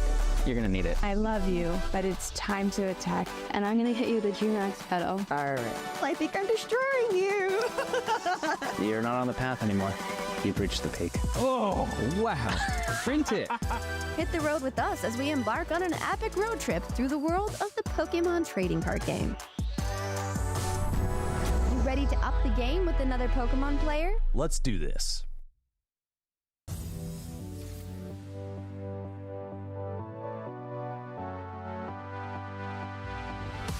So for new players at home looking to start competing, I would strongly recommend visiting your local league because your local league has a whole bunch of great mentors, professors, and other players among you who are like-minded and absolutely want to get you into the game better than you could ever be on your own. For new players, I'd recommend starting and just watching the stream, seeing what people use, and even just copycatting a team. And for me, it's just like using Pokemon that I know I'm going to have fun with is the big thing. Because if I am having fun, then I'm way more likely to win. For people that want to start competing, I would say start playing online, look for guides. Personally, I watch a lot of Wolfie's videos and a lot of Harry's videos as a French player. So if you understand French, you should go look at his channel. Or Wolfie, it's a lot of help. And just play online. Like, if you build a team and start playing, write down your notes, look at your mistakes, try to analyze your games. It's a lot of help. And, you know, find a friend that can play. It's going to be a lot of fun. advice that I would give to somebody wanting to start playing the TCG is to look up local game card stores in your area and see if any of them are running any Pokemon events, and just go talk to the people around. And there's tons of friendly people in the community. They'll help you get started.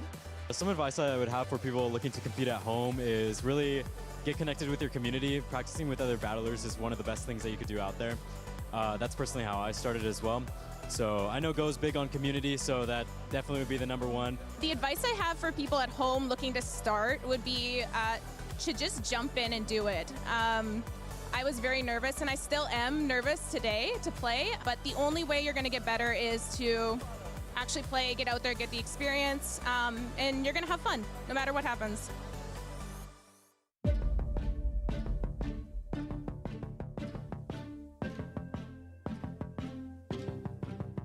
Oh, the legends are told of the heroes who won the hearts of the world. They were born champions.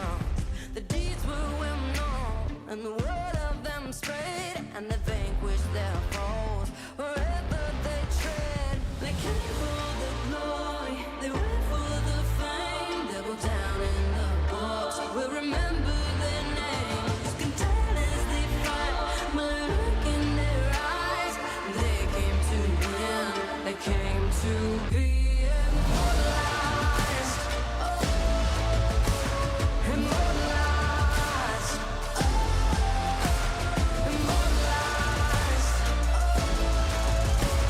immortalized. Oh, immortalized.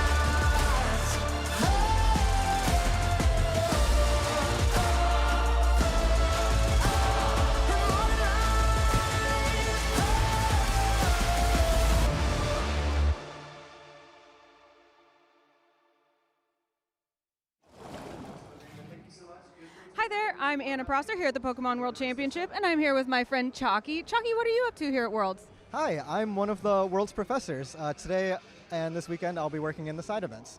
And you specifically have been very involved in the Chaos Cup, right? What's the Chaos Cup? Yes, so for those who are unfamiliar, the Chaos Cup is an event where all you have to do is show up with your Switch, and you are given a team at random. Depending on the different event, there might be a different theme. So for example, this particular weekend, all 6 Pokemon will be the same color as a fun little event. And what I really love about this event is it's very accessible. So you don't have to spend a bunch of time building a team before the tournament to play. You can just show up, play, and have a good time, meet some new friends. Absolutely. What is it like being a professor at an event like Worlds? It's the dream. I love it so much. So you've got some professors who are former competitors that have had a million wonderful memories and just want to give that back to the community. And you've got some professors who are here trying to do their best to show up and give a good time for their local scene. And you've got, one way or another, just so many people who just love Pokemon and love to be part of this community and make this wonderful day. And seeing that energy just really, really invigorates you. If somebody's like, I want to be a professor one day, what advice would you give them? Definitely give it a shot. I think everybody has something to offer. So I know every professor has some things that they're very good at, and definitely don't be intimidated if you feel like one professor has been doing it for a long time and maybe they know everything about certain areas, because everybody's got something to offer. I know for my local scene, I've been trying really hard to just listen to my players and try to offer an experience that they're not able to get at the regional level or the international or world's level. And so I think if you're just listening to the community and listening to what people need, then there's always going to be a place for you. And I know that you personally have been really involved with Pokemon for a long time. A lot of relationships for you have come out of Pokemon. Can you talk a little bit about what it means to you to be part of the Pokemon community? Yeah. I mean, I think when I was a small child, it was not really the cool thing to like Pokemon, and so being in a tournament was just my safe space, because it was surrounded by people who like the same thing that was very hard for me to find. And now the world has changed so much, and there are so many people everywhere that love Pokemon that we can fill a room with thousands of people, and it's so heartwarming for me to see. It is so cool. Thank you so much, Chalky, for taking time out of your busy schedule. And be sure to check out those side events if you have time. And now let's get back to Pokemon World Championship.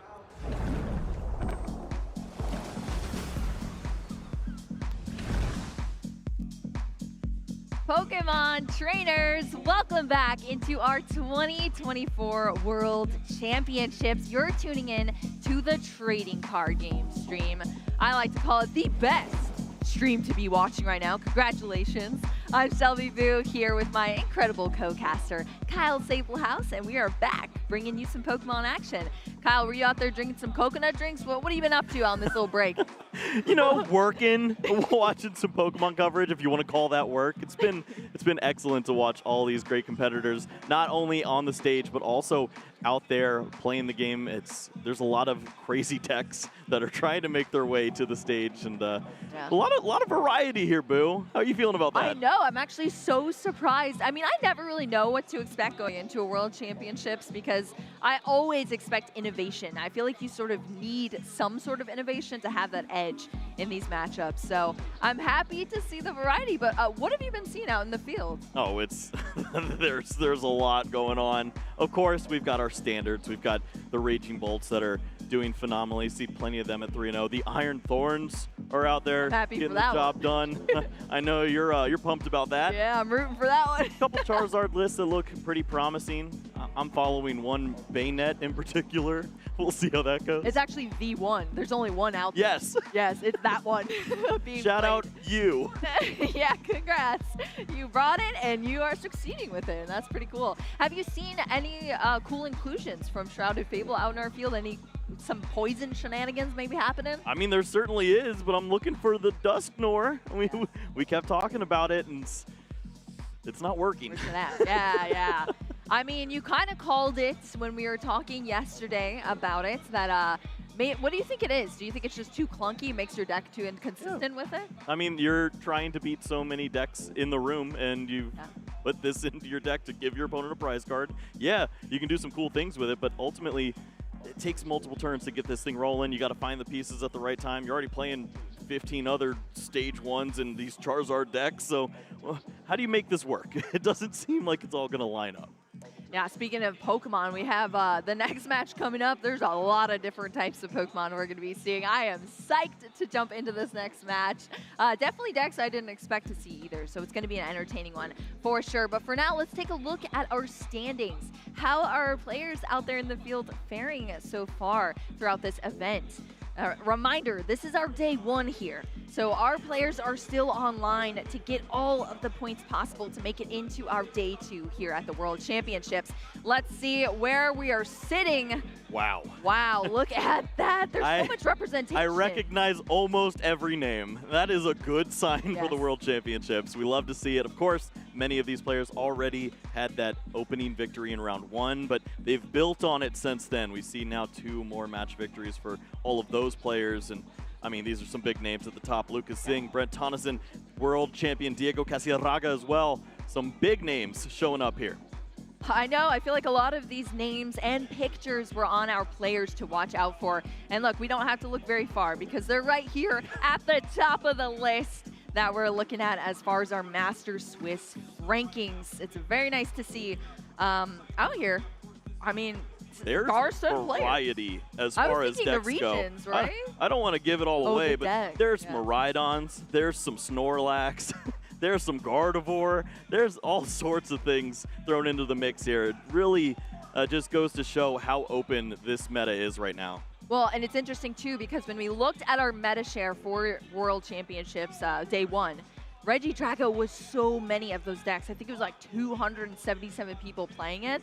And then you look at our Swiss rankings right now, and like you said, there's a ton of variety there. You know, there is some Regidrago being played throughout these players, but there's still a lot of different variations of decks that could still make it through and take down all of those dragons out in the field. Yeah, we certainly expect to see the Regidrago continue to perform as well as it has. Just the sheer number of them, eventually some are going to reach the top, but to see these players stick tried and true to some of these decks that are a little less popular, but still equally as powerful, especially depending on which side of the bracket you fall on. If you're hitting the right matchups, could have a smooth day today. Exactly. Well, we see a lot of deck variation here throughout our players, a lot of different regions being represented. That's always very hyped to see at our international championships, our world championships. There's players all across the globe that are coming here to compete, but who will be able to represent their region and take things down to become a world champion. I always love to see who ends up being in our top 8 as well. Yeah, I'm excited to see which players are going to be facing off here in this 4th round of competition. We have some notable matchups to check out.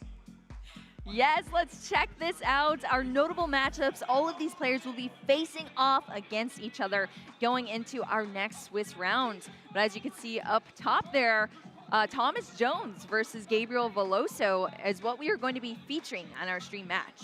Yeah, I mean, that's going to be pretty fantastic to see. 2 decks we have not yet featured. I'm excited to jump into that when we get time. But, I mean, we see Japan against Australia, some other big names too. Stefan Ivanov up against Eda Ario as well. Yerko Valencia facing off against another Japanese player. This is some big names. Alessandro against Kaiwin. Oh, yeah, that's boy. Huge. I know, I wish we could watch all of these matchups at the same time, but we only have our eyes on one as far as casters and what we bring you to the stream. But they have been some great matches so far, and I think that trend is going to continue with some pretty cool decks coming up. Yeah, I mean, this is the part of the tournament where you start to get a little comfortable. You start to get into stride. You know that your deck is operating well. You've already won a few matches, but you start looking across the other side of the table. These are big names that you will be facing off against. Every single point counts, and to earn 3 match points against some of these players, that's when you start to gain some real confidence. Yeah, exactly. I talked a little bit with Miloslav after his win in a couple rounds before, and yeah, he was saying, you know, it kind of hurts to be facing off against someone that's incredibly good in the earlier rounds. And I was just thinking, I feel like that's so many people out there. Yeah, I mean, you're at the World Championships. You tend to expect this. Yes. I mean, when I was playing 20 years ago, you'd get thrown a cupcake here or there in the first round. But yeah, that doesn't happen anymore. Yeah, no, there's so much talent out there in our field. You know, this is still a huge event. We had a lot of players that got that round 1 bye earlier in the day. But now, like you said, Kyle, everybody's unlocked. All the skill is out there, and we're going to see who ends up shining here and what decks as well will end up succeeding. It's kind of skewed as far as our stream matches so far. What's been winning? We just saw a tie on the stream, so hopefully we can get a winner, a clear winner in our next match coming up. All right, Thomas and Gabriel, you know the assignment. Let's throw it to the table and see what they have for us. Yes, unlock your potential, your abilities. You're on stream. Let's do it. It's time to shine. And guess what? We have another Pineapple gamer here, Kyle. Someone else who is also matching your shirt today. Is that me? I mean, well, I don't have the beard like that, though. That's excellent. Yeah, you're slacking on that one, huh, Kyle? Blame my genetics.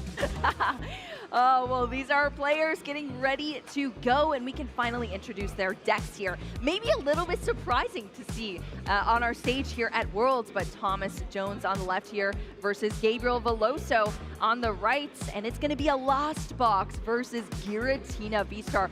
Kyle, what format are we playing? I think yeah, this is my era. Yes. We're back.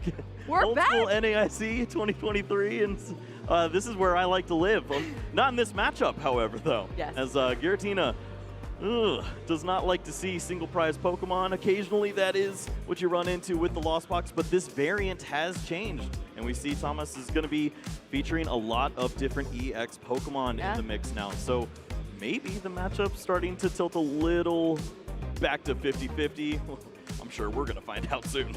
Yes, we definitely will. Here on the stream, we have Thomas Jones here, top 256 at EUIC 2024, and then Gabriel Veloso, 2 top 4s at LAIC, both in 2023 and 2024. So these players have the caliber here to compete against each other. We'll have to see what shakes out with these prize cards, though. Okay. Oh, double comp. That's not what you want to see. Not what you want to see. And on Gabriel's side, not too bad. Boss's order somewhere in the middle. Yeah. It's kind of where you want it, honestly. It helps you clean up those last few prize cards, get the job done. Mirage Gate as an early prize card could be fantastic. Yeah. It's almost like giving yourself a head start when you put Mirage Gate right there. You're going to hit it right when you need it. I mean, especially if you're able to, just get some early knockouts there, secure those cards for the late game, you're kind of hanging out. But like you said, Kyle, those 2 Comfey in the prize cards could be a little risky here for Thomas Jones, depending on how the setup goes. I don't know. I guess I've seen these decks pop off even with things stacked against them, but you never know. It could go either way for these players. Let's talk about this matchup. on paper a little bit as we get started. We've seen the fist bump. Our players are ready to dive into this matchup. We're seeing the Cramorant over here on the left side, as well as that Giratina V. So both these players have a little bit of a showcase of what they're going to be competing against in our Masters Round 4. Yeah, I feel like Gabriel wanted to hide the fact that Giratina V was his deck. That is not your ideal starter. Yes. It's very unfortunate to see this Pokemon early, but thankfully follows that up with the Nest Ball. Hopefully some switching effects, maybe some of those jet energies that we typically see featured in this list as opposed to in the Lost Box engines could be beneficial as to maybe get some cards in the Lost Zone early on. Yeah, absolutely. We'll have to see what happens. We're going to see a lot of Lost Zone for both of these players, hopefully, to have a good game here. But that Comfey is coming out nice and early with that Nest Ball for Gabriel. So it's joining us. We're going to see some flower selecting. Did you get a look at the hand at all, Kyle, for Gabriel? No, I did not. But hey, right on cue. Yeah. But that is not promising. We do see the Forest Seal Stone, which can be beneficial if you want to look for that Buddy Poffin early on in the game. You, of course, surrender the fact that you won't have that V-Star ability later on. But you know what? Just give the man a Buddy. Why not? Yes, we love those Buddy Poffins. The Super Rod is going to be elected to go into the Lost Zone here as our first card. And that Buddy Poffin going to be activated straight away. Definitely taking note of all the resources in the deck, potential prize cards, but those Comfey are being eyed up to the front nice and early here for Gabriel, as well as that Manaphy. Yeah, very important to establish the Manaphy as early as possible. You don't want to be caught slacking when Radiant Greninja comes to town, because that can be dangerous. Yes, it is only 2 water energies on the other side, but if you run into those on turn 2, maybe even turn 1 if they're playing a really aggressive list, you're in trouble.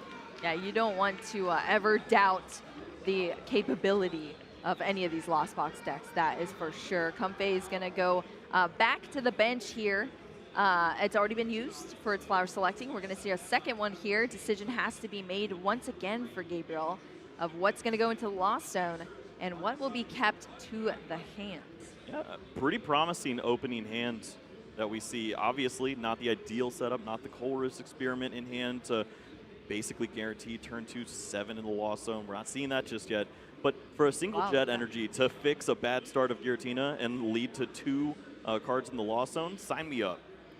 It ain't bad. Rescue Board joined in the Lost Zone, and now we're over to Thomas, who's going to start off with a Hisuian Heavy Ball. That means those prize cards are going to be shaken up a bit on Thomas's side. If there's a basic Pokemon, you can trade it with that Hisuian Heavy Ball. Take it out of there. There's 2. He's like, can that be my opening hand? It's got Buddy, double Comfey. I mean, those prize cards are gas. Oh, yes. Unfortunately, it's not in the hand. It's in the prizes. But hey, at least we get a nice little switcheroo here that has Hisuian Heavy Ball going into the prize cards. And we'll get some new ones to start here. Colress's Experiment. Thomas is going second, is eligible to play a supporter here, and that is the perfect one you want to see. 3 of these cards are going to go into the hand, 2 into the Lost Zone. And immediately you have your answer. Is this going to be the aggressive NEIC strategy of Lost Box? Yeah. Turn 1 Mirage Gates and cards flying left and right? No. This is Town Store, Rotom V. Slow it down, guarantee a nice consistent setup. And it looks like the cards will line up just fine. We see that Forest Sealstone is in the hand, so if you hold on to that Rotom, even though you're probably not going to gain the additional cards from it in this matchup, just the fact that it's going to guarantee that 1 free card with Forest Sealstone is it could be enough. Switch cards going to get this Comfey into the active. We're going to see a flower selecting, stacking some more cards into the Lost Zone, up to 3 now here for Thomas, which is really nice now that we secured that other Comfey as well from the prize cards on Thomas's side. That's a switch cart burned here, getting that Cramorant to the bench, and that Rotom V is going to be coming down as well for us for some instant charging down the line. Not much else here, and it is going to be the slow start, the instant charge with the double Comfey prized. What else can you really do here? You grabbed 1, but you're stuck now. Yeah, that is tough to see from Thomas. Gabriel's going to take all that knowledge from that turn. Huge stacked hand here for Gabriel as well to work with. Oh. And we're going to kick off this turn. Look at that. I already have Giratina V-Star in hand. Yeah.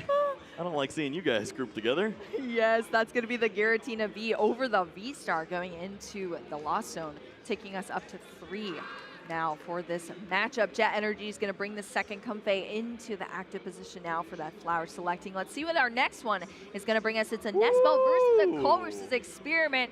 That is what you want to see here. Lost Zone ticked up to 4 now, as you can see, and Colress's Experiment is going to be activated straight away to gather up some more cards. And these are some valuable resources. You see, yeah, this is huge. Any Pokemon you want in this deck, pretty much. You've seen all your V-Stars. You're good now. They're all basics. You also have the Colress Experiment or that Jet Energy as well. You saw, I believe, a Psychic Energy was thrown in that mix too. Plenty of resources to get going. 4 Sealstone in hand if you want to make something happen. On the other side of the board, though, there's not much that you can work in as far as like Radiant Greninja or anything like that. This also isn't a list that features the water energies. Actually switched over and is using the lightning energies. So no Radiant Greninjas going on. Yeah, some variation in attackers there, but like you said, no access to that Radiant Greninja, but Cramorant does have access to that Lost Provisions, and that's being eyed up here by Gabriel off this Nest Ball coming up. So Lost Zone is at 6 now for Gabriel, and like I said, there is just an absolutely stacked hand. This is how these Lost Box decks work. They just stack up all these cards and use their resources one after another to chain these consistent turns. Yeah, if you told Gabriel that there was a situation where you'd have 6 in the Lost Zone and take the knockout on the lone Comfey and your opponent didn't attack last turn, you take that every single time. And your prize cards are looking pretty nice on the bottom as right. well. Can we get that Mirage Gate one time? Yeah, exactly. It is looking pretty good here for Gabriel. So on paper, what do you usually see here for Gabriel? We see the evolution now into this Giratina V-Star. Of course, we saw the Giratina V was started. Now it's a V-Star. But what really is the strategy we're going to be seeing from Gabriel in these following turns, Kyle? I mean, we're in a different world now. The opportunity that you have is pretty great. The Cramorant taking that opening prize card, and from this point forward, you can either target down V or EX Pokemon for 2 prizes easily with the Giratina V-Star, or you can Super Rod that Cramorant back in, take another knockout on a Pokemon like your opponent's Cramorant, and get down to 4 prize cards remaining. At that point, that's exactly where Giratina V-Star wants to be against your opponent, who's just trying to fight back with a bunch of 2 prize Pokemon. Yeah, it just feels like being so much on the back foot here, but I'm not going to count out Thomas yet. We have Cramorant versus Cramorant battles here for both of our players. After that Comfey, single Comfey was on the bench, then it was in the active, now it's in the discard pile. It is gone off the field, unfortunately for Thomas, but we're still getting cards into the Lost Zone thanks to that Colress's Experiment, keeping up the consistency here. So we're up to 5 now in the Lost Zone for Thomas. You just want so much more for Thomas out of these turns. Yes, the Colress Experiment's used, and Cramorant is able to use those Lost Provisions, take that knockout on the opposing Cramorant, but you need to start to set up some threats. And we see Miraidon thinking just that, tandem unit, lining up the Iron Hands. And this could be a turn where your opponent doesn't have all the cards to get going, but honestly, we're a Mirage Gate and a Prime Catcher away from bad news. Exactly. Well, yeah, that tandem unit so strong here for Thomas to at least bring out some Pokemon. It's just going to be that Iron Hands EX coming down onto the bench so far. Now taking a look at the hand here. So torn. We've got Giratina on one side and Pineapples on the other. What do you choose, Kyle? Who do I root for? Oh, you got to root for the person matching you. You said that was you going into this matchup. Yeah, but I've lost these before. Yeah, that's true. That is true. Well, we see the Bravery Charm coming down onto that Iron. Okay, here we go. So Lost Vacuum action here. That Bravery Charm's gone now, as well as a discard into the Lost Zone. Engage! Engage! We're at 7 now here, unlocking that Mirage Gate for this Lost Box deck. Allows you to search out 2 different types of energy and accelerate it to your board. And that Iron Hands is going to need quite a bit of energy here to get charged up. Well, we're going to see just about every energy left in the deck being featured here. Yeah, I think there's 2 energies remaining after this, but the full send on Iron Hands is lined up. That's 2 prize cards. You gotta like that. Yeah, we're getting amped here, Kyle. We're getting amped. We're gonna throw hands? We're gonna throw some hands here coming up. Hey, I mean, when you use 2 Mirage Gate, get all of these energy onto this Iron Hands EX, you gotta throw some hands. Yep. Of course, there's some Pokemon waiting in the wings. The Blood Moon Ursalunas of the world are like, all right, we've thrown away all our energies and all our resources. You just let me know when I'm ready to go, Coach. I'll help you out. Tag me in.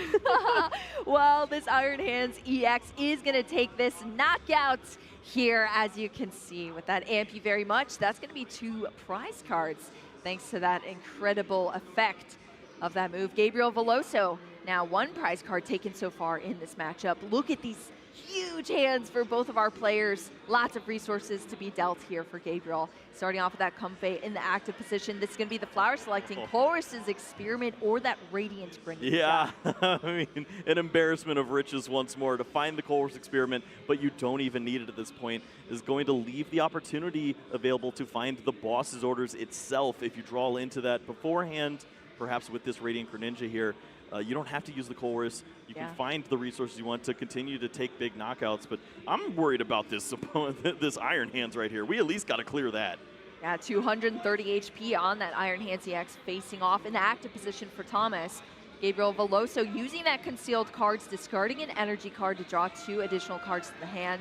Now we're going to jump into some Mirage Gate action over here on the right side of the field. You can see the deck here now. That boss's orders was right on the bottom. That may be used further in these turns, and some energy are being eyed up here. Of course, accounting for the other energy that are already in the hand as well. So psychic energy, check. All right, yes. I can't mess this up. Yeah, I mean, we've seen it before. There's a lot to keep track of with these Lost Box decks as far as it comes to energy, because you're running some slim lines here. But that Giratina V-Star now charged up with that lightning energy and a grass. And that $1 million smile, you already know that I didn't need much, but I got what I needed. We got there, Kyle, and we are seeing this Giratina V-Star now coming into play. That psychic energy lined up, and that's just about it. Of course, you still need to move this Pokemon at some point, so true. I'm sure we'll see that soon enough, but it's oddly not in hand yet. So, Iono. Oh, yeah, you're right. Help! Yeah, we do need some help here. Actually, that switch card was not the prize card taken. It was the Mirage Gate. So that's right on the bottom of the prize cards. Iono, let's see what you can draw us here. 5. Don't do it to him. Let's see. We just need a pivot here for Gabriel. Oh, the energy was already attached, but there is Mirage Gate. I suppose you could use this resource to retreat. Oh, wow. Yeah, I mean, you could. Gabriel's eyeing that up. I mean, you have to. Desperate times call for desperate We measures. can't give up 2 more prize cards just hanging around. True. Yeah, that is 100% true, Kyle. I think you're right about that. To be even more careful, Gabriel will use the Super Rod to go along with this. I know there's 1 energy in here. Yes, exactly. Well, we're seeing the second Mirage Gate now here for Gabriel, bringing this energy out. So we have some way to get out of this little pickle that we were in for a bit here. But now we see that Mirage Gate attachment onto the Giratina V-Star that will have to discard some energy, as well as that Comfey to be able to get out of the active spot and into some pressure and some attacks. Yeah, wise here to see the additional lightning energy on the Giratina V-Star. Those are the 2 energies likely to be thrown into the Lost Zone, never to be seen again. That grass energy could be thrown back in by way of Super Rod. So just really thinking about every single resource. So wise here. Exactly, yeah, that is one downside. The Giratina V-Star can hit for a lot of damage, take out that Iron Hands EX in one fell swoop, but does have to get those energy into the Lost Zone, never to be retrieved again. But exactly as you said, Kyle, we already have the energy requirement as far as the grass and the psychic there for Gabriel, so setting up the future turns. Thomas on the other side here, Cramorant's in the active position now. We still have just that Miraidon EX and that Rotom V on the bench here. And I believe we just dove into the deck with that tandem unit once again. Yep, there's not much left at this point. We've seen plenty of lightning Pokemon, and that ends up being the rest of the bench, oddly enough. Yeah, so I have to say, we saw him Now they're gone, unfortunately. We're still not seeing any way to deal 280. Yeah, that is a bit of a tough spot there for Thomas, but that Blood Moon Ursaluna is going to be drawn here off of that Pheasantipity. We did see a knockout, 3 additional cards going to the hands. Now we're seeing a Super Rod bringing these energy back into the deck. Essential resources here that Thomas is able to retrieve. Yeah, you start to consider how many turns this comeback will take and how many prize cards you can realistically get in that matter. And I think you've come to the right conclusion. This probably involves your opponent drawing poorly. We need some help. Sometimes that's how things shape up here, Kyle. We need some help. That's a good way to put it. Could you just not? I need some assistance, please. And then on the other side, Gabriel's just smiling away, having a good old time. Do I have another Colress in there? I know I threw one away, but yeah, come on. We didn't need it then. Well, here we go. Both of our players drawing their cards here now. Let's see what we have to the hand for Thomas. Off that Roxanne. Well, continuing to load up. See plenty of abilities used to get to this stage, but the answer's still unclear. Dealing 280 is going to be a difficult task, and it likely is going to be the Cramorant having to chip in, do a little bit of work, and help out in this stage. But this is a huge turn. I know Gabriel's sitting there with not much going on, but if that hand could potentially find a card like the Boss's Orders or some other help, a big knockout on a 2-prize Pokemon here. Oh my goodness, that's a Prime Catcher. We have the Prime Catcher secured off the top deck? Uh-oh. Whoa. Oh my goodness. Well, Cramorant put some damage out onto that Giratina V-Star, as we see they're a little bit injured here, and that Blood Moon Ursaluna EX also getting manually charged up from that turn. But Prime Catcher lined up, switch card in hand to move the Comfey. Comfey just needs to find you a little bit of help. Honestly, you've got it all there. You have the V-Star ability still used. I think we're at, what, 9 in the Lost Zone at this point? Yeah. So this is the 10th. We get to engage once more and maybe hold on to a final resource to close out like a Boss's Orders. Oh my gosh, everything being drawn now here. That Flower selecting, securing a Boss's Orders to the hand. Lot Zone up to 10 now, just verifying that on Gabriel's side. And we are there here as we see that Lost Zone being engaged on our stream. Are you going to get to draw some additional cards? Darn. Aw, Pheasantipity strikes again. Yep. Does not really care how you get knocked out as long as you were. Exactly, yeah. And then it's able to potentially flip some scripts here in the future. But that Blood Moon Ursaluna not having a good day. It's going to go down here. 2 more prize cards for Gabriel to take. And that's that much closer to taking this game between these players. So Thomas re-promoting that Cramorant that has been putting in work here, but there has been not much else, unfortunately, in this game. Who's closing this game out, okay? I'm worried. I see a lot of support. I see a lot of friends who want us to get across the finish line, but we can't really run right now. Oh, nope, we can't run, but we're going to the town store here, Kyle. That's there we something. go. We pick up a skateboard to help us out. That'll help us in the marathon. We're not running, we're skating. Woo! We are skating here, rescue board being drawn out off that town store. Thomas just doing everything This right bird now. knows all the tricks. Absolutely. Skating, spitting. We're doing a lot here. Forest Sealstone being played down onto that Rotom V now for Thomas. I'm looking. I'm not seeing. And maybe this is the answer. Balpad, Roxanne. Hey, can we just get that card right back? Thanks. Yeah, let me just draw that right back out here. Thanks to that Forest Seal Stone from Thomas's side. On that Rotom V, does have some utility there outside of the instant charge. Allows you to use that, turn into a V-Star power here for the game. And that Palpad is going to allow that Roxanne to be shuffled back in, drawn back out here for Thomas. And that is the help we definitely need here. But Gabriel is just down to 1 single prize card left to take, and a lot. Exact same situation we were in a turn prior. Yeah. It did not go well. No, it did There not. was a pink card, and that thing did work. But it's not there anymore. Gabriel's still with 2 cards trying to get the job done, but if the right cards are found, if we see a combination of Super Rod plus Nest Ball, whatever it may be, to find the Ursaluna and work that into the mix, take a knockout here, then maybe there's a world where Thomas has an opportunity to fight back and regain some composure, but this hand doesn't do it. Ah, yeah, Thomas just needed something here. Flip the script! We're going to see the flip the script, 3 cards. Oh, no! That's a lot of energy. Gosh, yeah, it's all in the hands. Look at that, the disappointment there for Thomas, I think, drawing into all those energy and that future booster capsule as well. So not many answers here on Thomas's side, and Gabriel is patiently awaiting to see what else is progressed through this turn, or if he might secure this win. It's really starting to look that way from this point. The only real play for Thomas is to leave a single prize Pokemon in the active. Sure, you can attack, get a little more damage in, but it's pretty much irrelevant at this point. If you can't find the right pieces, we're going to be moving to game 2. Well, that Miraidon EX. He said, do you have an energy? You win. Yeah. Yeah, we'll see. Gabriel had 2 cards there off the Roxanne, drawing 1 for the turn. Look at that! It's Mirage Gate Super Rod Chorus.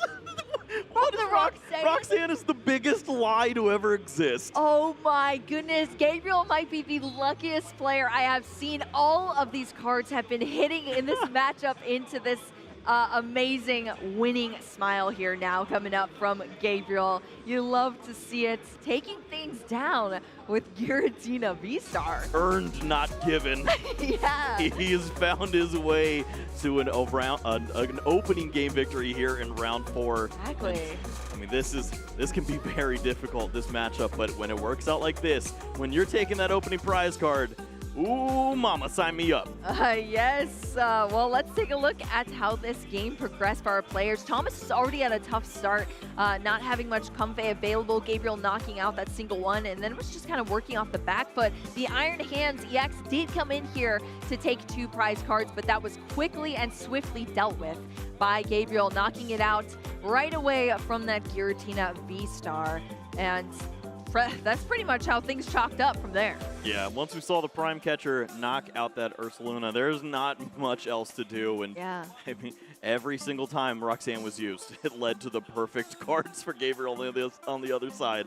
Exactly. Gabriel had all the answers there. And I mean, like you said, it is earned, not given for sure, because you have to think these players are constructing these decks based around these strategies. Every single card slot in your 60 card deck matters for these players. And looks like Gabriel definitely is having a good time here. I know this deck is actually titled Tina W 2024. Okay, maybe a call out, or maybe just Worlds with the W. But wait, I didn't even think of it like that. He could just be saying it's for this tournament. World Championship. Yeah, we'll say it's for win. Look at, no, we're saying W all day here. Thomas, on the other hand, has the comment, no, this one, there on that deck name. I love that. Well, we're kicking off our game 2 here in our Masters round 4 between our players. Plenty of time here on the clock. Let's take a look at the prize cards here for Thomas. All right, yeah, it's... Well, they went away pretty quickly. We got to see a little bit You're there. Looking elsewhere, the Kyle. Chorus experiment of the Iron Hands as well, and we saw the Iron Bundle too, a card that can be really beneficial in a matchup like this, especially if you get multiple turns of Iron Hands, but they're all prized.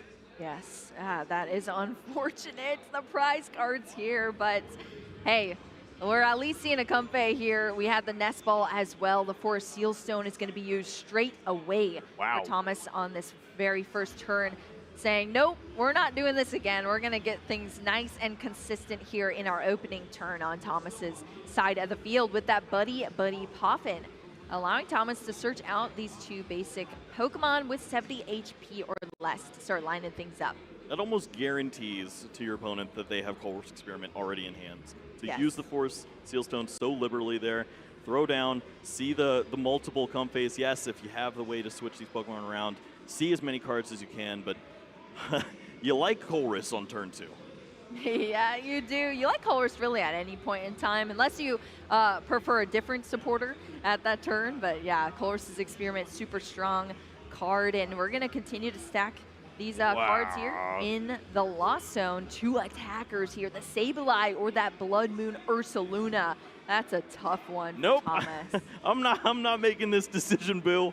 I don't like this one bit. It is really difficult to make that choice. Sableye is such a valuable Pokemon in this matchup, especially cleaning up some of those knockouts, but Blood Moon Ursaluna, that's like your one way to fight back. Oh, that is tough to see here for Thomas, but the choice has been made. That Blood Moon Ursaluna is going to the Lost Zone. We're not going to be seeing it here. It is gone. A Town Store drawing us out that rescue board for some nice pivoting action for Thomas. So we're at least off to a much better start as far as the resources that are being used. As long as you just discount that Blood Moon Ursaluna versus Sableye flower selecting, that was pretty rough. But let's see how this one fares for us. And that we have a prized Iron Hands. No big deal. All of this will work out for us, I'm sure. Down the line, we'll hope. Let's hope. Switch is going to be going into the Lost Zone for, I believe that was the A-Spec. Could have been, and let's add 3 additional resources to the hand, likely not to be disturbed for a while. Instant charge, charging us up here. And now we're over to Gabriel's side. As you said, Kyle, Giratina V, maybe not what you want to start, but how do you feel about that start going into our game 2 here from Gabriel? Just as bad. Of course, this is a deck that features plenty of ways to move the active Pokemon. We saw it wasn't a problem at all with the combination of the Jet Energy and the Buddy Buddy Poffin lined up perfectly. At this point, we've seen a fair amount of those resources already in the deck, so it leads you to wonder what's in the hand. Yeah, I mean, those 2 Lightning Energy are in the prize cards there for Gabriel, as well as a Comfey, Colress's Experiment, and that Iron Hands. Well, I guess the Iron Hands is in there anyway. In the prize cards for Gabriel, looking through the deck here, verifying everything that is not of access because it is stuck in the prize cards. And we're going to see that Forest Seal Stone on this side being sought out from that Town Store. What a way to prize the Iron Hands as well, with I know, both right? of the Lightning Energies to go with it. I don't want any of this.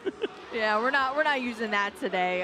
Comfey, well, ×2 coming out onto the bench off that Buddy Buddy Poffin. So very similar cards being played here for Gabriel this turn. Let's see if we have some switching effects here to get into some flower selecting. Oh, yeah. There's a lot going on in this hand. Multiple Jet Energy. Of course, the Forest Seal Stone that we see as well. The A-Spec to be used later on. But start with some additional cards added to the hand. Yep, they're not going to help yet. Concealed cards, drawing us into a couple of late game options. But let's see what flower selecting can draw here. Hopefully better than we saw from Thomas's side. It's a Psychic Energy, as well as that Iron Leaves quickly going to be drawn into the Lost Zone here for Gabriel. Not much else going on here. Perhaps Colress Experiment? Perhaps. Ooh, dice. Would be nice. I'm not seeing it. Well, might be Forest Seal Stone time. Yeah, that switch card going into the Lost Zone, bringing us up to 2. We do have the Forest Seal Stone that was drawn from the Town Store, so the option is there from Gabriel, but it's just going to be a pass now over to Thomas's side of the field. So let's see what happens. Thomas gearing up for some flower selecting of his own coming up, as well as that Colress's Experiment that you already eyed down, Kyle, is being secured into the hand in the last turn, and we are going to be using it now. There is a nightmare scenario on this side of the board this turn that could potentially come up for Gabriel, and that is if Thomas has the pink card. Prime Catcher lined up there. As long as we also see the Lightning Energy and the Mirage Gate, we could see Miraidon EX as a potential attacker, knocking out the lone Giratina V. You are right. That would be enough damage here from Thomas. And look at this. We're getting through a lot of resources here. Kyle, could we be flipping the script? Well, we'll need to see some prize cards drawn at some point. Yes, true. That is very true. Well, this Lost Zone is just stacking up here, being brought up to 7 now. That's going to unlock our Mirage Gate. This is how these Lost Box decks work. So much is unlocked after you stack those cards. You sacrifice your cards, never to be drawn again from the Lost Zone, but that unlocks so much potential of different attackers, different ways to accelerate your energy, and different responses to your opponent. And that's what Thomas is utilizing right now. Tandem Unit going to go into the deck as well for Thomas to take a look around, see what's going on. This is where I'd put my hands if I had one.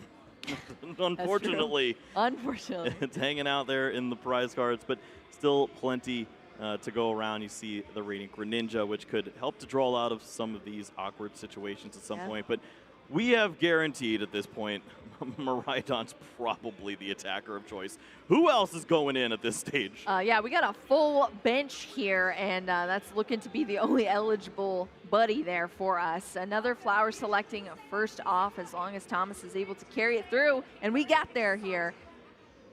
It's like a difficult decision. Did you see the cards, Kyle? Yeah, it was Lost Vacuum and the town store again. We already have a town store established, and if you want to reach a little further and get to 10 cards in the Lost Zone, certainly Lost Vacuum seems like the ideal choice.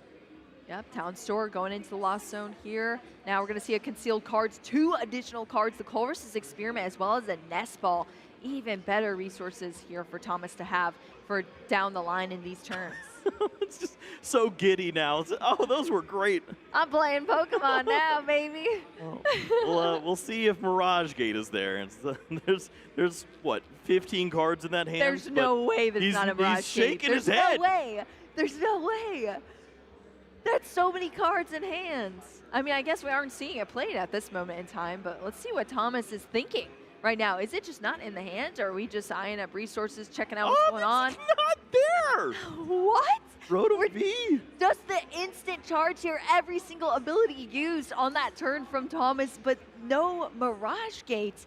It's just going to be 3 cards. I don't even see the lightning energy. There's neither piece there. What are we watching here, Kyle? It's just 3 cards, and now we're back over to Gabriel. That's going to end the turn here, resetting all of that side of our left side of the field. Gabriel hopping into the deck, nice and quick off of this town store to look through as well. But I am shocked with that turn. There were so many cards in hand. Yeah, I did not expect Gabriel to have this turn, let alone an opportunity to evolve into Giratina V-Star, start to build on this board, maybe find the Colress Experiment without the Forest Seal Stone. This is easily a turn where you could use a Mirage Gate in this scenario, and who knows, maybe you take out some big threats at this stage of the game and flip the script. Flip the script, indeed. That's the saying of the weekend here, but we're going to need some help. Lost Zone's only at 2 so far. Concealed Cards is going to draw some extra cards into the hand right now for Gabriel. Forest Seal Stone coming down onto the field as well, and we do have that Colress's Experiment already in the hand, so that's going to help us out quite a bit here. 5 cards we're going to be looking at, 3 to the hand, 2 to the Lost Zone. Oh, well, Boss's Orders, Colress Experiment, and perhaps the Giratina V, all solid choices. The temptation of the Jet Energy is always there, and I don't blame you for going for that. Well, Lost Zone being ticked up to 4 now, thanks to that Colress's Experiment studying away for us in that scientific lab, Kyle. We're cooking. There's the Mirage Gate to continue the cook. Continuing the cook, and unfortunately those Poffins are going into the Lost Zone, but we don't need them right now. Yeah, anyway. We burnt them. They're burnt. Lost Zone up to 5 here for Gabriel now, and I love watching Lost Box decks so much because they're just holding like a deck in their hand. And they still don't have what they want. I know. What do you want? It's so funny. It's like asking to go to dinner. Yeah. Just tell me what you want. Well, Gabriel's still going through this turn here. It's going to be another burnt Buddy Poffin headed to the Lost Zone. But hey, that's what we need to see here. This Lost Zone stacking up here. We're at 6 now. Just 1 more needed. Nest Ball going to go back into the deck here for Gabriel. Gumpei. Out Gumpei, another basic Pokemon. Gumpei, help. We're at 6. Looks like so the resources close. are there for one final flower selecting to reach 7 and have the Mirage Gate eligible. Prime Catcher was in the hand, still is. Now where'd it go, Kyle? It can't go anywhere. So which target do you face down at this point? Are you really worried about the Miraidon? It certainly is one of the few Pokemon that presents a threat at this stage, but we've seen crazier things happen at this stage. Yep. Well, that switch here into that Comfey is going to allow us to get another flower selecting, and that Mirage Gate is going to be the chosen card into the Lost Zone. We're at 7 here now. It's unlocking Mirage Gate, but the Giratina V-Star was the other choice there. It was the only missing piece. Flower too. selecting. What? It oh wasn't. my gosh. There wasn't a Giratina V-Star in the hand. So. Oh, Gabriel with the draws. Okay. Back at it again with the draws. Giratina V-Star coming down. Mirage Gate sacrificing the Lost Zone. But hopefully we have another way to get there, and we do. Mirage Gate being played here out of the hand from Gabriel. Already had one secured, and these energies required on this Giratina are being eyed up straight away. This is pretty solid. Everything you're looking for at this stage of the game. A very aggressive opening from a deck that didn't have a Colress on the opening turn. I don't know how you keep doing this, Gabriel, but shout out to you. That's what I'm saying. That sunshine you were talking about earlier in the cast, Kyle, I think it's shining down on Gabriel in this Masters Round 4 so far. And we still have the Forest Seal Stone as well for the Giratina V-Star. I was wondering if it was perhaps a Jet Energy, but no, let's just play some defense at this stage. You have the Manaphy. Probably it's Prime Catcher anyways to get that switch around, and lined up for 2 prize cards.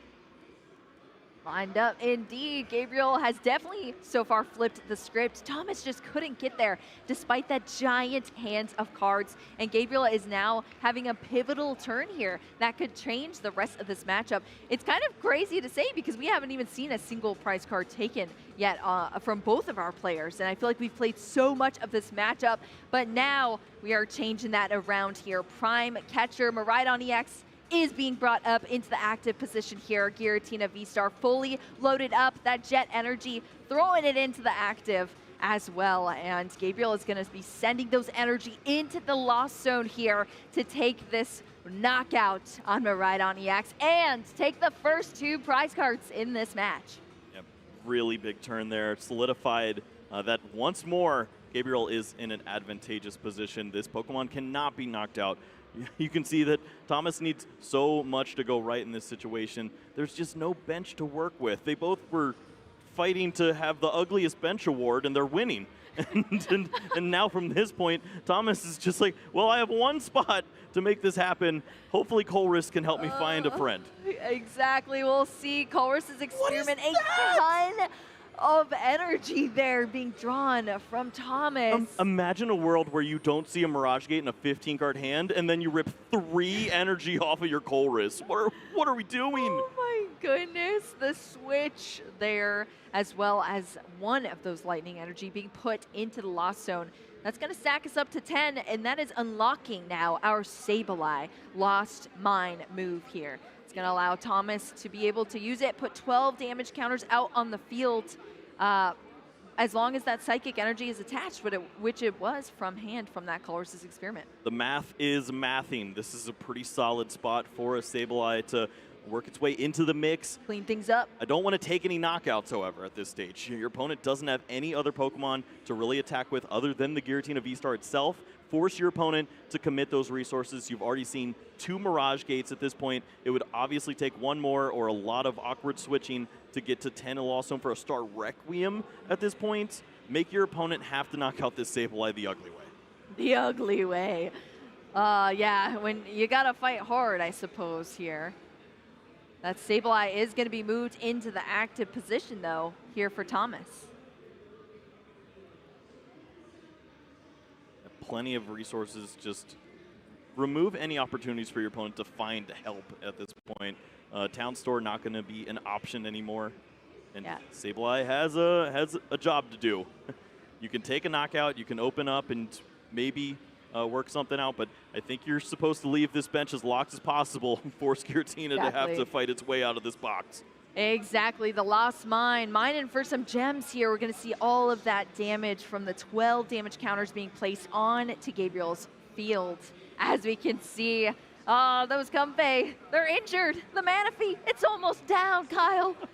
I don't think they're going anywhere anytime soon. This is such an awkward spot. Throw away this energy. Try to find some help. Lost Vacuum gets you closer. Yes. And actually, Lost Vacuum does it with the Colress experiment and the Lost Vacuum. That's 10 in the Lost Zone. It's a really ugly Star Requiem. but I suppose you're there. But have we used the 4 Sealstone this game is the question then? Yeah, we used it last turn, I believe. Well, then never mind. We need some more help. We need some more help. Well, Colress's experiment's going to be played here. Some more options coming up to have to go into the Lost Zone.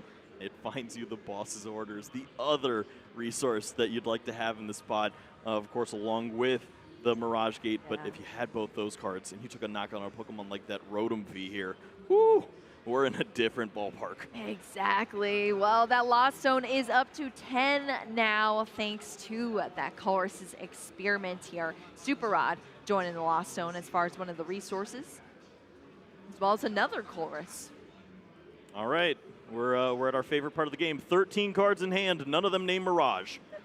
Oh, is that our favorite part, Kyle? We've seen it a lot. We better get used to it. I don't know if that's my favorite part, but speak for yourself, I suppose. Why are we watching this movie then if we don't like any of the parts? Oh yeah, this has been a bit of an awkward game for both of our players. But we're still churning through. Just under 10 minutes left on the clock between our players here. Looks like we're seeing some action happen at the table. Yeah, no, I mean, no cards being played. This is just flood the board, have fun. No pressure on the Sableye. Likely already has the resources needed to get this Pokemon back, or trusts the fact that the Comphase will be able to do that job. And, I mean, we could be at a point where you knock out 4 Pokemon, load up enough damage onto that Giratina V-Star to be threatened by, what, a Miraidon that could come back. Some Pokemon at this stage, and that is 6 prize cards in 2 turns. Yeah, oh, that is tough to see. Here's so much damage being put down onto the field. Back-to-back turns there for Thomas. And now we're seeing the Town Store back once again here on the field for Gabriel to utilize. 8.5 minutes left in this game 2. Gabriel up 1-0 and looking to close out, but the cards are not falling his way at this point. Has the ability to take a knockout at this stage, but would require the boss's orders to take a relevant 2-prize knockout, and you're not dealing with the main threat. That Sableye is ferocious. Exactly. This is why this deck shines. The Sableye is just a single prize card Pokemon, which forces Gabriel into a really awkward position to be able to close the game up after that, having 4 prize cards left to take. But as you said, there's so many awkward resources here, but now Gabriel does have more in the hand to work with. Yeah, they're all there now. Double Super Rod, Mirage Gate, Jet Energy, plenty of energies to work with. Could load up to the point where the Giratina V-Star is no longer threatened. You're likely going to have 2 guaranteed attacks moving forward, as 280 is way too much hit points for Thomas to deal with. So I think I like seeing a turn where you go upwards of 5 energies on this Pokemon. Woo! Yes, take the ugly knockout, and then hopefully fight your way out of this paper bag next turn. Yeah, let's see it. I'm excited, Kyle. Let's get into this here. Mirage Gate finally in the hands and able to be utilized from Gabriel, as well as that Jet Energy being attached for that Giratina V-Star. Yeah, I really want to see Gabriel think about the potential of a card like Roxanne at this stage. If you are taking this prize, make sure your board state can do something relevant. Rotom V, knockout Sableye unchecked once more. But this does open up the potential for Gabriel to find the Iron Hands. That's Could be true. thinking about that opportunity. That is a good point. If he's running into the Light Energy, but it's a huge risk. Only 4 prize cards remaining. We know that it's not going to pay off. It's sitting at the tippy top. Yeah, unless there's a weird way Gabriel chooses to draw the prize cards. If the sun is shining on them, perhaps. Oh my gosh, exactly. Well, the Mirage Gate being used here, as you said, Kyle, all of those energy being invested into this Giratina V-Star. Of course, 2 of them have to go into the Lost Zone now off of that Lost Impact that we see to knock out that Rotom V. And Thomas is saying, I wish I could have taken that Giratina V-Star out when it was just a Giratina V. Think about this turn. This could be unreal for Thomas. Not only bringing back the Miraidon that could potentially be the game-winning Pokemon in this match. You don't want to play it down just yet unless you are not worried about the boss's orders. You've seen one, you've seen the Prime Catcher, so perhaps he feels comfortable. But if this is Roxanne, wipe out these 4 bench Pokemon here, clean them up, and then put the rest of the damage here onto the Giratina V-Star, you're lining up that 6 prizes in 2 turns ready to go. Exactly. Yeah, there's only a single prize card Pokemon left here on Thomas's side of the field at this moment in time.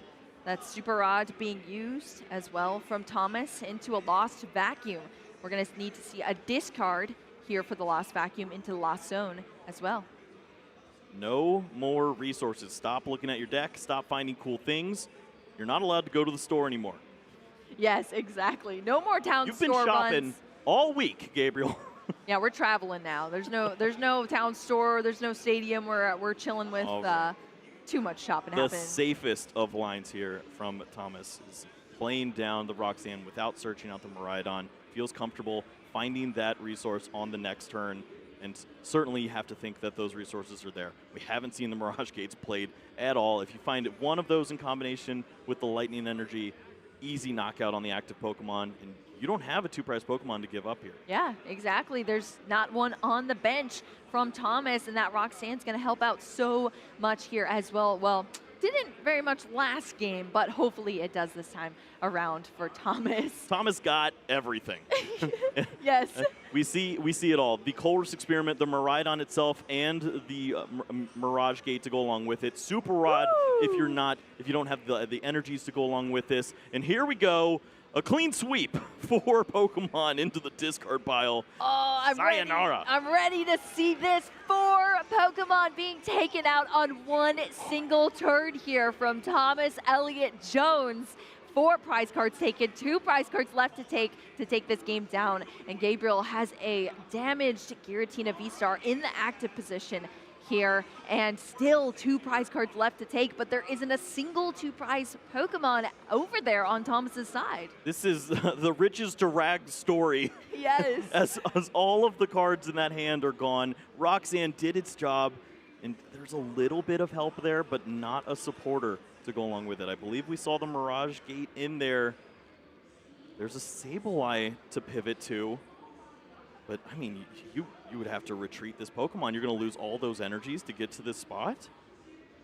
Oh, there's a lot of decisions to be made with just 3 cards. This is where things just get brain melty here. You're looking at the resources, and you're just trying to figure things out. And he's just going to smile through the pain. I know.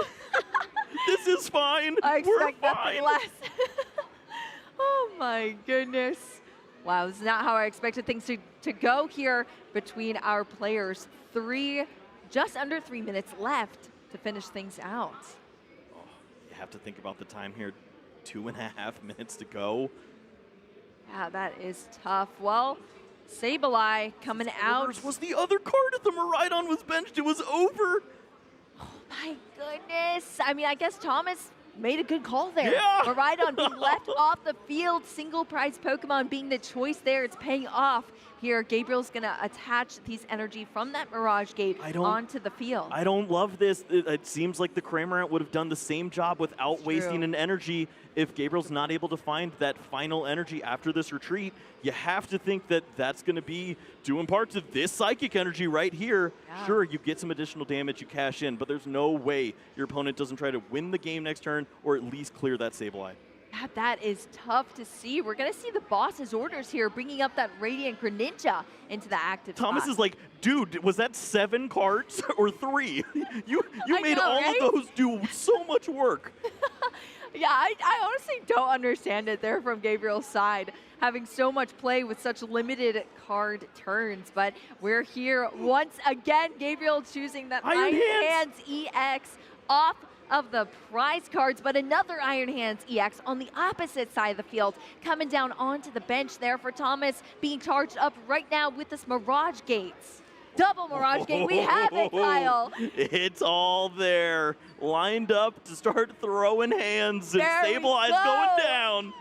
Sableye is going down indeed. 2 prize cards taken off of that, thanks to that Iron Hands EX. Thank you very much. That is huge there for Thomas Elliott Jones taking a win here. There's only a couple minutes left. That means we're at a 1-1 record, Kyle. All right, well, I don't know if you're excited about Game 3, but Game 2 certainly did just enough for me there. Yes. What a game to see that Sableye strategy. This is something we have not seen in, it feels like years at this point. The bench locking Sableye shenanigans. Where's the scoop up nets? What's happening? Yeah, exactly. I didn't expect this matchup to be as thrilling, but I am not disappointed whatsoever, Kyle.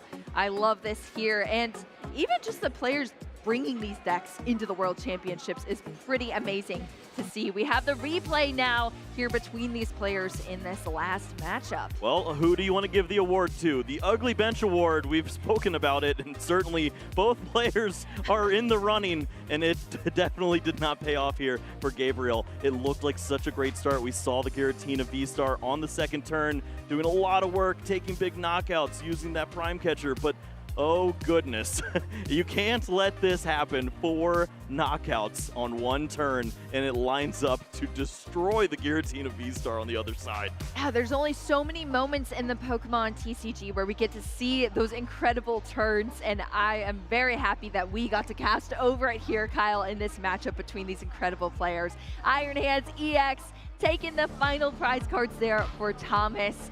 And that is bringing us to a 1-1 record going into Game 3 between these players. What do you think is going to happen from here? Well, we're going to see if one player gets one Pokemon to start things off. We are going straight into the 3 turns of time to get the ball rolling. Gotcha. It is, we already see a couple Pokemon, at least one on the bench for Gabriel. It's got to be a good feeling. Yeah, that is definitely a good feeling there, Kyle. Just have something here. I love how it's just like, okay, I will put a bench Pokemon down right now just to say we have it. But yeah. Well, Game 3, let's see how long it lasts, Kyle. What? I mean, well, what are we looking at? What could we do here? This Wait, what is this? I don't know if Gabriel could do anything, but that is the scenario we spoke of. At least this Pokemon has 210 hit points. Imagine if this was Manaphy Pass. We'd be squealing.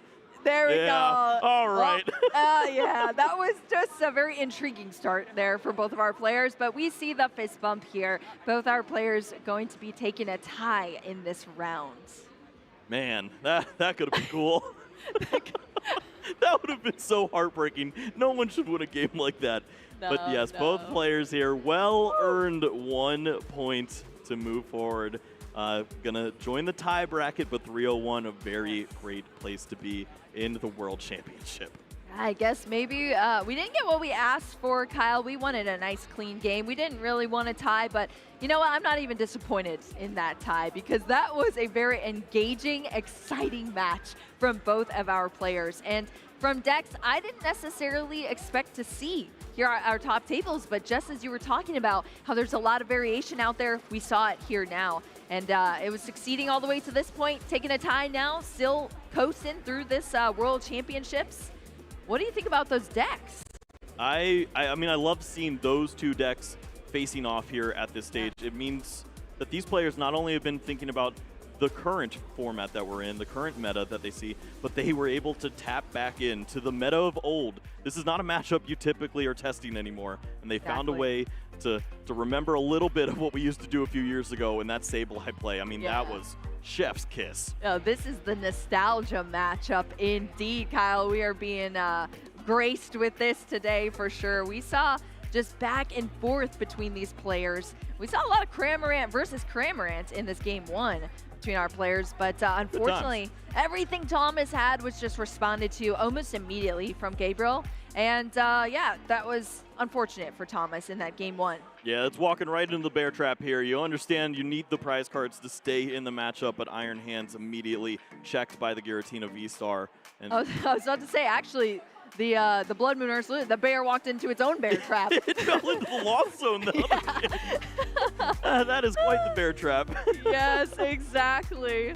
Oh my goodness. Yeah, things were not shaping up. Gabriel had absolutely everything there in that first game, but then going into our Game 2, we sort of flipped the script, as you could probably say, Kyle. Yeah, the board state, there was nothing else to do at this point. It had to be Sableye. It had to be a single prize Pokemon that could really start to manipulate this board, and I believe at any point if Gabriel saw the Mirage Gate, would have felt comfortable locking down this game, but in that 13-card hand, had to pass over the turn, and it leads to games like this. Yeah, I was about to say, we did go to a game 3 here. That was the game.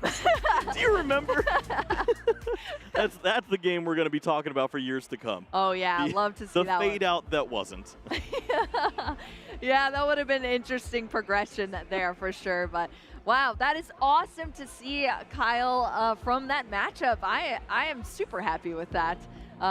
Some cool decks being brought, like we said, the nostalgia being brought back to us here at the World Championships, and maybe it has one more run in it. You never know. We've seen a lot of players saying that on Twitter, at least, about Giratina V-Star. One last ride for the worm, and it looked pretty good. I counted it out. I'll say that. I used to be a believer. I'm not, but at this point, I mean, that matchup looked pretty solid. I could see other matchups too where you just stay in there long enough, you're gonna get the job done. Yeah, I'll tell you what, I prep all my cards before going into these events. I didn't even prep Giratina at all. I was like, that's not going to show up here. Did you prep Shaman V-Star? No, I didn't. I did it last minute when I realized it was being played, yes. Yeah, that was an awesome match there. Unfortunately, no winner, but congratulations to both of our players. They're taking a tie, but still advancing more into this tournament. And things are starting to settle down here for our players, but we saw some intriguing decks that we just saw on the stream, but let's take a look at our actual meta for our day 1 here at the World Championships. I want to see what our players brought to the table and what is being most played out there in our field. If you haven't seen this yet, it's pretty bonkers. 277 players with Regidrago V-Star. Yeah, that's a little more of what we were expecting. We're not going to see any of the decks that we just featured on this list anymore. It's not 2023. But yeah, this is definitely more along those lines. We still have not featured the Lugia V-Star, which I'm imagining we'll see a little bit of that at some time. It's just such a strong deck, has that legacy energy to incorporate into the mix and take a load of knockouts and not have to worry about giving up those additional prize cards. It's just a dangerous deck to think about, and along those lines too. Gardevoir EX has not been featured, but there's plenty of them out there. I'm so curious what the lists look like, because it could. I mean, it's not going to be the NAIC Gardevoirs that we were seeing. It has to do a little bit more iteration to work at the world stage now. Yeah, I'm excited to see if we get to feature a Gardevoir and get to see one of those lists in action for sure. A lot of our players have been prepping for this event for months. For so long here now. They were loading up the Shrouded Fable cards, printing them out, sleeving them up, and playing with proxies long before the set released. And now that it's out and it's on our tables here at the World Championships, I'm excited to see how some of those cards help out for these decks as well. I did expect a lot of Lugia, I think, just because the Regidrago as well being so prominent.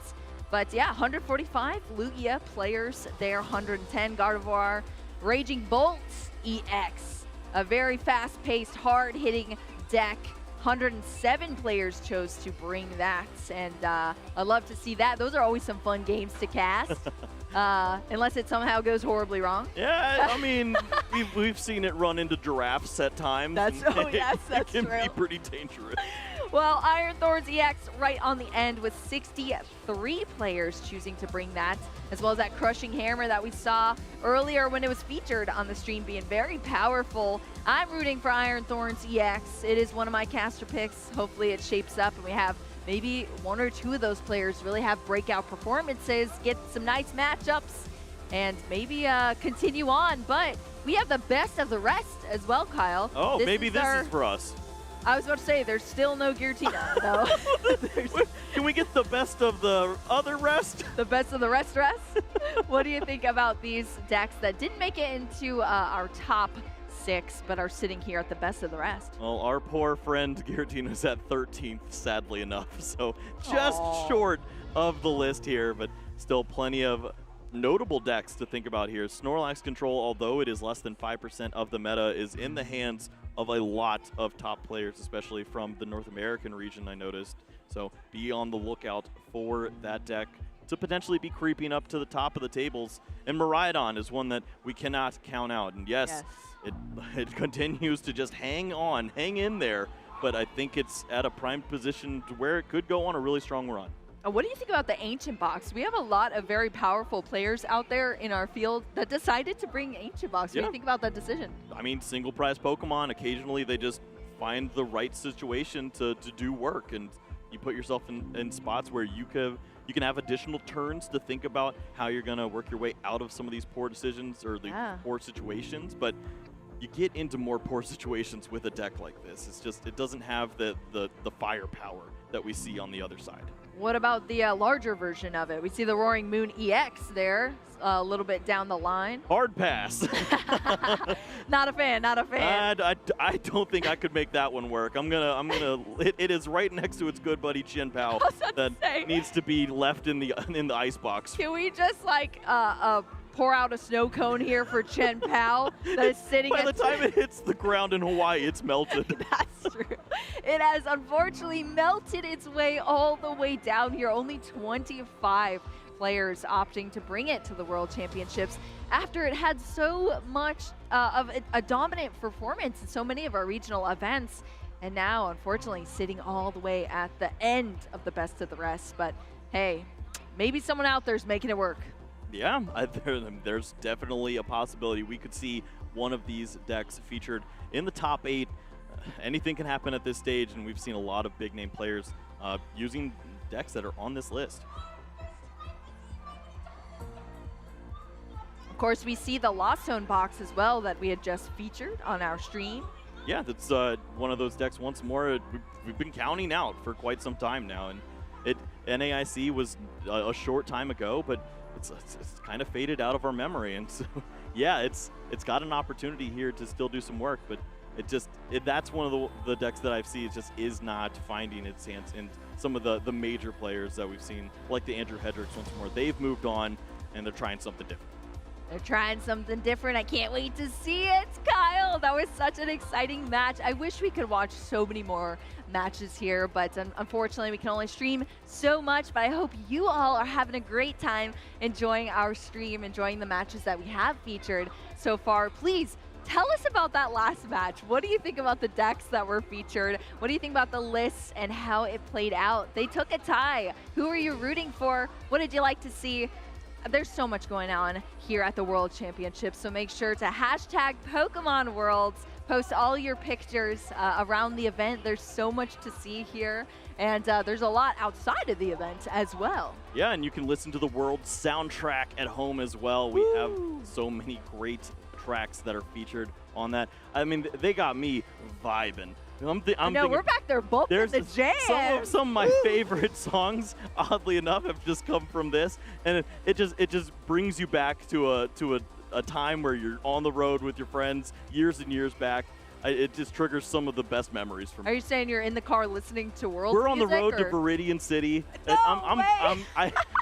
I sadly know way too many words of that. I love that. It's kind of cool because like you're an in-person Pokemon trainer. You're taking the route to the event. Oh, 1,000%. I thought I was Ask Ketchum for like 10 years. I was rolling. Kyle, I feel like you still think that sometimes. I'm not gonna lie. Well, I didn't win the championship for 25 years, so that's fair. At tracks.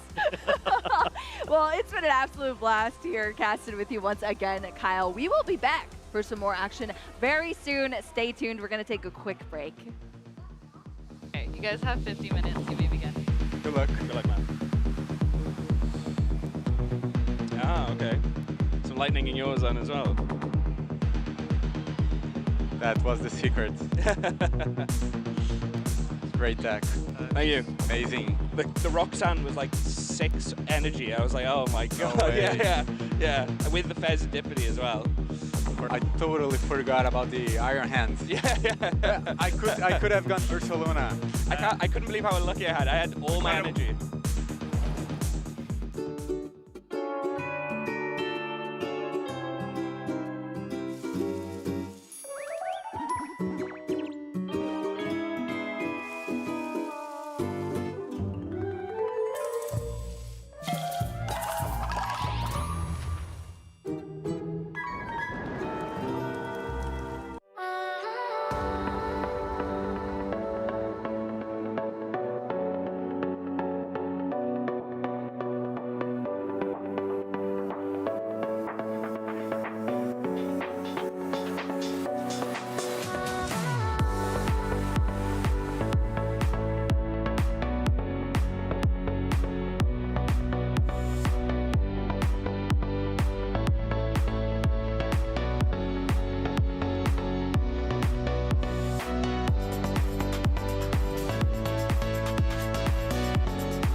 I started liking Pokemon a really long time ago, but competitive cards I started in about 2013. My start of Pokemon would be Totodile, the water type, which is I like, and also he's a crocodile, which there's a lot of in Australia.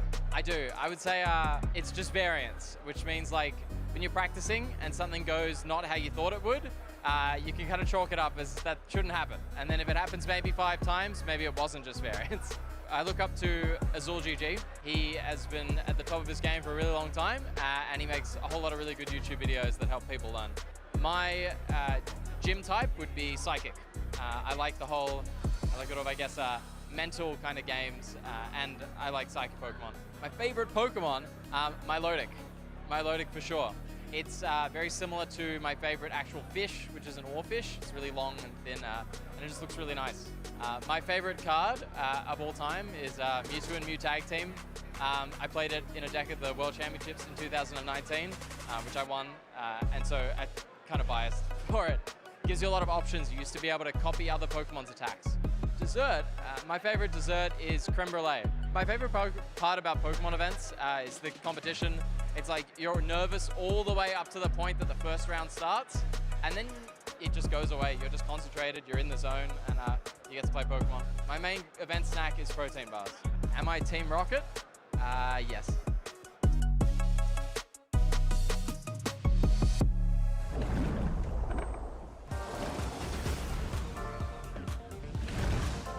Aloha, bonjour, ciao, ni hao, konnichiwa to the Pokemon fans all over the world. I'm Shane, I'm joined by Ross, and I must say I am absolutely ecstatic to be back here in this heat and be your tour guide of the next round here at the Pokemon TCG World Championships. How you feeling, Ross? I'm feeling pretty good. I swapped out my pen. I've got Palossand now. Because my boy, he's 4, he's Archie. Hi, Archie. He loves Palossand. I don't know why any 4-year-old would choose Palossand, but I'll tell you this is true. He could point to Palossand in a Pokemon encyclopedia we had in our house before he could talk. I'd say, where's Palossand, Archie? And he'd go and point to it, and I'm like, we're in Hawaii. Hey, I'm rocking Palossand for the rest of the day. I've got a question for you, Shay. Okay. How many Miraidon EX decks are currently sitting at 4-0? Ooh, I think it's either 2 or 3. I want to say 3. 6. 6? There are 6 Miraidon currently sitting at 4-0 in the room right now. And I'm just saying, I'm a very, very happy boy. I love me some Miraidon. I love it. Yeah, well, that's sick. Can't even do enough that on one hand. So I want to have a look at some standings then. Let's have a little gander at what's going on so we can have a look. Because 6 Miraidon is not something I would expect. I think we have standings coming up. Yep, here we go. Let's have a look. So you got Diego Casaria jumps out at me there, you know, an ex-world champion, former world champion, I should say there, at 4-0. He's playing something very, very fun, I should say. Isaiah Bradner as well. Any other standouts there to you, Ross? Stefan Ivanov, a French player, 2-time North American international champion. Made the final this year. Yeah. Very close, very close. Very close. To being a 3-time North American international champion. And we're going to have him on stream this round with Miraidon. So yes, that absolutely jumps out there. John Eng, one of our players to watch from our graphic from the US there. Regional champion this past season, sitting there at 4-0. Miloslav, we had on stream earlier, sitting at 4-0.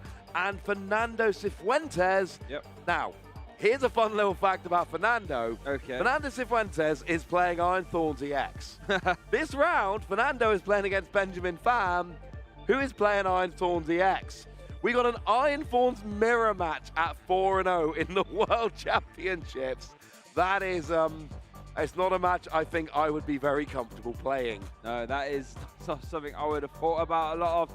I'm sure the energy denial will be very, very crucial. We also have, you know, Kyrene Kababe there as well at 4-0 and Irvin Garcia. So yeah, very stacked Swiss rankings there, full of people on 4-0 records. And once you get to 6 wins, you can sort of take the foot off the gas a little bit because you're guaranteed for that day 2. But then obviously all the match points matter if you're trying to make that march to top 8, top 4, and then obviously being crowned our 2024 World Champion. So all these players here already off to the finest of starts, doing everything they can to be crowned champion. They are. Shout out to Ryan Harris, also 4-0 with Miraidon. So let's look at some of the matchups that we got coming up in round 4 of the World Championships this weekend in Hawaii. You can see there we've got Stefan Ivanov against Victor, which is going to be our feature match. But there's some other tasty ones I can see there.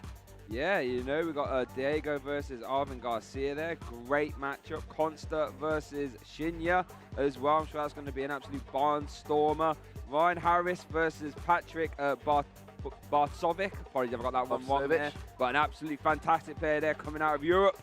And to be fair though, Ross, when you're at the World Championships, almost every round is, every game I should say, is going to be top players versus each other. And that's one thing I love, is that every round is going to be super competitive. Yeah, we've reached that point where the players are really starting to separate out with their records. We can really start to dig into which players and decks are 4-0. Well, 2 of those players are waiting down on the stage for us right now, Stefan and Victor.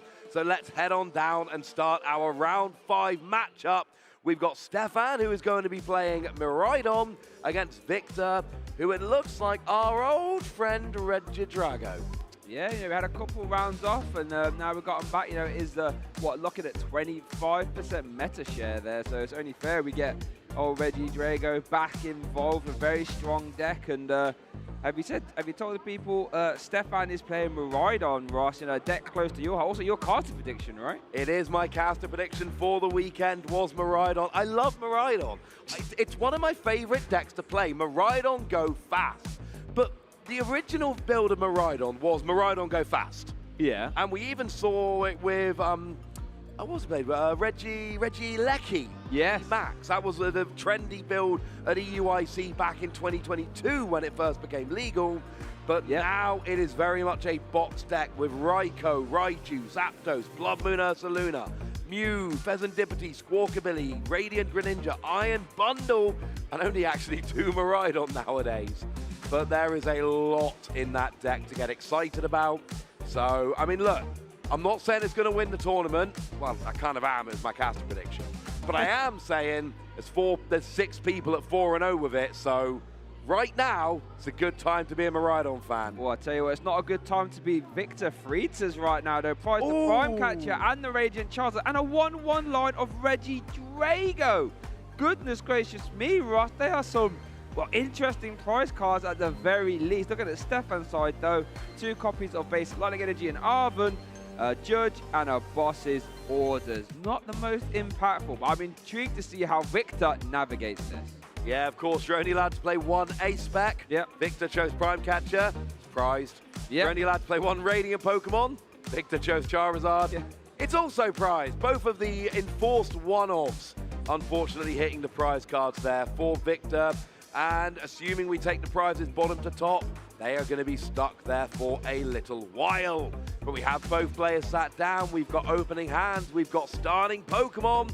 We've got way too hot weather here in Honolulu, but the Pokemon action is absolutely worth it. And to be fair, the aircon's kicked in a little bit in the hall. Yes. It's a bit nicer than when we got here this morning. And we are off. Looks like our players, are starting us off, and I think Victor here is going to kick us off here in our feature match. Going to bench that Teal Moss Ogerpon, going to activate that Teal Dance, and you attach your grass energy to itself and then draw 1 card as well. Our feature match here in round 5 of the 2024 World Championship. Ultra Ball being played as well. Going to discard a Dragapult EX and a Kyurem. Love that if you're a Regidrago V star player. Get your attackers in the discard pile as soon as possible. Why do you want to do that though, Ross? Because that Apex Dragon attack from Regidrago V-Star lets you use any one of your Dragon Pokemon's attack in the discard pile as that attack. Yeah, you want to get them in the discard pile nice and early, get them in the discard, and then you can copy them and go from there. I was always wondering, and a lot of Japanese lists were, about 1 in 4, seemingly, were playing Haxorus. Yes. And it's not seeming so popular in places like Europe, North America, Latin America, Oceania, etc. Yeah. And I don't see it in this list here, so not terribly relevant here. There is some. It gets an automatic 1-hit KO on a Pokemon with special energy. Yeah. Could be kind of relevant here. Not in the list. Instead, we got stuff like Kyurem and Regidrago. And Dragapult. That's what I mean. Worth noting that as we do see the Ultra Ball concluding there for Regidrago V, and another one being played there, getting rid of an Ultra Ball and an Iono. But yeah, worth noting actually, the second attack on that Haxorus, just 230 would be a great amount at dealing with these two prize Pokemon that Stefan's playing, like the Raikou and the Miraidon, as we do see that Ultra Ball concluding for a Squawkabilly. You might be seeing the Squawk and Seize, Ross. I absolutely love Squawkabilly, letting you discard your hand and draw 6, as long as it's to say use it on your first turn. There we go, letting you just turbo through the deck, and let's see what Victor can grab here. Yeah, we've already talked about the discard being pretty big in Regidrago decks. Well, Squawkabilly helps with that. You draw more cards, and Regidrago has it's got a bit of a reputation as a deck which doesn't always have the best starts. So cards like Squawkabilly really help you out there to try and get a little bit further forward. We've got an energy being put on the board here. Is it going to hit? Is it going to be played? Is it going to be discarded, play something else? Where are we going with the energy? I imagine it's going to get attached to a Regidrago. There Going we to go on go. the bench. Yeah, the 5 ranges are quite crucial. But now it's Stefan's first turn of the game in our round 5 feature match. Let's see, we're going to open up the copy of Raikou V, and the active can use Fleet-Footed to draw 1 card as long as it's in the active position. And let's see what Stefan can do. I see an Arven at the very least. We'll be able to search. It is going to be played, letting you search your deck for a tool card and an item. This is Stefan's first time consulting the deck, so I imagine you might see a little bit of a prize card search just to work out what's available to him and what isn't. Yeah, absolutely. We do see that we actually had the energy put on the benched Regidrago there for Victor. Pretty important because, you know, cards like Raikou, for instance, cards like Miraidon, they can actually get up and do enough damage to KO Regidrago really early. We've got your electric generator getting a bunch of extra energy. We can have some fast starts in this deck. Yeah, and it's worth noting as well, we do have the Zapdos that will boost your basic lightning type damage by 10 as well. So, you know, these Pokemon can start hitting for extra damage, and a Lightning Rondo actually adds up rather quick. 20 plus 10 for each bench Pokemon in play. And like you said, with Electric Generator, we could even see some attacks getting fired off, as we do see a Nest Ball and a Forest Hill Stone. Obviously, Nest Ball grabs the Miraidon on that fantastic tandem unit ability, letting you grab any 2 basic lightning type and pop them straight on your bench. Fantastic ability, Ross. One of the best abilities I've seen in a while. It is, and if you're feeling cheeky, okay, one of them can be a Miraidon. So you use Miraidon to search Miraidon and a lightning Pokemon. Yeah. And then use a second Miraidon to search out 2 more lightning Pokemon, and boom, that's your bench. But of course, we're not in the early builds of this deck. We got Mew EX, we got Pheasantipity, we got Squawkabilly, Radiant Greninja, Iron Bundle, Blood Moon Ursaluna. These are not lightning Pokemon. But right now, if we have a look, Stefan's going, well, what do I need to do? I need to set up to KO Regidrago, V, and V-Star. What's the best way to get rid of the V-Star in a Miraidon deck? It's Raichu.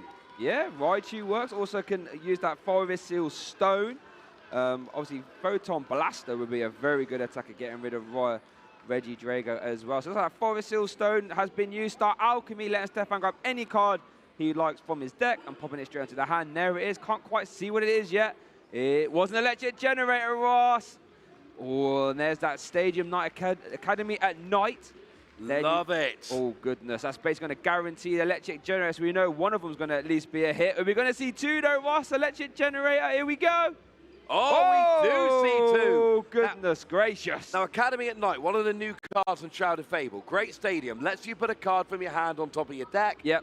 For things like this, you look at the top 5 cards of your deck, you find up to 2 basic lightning and attach them. Yeah. Well, if you put an energy on there with your Stadium, you're not looking at 2 out of 5, you're looking at 1 out of 4. That's a lot better. I see a switch card, Ross. We're going to see a turn 1 Photon Blaster for 2 prize cards here, and a Squawk and Seize as well. Stefan saying, hold up, my turn's not over. Squawk and Seize, discard your hand, and then draw 6 as well.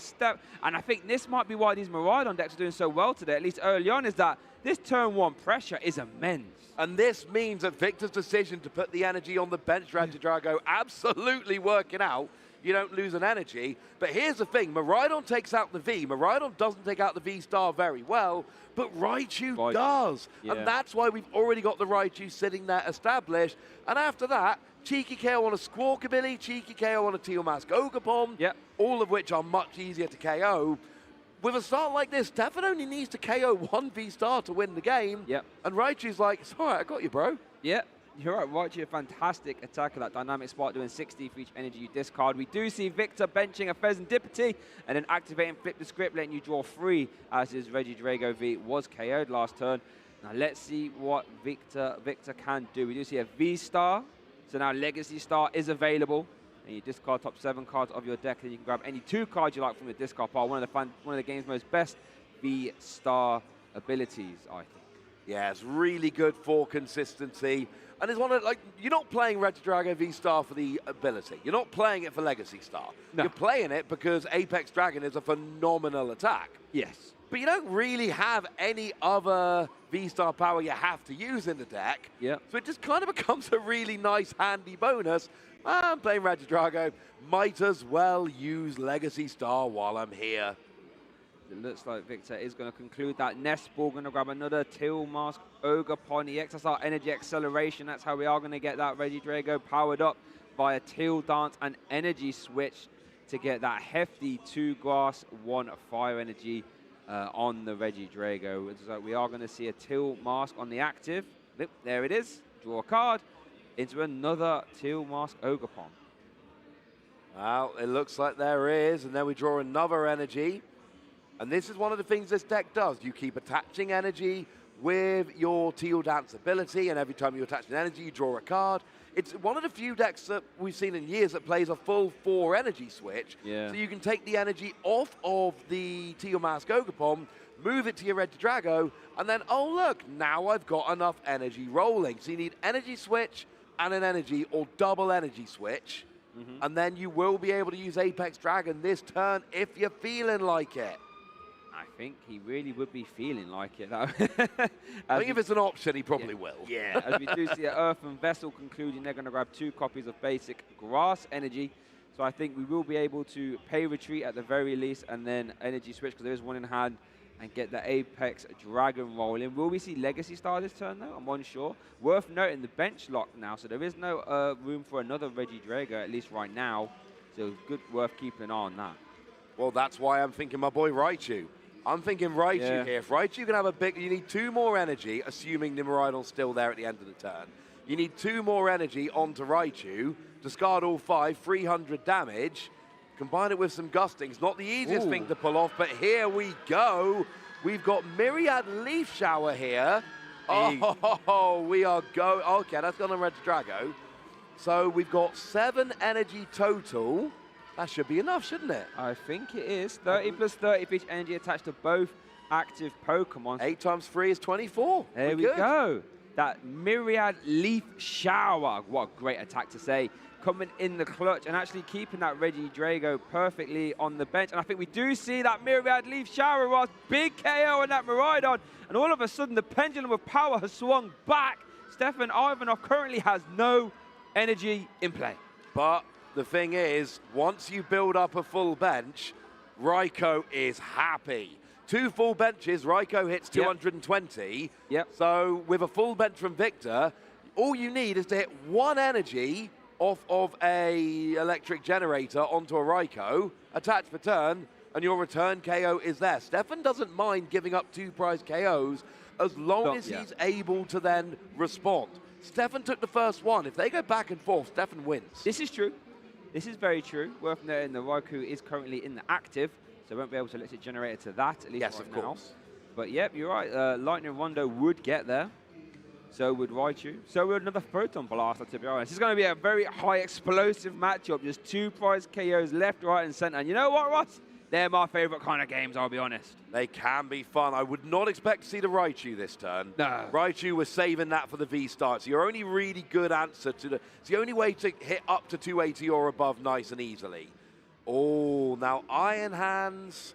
I mean, yeah. If for those of you that can't see, because we're looking at the game, Shay's pointing at Iron Hands, and then he's pointing at Squawkabilly, and then he's pointing at Iron Hands, and then he's pointing at Squawkabilly. Yeah. And I agree with him. Iron Hands onto Squawkabilly.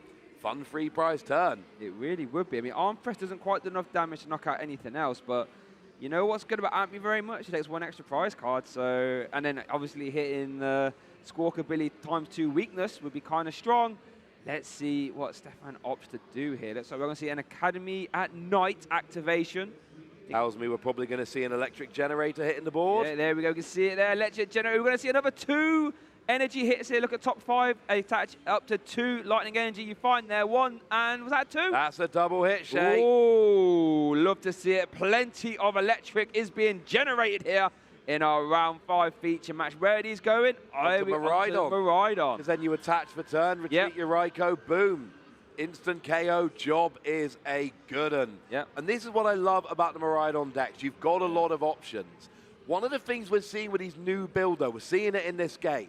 Academy at Night, meaning that you hit double off electric generator so much more easily, that opens up Maridon as an attacker. Maridon has traditionally been a kind of once per game, twice if you're lucky kind of thing, while you rely on things like your 2 energy Raikou. Not in this game, Shay. Yeah. And I think it's actually a fantastic meta read, right? As we see cards like Pheasantipity and Tealmask Ogerpons coming to the forefront of the meta game. These are all 2-prize Pokemon that cannot evolve. And that is where Maridon becomes such a good attacker, right? Quickly dealing with them, decent hit points itself, and can set up the board via its tandem unit ability.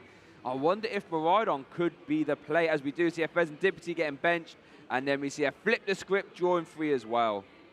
You saw our caster predictions early, Shay. I told you Maridon was the play like 3 days ago.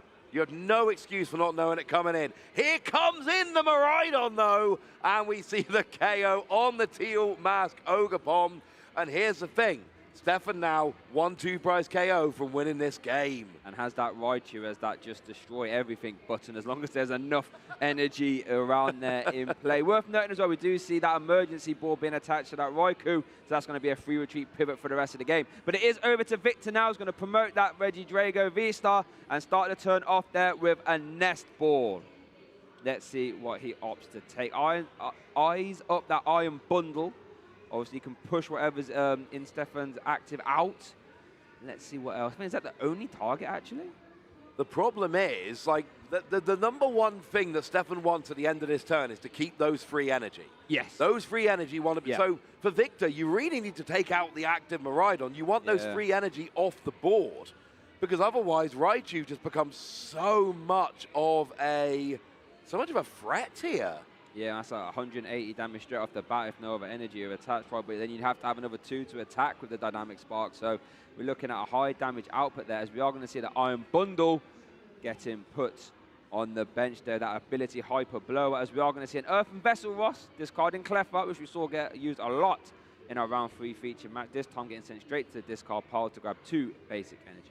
Yeah, and you do, of course, need 1 more energy for Regidrago there. Yep. It's not quite got enough energy to attack yet. Yep. So a third one, a Grass specifically, will be needed for Apex Dragon. Are we going to see some trickery here? Because I'm wondering, like, we saw the KO, the giant KO using the Tealmask Ogerpon. Right. One of the issues with that was it took 4 energy rather than 3 onto Regidrago. And obviously at this point, with 2 prizes remaining, you have to have your 280 Pokemon in the active. Yes. You can't leave your 220 there anymore. For sure. But what attack are you copying? Well, it's going to have to be Lost Impact from Giratina. That's not currently available, though. But we do still see Legacy Star. Hasn't been used yet, but you're right. Victor does need to actually find the Lost Impact ASAP, as we are going to see the Iron-O being played. Victor will get 4. Stefan will get 2. Because Kyurem doesn't do it. Nope. Great for spreading damage. Yeah. And Dragapult hits 200 to the active, but you need to hit 220. You need to take that Maridon out. So... Oh, I think it might be a Legacy Star and Prey here. We do not see... Oh, we do see Flip the Script as well. Giratina V-Star, where are you? Not there yet. Oh, this could be a very, very impactful Legacy Star. There's no other way to thin the deck right now. Supporter has been used. We could also see the Hyper Blower being activated and just try and carry something. But you're right, those 3 energy would love to get removed here from Victor's side of the board. Are we going to see the Legacy Star here, Ross? We might see Legacy Star here. I mean, the reason for Iron Bundle is to basically go, look, I need to keep up with the prize race. Yeah. I want to take... I know it's not the best prize, but like if Victor doesn't take a KO this turn, then the game's basically over. So at least KO something and force Stefan to have the rest of the cards. Now, here's a question. Is it 10 cards we discard with Legacy? Or 7? 7. How many cards are left in deck for Victor? Ooh, that's a fair point, actually. Are we late enough in the game that discarding the top 7 cards of the deck could end up getting rid of too many things or getting too close to backing out? I think you might be right there. So it looks like we did see an Academy at Night activation and then a staging replacement of the Temple of Sinnoh, but you're right. Yeah, discarding 7, especially after using Squawk and Seas and Professor's Research. It looks like we're also going to see an Apex Dragon into a Max Phantom. 200 damage to the active, and then 6 damage counters can be spread wherever you like. It looks like it's going to be on a Squawkabilly EX. Now remember, Miraidon cannot attack 2 turns in a row and only does 220. So we're looking for some kind of gusting, plus a switch to the bench and come active. Or really what you want is to get Miraidon out the active after getting 2 energy on a Raichu, and then that's it. That's the game. That's 300 damage onto the Regidrago. You're good to go. That's the ideal situation. Some kind of switching card combined with an energy and an electric generator. But what's Stefan got in hand at this stage? Yeah, remember, only having 2 after the Iron. We've seen an electric generator. Double hit here would be absolutely huge. Stefan, what have you got? 1. Oh, I mean, just the 1. Okay. Just the 1. Just the 1. Okay. That's a start. Raichu needs 2 energy on. So if you've got another energy in hand plus a switch, that's game. But generally speaking, when players are shuffling, not slamming down the cards onto the table, they don't have it yet. No. And worth noting that Max Phantom doesn't KO anything, so that means Flip the Script is not live right now for Stefan. Got Iono to 2. An Electric Generator was 1. That's going to go on the Raikou. We're going to see a Pay Retreat here. We're going to see a Fleet-Footed. I think we might be. I think we're going to see a Lightning Rondo here. We could see a Fleet-Foot, but I do think we're going to probably just hit here. And remember, what was that? Prime Catcher! Oh, Prime Catcher onto the Squawkabilly! And then we see the KO with the Miraidon. I told you, Shay, gusting plus getting Miraidon to the bench and active. That's what Prime Catcher does. Squawkabilly goes down. Stefan takes game 1. Oh, that came out of nowhere, that did. It really did. That Fleet-Footed just coming out of nowhere, grabbing that Spec to bring that Miraidon back into the active. Photon Blaster on the Squawkabilly, and all of a sudden, Stefan Ivanov is 1 game up here. Wow. See, I think this is where Stefan was as well. I'm like, well, you know what? You're not going to KO with Lightning Rondo, but do a bunch of damage with Raikou, do the damage with Lightning Rondo, and then look, Victor's not winning the game next turn, so everything is then in range of Miraidon the following turn. You know, win next turn. But then you Fleet-Footed, you draw the Prime Catcher, and like, wait, that's game.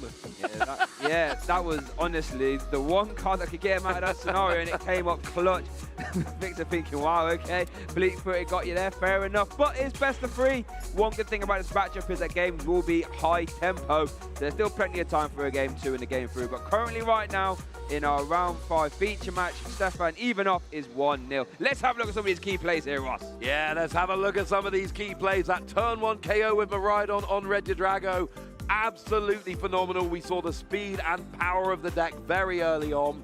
Victor, I'm hoping we're going to see the gigantic Teal Mask Ogerpon return KO. That was absolutely huge here. There we go. But Stefan had enough to finish off. And yeah, here we do see that Miraidon coming in there. And it was just, you know, every time your opponent takes a 2-prize KO turn 1, it's going to be tough. But there we did see the Fleet-Footed for the Prime Catcher, and that was all she wrote for game 1 off the top deck there as well. But wow, what a game 1 that was. Right, I'm going to throw some maths at you for a second, Shay, all right? We had 3 Electric Generator played that game, if I remember correctly. Yeah. We hit 5 energy off of it. Yeah. I think, if my maths holds, I'm not using a calculator here, but I'm pretty sure that means 1.67 energy per Electric Generator. 1 2/3 of an energy. Most Miraidon players, if you tell them they're going to hit that, oh, they will be happy. But we're into game 2 here. Stefan's prized his Prime Catcher and 1 Electric Generator. Not ideal. On the other side, I am seeing Dragapult prize and Temple of Sinnoh. He does play 2 copies of Dragapult though, because obviously that Phantom Dive is very impactful, so we'll have another one. Worth noting that the lead here though, looks like as Stefan is starting us off here, has led Squawkabilly, and we are seeing a tandem unit being activated to grab a Miraidon and something else, but Victor has led that Kyurem. That is a hard Pokemon to get out of the active.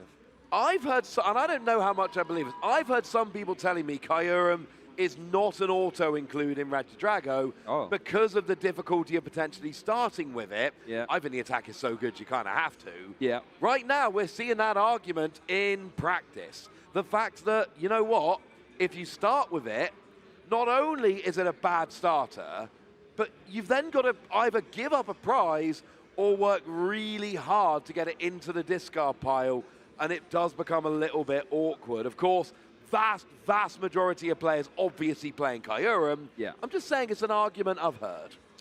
As we do see that an Ultra Ball being played there to grab the Iron Bundle and Energy Attachment to a bench Miraidon. And it looks like we're going to see a Squawk and Seize as well. Potentially, I don't quite get to consult the hand. It didn't look too great. We do see a Raging Greninja. And then we do see the Squawk and Seize. 6 new cards there for Stefan. Tell you what, this sounds looking. It starts looking quite good. Do see some double turbo energy, a basic energy. I think that might be it. We're going to see a concealed cards. Going to draw 2, Zapdos and Boss. Okay, so I think that's going to be all the actions there for Stefan. Worth noting, Stefan just discarded a Boss and drew into the other 2.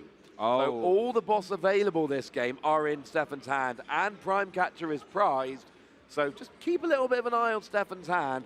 I wouldn't expect to see something like well, basically they're going to be protected in the hand is what I'm saying here. We're not going to see them getting discarded because we kind of need them. So Victor's had a bad start, but it does look like we're using Ultra Ball on, is that Dragapult? Oh, Yeah. So the second Dragapult already hit in the discard. Yep, so I think it was discarding a Regidrago V-Star, as we see there, and Dragapult EX. So now all of a sudden, prizing another copy is fine, because you don't really need that, so that can stay in the prizes. And yeah, Phantom Dive will be available, as we do see. Looks like Regidrago being opted to be the target here, but looks like Victor is going to be doing some prize checking as well. Yeah, we see this all the time from players. Good players, a lot of the time, they go, right, I got 6 cards that are unavailable to me because they are in the prizes. Look, we check them at the start of every game as well. We just can do it really easily because we get the images. They have to look through their deck and try and figure out what is prized. Yep, and that's sometimes can be a hard thing to do, so players have to do that. As that Ultra Ball does conclude, they're going to grab that Regidrago V. And we do see an Earthen Vessel activation. We're going to get rid of, another Regidrago V-Star. So that's 2 currently in the discard pile. There isn't one prize. Yeah, there isn't one prize. Just checking. Just checking. But only 1 to work with, at least for now. Obviously, we do have access to Legacy Star, so we'll be able to get some back if needed. But that would obviously require you to have another Regidrago in play. There is also Night Stretcher that is a new card in this deck. And there is an argument sometimes to have some in the deck, some in the discard, so then all of your searching options for them are live when you need them. Right now, it looks like we are going to...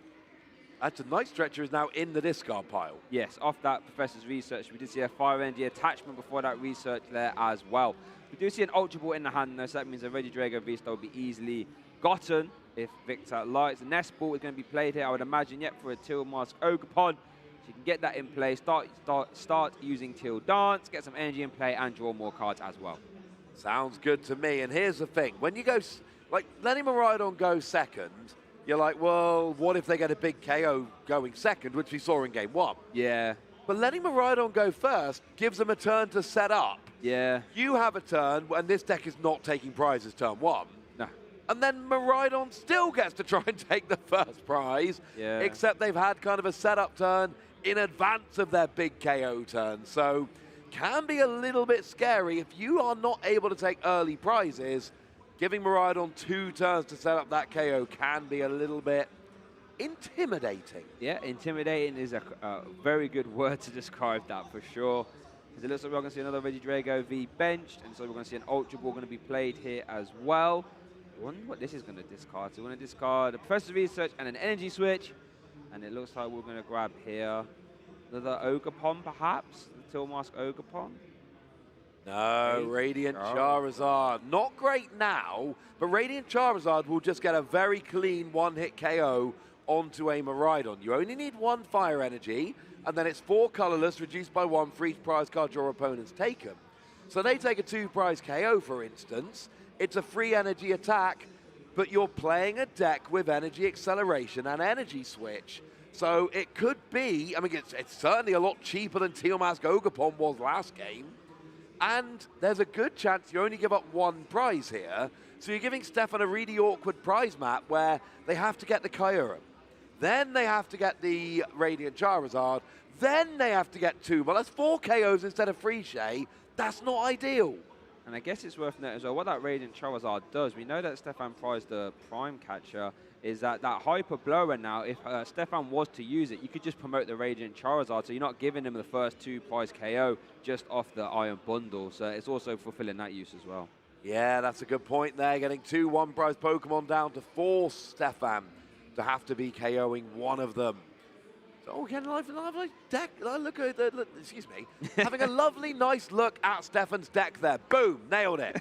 And just getting a good look at every card there in the deck so you can see exactly what's available. Little treat for everyone watching. It looks like we are going to see an Arven being played here. It looks like a skateboard is going to be, rescue board, I should say, not a skateboard. It's going to be electric generator. Yeah, Come on, it's Miraidon. It's always electric generator. If you see a Miraidon player playing an Arven, they're going for an electric generator. They cannot help themselves, and I don't blame them. Because, you know, get your energy. It's just, this is not the game I want to play if I'm Stefan. Victor's doing a really good job here of making Stefan play an awkward game, because you cannot avoid Radiant Charizard. Remember, it was prized in game 1. It does 250 and its attack only gets cheaper. You have to KO it. As we do see Electric Generator being played there. Only 1 copy of a basic Lightning Energy there. Not bad, not bad. We'll take it as boys. Better than none. It's better than none, but here's the thing. Academy at Night back in game 1 was helping Stefan fix it, basically. Yeah, for sure, yeah. And we're not seeing that here. Now, we did have the attachment turn 1, so the attack's on the board here. Yep. Stefan does not want to KO Kyurem and get KO'd straight back. That is not what you're looking for here. Do you see Rescue Board? I wonder if we want to see a Motivate, potentially. No, we are going to see the basic energy attached to the bench. The Rescue Board attached to the active, so he can retreat. Stefan has to take prizes here. You've got to do it. Oh. Or not. Maybe he doesn't. He's going to opt to leave Iron Bundle in the active. I like this. It's being like, well, I don't want to take a 1 prize KO, so I'm going to try and make you take a 1 prize KO, so it's just going to be... Well, that made me look really stupid then, Shay. You have to take prizes. And Stefan's like, no, I don't. I'm bundling the active and pass. So what this is telling me is Stefan is going to ignore the Radiant Charizard, which is a risky play. Yeah. Because it means that Victor essentially just KOs you back without... It KOs everything in Stefan's deck. Yes. Without really trying. And if you're going to KO the Charizard, you kind of have to KO the Kyurem. So... it's a little awkward, honestly. I can see what Stefan's doing, and I like it. The prize map 2-2-2 is better, but it does lead you in an awkward situation where you kind of have to just let Victor have the Radiant Charizard, because if you're going to do a 4 KO prize map, then you need to start last turn. We did see an energy switch there being played. Going to get energy onto the Regidrago. Ooh, there is no Regidrago V-Star in that hand there, Ross. There is not. Remember, there's only 1 available in the deck. We do have Till Dance still being able to be used here, but tell you what, they're going to have to be, these Pokemon are going to have to do some good dance moves to get Victor out of this. What was that? It was Hawlucha. We've got 1 more use of Till Dance here, potentially. I love Hawlucha, but that was not the right time for it to come out. Worth noting, Victor did draw into his 1 copy of Switch. He will be able to maneuver Kyurem if he would like, but hasn't got a Regidrago V-Star yet. Nor does he have the 3rd energy yet. Very and if true. you keep attaching him to, does he have enough to attach for Teal Dance and then for turn? Yes. Yeah, he hasn't attached for turn yet, so looks like we are going to see Teal Dance activation number 2. What is this card going to be, Teal Mask Ogerpon? It's a Pheasantipity EX, Ross, that. Unless my eye deceive me, is not a Regidrago V-Star. Yeah, he didn't have another energy, but he did have an energy switch. So the energy wasn't the issue there. The issue was no V-Star. Goodness, it looks like this 1 prize active. 1 prize is staying active here. Now Stefan has the opportunity. I think has a boss's orders in hand, actually. Well, so he only had 2 left in the deck, and they were both in hand. Yes. So he should have 2 in hand. So can we get this Iron Bundle out the active? We do see a bait. Okay, well, that works. That's going to get you out the active. And can remove 2 energy off of Regidrago here as well. That's fantastic. Photon Blaster will be very efficient here, looks like. Yep, boss orders is still in the hand, so can just do that. No, nothing really else to do in that hand, though, because it's all full of supporters and Pokemon, and when you're benched, you can't do that. So I imagine we're going to see that boss's orders being played and remove 2 energy and a Regidrago V from play. Yeah, I really like this play. It means that Victor has to work so hard.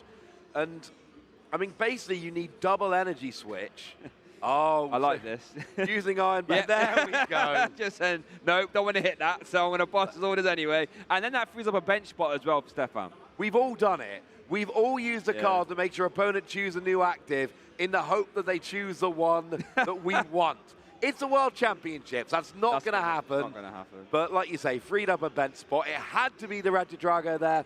That does go and get KO'd. Stefan takes the first 2 prizes again. But Victor, any attack here is going to take a fire energy and 2 energy switch, whether that's on a Regidrago V-Star, whether that's on a Radiant Charizard. But here's the thing I'm thinking if I'm Victor. Stefan has given up the prize map that involves 2 one-prize Pokemon. So if I get my free energy onto a Charizard, Stefan still wants a 2-prize KO. I might have that attacker for the rest of the game now, or force Stefan into an awkward prize map. Yep. That is something to keep an eye on, as we do see Victor bench a Serendipity EX and then use Flip the Script. Worth noting, Victor's top deck for the turn was Ultra Balls. He was very close to that Regidrago V-Star last turn, was 1 card away. Looks like Victor did draw into the copy of Night Stretcher as well, so plenty of ways to get the Regidrago V-Star. As we are going to see a superior energy retrieval being played. Discard 2 cards from your hand and then grab 4 basic energy from your discard pile and put them straight onto your hand. And of course, when you're playing this deck, you've got your Teal Mask Ogerpon on the board, so it doesn't just give you energy, it puts the energy on the board and gives you draw power as well because of those Teal Dance abilities, like we just saw there. Now, we've got a fire energy, we've got an energy switch at least. Do we have 2 by any chance? I don't think there's 2 in hand, but if we do see Night Stretcher for Regidrago V-Star or Ultra Ball for Regidrago V-Star, you can use Legacy Star to then grab back some from the discard pile. So I think Apex Dragon is definitely live this turn, but whether Victor would opt to use that or use Combustion Blast from the Radiant Charizard, both are live right now. I like using Combustion Blast just because it almost forces Stefan to deal with it and then go onto an uneven prize map. Yes. Or ignore it and give you an attacker for the rest of the game, either of which is quite nice. The downside is if you put all the energy on there and Stefan does deal with it, that does get rid of a lot of energy very easily. It really does, especially if you have to use Legacy Star to then grab back your energy switch to power up Combustion Blast. That now means you have less to use to try and power up a Regidrago if you need it for the rest of the game. We are going to see Regidrago taken off that Ultra Ball there, though. So Legacy Star will be available if Victor chooses to do it. Let's see what he does here. Yeah, we are going to see Legacy Star, so discard top 7 cards of your deck and then grab any 2 cards you like from your discard pile. Oh, okay, a lot of energy there. Cleffa, Ultra Ball, Nest Ball, Boss Orders, and Professor Research, but now Victor can grab any 2. Now I imagine Energy Switch is going to have to be at least one of these. I mean, right now, you need a second energy switch in order to get an attack. Actually, it might be double energy switch coming back. Yeah.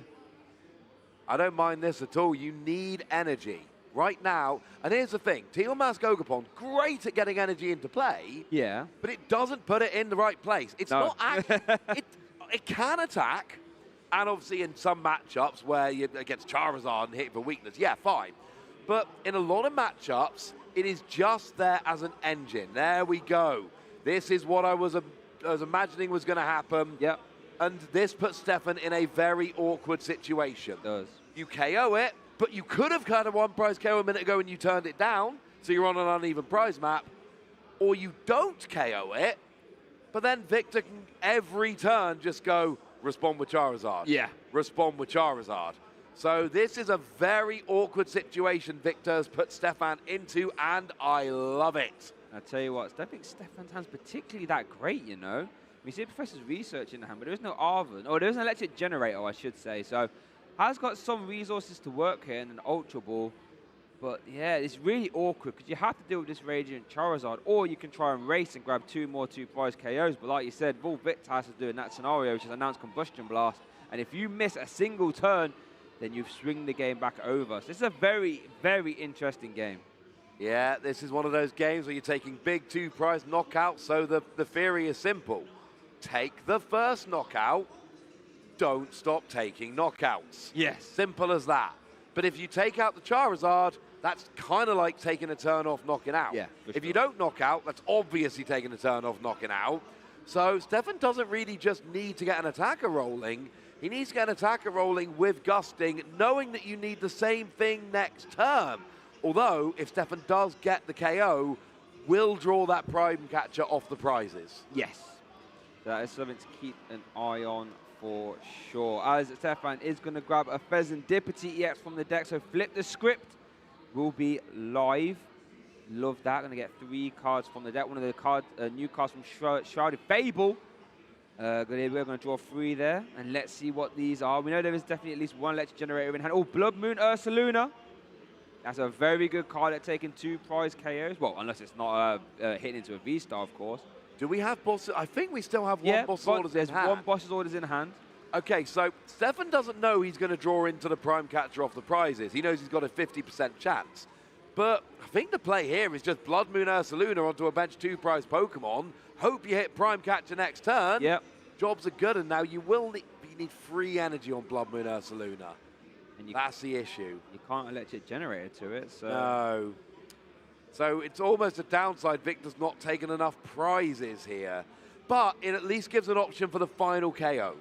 Yes, it really does. And with a full bench, you don't need much. Right, 1 energy. You need 1 energy for your Raikou here. Raikou can attack for 2 energy. Oh, no! It's a whiff! Oh, goodness. That is not the turn to whiff electric generator there. All of a sudden, I'm not even sure if an attack is possible here for Stefan. That was it. But if you get the energy there, you get the KO with a boss's orders, and then you can next turn Prime Catcher plus Blood Moon Ursaluna, and that's the game. There's your 6 prizes. Yeah, but that's not going to be possible. And I don't think there was any other electric generator in hand. I mean, you could arve them, but that means you're not going to be able to then... There we go. Yep. And that's the thing. Like, there is a reason Stefan has not played a support yet this turn. Because you want to end the turn on boss's orders taking a 2 prize KO. This is really awkward, but you're going Bravery Charm. Essentially here, you are trying to take a 1 prize KO and survive. Yes. And that's going to be interesting. Bravery Charm forces Lost Impact to be used, but then Victor, we've seen a lot of energy switch there being played, so it might be hard to get the Apex Dragon rolling. Electric Generator, and there's a 2. So that's not bad, to be fair. Would have loved that to be on the first electric generator, but we do see 2 here off this one. Yeah, it's just so annoying that it came when it's too late now to go and play your boss's orders. So you're kind of forced into attacking into the active, which I'm not sure you even necessarily want to do. I mean, we could see a retreat and promotion of the Raging Greninja, and that is possible. I think that's it. I think you put a 1 prizer active and basically play Victor at his own game. Put the Bravery Charm on just to make a boss's orders KO on the Miraidon even harder. Let's see what Stefan opts to do here. You are correct. There's many different lines. We're going to see the retreat. We are going to see an attack, though. Throw it on Blast to KO. It's not a bad play by any stretch of the imagination, because what you're doing here, you're not helping your prize map greatly, but you're hurting Victor. That, like I said a minute ago, this takes all the energy off Victor's, or all but 1 energy off the board. Yep. So it means that Victor is going to have to work really hard to get a return KO in conjunction with a Bravery Charm. Yep. Instead of trying to just put a 1 prizer active, Stefan's gone, I don't think you can KO this back. Yep. And it's going to work out. Yep. And, you know, did actually take the Prime Catcher from the prize as well. So that's an option for Stefan next turn. Looks like Victor is going to promote the Regidrago V-Star. Energy switch in hand, there's not. We need to see energy switch this turn. Yes. That is a non-negotiable if Victor wants to attack. We're going to start the turn off with an Earthen Vessel. Going to try and thin the deck. Is there even an energy switch there? Is there? I don't think there is. Yeah, one. Oh, there is deck. one. There is in one. Deck. There is one in deck. Okay. We so there is. Yeah. 3 INO, Energy Switch, Squawkabilly, Nest Ball, Energy, and... Is that Earthen Vessel? Which one? The one that's Squawkabilly. Oh, no, Vessel. it's... Yeah, it is an Earthen Vessel. It was an Earthen Vessel, yeah. That's the entire deck. That is everything Victor has left to play with. Okay, so there's 1 energy switch there. How many energy are in hand? How many Teal Dance have we got? Oh, no, you need to attach fire, actually. You have to attach fire. Yeah, we have to attach fire. We got 1 in hand. We got 1 in hand. Okay. So Okay, there's 2 copies of Basic Grass. We can get 2 uses of Teal Dance. We need to see Energy Switch here, folks at home. Teal Dance. That is not an Energy Switch. Oh, I know. Goodness gracious me. It's gonna count the cards here. Oh my goodness. Obviously can use Iono here as well to try and get there. You'd love to try and see it off the Teal Dance first though. But let's see what Victor opts to do. Looks like we are gonna, oh, he's debating it. Here we go. Are we gonna be Teal Dance? He's debating. He's certainly thinking about it. Here we go then, Ross. Are we gonna see it? We Teal need Dance. Energy Switch. Energy Switch. Nest No, Ball. Nest Ball. Okay, so we will have to play the Iono here, I would imagine, to try and get there. Still not? Well, sort of draws 4. There's more than 4 cards left in the deck, so it's definitely not guaranteed. Going to reset Victor's hand down to 4 and Stefan down to 3, putting both players' hand to the bottom of the deck, and they draw 1 for each prize card left. And this is a classic example of why cards like Iono, putting cards to the bottom of your deck is so big. Oh no! One more card! Oh, he got it off the last card! Hit it off the final card! Woo! Okay. Made us work for that. Oh, I had Pheasant Dipty. Oh, did add Pheasant Dipty as well. Did get the Prime Catch. I'm not going to use that now, though. We need to be slamming into the active. But I tell you what, though, actually. If you was to use Lost Impact here, you have to Lost Zone 2 of your energy. And we know that all the energy switch are being used here. That means it's going to be very hard to attack again. There is an argument here to say Prime Catcher the Squawkabilly, copy Dragon Bolt, do 200 while you've got damage counters onto... Is there any more Gusting available for next turn for Victor? Not out the gates, no. I think you're right. I don't think you can afford to Lost Impact here. I think you're right. You have to Dragapult and then go into Lost Impact. Resources are getting very, very slim. 2 cards left in deck there by the looks of it, so... Yeah, Nest Ball, is it? Oh, no, it's more than 2, so it is 3. Okay. No, I like this. They're going to be going after something else instead. No prizes for guessing what Stefan's going to promote, though. Although there's an argument you kind of need that to draw cards next turn. The Greninja, obviously, is what I'm talking about. So it looks like... No, we are just going to see... Yeah, we are just going to see the Lost Impact, KO the active. They go into the Lost Zone, 2 basic energy. Okay. You kind of had to, because there was no other way you were going to do it. Because even if you copy Dragapult, put 6 damage counters on the Rhydon, that would have brought it down to 210, which is still not in range of another Dragapult attack. But but on the next turn, you can just use Lost Impact to win the game, right? So could, but then there's the energy question. You're right, though. Yeah, so it was awkward. Over Very to awkward. Stefan's side of the board now, as Victor is on 2 prize cards, worth noting. Over to Stefan. Does promote the Squawkabilly. Going to start the turn off there with the flip the script. Going to draw 3. Oh, goodness. They didn't look like a very good 3 there. Can't quite haven't had a chance to see what it was. Did get Iono to 3, of course. Let's have an Electric Generator. Forest Seal Stone. Good few cards there. Arven, switch card. So let's see what opts to do here. Got Raichu in hand, but again, that's more kind of for the last KO. I mean, do you just Gust? No, you kind of have to go after the Red Drago V-Star here, I think. And then you Gust for the final prize next turn. Oh, it's so awkward, because Stefan's starting to run low on energy as well. There's 2 Lightning, 1 Double Turbo in hand, so maybe you do go Prime Catcher this turn and try and finish with a big Raichu next turn. Yeah. But then that gives Victor 1 more turn of Regidrago, which could be enough to then win the game in that regard. It's a lot of options here, Shay. It really is. I mean, you've seen all 4 energy switch there being used. We know there's not a lot of energy left. Maybe you just try and say, right, I'm going to carry something else and hope you can't Apex Dragon next turn. It's possible. We do see a retreat there into a fleet-footed. Might have been a switch card there, it looks like. It's not quite Prime Catcher in game 1 off the fleet-footed, but does have Forest Seal Stone available and Electric Generator and a basic energy in hand. So plenty of options here for Stefan to work with. Just trying to work out what is best. Worth noting, we've gone below 5 minutes in the game now. Yep. So the chance of getting a game free, although these games can be very quick, chance of getting a game free here is becoming very, very slim. So it really is very big at this stage as to what we want. Like Stefan needs to try and win 2-0, and here we do see. Remember, there was a turn earlier in the game he could have had the Kyurem and chose not to. Are we going to potentially see a boss's order and say, you've got 2 cards left in deck. I've seen you play Switch. I don't think you can move this Kyurem. Is that what we're going to see? We could. It's a risky strategy. And we're going to see a Motivate as well. I like this. Motivate, grab 2 basic energy from the discard pile and attach them to your bench Pokemon. Oh, but it does have Prime Catcher and basic energy, so it can bring up, well, any one of those 2 prize Pokemon and carry them with Lost Impact.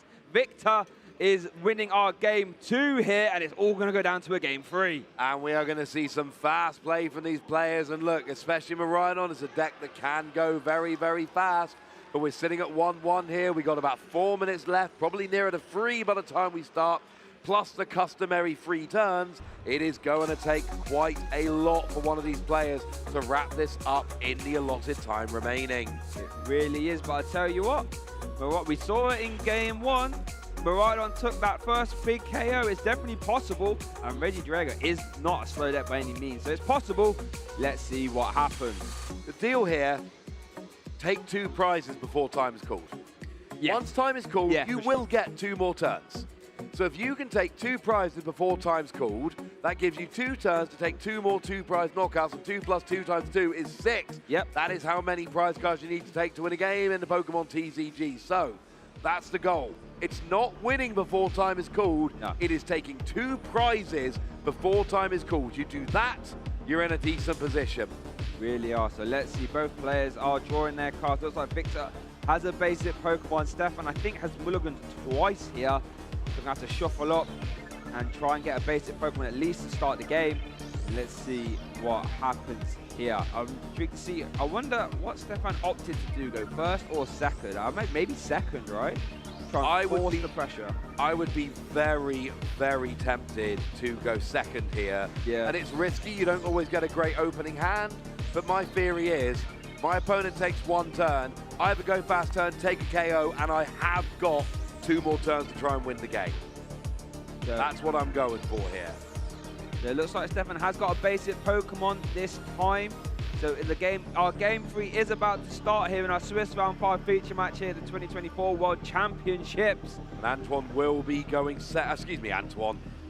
There is another French player, the lovely Antoine Boulet, who is also playing Miraidon in this tournament. It's easy to get confused. This is Stefan, who is choosing to go second here. So, potential big go fast turn? It's definitely live right now, as Victor has led a Regidrago V. So that will be a 2-prize Pokemon in the active.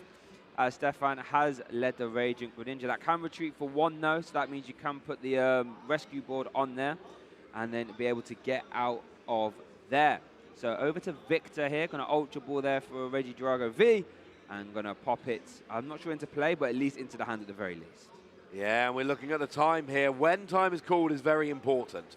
When time is called, that player finishes their turn and there's 3 more. So if time's called on Victor's turn, he gets the end of that turn plus 1 more. Stefan gets 2 full turns. If time is called during Stefan's turn, oh, here we go. Okay. Here we go. Stefan, you have 1 minute. End the turn on a KO before time is called. I know I'm asking a lot, but that is how you end up winning this match rather than getting a tie. You have 45 seconds to complete your turn and KO that Regidrago in the active. Go. So harsh. It has an electric generator in hand and a Forest Stone, but it has no way of getting a Pokemon to use. So I think it's going to have to do a Squawking Seas, getting rid of those valuable resources there. And there are a ton of them. Going to Squawking Seas, get 6 new cards. Are we going to see enough to take a big KO? And are we going to see it in 20 seconds? I'm not sure, but Stefan's doing his very best to try. It has to be before time is called. I know you can take extra prizes with your Iron Hands, but the problem here is that you just not got enough time, and Iron Hands doesn't do enough damage. Time has now officially been called. That is a tie. Neither player is going to be able to finish up. Stefan wins game 1, Victor wins game 2, and we end up here with a tie. Stefan's deck goes fast. Unfortunately, not quite fast enough. Yeah, that was tough. It would have been interesting to see if Stefan did have like a nest ball in that opening hand, because did have a lot of resources there, I reckon, to be able to take a 2-prize KO, but unfortunately didn't have a way to find a Pokemon. So our round 5 here will end in a tie, but a fantastic game there nonetheless. We saw just, again, similar to our round 3 where we saw in game 1 Miraidon set up perfectly and did what it had to do. In game 2, Regidrago was able to get the victory there, showing how versatile it was, being able to copy multiple attacks. But unfortunately, there was just not enough time there for a game 3. No, it is unfortunate sometimes. And look, we've got to keep this tournament rolling, right? It's the World Championships. We need to get through all the rounds today, but sometimes time runs out and you just go, I was kind of enjoying that. Would be nice if we could have a few more turns, but that is not how the game works. We all know what the time limit is before we come into the event, and unfortunately not quite enough. So here comes a replay here. This is game 1 with that giant KO on the very first turn there for Stefan, which really set the tone there. We then see that Victor had a very large return KO using Teal Mask Ogre Bomb to KO that Miraidon right back, even it up at 2 prizes each. Yeah, and that was a massive, massive turn there, but Stefan was immediately able to respond with another Photon Blaster, and that was pretty much all she wrote there. Victor was constantly playing on the back foot, and obviously did get that Prime Catcher from the Raikou fleet-footed to close that game up. Fantastic. Then coming into game 2, Victor was, able to sort of get back here from that big Photon Blaster, and that Radiant Charizard coming in to really set the tempo, even it all up. And I think as soon as Stefan was forced to take this KO, this Radiant Charizard, he was then on the back foot. Didn't want to have to take a 1-prize KO at any point.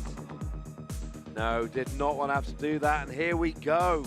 We see the Radiant Charizard coming out with a very large KO. Taking out the Miraidon nice and easily. And that was a bit of a threat, and then it forced into an awkward situation where we had to take out that, and then that just put the prize map off a little bit there. And that was a little bit of a theme in game 2. Victor able to get their Regidrago just rolling, taking big KOs, using Lost Impact to take big KOs. But in game 3, it was just not enough time. It really, unfortunately, it just wasn't. And yeah, could have been possible, but the way the cards fell, Stefan wasn't able to get up a big Miraidon straight away and take the 2-prize KO. Very close with that open hand. If there was a Nest Ball or an attacker, had the Forest Seal Stone, had the Electric Generator, but unfortunately in the top 7 cards, that just didn't fall for Stefan. Still would have been awkward to get it all done in time. It's very upsetting. Right, I got an update for you, Shay. Have you? How many Miraidon do you think are currently sitting at 5-0 after the round? I'll tell you, all the 4-0 Miraidons have concluded their game. Okay. There were 6 of them. 6. How many won? How many are sitting at 5-0? Right, well, we know one of them. They're just tied. We just watched it. We just watched it. So it can't be the full 6. I'm going to say half, unfortunately, tied or lost. So that would leave 3. 4. Okay. There are 4 Miraidon at the World Championships sitting at 5-0. And 5-0 is a very important score because 6-0 guarantees day 2. You want to keep going. Yeah, of course. You want to keep getting some points. Yeah. Try and get yourself towards top 8. But, or that asymmetrical top cut, which of course can be more than top 8 today or this weekend. Yeah. But yeah, there are 4 Miraidon players sitting with 5 wins, no losses, 1 win away from guaranteeing day 2. It's a good time to be a Miraidon fan. That's all I'm saying, Shay. It really is, fair play. Your castle position so far seems to be doing quite well. And as I was watching that game, I was sort of thinking, I can see why players have been gravitating towards this Miraidon and why it seems to be floating to the top of the pack. I mean, anytime there's multiple 2-prize Pokemon, Teal Mask, Ogerpon, Pheasantipity, or even Vs that haven't evolved yet, that's when Miraidon sort of licks its lips and says, I'm quite good at KOing these guys. Let's have a little crash bang wallop and start KOing them as early as your first turn. That's ridiculous pressure. Yeah, also can confirm the Iron Thorns mirror did not end in a tie. Oh, really? So congratulations to Fernando Cifuentes, sitting at 5-0 with Iron Thorns. I think we got on quite well during that game, didn't we, Shay? Yeah. Pair of us, we're pretty good friends. We got on quite well. Okay. Time to have an argument. Oh. It is the next round of our A-Spec bracket. This is where we stop being quite so nice to each other and start arguing about our favorite A-Spec. Okay, it sounds good to me. I love a good argy-bargy me. So I'm currently 1-0 up so far. Unfair Stamp versus Neutralization Zone looks like it's going to be our one here. I think this It's going to be a tough one, but, you know, we'll see what happens. Our first semi-final, it looks like our semi-final has been chosen, our top one, and it looks like I've had confirmation. I have neutralization zone. I was going to say, after how bad it went for me last time, I think I deserve unfair stamp. Who's going first? I'm not sure. I haven't been told who's going first. Oh. Looks like I'm going first with neutralization zone. Oh boy, okay, I'll try my best, chat. I'm gonna try my best. Oh goodness, I think as I've had my time here, there's my timer. There we go, go! All right, so Go. we've seen how important taking prize cards is in the Pokemon TCG. That's how you win most of the time. So how about if you just say, hold up, you're not gonna be able to take many prizes at all. I mean, how many rulebox Pokemon are in the format right now? Yeah. Quite a lot. So neutralization zone just says they are all useless right now, and it's a stadium. That means you can get over multiple uses. Ace specs are normally one per deck, but you can get a lot of use from neutralization zone. Bang, there you go. Very nice. I was going to interrupt you then. Didn't even need to. Didn't right. have to. Oh, I feel good about this one, Shay. You feel good about unfair stamp. You feel good about unfair stamp. Okay, I feel like it might not be terribly fair that I got to have this one and you didn't, but I am cool with it. Let's get 30 seconds on the clock. 3, 2, 1, go on then. Okay, unfair by name, unfair by nature. Your opponent takes one prize at any point in the game. You put them down to a 2-card hand, you get a 5-card hand. Oh, you're playing against an aggressive deck, need some time to set up. Brilliant. Put your opponent down to a 2-card hand. It's late in the game, 2-card hand. Randomly in the mid-game, 2-card hand. And let's not forgetting, look at how many decks are playing it and are winning with it. It is clearly a top 2 ace spec in the game right now. Easy. Stop. Come on now, you got that easy. That one on the line there, that easy word there. Goodness. Yeah, unfair stamp's good card. Neutralization zone now. Come on, chat. So if you're on Twitch right now, you'll be able to get on the poll and vote for what your favorite ace spec is. Now, I think this is a bit of a David versus Goliath, but if I can rally up the chat here for the upset, that would be fantastic. So when that poll is open on Twitch, make sure to get involved and vote for what your favorite or most impactful ace spec is. Yeah, I think there are a couple of ace specs that are real powerhouse ace specs that get played in so many decks and are so impactful all over the place. And now I'll be honest with you, Shay. Right. I love unfair stamp. Right. When I'm being objective. When I'm being subjective, I like decks that go fast. I've had many a game of mine ruined by unfair stamp since that card came out. I do like taking those early prizes. I do not like drawing nothing. It's, yeah, a little bit of... What I do like, I'm going to give some love here to the card designers who called it unfair stamp. Yeah, that is. Because you know what? Yeah. It's not fair. It's one of those cards, you know, the first time we see it, I have a look. And, yeah. It's like, wow, that's a tough card, that. And to be fair, that'd be a fantastic card against Miraidon, right? Like, imagine if after that big turn 1K, you just say, hold up, mate. Boom! Have that 2-card hand. You're like, ooh. It's particularly good against Miraidon because Miraidon tends to play a lot of kind of one-shot things. So, you know, your Squawkabilly, Pheasantipsy, which only comes in after a KO, it doesn't have that on-board every turn draw that a lot of decks do. Yeah. So putting it down to a low hand when it's got a very large deck and there are lots of cards in there, it can really, really ruin a day. It really can. It really, really can. It is a terrifying ace spec, and it's like just the threat of unfair stamp being in format makes you think sometimes, like, do I actually want to take this KO? Because if my opponent just unfair stamps me, I could be in a whole world of trouble. So that's just the power of it. Why am I arguing for unfair stamp, actually? Why am I saying how good it is? Stop. No. Vote for neutralization zone, please. I mean, I don't need to say anything else. Yeah, I don't know what's going on there. I've always made my argument for me. Losing my mind. The stamp stuff. You know what else is unfair, Shay? What's that? We sit here, we make our arguments. Okay. I think we got quick passionate, right? Yeah, we did. Yeah, we don't get to see the results yet. Oh. You guys have to come back after the break when I'm pretty sure there's going to be a new pair of casters, and we're going to have to run to the green room to get there in time to see the results. You guys grab yourselves a nice cold beverage. Don't go anywhere. The results of that and lots more Pokemon action are going to be coming up very shortly indeed. Vote for neutralization zone, please.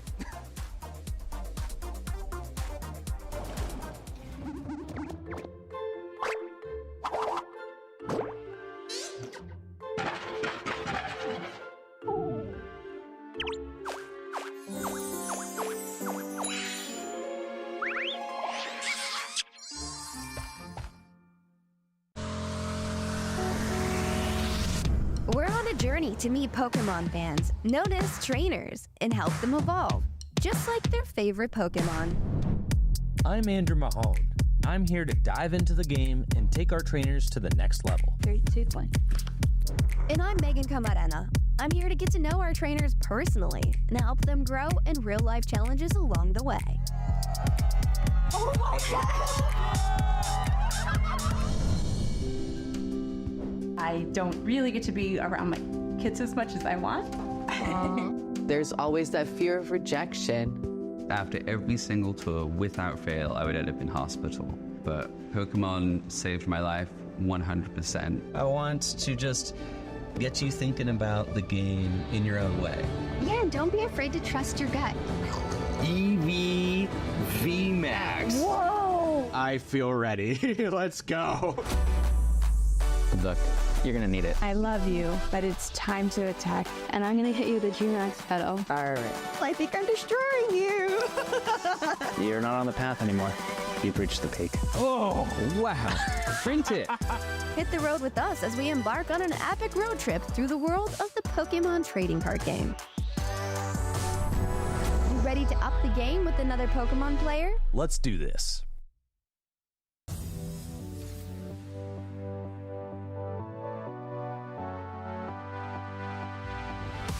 So for new players at home looking to start competing, I would strongly recommend visiting your local league because your local league has a whole bunch of great mentors, professors, and other players among you who are like-minded and absolutely want to get you into the game better than you could ever be on your own.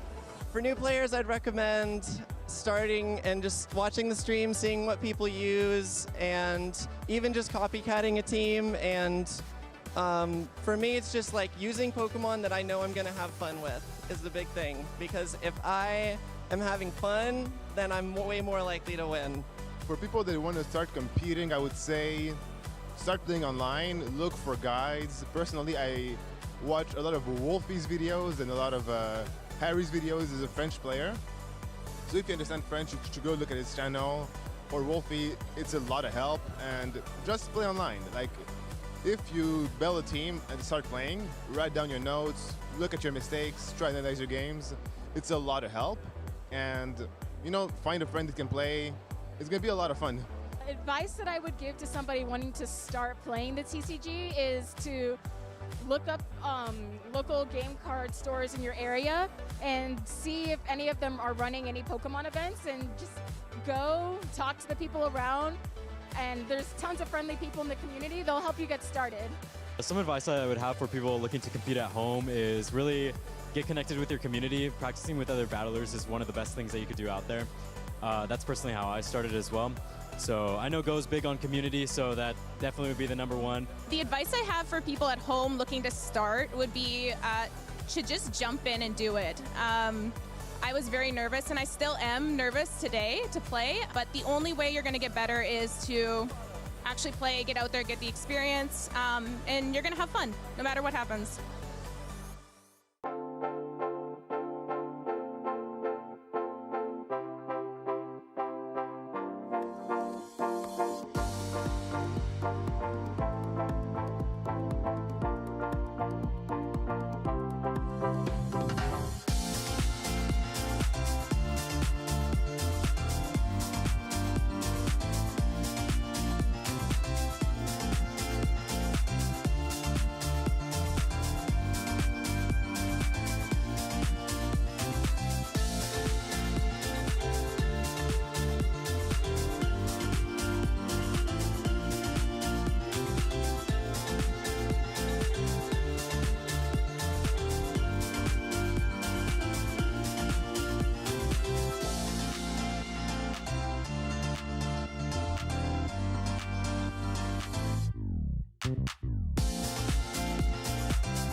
Welcome back into the trading card game stream here at the World Championships 2024.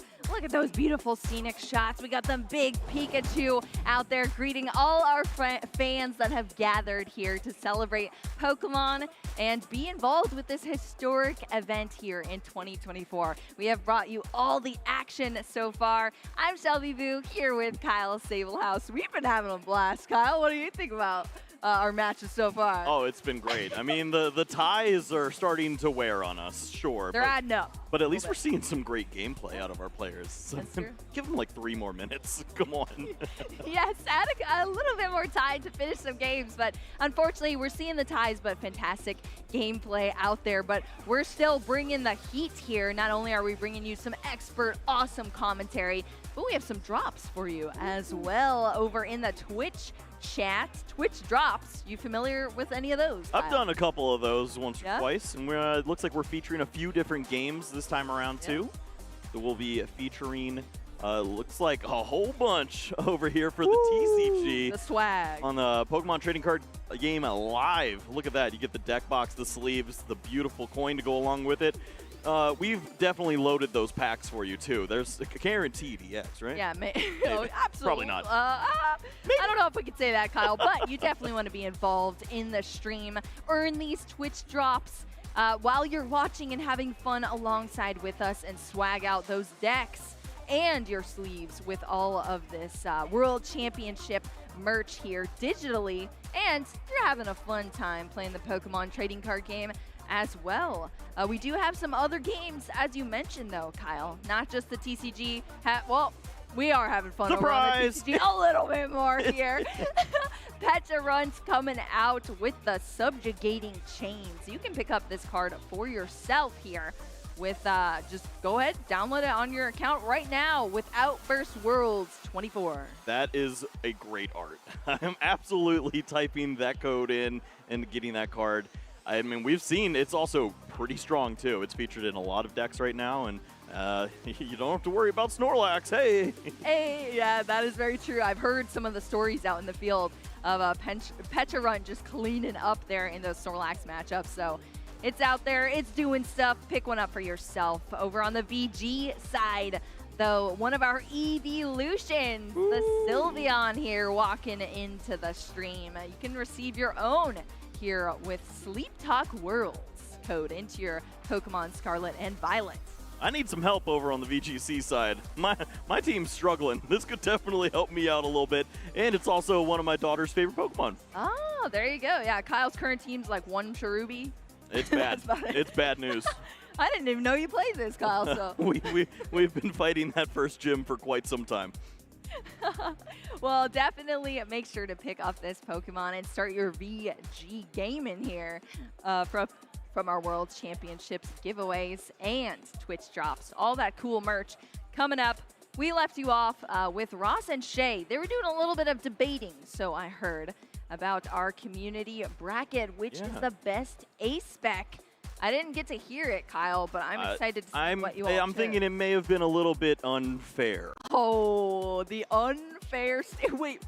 Oh, my goodness. Yeah, that's decimation levels right there. Shay, you have to do a better job. You get 30 seconds. Come on, let's see your best. Yeah, we got to see your best there, but honestly, that was a bit unfair there. Unfair stamping its way into the semifinals here in our best A-Spec Twitch bracket. Thank you all so much for participating in the votes for this A-Spec. Do you play any of these A-Specs? Which one's your favorite? I know we all like the artwork and the material of the cards for sure. They're pretty stellar. I like that it's pink. I do like pink as well, and it's kind of themed for the weekend. There we go. There you go, indeed. We'll have to see what our next one shapes up to be between Legacy Energy and Secret Box. I'm excited to see what happens there. But we are going to be starting very soon into our next match. We're going to be, if you can believe it or not, Kyle, in Swiss round number 6. I mean, where has this day gone? Yeah, we have players already with the potential to lock up day 2 here with the next win. It's also a fair bunch of players that are already there. When you think about 92 players already with that guaranteed round 1 victory, it really just adds to the amount of players that potentially could reach that 6-0 mark, and it's quite a few. Yeah, let's talk about the tournament structure for our day one so far. How we touched on it a little bit this morning about how it's much different from previous years now, and this type of tournament structure is much more similar to our regional events as far as our play. But what are the numbers, Kyle, that our players are looking to hit to get into our day two? Right. The days of old, the World Championships, that opening day was basically a grinder where you tried to work your way into the real competition of the next day. So you'd win a certain amount of games, and then the points didn't matter from that point. You would qualify, and then you'd play in the true World Championships.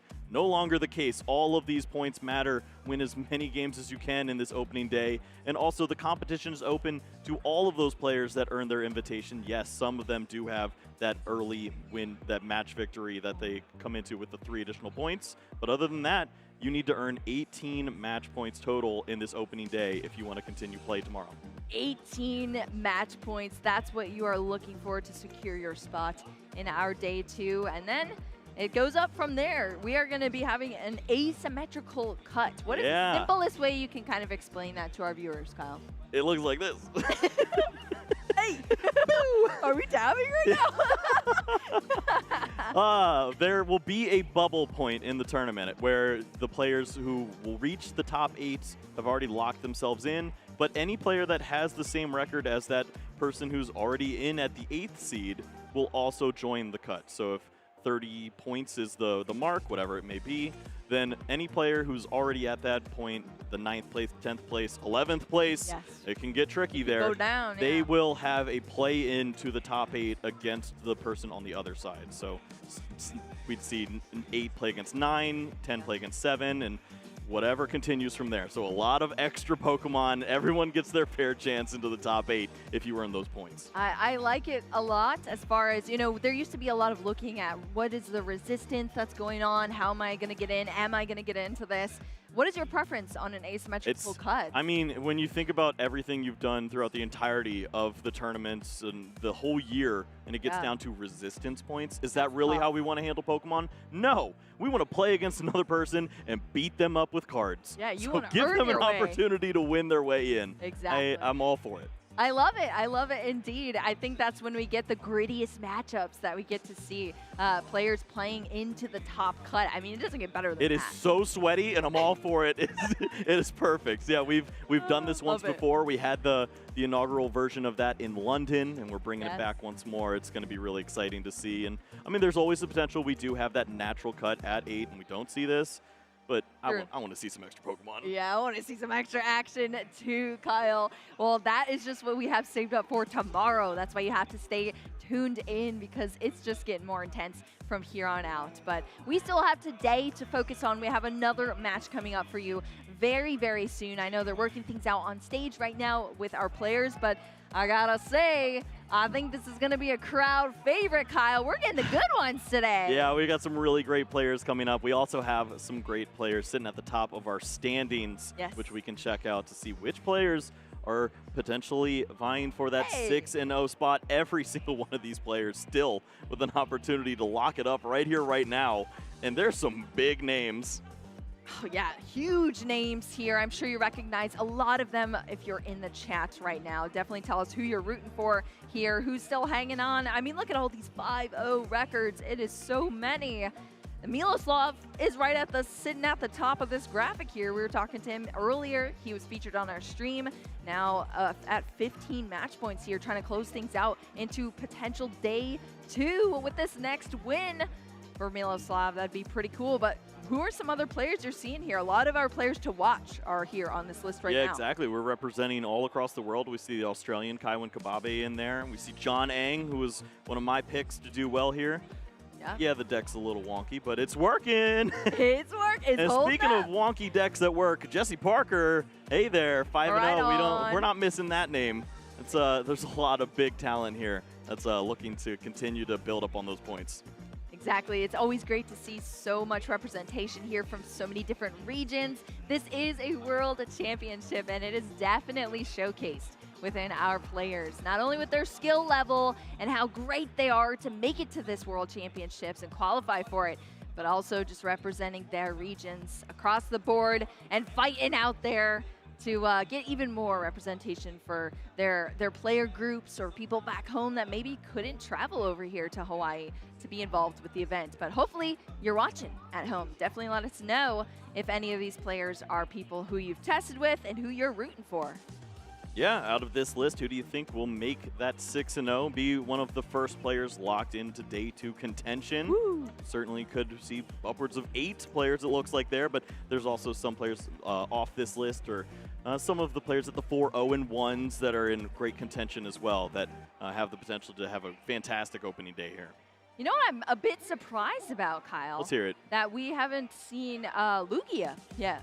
Where'd it go? On our stream. That was like, what, the 3rd highest played deck here in our Day 1 at the World Championships, and we have yet to see it. I wonder if it is in any of the hands of these players here. Did the Wancho curse get laid down? Is it no longer viable the second he says it's the best deck ever? I do feel bad for Wancho about that turn of events, but I'd be interested to see if there's any Lugia out there. Is there any decks that you want to see featured on the stream, Kyle?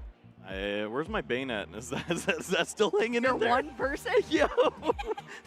But once we share who that one person is, you'll understand. I don't want to give it away, but yeah, that would be pretty cool. I mean, other than that, we haven't seen Raging Bolt just yet, so that'd be a fantastic one to feature.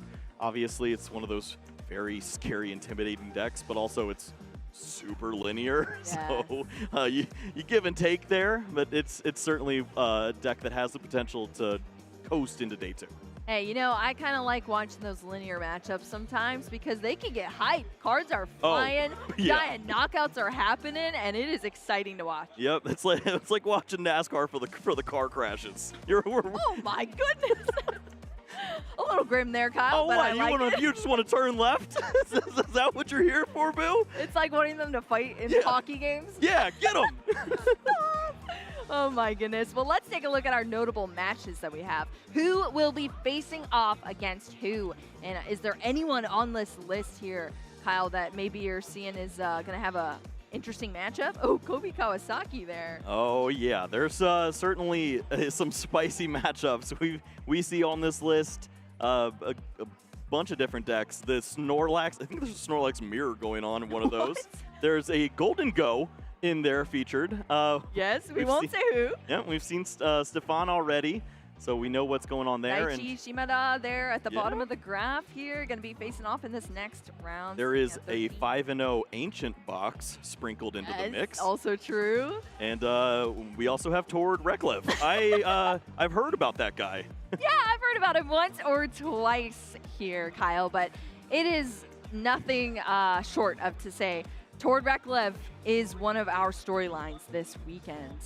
This is probably the one tournament that he is wanting more than maybe any other player out in this field. I mean, League Cups are cool, but World Championships is crazy. Yes, exactly. And we're going to see him facing off against Anthony Ribeiro as well in this matchup. On our featured stream match, are we going to see Tord take a win here and advance, sitting at 13 points at this moment in time? So we'll have to see how this turns out, but I'm really interested to see, and I'm sure all of our viewers are as well, what is Tord choosing to bring to the World Championships? And is it Gardevoir? Without further ado, it's time to visit the table and introduce both of our players. Of course, we've mentioned Tord Reklev already, the 5-time international champion on unreal level of accomplishments. Top 4 at the World Championships and looking to build on that performance. Second at the World Championships as well. Just unreal, the accomplishments that we've seen from him. Many have proclaimed him as the #1 player to ever touch the card game. I did that. Wow, you're one of those? All right. Well, we know which side Boo's on. No, Come I was on, actually about Anthony. to say, I think I'm on Anthony's side because he's playing Raging There you Bolt, go. and I was looking for some excitement here. So, hey. Rev up those engines. Yeah, rev them up. Is Tord Reklev going to be able to take down this Raging Bolt EX? The first time it's hitting our stream now here, being piloted by Anthony Ribeiro. I'm so excited to see it. Yeah, this is certainly a scary matchup on both sides. We can see a lot of big knockouts left and right. the interesting dance that there is between the Teal Mask Ogerpon and the Charizard EX when you incorporate the weakness, let alone the fact that Raging Bolt knocks out just about anything on the other side of the board, can clean up maybe that pitch out at the optimal time. We'll see Pokemon catcher flips. Gamers, settle in. It's going to be a wild ride. Yes, it is, Kyle, and I'm here for it. Anthony over here on our left side did get a top 32 at Orlando Regionals in 2024, but that's all I'm seeing for the accomplishments here for Anthony, but still has to be a skillful player here, showing up to the World Championships to this record now, a 4-0-1, but now facing off against Tord Reklev. How do you think he's feeling having to go against Tord and on stream, Kyle? Well, you know, the beauty of having such few accomplishments is you leave room for big ones. That's true. And what an accomplishment it'd be to not only build on your record at the World Championships, but to do it through Tord Reklev. Has that opportunity here right now. And it all starts with a couple cards in the hand and a few prize cards. We'll see if these are beneficial to either player, as we know how important this could be. Yeah, let's try not to put some sort of curse on these prize cards this time around, Kyle. Have we been doing? Oh no! I'm so sorry. They don't. Oh no! Oh, no! Not the box. The secret box there, sitting right at the top. That is the A-Spec here. What about on Tord's end? Whoa! It's a Dong Beetle. Yeah. Hello, Rapska. How you doing, little buddy? Yeah, hanging out there in the prize cards there. Is there anything else you see that's too detrimental for either of our players, Kyle? That's kind of mixed. We can work with this on both sides. Not too bad. Obviously, Tord plays a bunch of singleton cards in this list. That's how these control styles, control-esque styles work. It's hard to call this like an aggressive deck when it's a 2-1-2 Charizard line. It feels slower, but it certainly does perform just fine. Yeah, we're definitely going to have to get into the intricacies of this deck. You know, what it looks like on paper, how it functions here, because this is not your usual Charizard EX list, that is for sure. But honestly, I expect nothing less from Tord Reklev here. So we'll see if Anthony is able to bring the fast-paced Raging Bolt into action here against Tord Reklev, maybe take things down. Let's kick off this game. That was a hand wave. Tord is done with turn one. What? Oh no, just a Pheasantipity in the active position here for Tord. He didn't even start his engine. How's he gonna race? Yeah, that is very true. Yeah, Tord has spun out at the starting line here, and we're over to Anthony's side. I mean, you want to see that. Oh, that's a Sada. Hold up, we're almost there.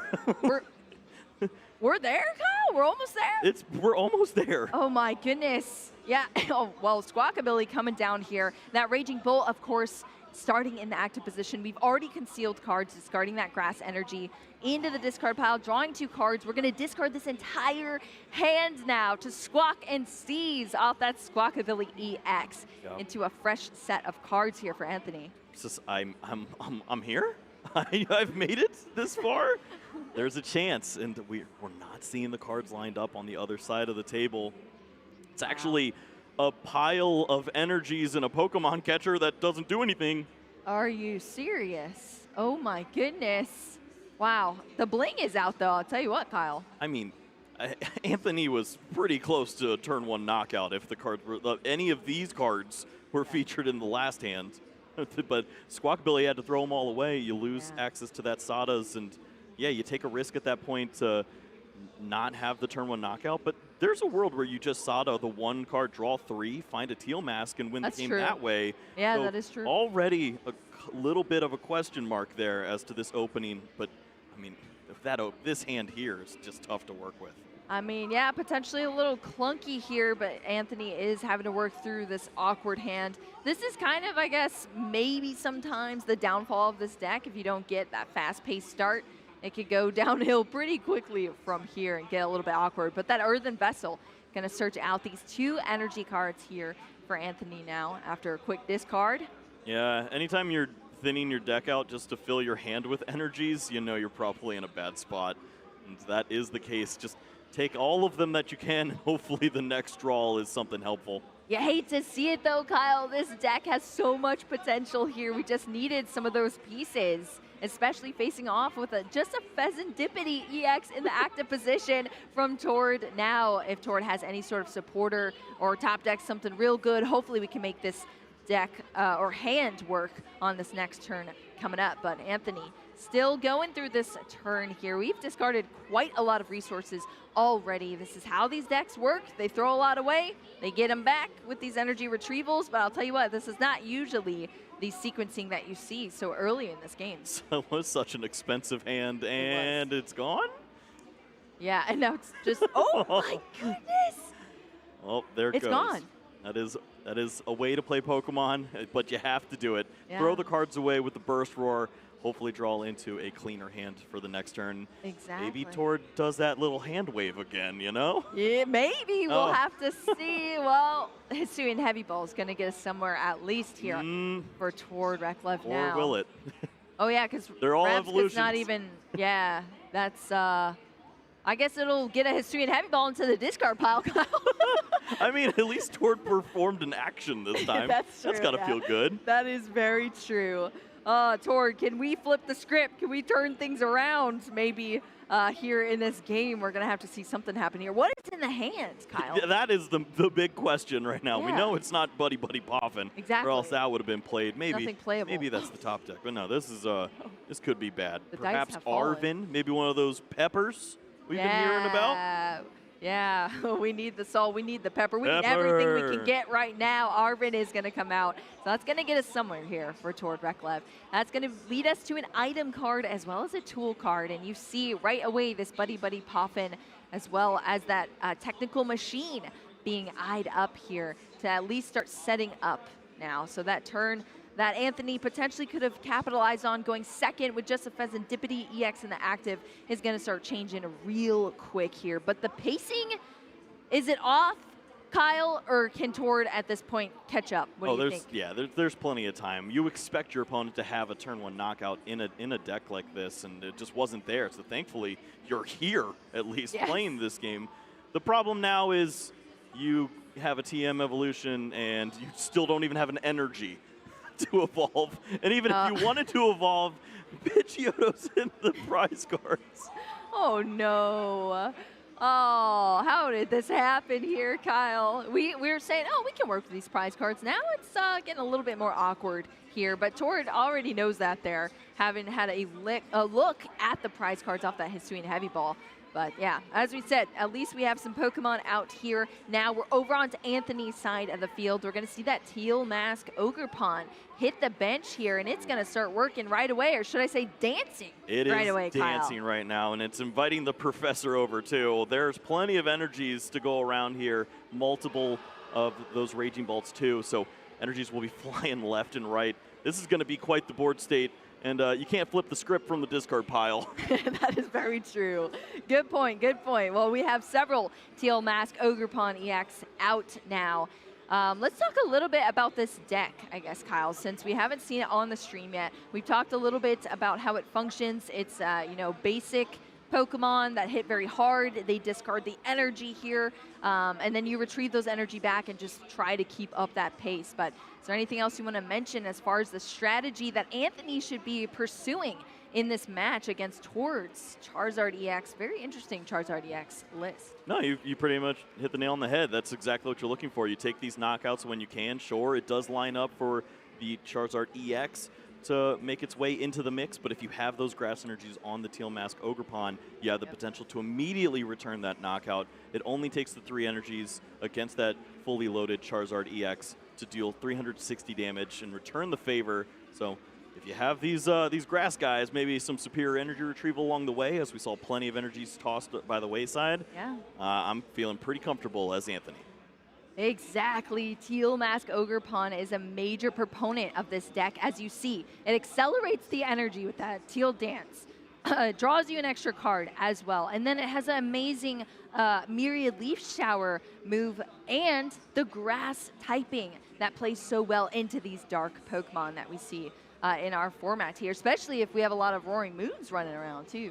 Yeah, there's now the question for Anthony, if he has cards like the Pokemon Catcher, maybe you think about taking down the Charmander, but looks like no access there. Just take those 2 prize cards. You know what? Thank you. That's pretty solid for me. Yeah. Teal Mask Ogerpon still has that 1 grass energy and will be a threat next turn, but here comes the candies. Here comes the candies. We're going to see these evolutions now coming down for Tord Reklev. First one here in that Pidgeot EX. We have the quick search happening for a rare candy. All these combo pieces being put together. Nice and quick here for Tord. Putting together these pieces. Charizard EX joining the board into that Infernal range straight away, accelerating these up to 3 energy. Just going to be 2 here as the requirement onto the Charizard EX. Into a Super Rod. Super Rod, the lone dippity. We like to see that, and there's even the Iono to go along with this, limiting the hand size for Anthony, the potential for the Ogerpon to return the knockout. A lot of things looking towards way when it was looking pretty bad for a second, but that's the power of Pidgeot. Yeah, Pidgeot is a huge factor in this deck, allowing you to search out those key pieces to make these giant combos happen here for Tord, and so that is what we're seeing. I love the matching sleeves to the shirt too. Those are perfect. It's looking pretty snazzy over there. Yeah, taking a quick look at Anthony's resources already used, making sure to keep track of those. Counter Catcher is active here because Tord Reklev is behind in the prize cards. Anthony having taken 2 already, straight into the Iono. Anthony is going to have to shuffle up that hand, put it to the bottom, draw a fresh 4. Tord is going to get 6. Yeah, and this is a great strategy from Tord. You understand that the real threat is the Teal Mask in a matchup like this, so target that grass energy on the Teal Mask. And that was something we didn't see from Anthony on the following turn on the previous turn where he discarded. He had an opportunity to leave both Teal Mask with a grass energy, avoid a play like this. Instead, now walks right into it, and there's even room for more. Things could be getting unfair. Oh my goodness, you are so correct, Kyle. Wow, unfair stamp. I mean, Tord's got the script here, that is for sure. Maybe we haven't flipped but he's got it. The dippity top deck? No, I was saying that he's got the script as far as knowing exactly how to compete against this. Knocking out that Teal Mask Ogerpon to take the threat off the field as well as the disruption. The disruption is really the key to taking down these Raging Bolt EX decks. If you can make sure their resources are as limited as possible, and then you have answers with your attackers next coming up, you are going to be sitting in a good position. And Tord has done everything to limit Anthony's ability to recover from here after also taking a knockout. 2 prize cards down for Tord. Now we're tied up, and it's up to Anthony to respond here. Just a couple cards in the hands after that draw. There's an Earthen Vessel, but how many basic energies are actually still remaining at this point? We've seen plenty thrown by the wayside to get to this point. 12 energies in the deck, but gosh, it has to be somewhere around like 7 in the discard pile at this point, right? A lot. Where it's getting to a scary point, but there still should be a little more ammunition there for a Radiant Greninja to conceal cards and hopefully find some help. Well, that Earthen Vessel is going to discard a Pokemon there in that Teal Mask Ogerpon, get these energy out. Thankfully, it is the fighting and the grass. So you have the fighting energy for the Raging Bolt and the grass for the Teal Mask Ogerpon. Pokestop, spin the wheel. Oh, we're spinning the wheel. These 3 cards. No! Well, you got the Palpad for the Sadas, so it's a net win, I suppose. That's true. That's true. You get a nice little item there off that, but a couple of resources down and being recycled potentially down the line here for Anthony. But that Sada is going to be discarded and brought right back. What else can we see coming out of the discard pile off of this Palpad? Another supporter here. So it's just going to be those 2 Sadas that are going to be recycled back into the deck. Yeah, I'd like to see the fighting energy discarded by the Radiant Greninja with an opportunity to see 2 additional cards. You can always bring that fighting energy back to the Raging Bolt after you use the Sada's Vitality, and that basically is the only way you're drawing out of this mix. What was that? I don't know. It looked fancy. Oh, it's just the Sandy Shocks. Oh, no. Just the Sandy Shocks. The Teal Dance has been used now. We had the concealed cards. We're going to see a Trekking Shoes. Counter Catcher going to go into the discard pile. It's not there yet, but there is a Pokegear. Pokegear. Can we see a supporter here off this top 7? There it is. Oh, here we go. Professor Sada's Vitality, an ancient card that pairs very well into this deck. You target your ancient Pokemon and then attach basic energies from your discard pile onto them. You also get a nice little bonus of drawing 3 additional cards. That works out just fine. A grass energy or a way to find additional energies would be fantastic at this spot with the Teal Mask in hand, but we're not seeing it, and that means every energy on board is going bye-bye. Oh, Kyle, we've seen a bit too much of discarding here for me to be comfortable with. Okay, here we go. Well, Oh. let's flip the script and flipping see the if we can script? find some more help. Are we flipping the script? Tor did take a knockout there on that last turn in that Ogre Pawn. Serendipity being benched down. We're flipping the script, Kyle. What can we see off these 3 Just cards? Wants to play an energy for the turn. And looks like now that is Also the case. Lightning energy there. But do you leave this energy on a benched Raging Bolt? Looks like that would be the play. Yep, it's going to go down onto that benched Raging Bolt. That's the energy attachment for the turn. Only 1 for each player. To think of where we came from, this was a 2-card unfair stamp and knockout on a Teal Mask. Yeah, like how many cards have we drawn now? This is Most quite of a 'em. bit here. And look at this. This is exactly how this deck functions, discarding all of these energies now to be able to hit hard off of this bellowing thunder. Bellow. Yeah, we're bellowing. I think just making sure that all the math is correct here on the board, but that Raging Bolt is raging indeed, taking a knockout on Charizard EX. It's going down. That's another 2 prize cards for Anthony Ribeiro in this matchup. And Tord Reklev is sitting on the other side. Pidgeot EX in the active position here. We're going to jump straight into the deck. First off to start with that quick search. Yeah, there's a couple questions on Tord's mind now. It's how safe do I need to play? My opponent has thrown so many resources to get to this point, but is there a situation where I can afford to avoid EX Pokemon in play? If you do that with the Professor Churros, then sure, you can pick up that Pidgeot after use, leave all these single prize Pokemon in play, and then maybe you have that follow-up rare candy held in hand, and work in that Charmander, Candy Charizard. But it's risky. You're leaving yourself with a Radiant Charizard and hoping to get the job done. If your opponent knocks that out, you need to have the answer right then and there without a Pidgeot in play. Gotta do what you gotta do. We'll see what Tord chooses to do here as we play through this turn. We're starting off with an Ultra Ball, discarding an Arven as well as a Bibarel.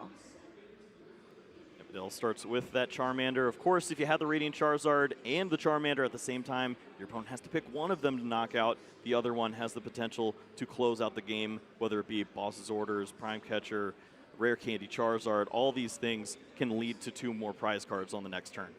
Yes, exactly. You're setting up these future turns here. That Charmander on the bench now with the Fire Energy attached. Spin the wheel, Tord.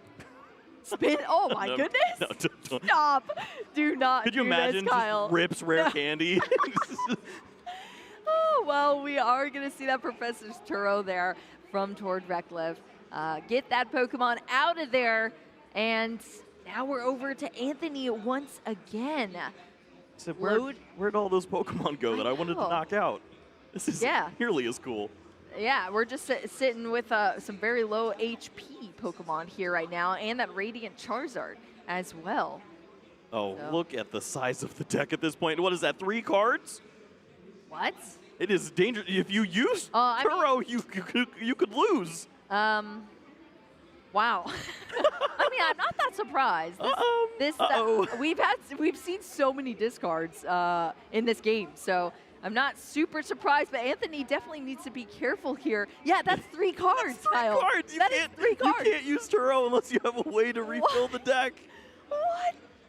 Palpad's Wow. already been used. What Yeah, other it resources has. potentially can get you there? Just like your energy. Oh, that's the it. resource you can use. Time. That- Let's yeah, go to hey. game 2. Got to do what you got to do. We're going to a game 2. Anthony just realizing, wow, I have 3 cards left in my deck and all my resources have been utilized already. Can't recycle anything here. I'm just going to scoop things up. And Tord is rolling into the next game with a win. We were, what, an Ultra Ball away Yeah. from game 1 Anthony in 2 minutes. And sure enough, Tord finds a way out of this, plays it flawlessly, and finds that spot to pick up the Pidgeot, move in these single prize Pokemon, and really leave Anthony in a bad spot. He was going to have to play his way into a deck out in order to take a knockout in that turn, and you don't really win from those spots, do you? You know you don't, Kyle, unfortunately. But I got to tell you, that was so close there throughout that game. We had a really intense match between our players here, and it could have gone either way. I expected it to be very explosive, and I don't think, I think that's what we saw. Yeah, well, I mean, we had a false start with the Pheasant Dip. Oh yeah, that was true. Yeah. Other than that, it was pretty cool. Yeah, we hit the brakes right away with that one. Both players I was did. about to say Tord did for sure. But hey, here you go. Tord able to pull out a win here in our game 1 between these players. If I recall, there was a ton of time still left on our clock, especially with these fast-paced decks, or at least how these players are playing. But we had a lot of back and forth here in this game between our players. As far as the prize cards, they were flying. Yep, I want to see a little cleaner play on Anthony's side as far as those Teal Mask Ogre Pond, really use that resource. Those energies need to stay on there as much as possible. Other than that, though, both players with a great opportunity to find a win in this next round, or this next game. And I mean, Tord showed us everything we needed to see. Just, yeah, you lose the Pheasantipity early, but it lines up every knockout for the rest of the game with your Burning Darkness. And it almost looks calculated. It almost does. Hey, who knows? Maybe it is. Tord's been calculating all these matchups for weeks. He's been sitting in the hotel for 3 weeks doing a hand wave to practice that Pheasantipity. Yep. Well, take the bird.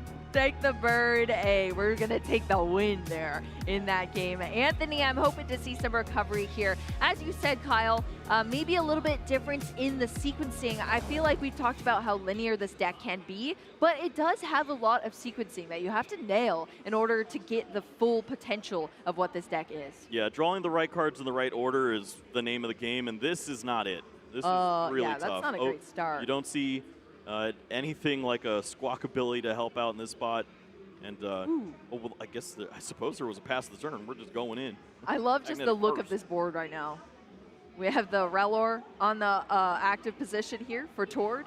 Sitting there. It's damaged now from that Sandy shot. Yeah, knocking your shocks off there. Oh, my God.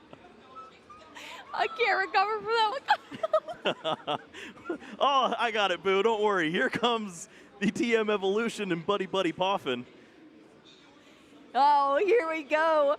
Arvin helping us out here. Tord is going second, so we're going to see that supporter getting us all of these resources we need. Whoa, look at the prize cards. Yeah. I mean... The Poffins, but we got them already secured. Yeah, we can work with this. This is too bad. I mean, none of these prizes are going to be helpful throughout the rest of the game, that's but true. At least you have all your resources to find. That's what I'm saying. I think this could be a pretty solid start, especially if there's an energy. Nope. Oh, no. You spoke too soon there, Kyle. Once again, Tord Reklev whiffing the energy. But, hey, we've seen a lot stacked up against Tord, and he's always able to somehow pull things out. We'll have to see if it's able to happen in this game 2 between these players in our Masters Round 6. Anthony Ribeiro going to kick off this next turn here coming up. Sandy Shocks was the starting Pokemon, I believe, in the active. Now we still just have that Teal Mask Ogerpon. What are we working with in the hand? We need some help. Not again. We need some help really bad. There's no energy to accelerate with the Sada. Oh, no. Pokemon Catcher Stall doesn't even work, as obviously we're intimidated by the Railor. Yes, yes. That is a fail there, unfortunately. You gotta be kidding me. There's nothing. Just another Sandy Shocks here, the Magnetic Burst. That Relor is slowly, very painstakingly being taken out here, Kyle. And Tord is just getting these free turns to work with here. This is the opposite of what you want to see when you're playing such a fast-paced and explosive deck such as Raging Bolt. We don't even see a Raging Bolt out there, and Tord Reklev is setting things up even more now. We saw the Pokemon come down on the last turn. Pheasantipity is out there for support down the line. Now we're able to get into more of these rare candies, into more Pokemon to chain these cards together. Tord Reklev is churning through this turn. Yeah, the rare candy Pidgeot really just speaks to the pace that this game will go for the rest of the game. Finds another buddy, can play it slow, set up a nice board that won't run into any issues throughout the course of this game. Sure, give up a prize card at this point. It doesn't matter. It's going to actually help Tord at this stage. Maybe even incorporate Defiance Belt, whatever it may be, something to help with additional damage output against relevant Pokemon, not Mr. Shocks over there. Oh, yeah. Yes, exactly. Mr. Shocks. Yeah, that's a good point, Kyle. All right, we're just going to see all of these Pokemon be established now on the bench. We have a full bench here for Tord. That Relor has been tanking these turns, which is hilarious because it only has 50 HP, which is pretty... It's a wall! It is a wall here, but hey, it's sticking through. No pun intended there, Kyle, either. But we have this full bench for Tord, and we're just passing back over to Anthony now. There's not even a retreat option. Oh my gosh, we're just seeing it again. Hey, he doesn't want the knockout. And I know, but at least we're doing something. We're doing an action here, Kyle. I mean, there's a play for Anthony. If he had another energy, he found Raging Bolt. He just can't retreat and put the energies in the discard pile. Oh no! For the Sada, he's stuck. We got another tank coming in. Oh, but weakness. Look out. Yeah, that's true. We have that fighting weakness here on that poor little Bidoof, but it is still holding tight. 70 HP. That's just disrespectful to read this card after it's attacked you 3 turns in a row. Oh my goodness. Well, this is not the turn of events I was expecting here, Kyle, but... Oh, is there no weakness? There is no weakness in the... I was about to say, did they take it away? Magnetic Burst doesn't apply weakness. Oh, no. All right, maybe we all need to stop and read the card. Oh, I apologize to all the Shock fans out there. Well, Bidoof now just at 20. I mean, it just gained HP at this point. Honestly, flex. Bidoof holding up strong there in the active position. Tord Reklev, like I said, running away with these turns so far. This is just tragic to see at this point, Kyle. I know we're laughing, we're having a good time, but Anthony is not having a good time on the left side of our field here, especially at such a prestigious event as the World Championships to be shaping up like this. Just a couple of hits from a Sandy Shocks and nothing else that you can be working with. And Tord Reklev. All right. Keep going. Let's give him a CD and let him help me out a bit here. Starts pumping the jams here. Technical Machine Evolution. We're going to start seeing these evolutions come out onto the field now here for Tord into that Rapska. Yep. I was like, what all right, is we this can name? read this card. Yeah, that's fine. Yes, yeah, that one's okay to read there for sure. And Charmeleon as well coming down onto the field for Tord. Like I said, these are just free turns here, and Tord is slowly establishing an almost unbeatable board state here now against Anthony. What do we have now? Was there anything we could work with on a top deck? Should I lie to you? Yes. It's great. Oh, no. You're going to love it. Oh, no. We heard you like Raging Bolt, so we put a Raging Bolt in your Raging Bolt deck. Oh, my gosh. That's going to be it. This Bidoof still tanking its way in the active position. Now it's at 40. They're chanting, MVP, MVP, MVP. Hey, we love Bidoof out here. I got to tell you. And that's like one of the cutest artworks as well. He's doing work. You know, absolutely there doing was work. There was a lot of talk about his brother protecting himself on the bench. No. No. This guy gets the job done. In the active position, too. Pidgeot EX utilizing that quick search, any card from the deck here now. Tord, I see a slight smile here as how this game is going. I'm sure he's feeling nice and happy here. Going to attach another energy to this Bidoof and the boss's orders. No wonder he's smiling. He just attacked with Bidoof in the World Championships. What? We see a rollout 30 damage from a Bidoof onto a Teal Mask Ogerpon against Anthony. It's relevant. It is. That's the funny part. It's relevant for darkness. It actually is. I cannot believe this is happening right now, but Bidoof absolutely is relevant. You were right about him carrying the team Oh right no! now. But he walked right into it. No. Now the retreat leads into the sauna. Oh my goodness. He doesn't even want it. He's gonna just roll with the teal mask. Well, we see another teal mask. That's going to be the one accelerated to now on the bench here for Anthony. No Draw another shot. card. What do we have? Finds a Pokegear. If we see a third Sada's added, this is just a ridiculous game. Boss's orders. There we go. Oh, here we Sprinkle go. it in. That is a nice supporter here. Boss's orders to find off of that Pokegear. Top 7 cards, any supporter card. And that is definitely a good supporter card indeed here for Anthony. Yep. At this point, Anthony hoping maybe Tord prized, 4 fires and a Turo. Maybe we can lock something up. Little does he know, it's 2 irrelevant Buddy Poffins in the prize cards. Oh my goodness, Boss's orders is going to be played now. That was what was sought out after that Pokegear. Pheasantipity joining us in the active here. And Sandy Shocks, this is now what, the 4th time? That is 100 damage. It has attacked 5 magnetic bursts. all to different Pokemon. Yes. Well played. Well played indeed. I mean, Sandy Shocks has never seen this much play, I think. Usually it just pops out of nowhere and hits for the end game in some of these matchups. Or at least maybe as tries another to beat option. up a Mimikyu here Yes, and there. But exactly. Yeah, this is not its stomping ground. No, not at all. But I'll tell you what, it is stomping. That is for sure. It's spreading damage all over the place on Tord Recklif's side of the field. If only it was more relevant there for Anthony. Tord Recklif, on the other hand, getting that relevant damage out onto the field from on Anthony's side and into an Ultra Ball here for this turn to start us off. Temple of Sinnoh, as well as a Pokemon going into the discard pile. And at this point, you have to think about your energies. If you have the Super Rods, which we know he does, that's not in the prize cards, that you're not going to be as susceptible. But maybe we could see some shenanigans. We see Thornton being held in the hand, perhaps a surprise Charizard Oh my come into gosh. the woodworks at some point. That'd be wild. I mean, you can set up things like this when your opponent's dealing 20 all game. So who knows? Accurate, accurate.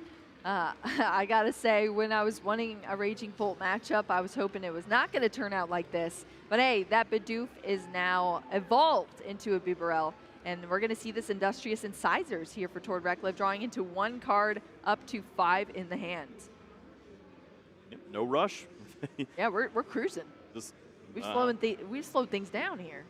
That Pidgeot EX as well, utilizing its Quick Search. I mean, it's crazy. Quick Search is so wild. You can't give Tord this many resources. I know. Not okay. It's unstoppable. When we forced him to draw 2 at a time, he still found what he needed. But when he could just go pick it out of the deck, that's just brutal. Yeah, that is dangerous indeed, and we're seeing the effects of that. Tord Recklif getting everything needed here to set things up in this matchup. Professor Turo's scenario. What? Scenario. That's, Wait, what yeah, did I say? that's up to either one of us. You can pick whichever you want. Getting things done here.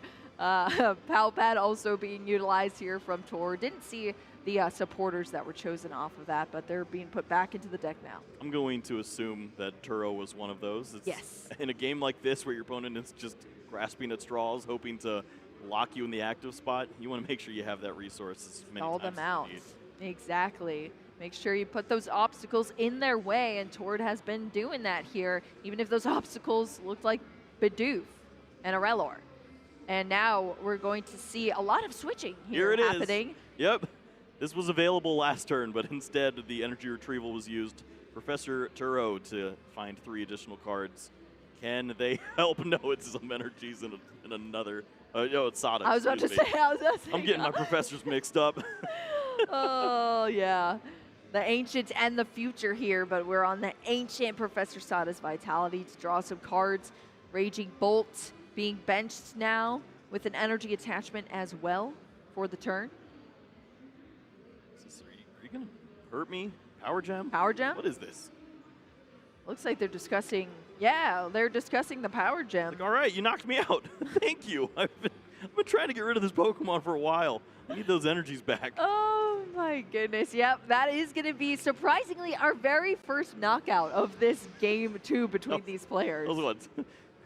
6 full turns, 7 full turns. Oh yeah, I think that's exactly what we're sitting at now. That's Kyle. the thing. Yeah, this has been a match for sure, and Sandy Shocks has been carrying the team from Anthony's side. Knock. Yeah, knock.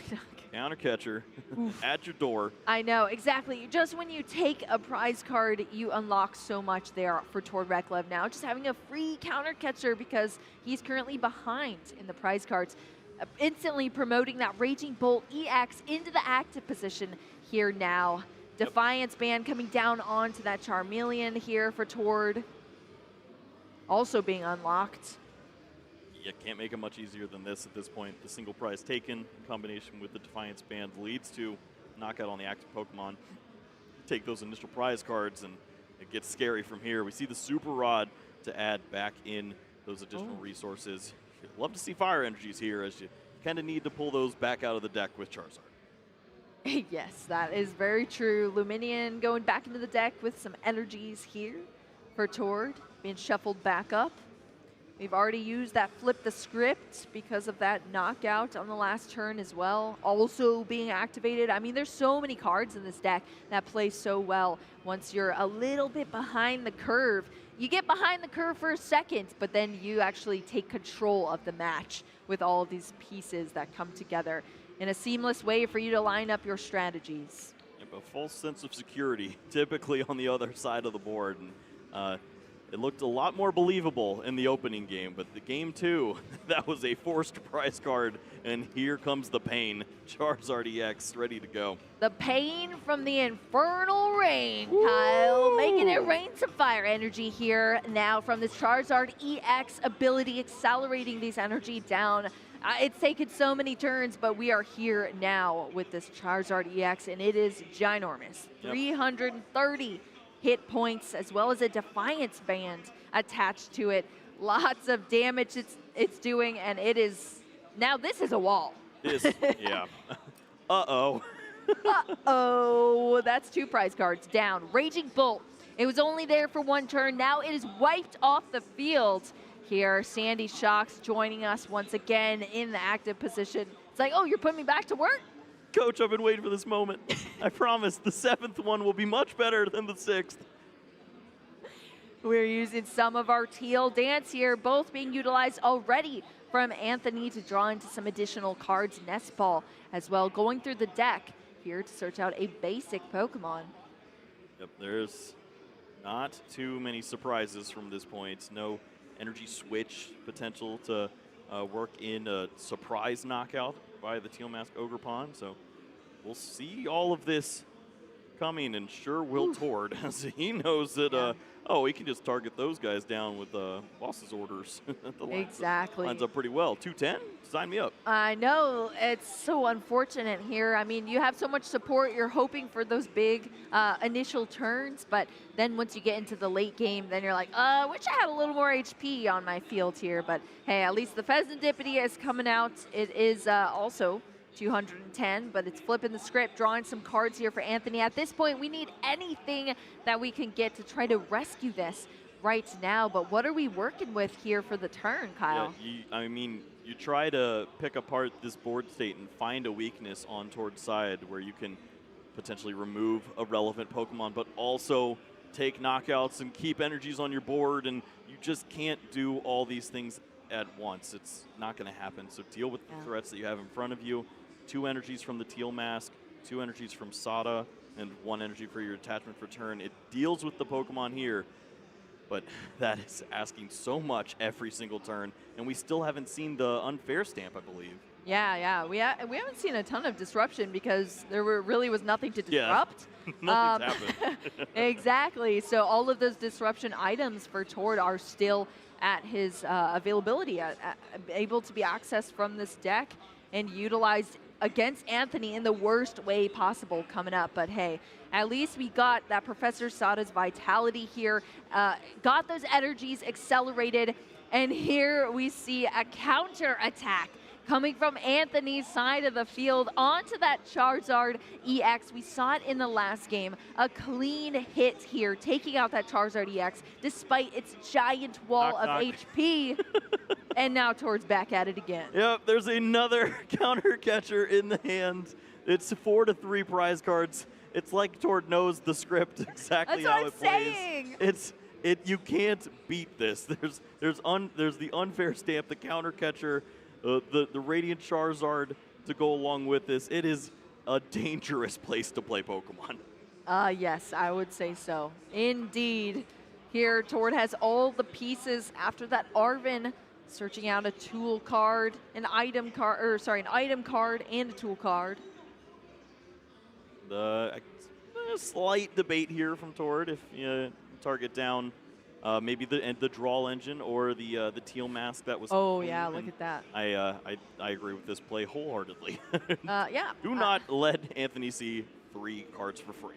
Exactly. You're going to be drawing 5 cards. Your opponent is only going to be drawing 2 cards. That is the disruption that Tord needs to really set this over the edge. Not that we really need that as much, but hey, you want to take as safe of a play as possible when you're playing on the big stage at the World Championships. Tord Reklev is doing it at this point in time, and he's definitely giving us a show. Oh, it's all lining up here. You see already in the hand, a hand that likely doesn't see any replacement from Anthony's side of the board. Not really a deck that features that disruption, just the solo Iono to help out. Rare candy, multiple rare candy, the Ultra Ball for the Charizard EX, and the boss's orders already ready to go in the hand for Tord. That is brutal, Kyle. That is brutal. I mean, we know the script because we see both the hands, but it's not looking great. It is not looking great. Super Rod being utilized here now to draw a couple of cards out of the discard pile, shuffle them back into the deck as well. Tord has really worked out every single thing in this matchup. We're going to see a Bibarel as well as 2 Fire Energy being shuffled back in. Yeah, and at this point, I don't even think you need the Bibarel. I was about to say, yeah, you don't. And I don't see a reason not to use Ultra Ball at this stage. Your opponent, if they handle the Charizard, they lose. If they handle the Radiant Charizard, you have the Charizard EX waiting for them on the bench. So you might as well just promote all these and avoid any shenanigans. I agree with that. Well, we're going to see this evolution now. That little Charmander, thanks to a rare candy, it ate a nice little bonbon, and now it's a Charizard EX. No love for Charmeleon. Just. Hey, we saw one for a while. It is in the deck. It does not care. Yeah. That is very true. Well, Radiant Charizard, not only do we have the Charizard EX, but we have a Fire-type Charizard here, the one we're a little bit more used to. And that is going to be what is utilized here. A single prize card Pokemon taking out that Pheasantipity EX. This was after so many cards and disruption have been played from Tord Reklev's side. 2 prize cards left to take a 2-0 victory in this matchup. Just under 10 minutes between these players. Anthony Ribeiro left once again with a Sandy Shocks in the active position. But hey, now we see a new card. Night Stretcher. Night Stretcher. Okay. That works Taking out it back pretty well here. Yeah, it actually does. This is a new card here from Shrouded Fable. You put a Pokemon or a basic energy from your discard pile back into your hand. It's fairly well there. Find 3 additional resources, but we're not lining up for knockouts at this point. That's really what we need to see. It has to be Professor Sada's at this point to see a relevant knockout, and if that happens, you don't remove the boss's orders from Tord's hand. How do you take a knockout without a Pokemon that's probably an EX? Exactly. It is a tough situation to be in here, but Anthony is not giving up. We're seeing these teal dance happening on the bench here from these Ogre Pond, drawing into some additional cards for Anthony. Raging Bolt EX out there on the bench. Pheasantipity has already flipped scripts here. Concealed cards being utilized as well. Now bench down that Radiant Greninja, drawing into 2 additional cards. Anything that you see, Kyle, that might change the pace of this? Oh, we're running out of options. The energies typically help, but so many abilities already used at this point. Yeah. It just hasn't led to too much, and I don't think we see the supporter for the turn. That is unfortunate. Yeah, we haven't seen any of these. The energy attachment here we've You would just seen never them. imagine that 7 additional cards were drawn this turn because Yeah, exactly. nothing has happened. Yes, the energies are in play there, but just so That's unfortunate that it hasn't turned into even a chance at a knockout. Well, here's the manual attachment now. That fighting energy going down onto the Raging Bolt EX. That's one piece of the future puzzle here, but I don't think it's enough here, Kyle. Yeah, we're asking a lot for Tord to not have boss's orders at this point of the game, but we're gonna go out of this world the same way we came in. We're gonna magnetic burst a little bit. Again? I think there's one energy there, guys, but sure. Oh yeah, the magnetic burst does additional damage. Yeah, you know, I think we're fine. Boss's orders, energy for retreat, Charizard EX is going to close this thing out. Tord Reklev, 5-0-1. Only tie on his record against another former world champion, Jesper Eriksson. So, oh my goodness. These guys doing work. Yeah, here we go again. Such a unique Charizard EX list. But Tord Reklev played it almost effortlessly. I mean, it was a bit difficult to watch, especially in that second game. Anthony just did not have anything. We saw so many turns pass us by with that Sandy Shocks. Just sprinkling in a little damage here, sprinkling it there, and then Tord would just evolve or pick it back up. The replay is just every part of Tord's turns, right? Yeah, right. Was there a relevant turn that Anthony could take on the entire game too? Like, it's not his fault. He just couldn't find the resources. Exactly. I don't think there was anything that we could have seen done there, unfortunately, for Anthony. Very unfortunate turn of events here for Anthony, but Tord Reklev on the other side going up another 3 match points now, taking that win with the 2-0 victory in this Swiss round 6. He was sitting at 13 before. Now we're going to be sitting at 16. Eye on the prize here, of course. One more match victory would mean that Tord Reklev plays in day 2 here at the World Championships once more, as well as a couple ties, if it leads to that. Hopefully not for his case, but a great opportunity nonetheless, and he's been waiting for this every single year. This is the one that he marks on his calendar and says, I am going to give it my all, and it looks like 2-1-2 Charizard is going to potentially do that. I know. I was about to say, are you surprised at the deck that he chose to bring? Yeah, I mean, I saw the list the night before, and I looked at all the cards and said, those are 60 cards. But if Tord says they're going to work, then yes, you just agree. Yeah, that's true. I mean, I guess you can't contest it, especially if he's succeeding with it. So far, I'm not sure what the matchups have been as far as for Tord, what he's gone against. But I am surprised. I figured, you know, if Tord was going to try to go for that World Championships, it'd be with Gardevoir. I mean, that's like his favorite, one of his favorite Pokemon. But I see the reasoning as to why you wouldn't as well. Clearly, like the math lines up just fine. Curlia typically got 3 in play, you draw 6. This time, you have Bieberl draw 5, Pidgeot search for 1, that's 6. That's true. He still gets just as many resources, and he doesn't lose to half the other stuff that's still in the format like Gardevoir does. Yeah, no, it is very dangerous indeed. It has definitely a lot of targets on his back, Gardevoir, so maybe Tord choosing to bring the Charizard EX, a very interesting deck. Do you think the way that it's built is going to help Tord out in the later rounds that we might see, especially if he advances into a day 2? I mean, we saw a lot of weird cards in there that come into play in very niche matchups. Yeah, I think most of these cards just line up with having consistency and longevity. You can focus on avoiding a lot of awkward situations just by having this plethora of cards, and having that Turo at the right time, having the Radiant Charizard to sneak in and take a big knockout and avoid that prize mapping issue that you can run into from time to time. These are the things he's thinking about over and over and over again, and it just leads to spots where those counter catchers go crazy. That unfair stamp just cheats and wins games for you. If you have that many things working for you, you're going to be in a good spot. Yeah, there's a lot of cards there for disruption, for recovery.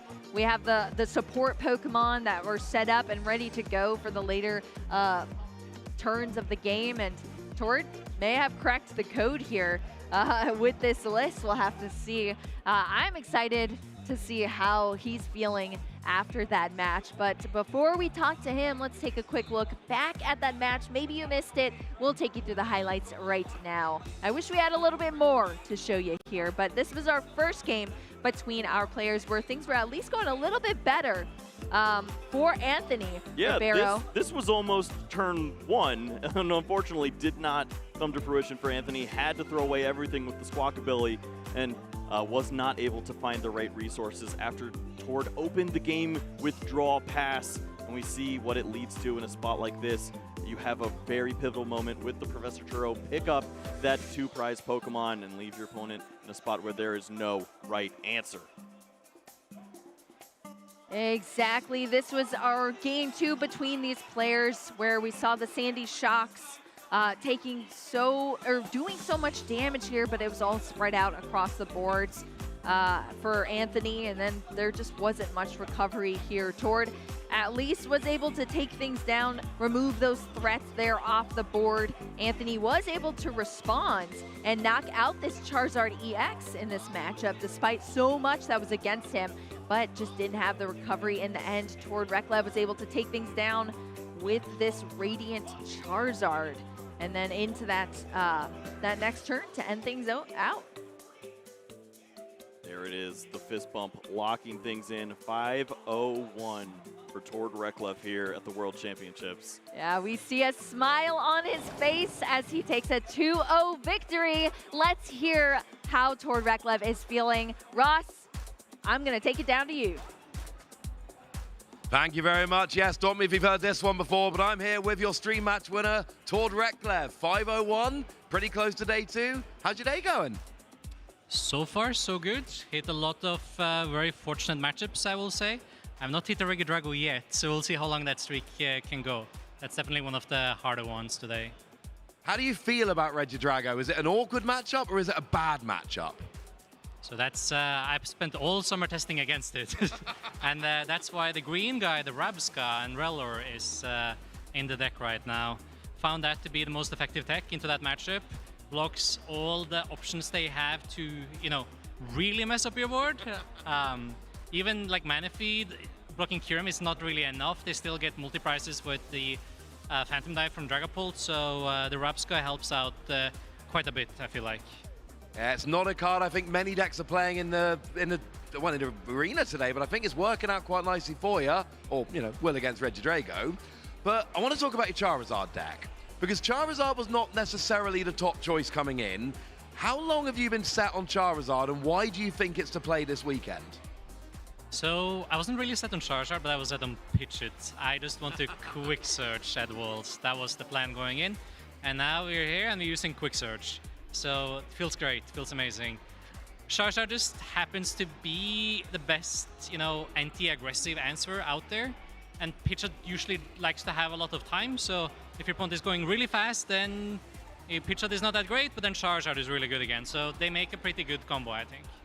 Sounds good to me, and of course, 5 wins, 1 tie. Your 1 tie was against Jesper Eriksson. Am I right in thinking you're playing the same deck this weekend? We are playing the same deck. We stayed together before the tournament and, played around, and we chose to play the same list for this event. So fair to say the team as a whole, it's working out. I think so. He was doing pretty well last time I spoke with him. I haven't seen him in a couple of rounds, but hopefully he's still doing well. Okay, so we've got to move away from your deck for a minute, and we have to talk about Worlds as a whole. Everyone remembers you came second last year, but of course we took 2 years off from Worlds. 3 years ago you came top 4. You've had top 4 in 2 of the last 3 World Championships. Is it the goal now that you really need to have that run and win, or is it still just, Worlds is cool, let's see where we go? I think it's still Worlds is cool, let's see how far we can go. It's so many talented and dedicated players there today, and I'm not expecting anything, but I'm going to do my very, very best to see how far we can go. Sounds good to me. You're at 5-0-1, you're in great position for day 2, and then let's see how far we can go from there. Congratulations, and I'm sure we'll see you again this weekend. Thank you so much. I will try my best. Well, always lovely to talk to Tord. Not the first time I've had the chance to do that on stream. Probably won't be the last either, but for now, casters, let's throw it back to you. Thank you so much, Ross, for that incredible interview here in from Tord Rec Lab. You heard it here first. It's not about the Charizard EX. It's about the quick search. Yep. Kyle, what do you think about that answer? I mean, there's an interview of me going around where they ask your favorite set, and I said Fire Red Leaf Green. You know why? Because Quick Search came out that set. It's Valid. broken. It's so fun to search for whatever you want whenever you want, and I can't blame them there. I mean, you even called it in the match that we were watching. You said you can't give Tord the availability to just search out whatever he wants every single turn. And I mean, that led to the victory in that matchup that we saw from Tord. Very interesting to hear his thoughts as far as why he brought this deck.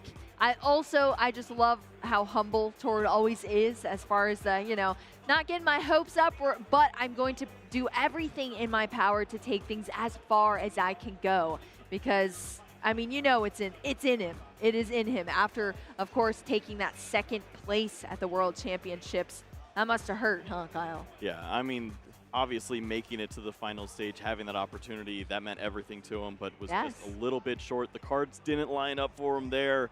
Vance Kelly was crowned the world champion, as we all saw, and he has that opportunity to work his way back. He always is going to be thinking about spots like this. He came to Hawaii weeks in advance. Yeah. Funny story, he didn't have access to any of the new cards. Because he came here too early, the set was released, and then he just traveled around Hawaii desperately searching at card shops to find the cards from the new set. Who knew that would be the fate? So that's what he spent a little bit of his time doing. The rest of it was testing with Pidgeot Quick Search, and you know what?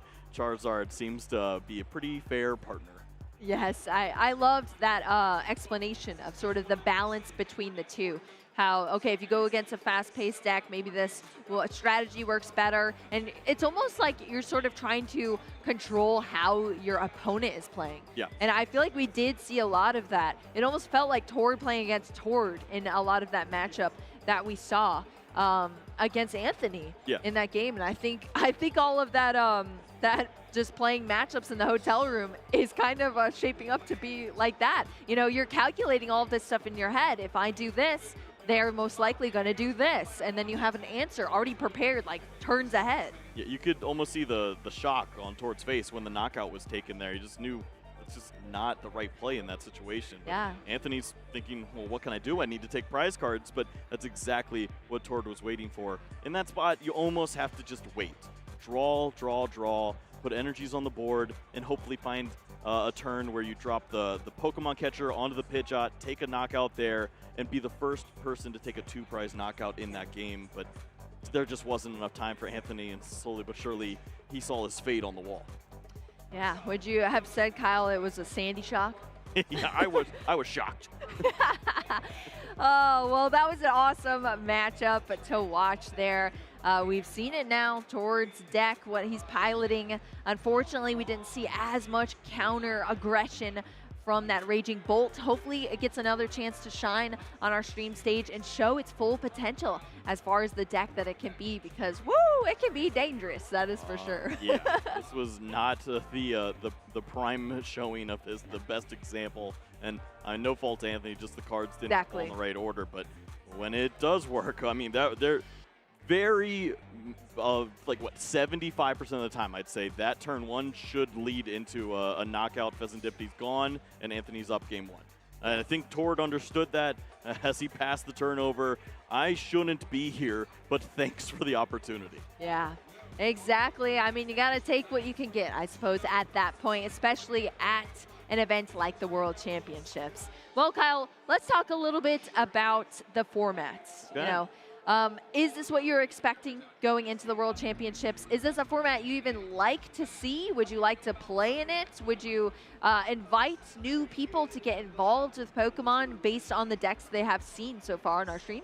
I mean, I'd say that the fact that we have over 2 graphics worth of different decks you could choose from probably means you could find a favorite deck and do well with it. And we're seeing decks that are listed sub 5% in total count that are doing well, that are X and O at this event, already locked up for day 2 contention. The ability to play a wacky deck like Miraidon, Ancient Baynet. Baynet. I don't know if they're actually doing it just yet. We'll check. We'll check. Snorlax, if you just don't want to attack ever. Shaman. You don't have to. Don't play Shaman. It's already gone. Poor Shaman didn't stand a chance out here, but it tried its best. It did. Hey, you love to see the innovation, you know? Yeah, the innovation of brilliant stars reintroduced into the meta. That's what we all were waiting for. Well, if you were going to be attending this event, Kyle, instead of casting alongside me, you know, I love having you, but what would you play?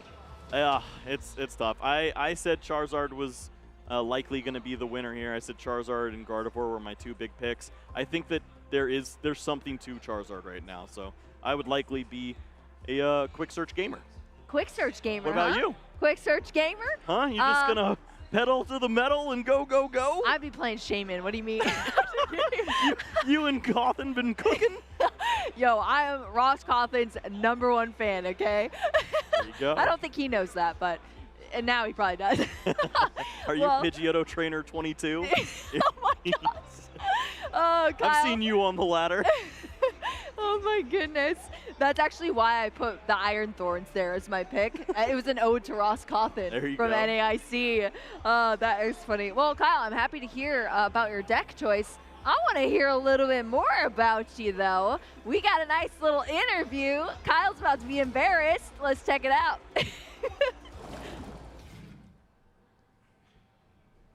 Hello everyone, I'm Kyle Pukasukovic, and today we're going to learn a bit more about one of our TCG casters, Kyle Sablehouse. So Kyle, I'm going to ask you about 10 things. I need 10 quick answers. First thing that comes to your mind. We're going to try to do this in under a minute. You ready? Let's do it. All right, summarize yourself in one word. Freckled. Name your favorite Pokemon. Squirtle. Good one. What was the first Pokemon World Championships you attended? 04 on accident, 05 as a player. Name your favorite color. Blue. Okay, goes with the Squirtle. Name a card from Shrouded Fable that competitors will regret putting into their decks. Dusclops is fine, Dusknoir's bad. All right. Who wins Worlds this year? Oh, God. Johnang. Name your favorite Pokemon TCG expansion. Fire Red Leaf Green. It's pretty sweet. That's a good one. There's a good Pidgeot in there. I got a quick search. Name the card you hated playing against the most. Getsus. That card's mean. Sure was. How many times have people confused me for you? Way too much. Everyone thinks I'm really good and I'm not. Kyle has problems. And finally, who is the greatest Pokemon TCG player of all time? It's Jason. It's Jason Klaczynski, 100%. All right. Well, thank you, Kyle. Be sure to catch Kyle on the stream throughout the weekend. Be sure to tune in to the TCG for all your Pokemon Worlds action, and stay tuned.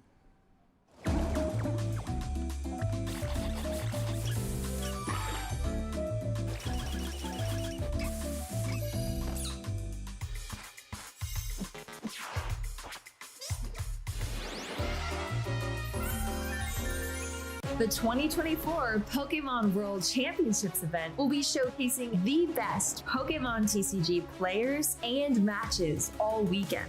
Trainers from around the world are here to compete for the title of World Champion. Over $2 million in prizing and return invitations for next year's Worlds. Day 1, our trainers face off with Swiss rounds. Trainers who meet the required number of match points will advance to Day 2. Day 2, trainers who advance from Day 1 will continue with Swiss rounds, playing until top cut is determined. Trainers will then compete in a single elimination bracket until a champion is crowned. All matches are best of 3. Who will take the title of Pokémon World Champion this weekend? Watch to find out and follow the action at Pokemon.com/play. Hello and welcome to the Pokemon Center pop-up here in Honolulu, Hawaii at Pokemon World 2024. We are here with some champions who are going to show us what it's like to shop with a pro, right, Spraggles? That's right. This is the best place to be here at the Pokemon World Championships. And who are you standing here with? And an international champion, Polaris. And I am here with international champion Avery. And what is it like to compete in a Pokemon Championship? Well, kind of stressful. If you're doing a battle, that's determined if you win or not. How do you feel about competing this year? It's pretty fun. Are you going to win, do you think? I hope so. What are your favorite things to shop for? Plushies. I mostly like the big ones. How do you feel coming here to compete in Hawaii? A little little nervous because I don't know to play yet. I mean, you're a champion. You can make it happen. I love that I've gotten to meet you before, actually, at a Pokemon Center. I've met your family before. What's your favorite part about traveling to compete with all these Pokemon events? It's really fun to play Pokemon. Just love the game. And what's the best part about bringing your family to all this stuff? My dad, mom, and Cyrus, they just come and they watch and they like cheer me, and it's really fun for them. Do you think Cyrus will one day be a champion like you? Probably. I really hope so. What's your favorite thing about coming to the Pokemon Center? Definitely big plushies. What's the #1 thing you're looking for in there? A big Slowpoke. A big Slowpoke. You heard it here first, folks. A big Slowpoke. You told me that you like to look at giant plushies, and I couldn't find a giant plushie, but I found something really big for you. Are you ready? This Pokemon can turn into any Pokemon. What do you think? Pretty cool. There you go, that's for you. You said you wanted a big plushie. I found you something even bigger. Oh. Okay. Yeah, it's big, right? What do you think? I think it's amazing. All right, well, you're taking it home, buddy. All right, let's go. Here we go. Told you it was huge, right? Pretty big. Watch it. Watch its head. Watch its head.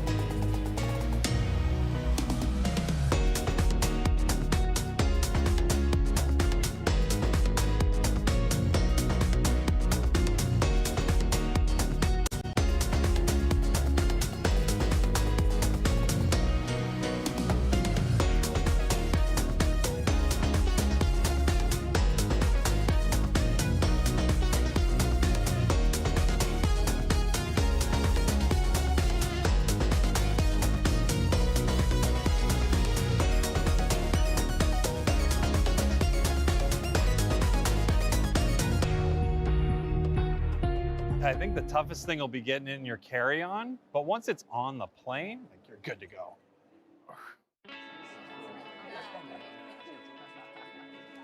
Hey, do you want to play? Yeah.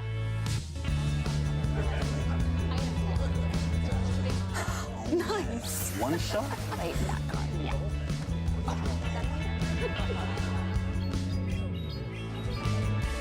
I'll use twin cannons. Great game, guys. Bye. See you next week. Come play at your local Pokemon League.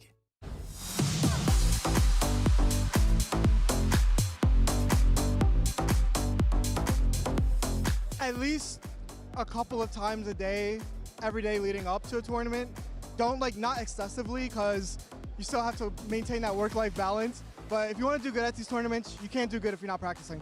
I frankly don't practice very much. I more do things to ground myself mentally. I do my practice before the tournaments and then just between. It's just to regulate my mood. I think it depends. Right up before the tournament is definitely where I get the most practice in. I will slack kind of in between, but I try to practice pretty consistently. I practice every day just to learn the decks and how all the matchups go, and just to see how the meta goes. It's just fun, and I like to play Pokemon, and it helps me focus and all them, and I have good testing partners, so it just actually helps me. So yeah, I practice every day.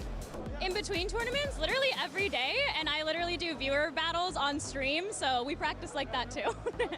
Usually I like to practice against the matchups that are good into my team, so counter teams, so that I can see if I can strategize a way to play around that and kind of outsmart my opponent.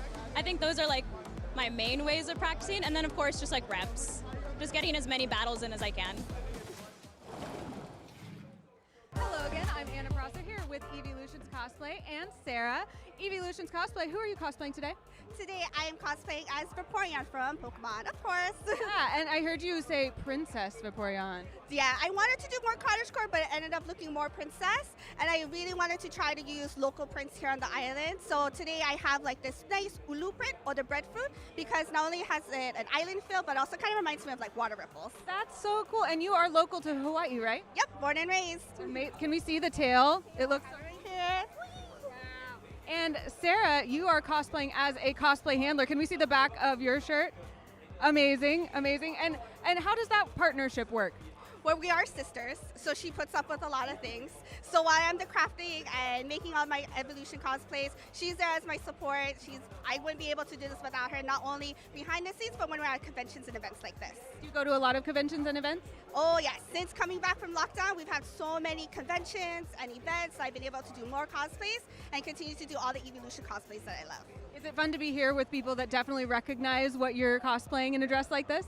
Oh my gosh, this experience is out of this world. Being my first Worlds here, seeing the love of Pokemon, and being able to see the children being happy to see me, seeing adults, it's just wonderful. That's so cool. And what made you choose Evolutions as your main focus for cosplay? I kind of just stumbled on it. I first started doing the Evolutions in 2016 as a closet cosplay. So something really simple just to have fun at the convention. And then later on, I learned how to do sewing and crafting, and found like really so much joy in making my own cosplays and doing what, like, just keep doing it.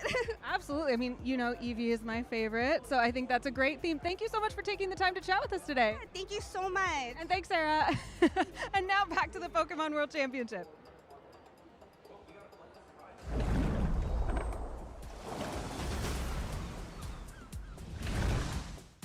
Thanks a bunch, Anna. Great to hear from some of our spectators here. The Pokemon TCG World Championships. So much more going on than just the main competition, but that's what this is all about here in Honolulu, Hawaii. The sun is out, the water is cool. It's amazing to be here on the island. My name is Chip Ritchie, joined here by Pablo Tablemon Meza. Very excited to get into our Swiss round 7 match very shortly. Yeah, a lot has been happening here, but I think before we head into our match, we have a couple interviews we'd like to hear from. First, from yours truly, Chip Ritchie. Let's hear from Chip.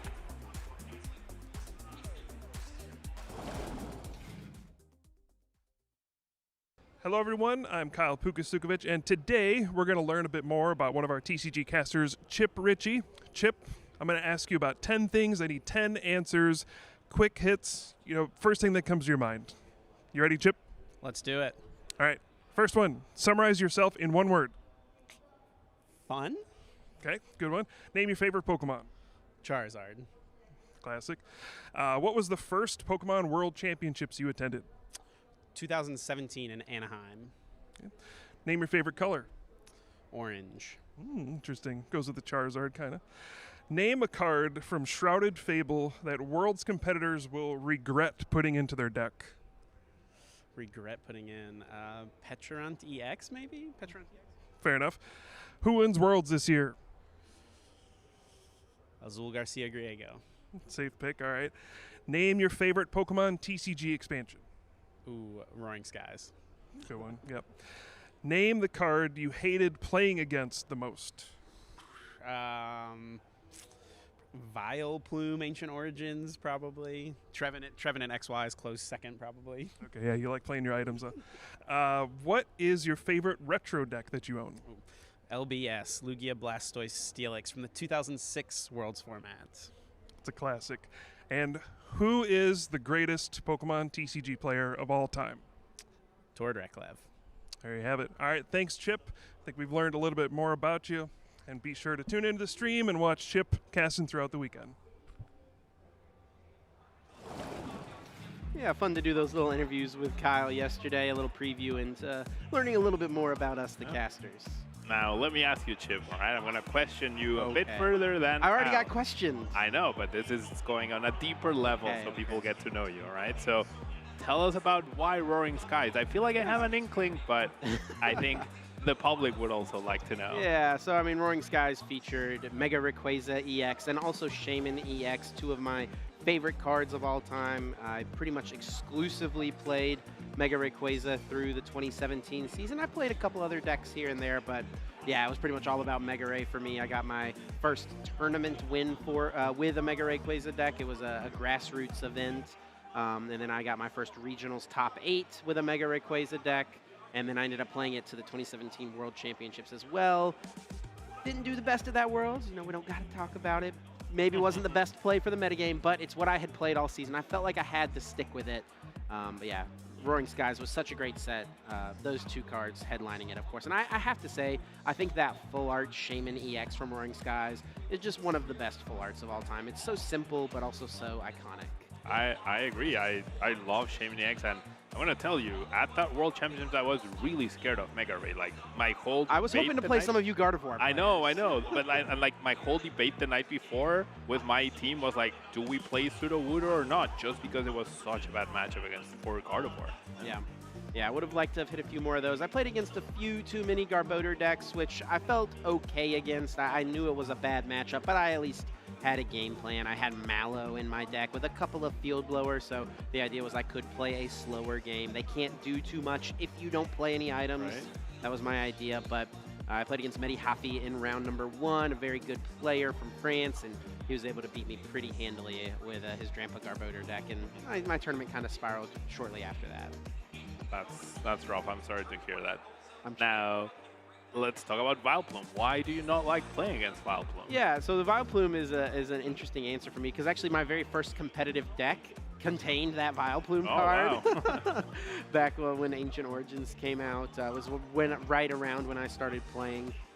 The very first competitive deck I built was Giratina Vileplume, which is kind of just a oppressive deck strategy if it got set up. And that was kind of the big thing, is if it got set up. But items were locked out by Vileplume, and Giratina locked your opponent out of playing tool cards, special energy cards, and stadium cards. So that combination basically meant your opponent could only play the Pokemon and the supporters in their deck, and that was pretty much it. So slowed things down quite a bit. But yeah, that's one of the reasons I dislike Vileplume, is because it would slow the game down quite a bit. Mega Rayquaza seems like the opposite end of that, right? It's like go hard, go fast. Yeah, and those are the type of decks over the years I've enjoyed playing the most. The super aggressive decks that, set up pretty consistently and force your opponent to find an answer, right? I want to be the one taking knockouts every single turn and forcing my opponent to have it. All right, I like it. And now, speaking of when you started playing, all right, your favorite deck LBS existed a decade before you started playing. So, I mean, it definitely goes with the theme of take knockouts and just like have your opponent answer, but why LBS? Why is that your favorite deck? Yeah, so I love that idea of a deck, right? Take knockouts, be aggressive, and that's what Lugia Blastoise Steelix from that 2006 Worlds format does. I didn't play back in 2006. My brother and I had cards when we were younger, but we didn't really know how to play the game. We weren't competitive by any means. But when I got into Pokemon, I was enjoying the standard format, enjoyed Expanded at the time as well. I started learning about Retro. It was very popular at the time, and that's when I discovered the 2006 Worlds format, one of, I think, considered by many people, one of the best Worlds formats ever. And Lugia Blastoise Steelix was a great choice for me, because I like those type of decks. But of the, aggro, take knockouts, ask questions later decks, I think it's one of the most skill expressive of those decks, right? Using that Pidgeot quick search ability, we see that even today. Pidgeot EX, of course, Pidgeot from Fire Red Leaf Green being the predecessor to that, that Blastoise deck utilized that. So yeah, I very much enjoy that deck, and there was a retro tournament held at the 2018 North American International Championships put on by JP, a friend of yours and mine, Jonathan Perenata, hosted a retro event at that NAIC, and I was able to win that event with the LBS deck, so it's always held a special place in my heart since then. I remember, you posting about that win, and I also remember looking at your deck list, and you had 30 singles or something, because you were running the Porygon, the Magcargo, the Pidgeot, everything. No Porygon. I put in the Magcargo because I wanted to have the answer to the Battle Frontiers that were pretty popular at the time. But yeah, and a friend of yours, kind of originated that idea of, Pidgeot and Magcargo in the same deck. Of course, Ross Coffin did it originally at the 2005 World Championships with his second place Tyranitar deck all the way back then. But Pablo, that's enough questions for me. I hear Puka also got to catch up with you yesterday. Let's take a look.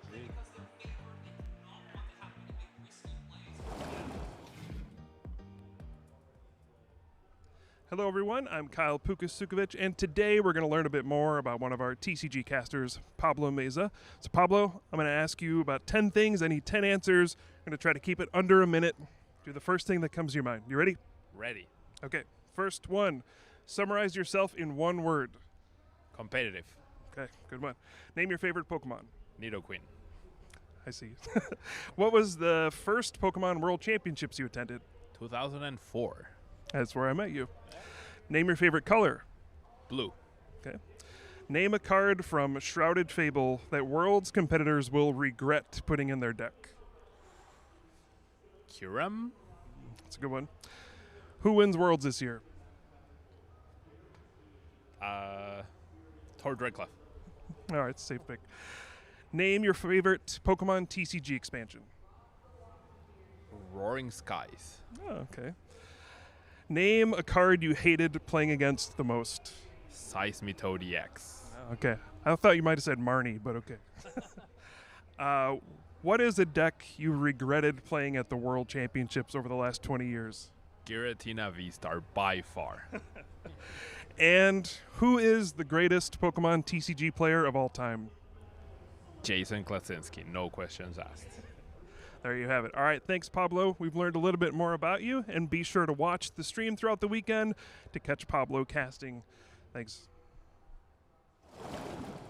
Here we are, just a couple of Roaring Skies enjoyers. Pablo, why is that one of your favorite expansions? Of course, I mentioned why it was mine. I mean, so I love Shaman EX as well. However, I loved it paired with the card you hate, Vileplume.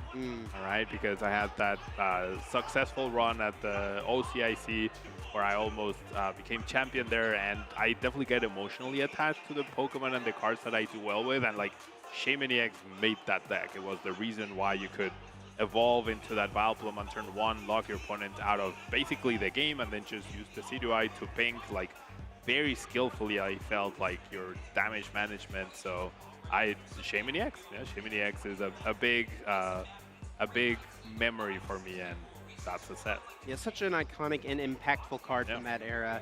It did unlock some pretty oppressive combos, some broken combos, but I think maybe playing in tournaments at the time, people were annoyed by it a little bit, but most of us look back at that era pretty fondly, and Shaman was definitely a big part of that.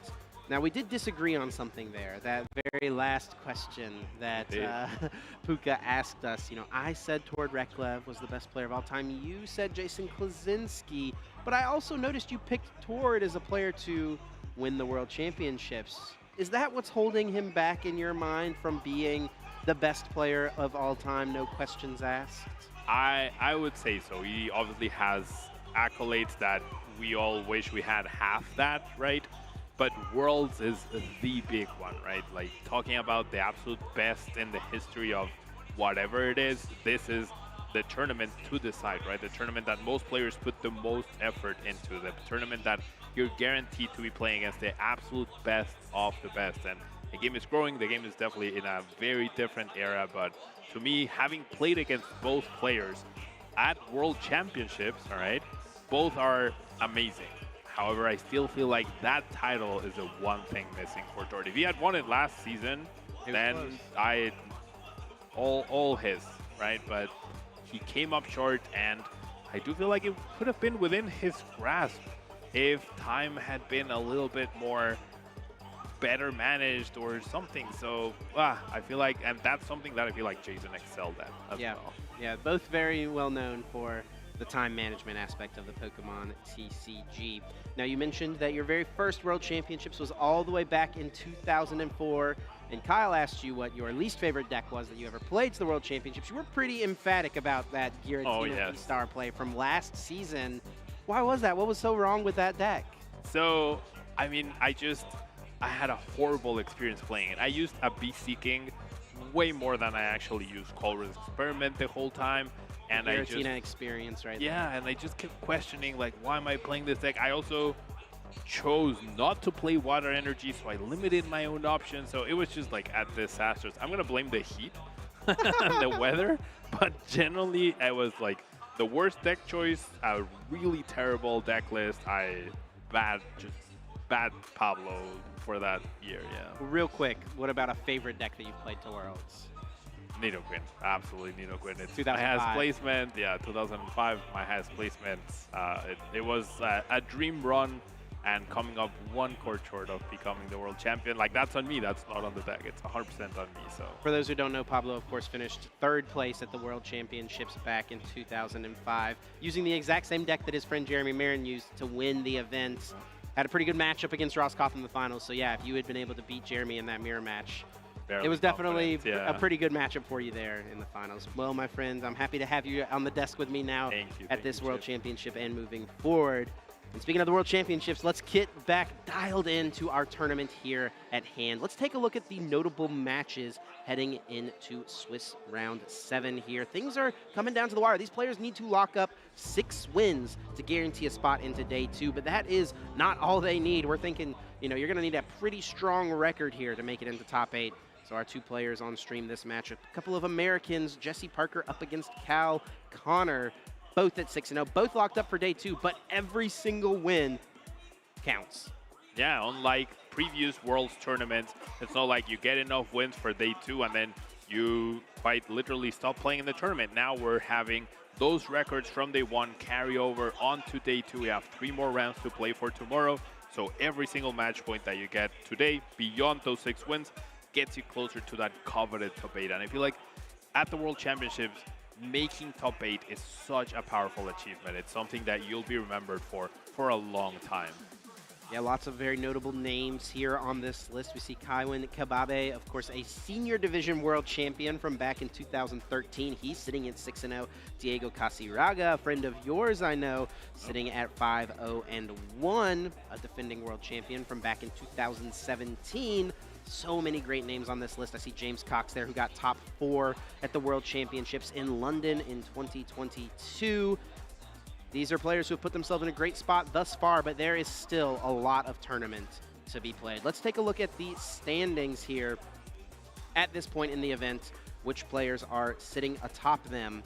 We see a few of those names I just mentioned. Also, Stefan Ivanov, we saw on stream earlier today. Looks like he was able to get the win. And Konsta Kamala, after having a 9th place finish at the World Championships last year, he's sitting in a pretty good spot, 5-0-1 right now. Miloslav as well, sitting at the very top, someone who we had early on in the tournament, felt incredibly confident, and here he is sitting at 6-0 heading into round 7. Then we have Isaiah Bradner as well, a very decorated player, still looking for that big win. He's come so close so many times. Could this World Championships be the one, Chip? Yeah, I mean, if there's one to make it, it's got to be the World Championships, right? Well, this is just the standings thus far in the event. Anyone at 6-0 has locked up a spot into day 2. These players at 5-0-1 just needing a couple more match points to make it happen. It could come in the form of 2 ties, come in the form of a win, and then, you know, whatever happens in the last round, you're kind of free rolling at that point as far as making it into day 2.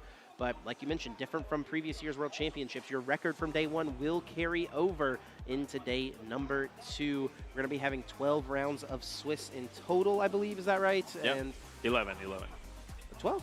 8 we hit the 8 today, 3 tomorrow. And then the asymmetrical top cut. Asymmetrical cut. Asymmetrical top cut, yeah. Well, I think our players are ready. Let's get down to that stage. We're going to be having Jesse Parker up against Cal Connor. Very excited to see what happens in this matchup.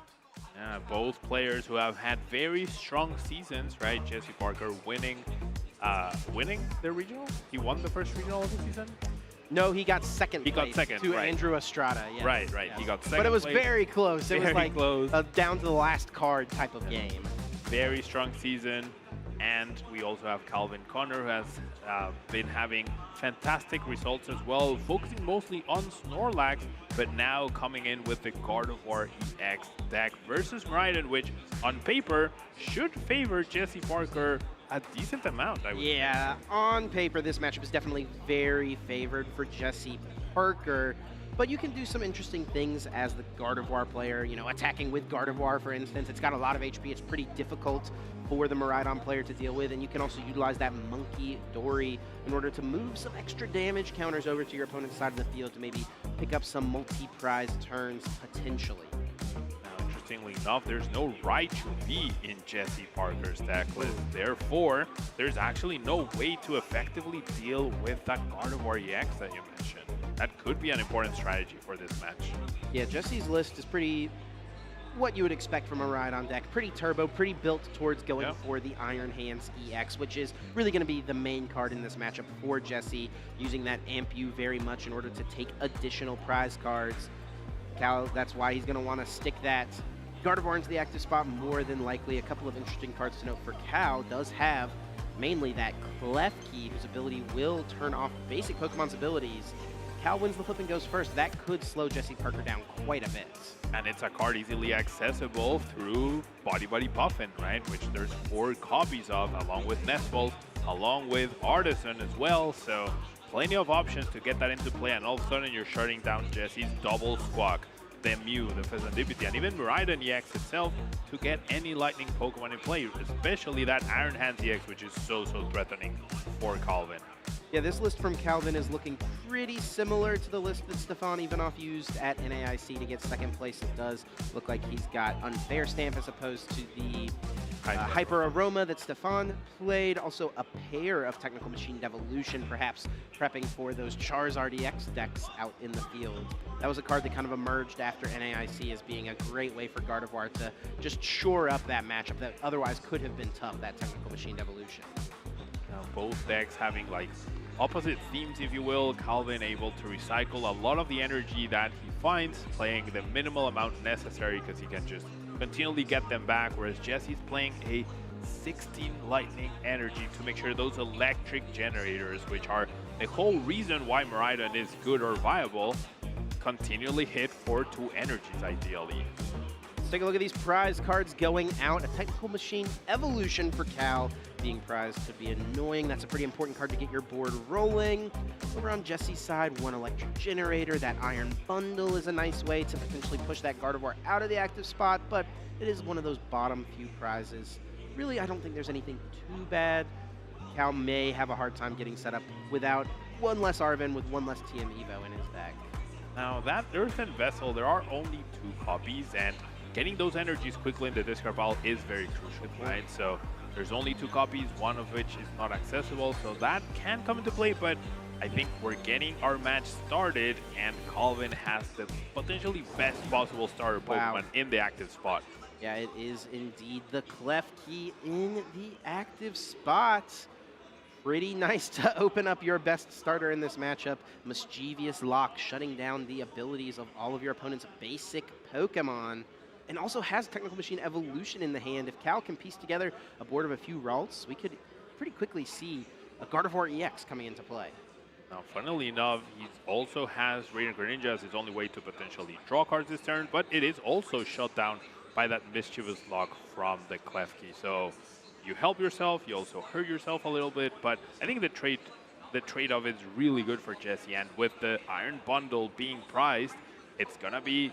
Oh no, that gets shut down by Klefki. I was thinking Flutter Mane. Never mind. There's no way to push this Klefki out of the active, unless there's a Bossasaurus or Prime Catcher for Jesse to start us off with. Yeah, that's going to be the only way. So Jesse will likely have a slower start here, and he also has started the Iron Hands EX, which is honestly, while it is one of the best Pokemon in this matchup, it's really not a great starter. He's got 3 Retreat. It's pretty hard to move out of the active spot. You basically have to play a Prime Catcher or Switch Cart to do it. And you also need it to be on the bench in order to use Electric Generator to accelerate those energy cards to it. Now Cal here off the Ultra Ball will grab 1 Ralts, put it directly onto the bench, and I think that is probably going to be it for the turn. It looks like he had a couple of Arven in the hand, so that'll be nice on the next turn. We know there's that TM Evo and also an energy card accompanying it, so got a pretty nice setup moving forward. But yeah, I mean, all he could really ask for was getting this Klefki immediately, and he was able to achieve that.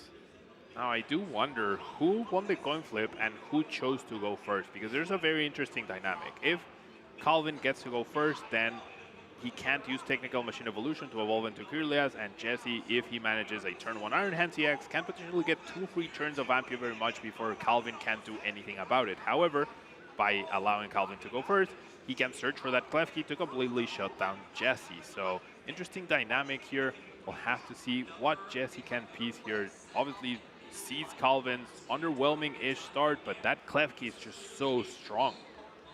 Does have a pretty decent hand here. Has the Arven, also Forest Sealstone already, so honestly, it's probably a good thing for Cal's sake that that Klefki was opened with. This is definitely a hand that could have pretty easily pieced together an Ampu very much.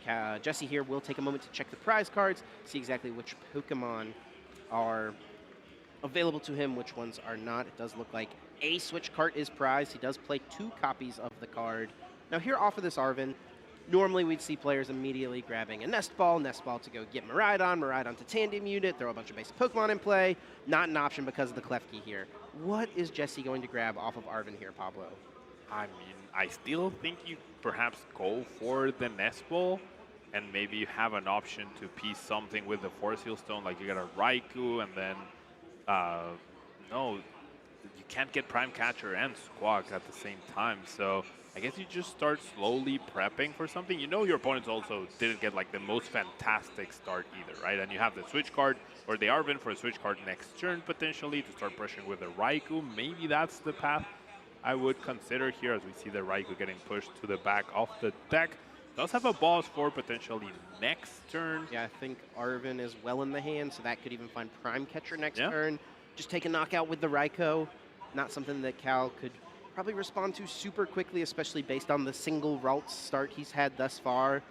I think that's something that Miraidon players get a little too tunnel visioned on sometimes, is like, oh, Ampu very much, best attack in the deck, especially in this matchup. I have to go for it. Only do that, yeah. Yeah, and that's like the only thing they're thinking about. Jesse, being a very seasoned and experienced Miraidon player, knows that's not going to happen. That's unrealistic to happen every single game. And Raikou is really just the most efficient attacker in this deck, and really one of the most efficient attackers in the game. Lightning Rondo dealing 20 base damage, and then 20 more damage for each of your Pokemon. But each Pokemon on each player's bench combined. Now, interestingly, though, we will see the energy was attached return to the Iron Hands EX. Yeah, so perhaps that tunnel vision coming into play here as well. Choosing to try to threaten with Iron Hands as opposed to guaranteeing an attack of sorts with the Raikou next turn. Maybe Jesse not confident that he'll be able to find an energy off of the Fleet-Footed to even piece that, so he's not going to get to attack anyways. Make sure that he has the Iron Hands EX threat going. But now Calvin's going to get a pretty comfortable turn. He has the Arven, he has the Buddy Puffin. He'll be able to fill up his bench with a couple more routes, use the Technical Machine Evolution with the energy that he has to get those Kirlias into play immediately. And those Kirlias are not basic Pokemon, therefore Klefki is not going to lock them out. So Jesse needs a powerful turn, otherwise Calvin starts to get out of control. And anytime a Gardevoir sets up without giving up a single prize card before that, you know you're in trouble. Yeah, now I will say, like, Miraidon is probably one of the decks that has the potential to come back from that spot because of the power Ampu very much provides. Taking extra prize cards on Pokemon that normally only give up one single prize, but this is certainly about as good as it could be for Cal Connor. In the starter that he had, in the setup he's got with the TM Evolution right away, and those pair of Ralts evolving all the way up to Kirlia, ready to start using Refinement and get through the deck. We do see the double Kirlia coming into play. Technical Machine Evolution, a very, very cool card to achieve that. Gardevoir is probably the best deck to utilize it at this point in time. And now it's on Jesse to piece something out with the Arven, with the boss, and perhaps relying on Fleet-Footed a little bit. Does have the V-Star ability to try to piece something, but that Radiant Greninja not super helpful at this point in time. Yeah, it's pretty interesting here. Jesse does have one copy of Professor's Research in the deck, so we could even just see Forest Sealstone grabbing that in order to find a new hand. I don't know that there's much that one single Arven or one single boss's orders can do to lead to you getting off an attack this turn.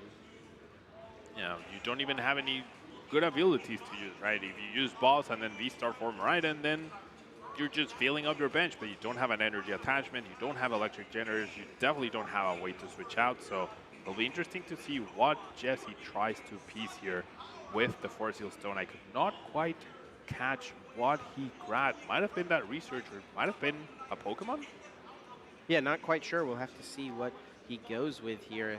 I have to imagine it's the research because he's shuffling his deck. The only other supporter option in hand really was the Arven this turn, so more than likely research is going to come through, discarding the hand to draw 7 fresh new cards. It is the full art Professor's Research. And now the question comes for Jesse. Do you bench the Greninja? Do you bench the Blood Moon Ursa Luna? that you currently have in your hand. There's no Pokemon recovery in Jesse's deck, so we're definitely not going to see Blood Marcelo this whole game, as we see a good research with an electric generator, but a bunch of energy to go with it. A bunch of energy does decrease the odds of the generator. Now Jesse is playing 16 lightning energy. That's still quite a few.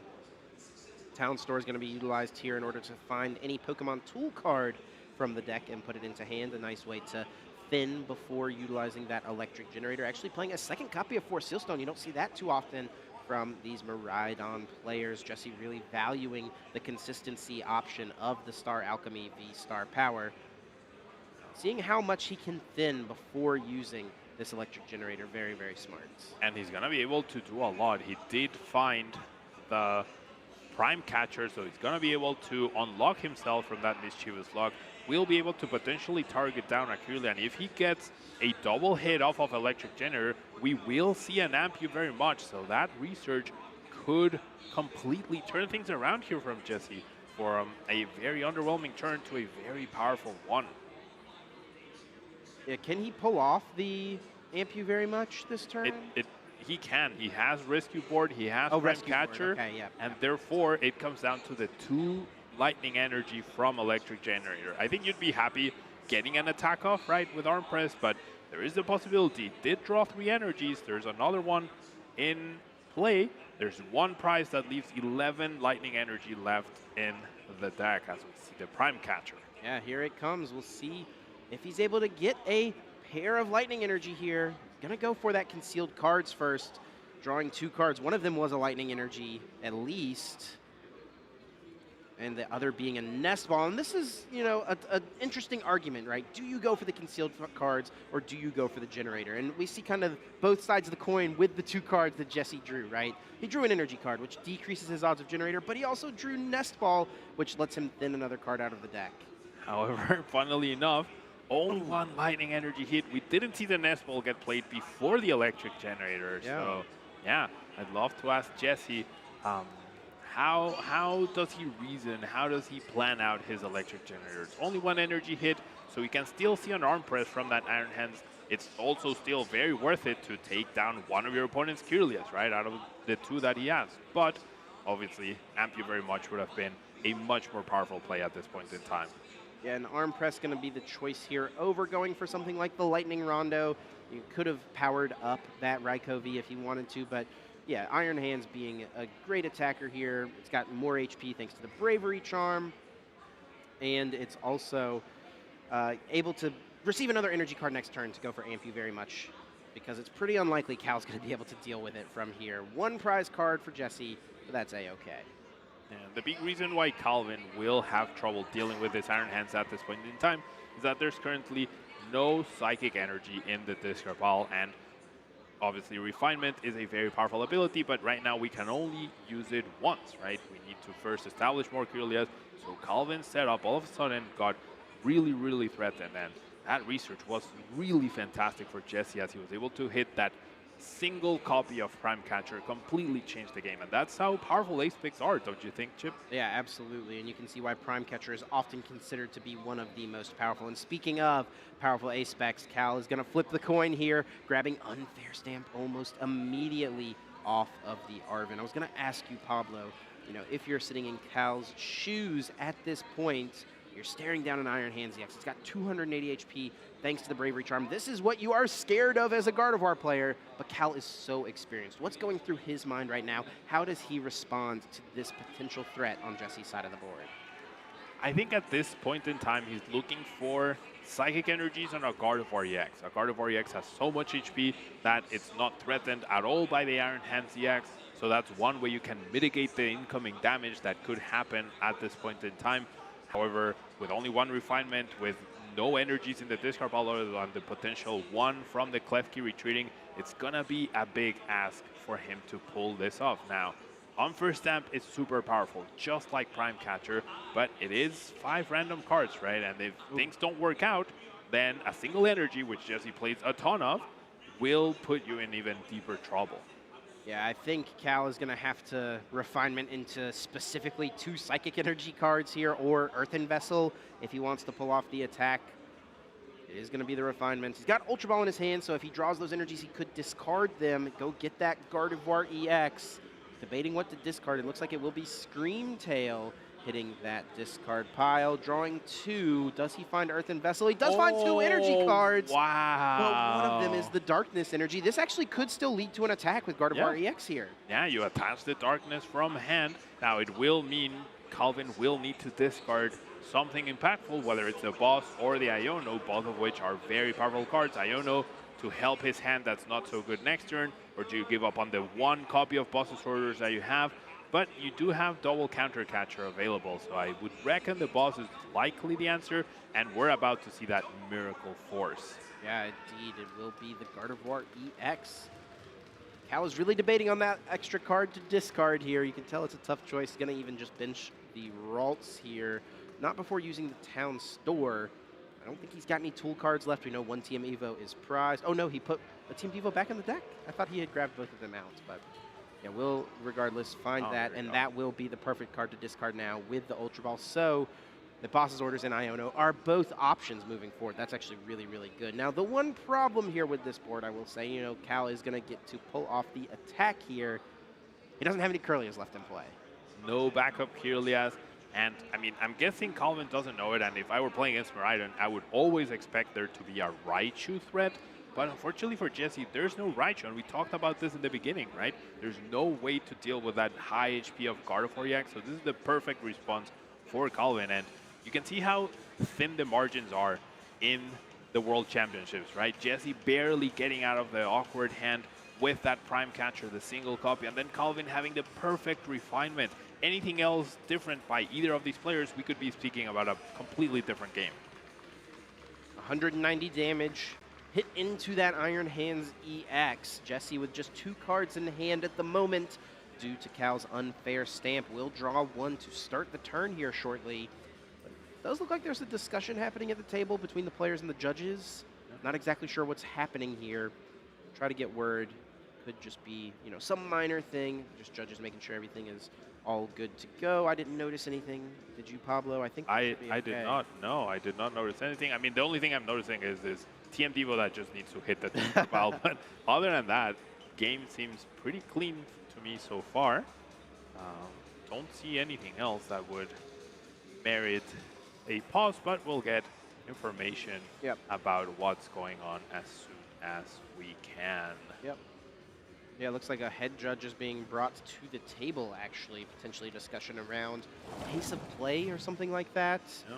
It's one of the things I could think of at this point, but yeah, it's tough to see. I think these players are both, you know, it's a tough spot to be in, right? We're at the World Championships, but you got to keep up your pace, you know, keep things rolling, keep things moving.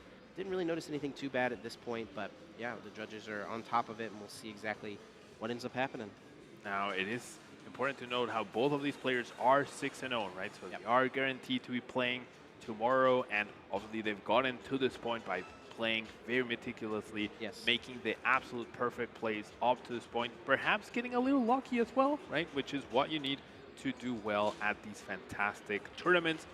So, you know, part of that, like that being super, super careful, perhaps we're seeing something where they missed, or I'm not sure.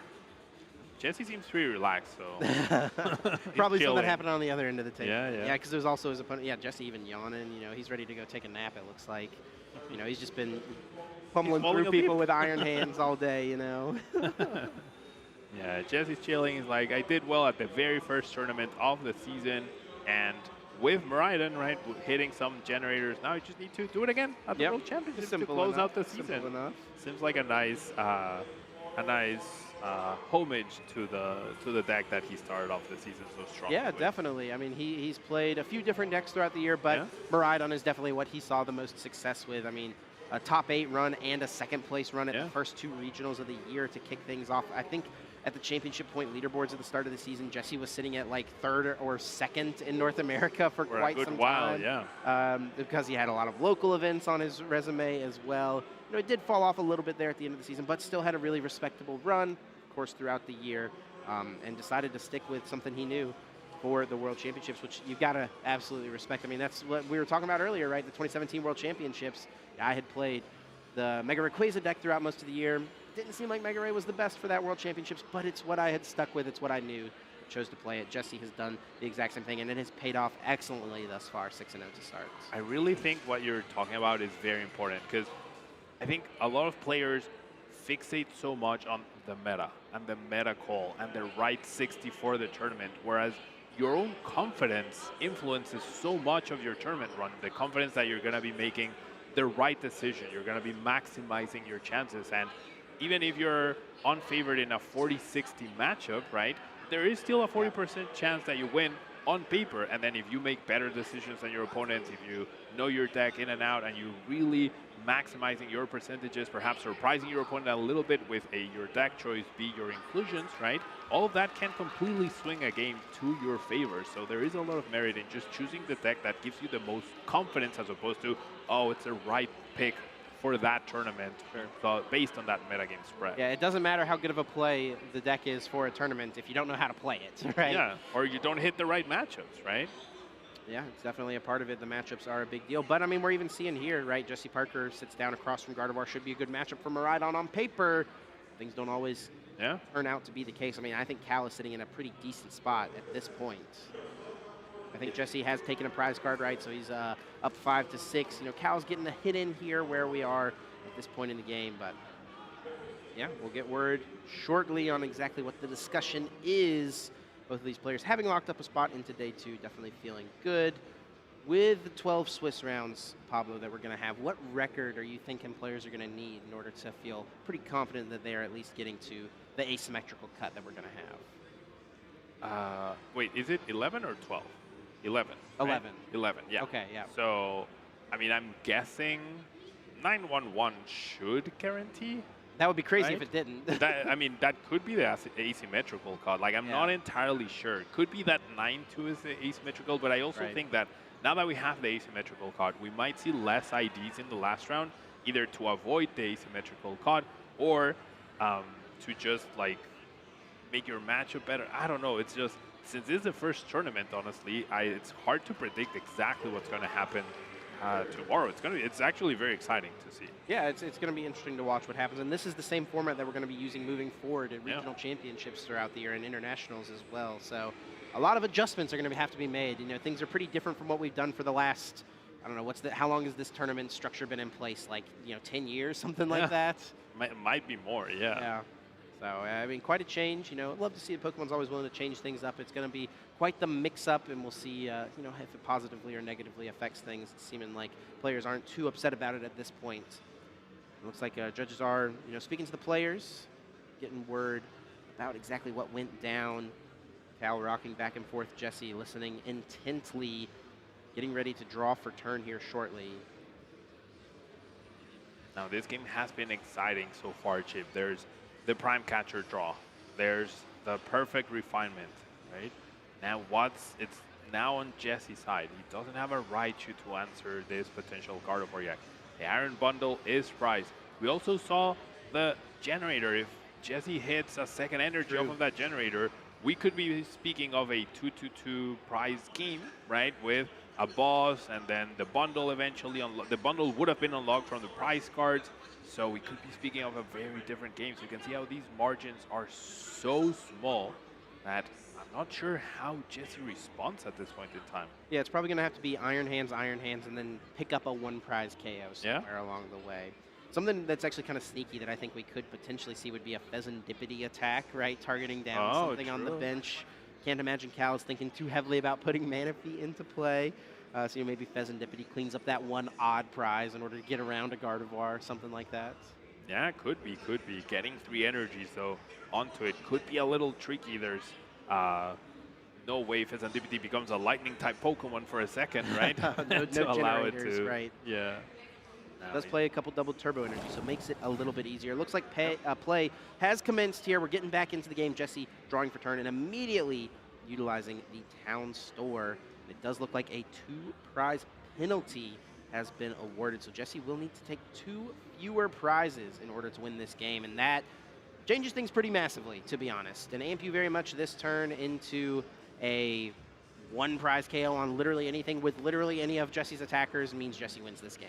Yeah, now you even have enough time to attack into the Gardevoir EX, right? And make sure that you knock that out eventually. You could even two-hit KO this Gardevoir EX and knock it out with Amp You Very Much, taking the extra prize card as well. So plenty of avenues just opened up for Jesse, and we are getting confirmation that there was a double prize penalty for pace of play. Jesse now free to utilize that Miraidon, is using Tandem Unit. And we do see the attachment for turn onto the Iron Hands, exactly what you were talking about. Now Jesse kind of feels fine to just get the hit in with the arm press here. What a quick adjustment from Jesse, recognizing the situation. Yeah, your win condition is now completely different. All you need to do is now Amp You Very Much this for 3 prizes, and all of a sudden you're the winner. So we're going to see another boss's orders, or a boss's orders from Calvin. We're going to see the Temple of Sinnoh nullifying the effects of this double turbo at this point in time, making it worth only 1 energy and a pass. Yeah, just a hit as well, right? Oh, a hit, sorry. Got to get that Miracle Force damage in there. 190 is not irrelevant by any means. Now, can Jesse respond to this? That is the question. He's got Squawkabilly. What's the other card? The other Squawkabilly. 2 Squawkabilly EX. That's a draw and a pass. Now back over to Cal. Now the question becomes for Cal, do you take this knockout? And do you play this Iono? Do you play the Iono? It's another good question. Yeah, because, like, I mean, if Calvin takes the knockout, then Jesse gets 3 cards off of his Antipathy. So I guess the Iono is a little less relevant because of his Antipathy. 1 energy gives Jesse the win. So, and Calvin doesn't really have a better way to take a knockout. I mean, Iono could provide him with a better basic Pokemon to attack with, but then Jesse just needs to find one of the 3 boss's orders. Not looking good here for Calvin, and even though Jesse has that double prize penalty, he still gets to draw 5 cards from Iono because he hasn't actually taken those prizes. This is a pretty good draw here from Cal, able to use that Monkey Dory, attaches the Darkness Energy. Adrena Brain will move 3 damage counters from his side of the field to his opponents. I set up for some interesting plays, interesting KOs, and it will be the Counter Catcher. After bossing last turn, Counter Catcher will now bring up the Iron Hands EX in order to clear all those Lightning Energy out of play. And that means Jesse will not have any active or readily available attacker, and the 5 cards he got from Iono were 4 energies and 1 Ultra Ball chip. So Jesse just having too many energies or no energies when he needs them.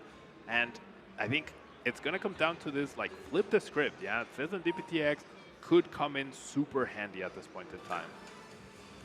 We see that Monkey Dory moving 3 damage counters from the Gardevoir over to that Iron Hands EX. Only 10 HP remaining. Cal setting up for a multi-prize turn on the next turn. Can Jesse even pull off an attack this turn, let alone, you know, get an Amp You Very Much off, let alone KO the Gardevoir? Can he attack with anything? Well, he's got, look at all these energy cards. There's so many, I know. He hasn't drawn from Flip the Script. He still has Greninja as well, but the more energies you have in your hand, the less likely your electric energy. More energy. Does find that switch card, which actually could be kind of nice in order to heal that Iron Hands, keep it out of range of the Monkey Dory. Does have that Flip the Script, the brand new Pheasantipity, drawing 3 cards. More energy, more Ultra Balls, and a Luminion, which can't get an Arven. Yeah. And get Electric Generator. But how many energy cards are there? I can't imagine there's many left in Jesse's deck at this point. And if you go for the Arven, then you can't play boss, right? So you can't win this turn. So despite the prize penalty, Calvin could still pull this off, I think. Yeah, this is a very interesting position. I mean, Jesse can take this 1 prize KO this turn, maybe with something like the Raikou V sitting on the bench, and then try to close the game out by KOing the Gardevoir on Cal's bench next turn with any of his attackers. That may be the option. Professor Turo has already hit the discard pile for Cal. That would normally be a way that you could reset that Gardevoir, get it out of play. There is not a collapsed stadium in this list for Cal, so that won't be an option. I know one thing for sure, though, Pablo. This Electric Generator is huge. It is so huge, Chip, and especially because I feel like there's 5 energy total in Jesse Parker's hand. Big Electric Generator coming in. No energy, no energy. 1 energy, barely getting there. Does find an energy card. Now Jesse's got to ask the question, what do I attack with? Even though the Raikou does have 200 HP, it is not completely out of range of the knockout of Gardevoir because of Monkey Dory's Drain of Rain ability, allowing Gardevoir to hit those higher thresholds, which is very, very key. And now, another issue Jesse is facing is that he plays no Iono. He has no way to reshuffle those energies back into his deck for a potential future electric generator. We're actually going to see him just send up the Iron Hands. He's going to use the switch card, like we mentioned earlier, healing that damage, using Fleet-Footed, drawing one extra card. It's another energy card. What is happening? Jesse is crossing his fingers here that Cal is going to play Iono this turn. Was that 4 energies? 5 energy cards? 5 in hand. You have to wonder if maybe playing those Ultra Balls would have been worth it to just get more Pokemon out of the deck to really get those margins in your favor a little bit. But does find the knockout, and now it's all on Jesse to find 2 prizes next turn. Cal with 4 prizes remaining is going to have to take 2 knockouts. He's going to replace the stadium, uses Artisan now, searching the deck for any basic Pokemon that does not have a rule box and putting it onto the bench. It will be the second Monkey Dory. Not going to be super useful because both of his Darkness Energy are in play, but just thinning the deck. Yeah, there's probably no easy way. Since Call did not promote the Gardevoir EX, there's probably no easy way to really get that energy back into the discard pile and then super out it back to be able to utilize the old Monkey Dory to potentially take down the Iron Hands. So interesting to see what Calvin tries to do here. We do see the Iono limiting Jesse's hand down to 4 cards only, which is still a pretty good amount, and all those energies heading back into the deck, which Jesse will be very grateful for. Yeah, and with Artisan now being in play, Jesse will be able to shuffle the deck as well if he draws into Electric Generator to put those energy cards, assuming, of course, Cal takes a knockout here. Now, is Cal going to take a knockout here is the question, and it looks like the answer is no. Are we going for the Mind Bend? We are indeed. How often do you see confusion? And now we're seeing it at one of the highest stake matches at NEIC, and now once again here at the World Championships with 2 undefeated players. That confusion coming in very handy in a pinch, right? That's what you got to do, and that's what Cal's going for here, moving 3 damage counters over to that Iron Hands. You know, this Iron Hands just, taking 30, losing 30, taking 30, losing 30. And here comes the confusion on the Raikou very, very soon. Now, ask Jesse, do you risk the coin flip? There's also the possibility to go, no, you can't tap you very much because of that Bravery Charm increasing Monkey Dory's HP all the way up to 160. And there's those 2 Squawk abilities once again showing up. And with no knockout being taken from Cal, Artisan is not able to be used, so the energies can't be shuffled, but an Ultra Ball can be utilized here. Not before going for the Fleet-Footed, drawing a single card. Here is the Ultra Ball now, getting rid of probably both of the useless Squawk ability at this point. He does have Boss's Orders. And is there enough damage on that Gardevoir? Is it going to come down to a coin flip? Does Jesse just go for it? I think he has to, right? He didn't get any energy. He didn't get anything significant. If he takes the prize card, then he knows now his deck is full of energies, right? So you just need to find one of those electric generators. And at this point, he must know that he has 1 prize. So he can rely on that 25% chance that he gets the electric generator, and that could finally push him beyond the finish line. When a confused Pokemon attacks in the Pokemon TCG, you have to flip a coin. If heads, the attack works as normal. If tails, the attack fails and you deal 30 damage to yourself. And that is what this game will likely come down to. There is the flip, and it is the heads. Jesse Parker able to take the KO, taking the last 2 prizes he needs to get the win in game number 1. Huge Boss's Orders into the confusion flip. That's the 2nd time we've seen a huge confusion flip at the highest stakes. Wow, Chip. That was so back and forth, and it seemed like Calvin got like a ray of hope at that point. He saw how Jesse was struggling. The Iono, of course, was crucial for Jesse to potentially make this sort of comeback, and Calvin was able to Calvin was not able to stop Jesse from taking those extra 2 prizes and with the prize penalty, that decided the game. And you have to wonder what things would have looked like if that 2 prize penalty hadn't happened. Cal was not in a terrible spot in what should be a pretty terrible matchup. No, I mean, I think you see Cal's veteran nature at this point, right? You know, he's someone who's been playing for a very long time, ever since he was extremely young. He knew how to approach this matchup, even though it was such a bad one on paper. And that Iron Hands is very, very threatening. We saw it start off taking a knockout on Aculia, really slowing down Cal, but Cal was able to respond, tank a hit with the Gardevoir EX, take another KO, eliminating the energies from play and the resources for Jesse. However, 1 energy off of Electric Generator was just enough to allow Jesse take down the game, along with that crucial Confusion Flip, despite the Mind Bend being utilized. And Mind Bend can be good in a pinch, right? But it's still half the time it'll be useful, half the time it won't be. Yeah, those attacks are pretty strong, though, because you give yourself a 50-50 chance to win a game that you had a 0% chance to win otherwise. And that's what Cal had to go for in the last game. We'll see what happens here in game number 2. We are kicking things off. Jesse Parker will be going second, it looks like. Cal, of course, can choose to go first or second based on the result of game number 1. And immediately after starting a Ralts, plays a buddy-buddy pop it, and Cal is going to be playing quickly. No more pace of play penalties. And also with game 2 happening, you know, he's going to have to win 2 games in a row if he wants to come away with 3 match points from this round. Yeah, and not a lot of time left in the round. Also, Gardevoir takes a little bit to really get going, to really start applying pressure. It's Miraidon, the deck that usually goes crazy fast in the beginning, so Calvin gonna need to slow things down with Klefki, but also gonna need to very quickly set up, as we see double Arbin being priced. Could be problematic to allow for that TM evolution play follow-up next turn to really get things going. Yeah, and that is the big key piece for the Gardevoir deck at this point in the metagame, really needing to utilize TM Evolution to get those Pokemon into play as quickly as possible. And speaking of quickly as possible, Cal's got to make some decisions pretty fast here. Earthen Vessel will discard the basic Psychic Energy. You mentioned in game 1 how that is something that can be a problem for Gardevoir, getting your energy cards down into the discard pile.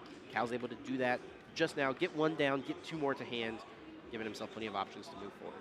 Yeah, Earthen Vessel, the perfect card to accomplish that. Gets you energy, allows you to discard energy, gets you the energy to be discarded later. So overall, pretty perfect. And now we're gonna see that Mischievous Slug immediately going down, completely halting Jesse's plan of potentially Squawk. However, I think I do see Boss's Orders in his hand, so he might be able to pull things off here. Yeah, Boss's Orders into Squawk and Seize, draw a new hand. Also has a couple of energy cards here. And a little bit of a question, do you attach the energy cards to your Iron Hands, or do you go for the Squawk and Seize and hope to draw double turbo, plus a switch card, plus an electric generator? It's a lot to ask for, but it is possible.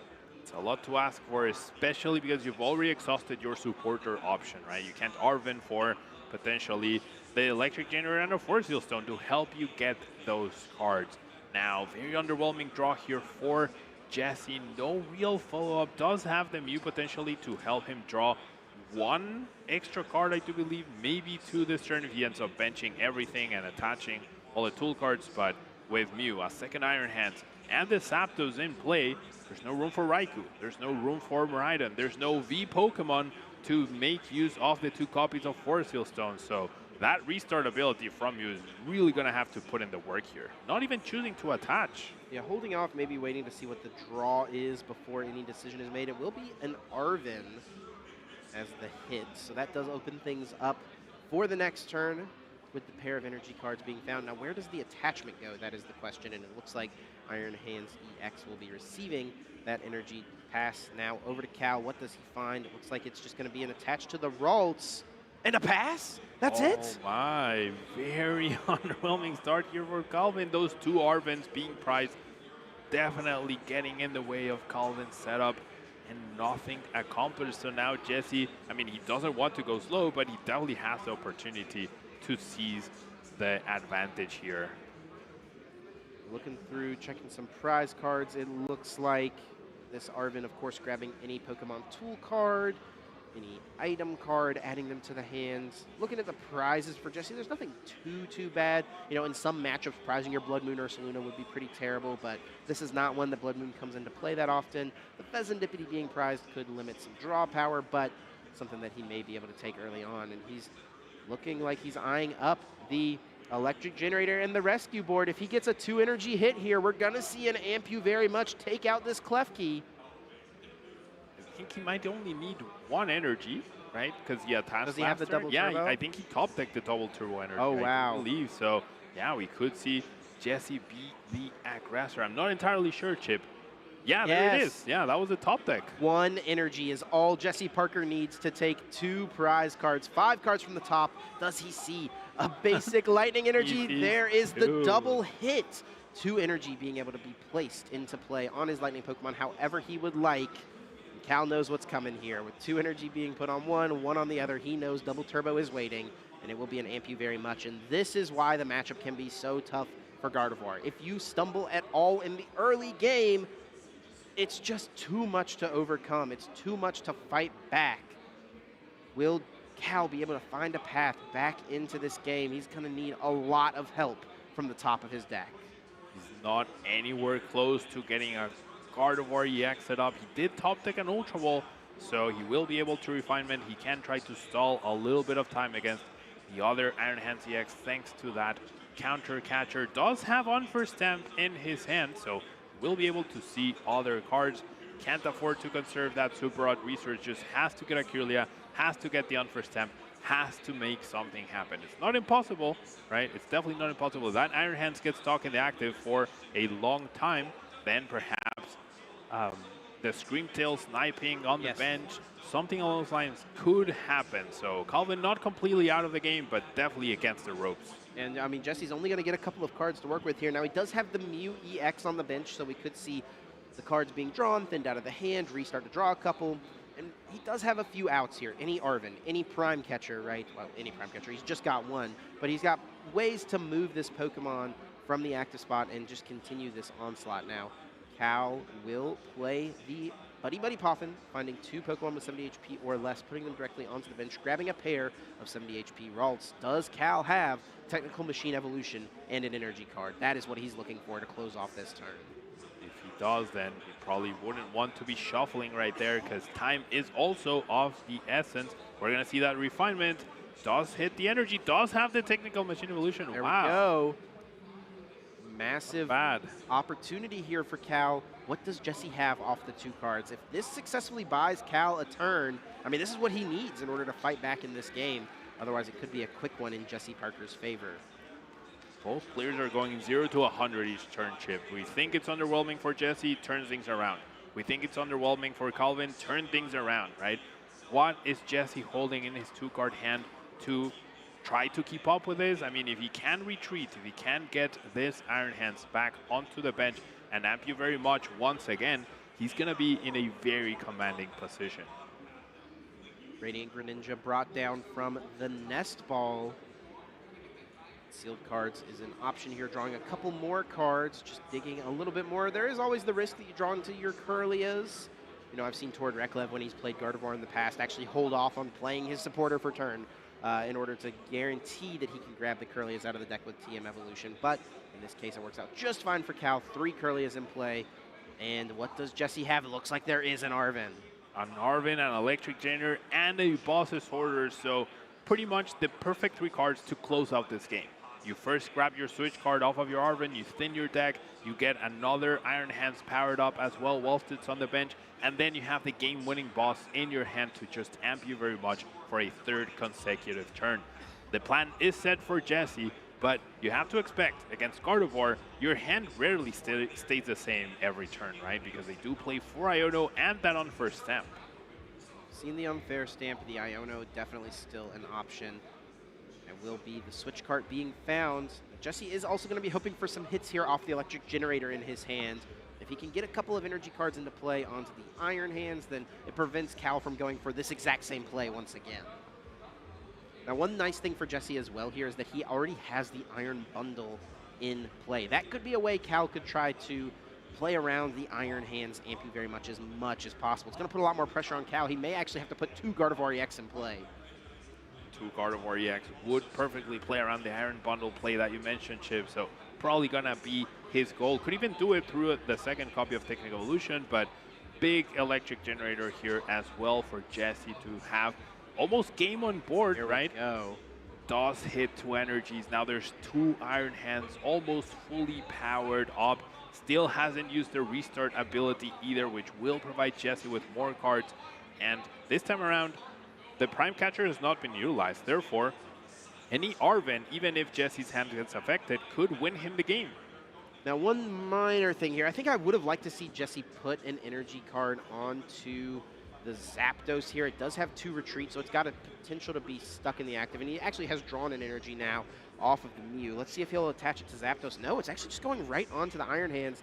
This is opening something up for Cal, I would say. I think putting an energy on the Zapdos would have been the most conservative and smartest thing Jesse could have done. I agree, Chip. That Zapdos could be an issue, even pointing out to it as perhaps telling, yep, should have gone over here, right? Because now counter catcher, Scream Tail sniping. It's going to take a while for Calvin to like close out the game. If he does that, his bench is also almost full, therefore you don't get that bonus damage from Monkey Dory potentially to pull that off, but it's not going to be perfect. Refinement discards the Technical Machine Evolution in order to find a Technical Machine Devolution, which will also be discarded pretty quickly from the next Refinement. There's a basic Psychic Energy we're going to see go down. Pair of Stadiums being found off of that. It's not super helpful. I guess the Temple of Sinnoh does turn off the double Turbo Energy, which is nice. Means that if the Zapdos is brought up, it can't be retreated with just the double Turbo Energy, so I guess that's not totally irrelevant here. And Cal does already have the Iono in hand. Now that other Technical Machine Evolution that was just discarded, if you evolve the active Gardevoir and then you evolve the bench one, that's one way you can play around the Iron Bundle. Cal just banking on drawing both Gardevoir EXs off of this 6-card Iono. I mean, but he's got to attack this turn, I think, right? Like, yeah, at the very least, yeah, ideally, yes. Yeah, you're so right. Going for the Technical Machine Evolution is just never going to be a super strong play. But, and what do you know, yeah, Pablo? there you go. It ends up working out. Yeah, does find the double, even has a Prime Catcher to potentially take a knockout, right? Take 2 prizes and potentially put Jesse on a sort of clock as well. If you alternate between both Gardevoir EXs and Jesse is not able to find a Boss's Orders or Prime Catcher, we could see Calvin potentially run away with this game. Yeah, it's definitely possible. It's going to really come down to what did Jesse Parker draw from this Iono. Now, I know he just took an Arven off the prize cards, so now that's at the bottom of the deck, something he's not going to have access to. He can't Mew restart into it. He's got plenty of outs still. I mean, at this point, even a Boss's Orders would win him the game. He's gotten a Lightning Energy and a Switch card. He can maybe thin some cards out here and go for the restart. It's going to be a close one. Calvin debating whether to counter catcher, take 2 prizes, get on the board, or quite simply attack into the Iron Hands and set something up. I think at this point, yeah, it's going to be the attack onto the active. Okay. Potentially get a later knockout with Monkey Dory, try to knock out both Iron Hands at the same time. Top decks the Boss's Order. Now, the Stadium card is in play. Oh, but he can retreat the active or switch card. Yep, either way, Iron Hands able to take the knockout with Ampu very much, sending Jesse Parker to a 7-0 record into day 2. What a game. You can see just the dominance and the absolute pressure that Miraidon can throw out. Yeah, there's a reason why it's favored against Gardevoir, right? And we just saw it. Those frail, low HP Pokemon that need to evolve are in trouble against the powerful hands of Iron Hands that amp you very much. Just too much for Calvin to handle. That double price penalty also giving him a disadvantage in the beginning, and I'm sure he's going to be watching his pace from here on out. Yeah, good show of sportsmanship there from Cal, extending the hand, making sure to shake his opponent's hand, even after he received the DPL, even after he took a loss on stream. You know, he's still able to be a competitor, able to show respect to his opponent. Jesse Parker, yeah, moving to 7-0. What a run. What a way to start the World Championships. How about that? Did you have Miraidon at 7-0 in your World Bingo card? I didn't, but honestly, it's not even worth making a World's Bingo card because anything can happen. happen at the World Championships. We've seen some absolutely crazy things over the years. I mean, even thinking back to that very first World Championships where the Japanese players came and took the world by storm with their Team Magma deck, thinking back to 2016 when Shintaro Ito shocked the world with his Mega Audino deck. Could this be a year for Miraidon to shock the world? Would you say the script has been flipped, perhaps, at this World Championship Good so old far? Serendipity call out. I like it. I like it. Yeah, I definitely could say the script has been flipped. I mean, Miraidon was not a deck that I think many people respected or expected to do super well coming into this event. But one of its worst matchups on paper has pretty typically been the Charizard. And Charizard, while it is still 12% of the room, it's definitely down a little bit. And Regidrago V-Star tends to have a pretty decent matchup against Charizard, it seems like. So if you make the call as the Miraidon player that the Regidragos are going to be able to deal with the Charizards, you as the Miraidon player feel pretty decently against the Regidrago. It's kind of like that 4D chess type action for Jesse, just making the extra call, figuring out what the meta is going to look like. And yeah, it's paid off so far. I have to imagine he's played against plenty of Regidragos on his run to this point.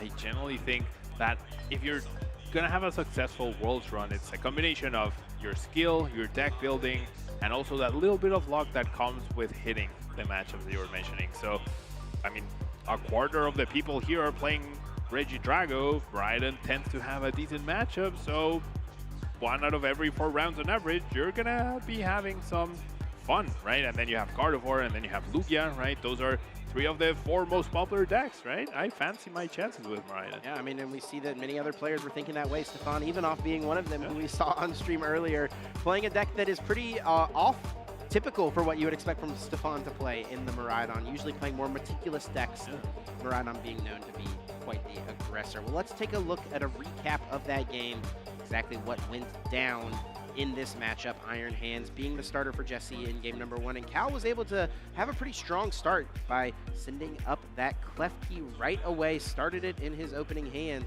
did definitely slow things down quite a bit, but just ended up being not quite enough, especially with that 2 prize penalty. And I have to wonder what would have happened in game 1 if that penalty had not been put in place. Yeah, it did seem like Jesse was barely able to get that 4th prize card, right? To close out the game and get the game 1 win.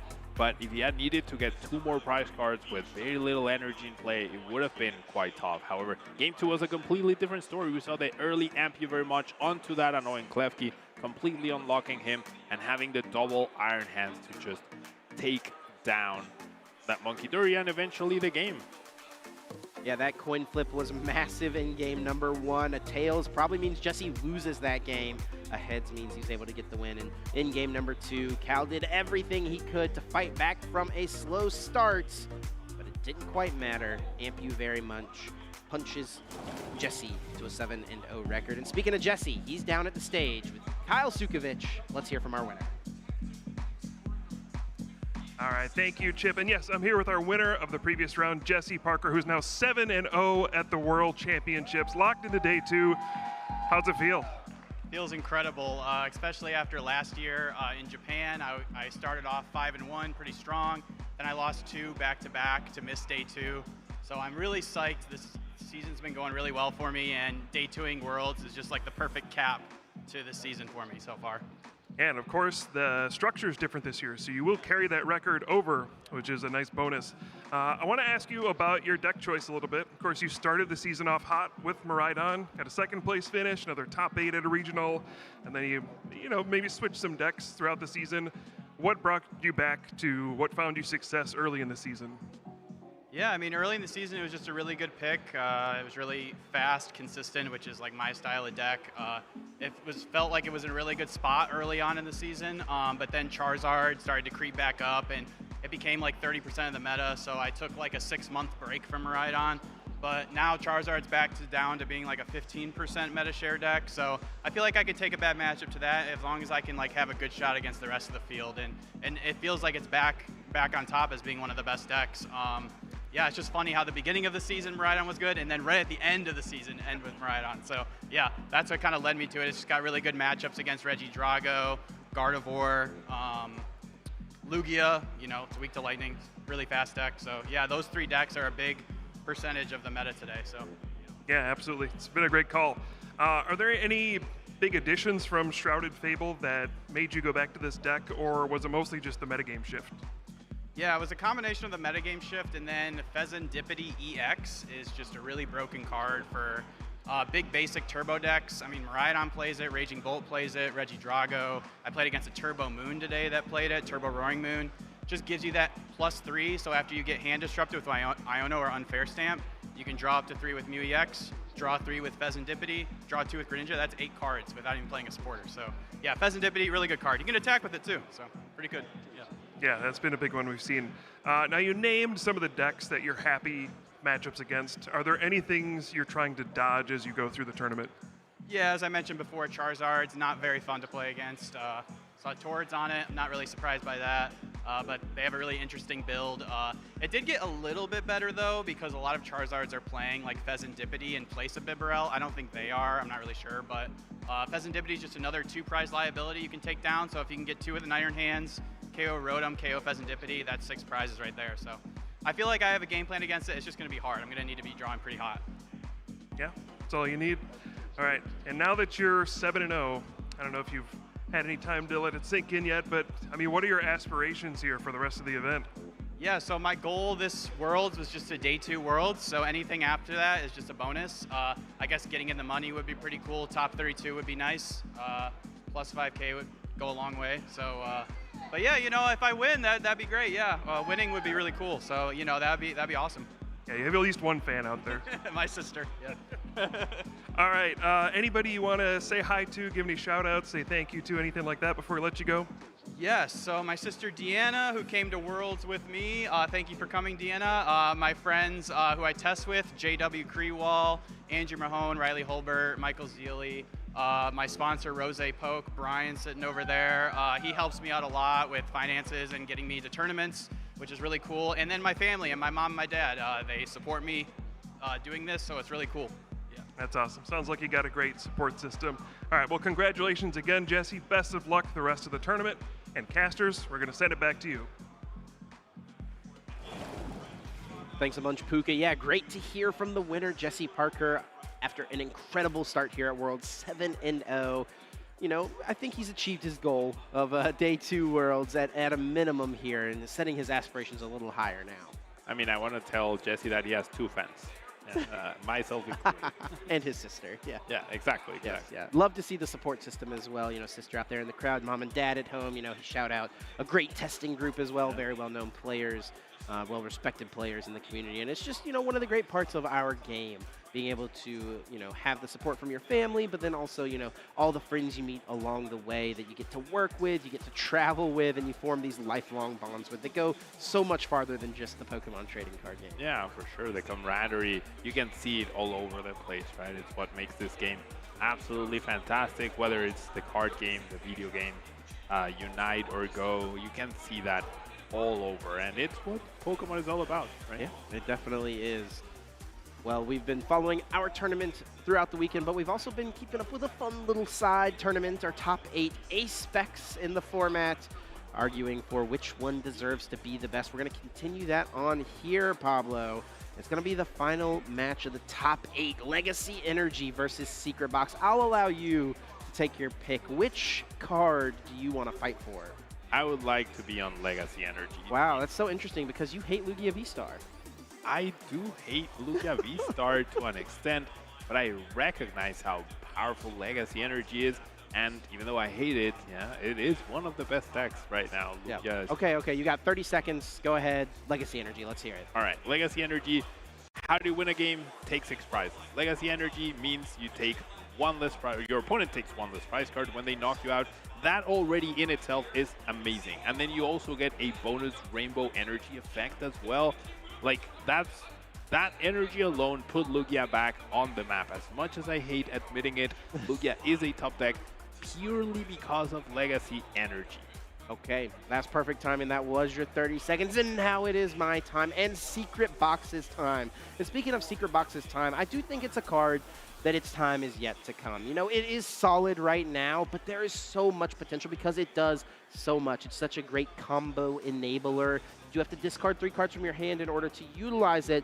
You get to search for a tool card, supporter card, stadium card, and there's just so much potential for what that could yield, especially in the future. Discarding cards can be such a great effect, you know, in decks like Regidrago. We haven't really seen it too much there, but Ancient Box has been a pretty good user of the Secret Box. A lot of fun to enjoy. Let's hear what our viewers at home think. Secret Box versus Legacy Energy. Make sure you're voting in that Twitch poll, and we'll get the update shortly. Now, I will say, Chip, that my track record with these tournaments is god-awful. Like, it's absolutely bad. I see feel like why Twitch, you picked Legacy Energy. I definitely did that on purpose, but I feel like Twitch has something against me, and then they just vote the other way. So hopefully I get to win one time this weekend. Just once. I'm happy with one win. With one win? I'm not trying to make day 2. I'm just trying to get one win. Probably not this time, though, because Secret Box is going to win. Let's get those votes rolling in the Twitch chat right now. Secret Box, best day spec. We're going to take down Prime Catcher. It's going to be the Cinderella story from the, you know, bottom seed all the way to taking the whole thing down. We're going to see it happen. That is hopeful. I will say that is hopeful. Fair. Maybe we won't quite see that. But yeah, while we're waiting, I guess we can do some updates on what else is happening out in the field. You know, tons of other games. We only get to feature one game per round, right? Which is definitely a bit of a bummer, but, you know, some other notable players we can mention. You know, Miloslav, who we saw earlier on in round 2, he is 7-0, similar to Jesse Parker. Other players at 7-0, Isaiah Bradner, one of the best players from North America, one of the best tournament preppers, I would say, in the game. Yep. You know, whenever he locks into a tournament, it is definitely something to be scared of because he takes it probably more seriously than anyone. And then Fernando Cifuentes, also sitting at a 7-0 record, Iron Thorns EX. What do you think of that? Yeah, I mean, honestly, Iron Thorns EX on paper seems like it can't beat everything, right? Everything relies on abilities. Iron Thorns turns off those abilities, basically brings down the game to their level, right? And you hit the right matchups, you hit a couple of Lugias, right? You're good to go. It's true. I mean, I'm sure Fernando's hit a few of those things on the way to 7-0. I mean, just defeated Kaiwin Kababe in the last round, one of the top players out of the Australia region. So, and that was Regidrago V-Star. So, you know, it seems like Fernando's definitely got a good game plan against what the meta is. I think the benchmark for this tournament was Regidrago V-Star, right? If your deck cannot handle Regidrago V-Star, you need to reconsider. So either play Regidrago V-Star or play something that you know can go toe-to-toe and make sure you're ready for it, right? It can be the Rapska that Tort Reklev has. It can be a whole deck dedicated with Iron Thorns. Can be the fans in order to deny their energy, right? It can be the speed itself, such as Jesse Parker with the Raiden, with the aggression. There's many ways to stop Regidrago, but if your deck cannot do it, you probably shouldn't be bringing it to this World Championship. Well, let's take a look at some tweets from those of you viewing along at home or those of you viewing out in the crowd. Tons of spectators here at the World Championships. You know, we've got over 1,000 competitors in the TCG Masters division. And this is one of my favorite things. Oh, this week it was so much fun to scroll through on X and see all of these old pictures from people's last visit to the World Championships back in 2012. Ian Robb here, Worlds 12 years ago, was the last time he was in Hawaii. One game short of winning the whole thing. He got second place in the juniors division. He's been one of the top players in North America in the last few years. We'll see if he can push forward and, you know, upgrade his Pikachu trophy from silver to gold. Yeah, Ian Robb was a very good player. 5 regional wins, if I'm not mistaken. Almost took down NAIC as well in 2023. Had an outstanding season so far this year as well. Not quite sure how he's doing at this Hawaii World Championship. Let us know, Chip. How is he doing? Yeah, looks like he's 5-2 right now. Did just take a loss in the last round, but very much still in it. If he's going to want to make top 8, he's going to have to win out from here and at least win in the next round to make it into day 2. And how about this one? Pablo, buddy. Buddy, what is going on with that hair? Look at this. Pablo with Diego Casiraga going back to Hawaii after 17 years. This was the 2007 World Championships, which also took place in Hawaii. Now, I have to emphasize how I was a teenager back then. We all have our awkward teenage phase. This is what you're seeing on screen, all right? That quirky-looking haircut definitely, I've vindicated myself with my haircut at least. Tell us, you got some memories from that 2007 World Championships. I know you and your friend Diego here had pretty good tournament runs. Yeah, we worked on a Banette EX, Vaporeon EX deck, as the format was not really, it didn't have any hand attack or hand disruption supporter cards, so it was all about Vaporeon EX. We worked hard on that deck, but you know what is a big memory from that tournament as well? I slipped on a water slide and ended up in the hospital. Oh my gosh. To get some stitches on my head. Oh my Yeah, goodness. and I played the World Championships with a few stitches on my head. Oh, whatever it takes, you know. Yeah, and then I bubbled out of top 16 as well. That was the smallest World Championships, I think, that we've had to date. 64 players from around the world compared to the over 1,000 master players, right, this year. Yeah, there was more than 64 players that had round 1 buys at this World Championships. I can't imagine a Worlds with just 64 players. I mean, kudos to you guys for both being able to qualify. I can't imagine that process was super easy. This was also one of the favorite tweets I saw this week from Kyle Puka Sukovic. 12 years ago, we streamed the Top Cut Invitational from Hawaii. Most exciting one we ever held. The streaming technology is a little bit more advanced these days, but I'm grateful to still be a part of it all. Here's to another unforgettable World Championships. I mean, look at how far we have come. 12 years ago, this is what the streaming setups looked like.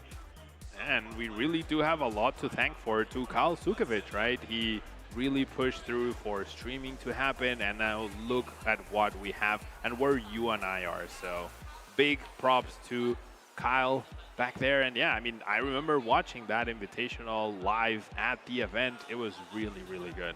Yeah, Kyle, an absolute pioneer in the event coverage space. Before the Pokemon Company International themselves was publishing anything for these events, Kyle was on top of things using that Top Cut website, you know, along with a few other friends, Michael Pramlott being pictured there, who has continued to be one of the great competitors in the history of the game. I mean, a top 4 finish at the World Championships last year.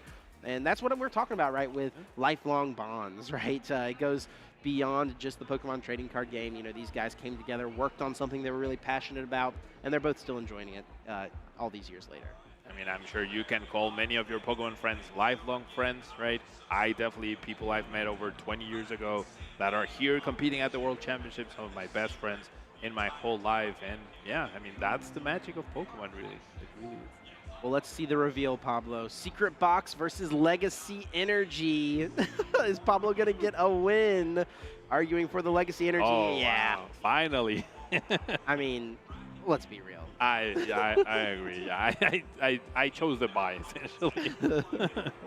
I tried, okay? I tried. You tried. I think Secret Box is a card that does have a lot of potential in the future, right? For sure. So many cool combos you can possibly do with that card. They just keep making so many A-Specs, right? I mean, we've seen some of the early ones that have been revealed from Stellar Crown that's coming out very soon. You know, I remember when A-Specs first got revealed at last year's World Championships, players were kind of like, oh, we're just going to see another computer search situation where there's just one A-Spec that's the best, everyone plays that one. And it seemed like that's what it was going to be when Prime Catcher got revealed. It is so much better than all the other A-Specs. But as more sets have come out, there's so many options, and so many of these A-Specs are really versatile.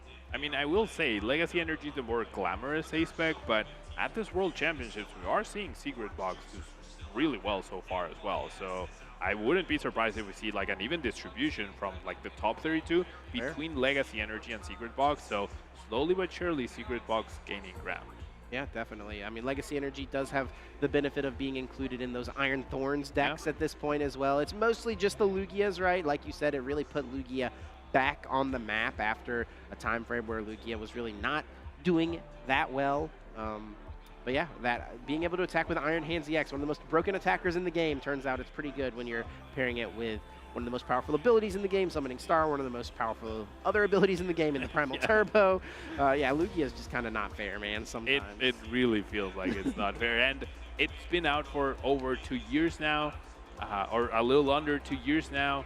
And it felt like rotation really pushed it like out of contention, but slowly but surely the new releases, the Cinchino, the Iron Hands, even the Wellspring Ogerpon EX, and now Legacy Energy, it feels like Lugia is fully back to, not at the same power level as it was when it initially came out, but close enough. All right, well, I think we are going to take a quick little break. Pablo, that's it for you and me today. We've got Swiss Round 8 coming up, our final Swiss round today. You're not going to want to miss it. It's going to be a win and in situation. Win, and your dreams continue. Can't you have a chance to become world champion, and lose, your tournament run ends. We'll be back shortly. Don't go anywhere.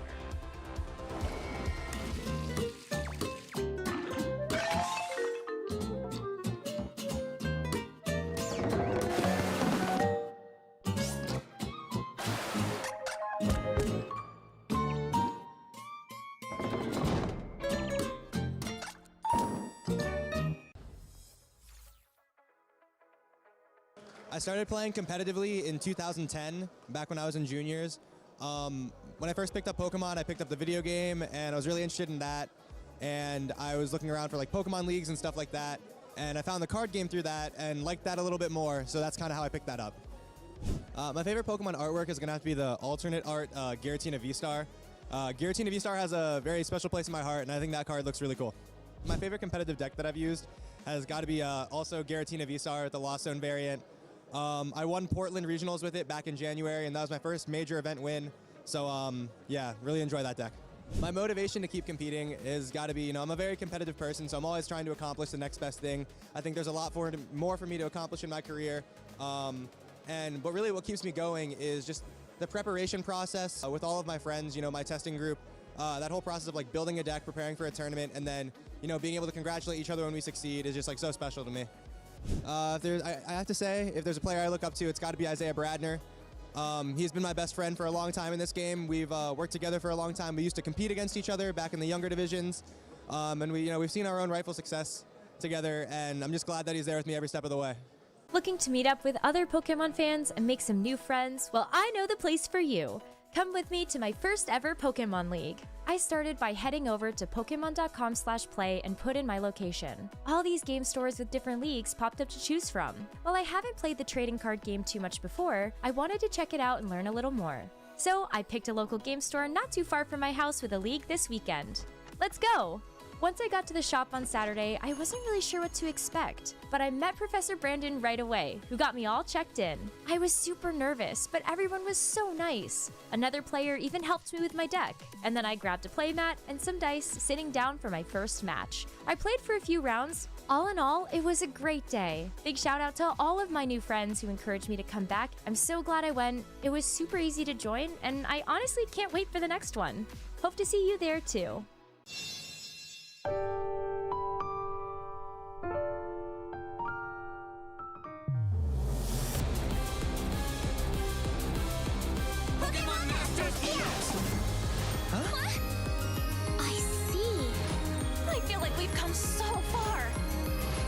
We spent paid off. It's hard to describe the joy you feel when you finally come face to face with the legend. How beautiful!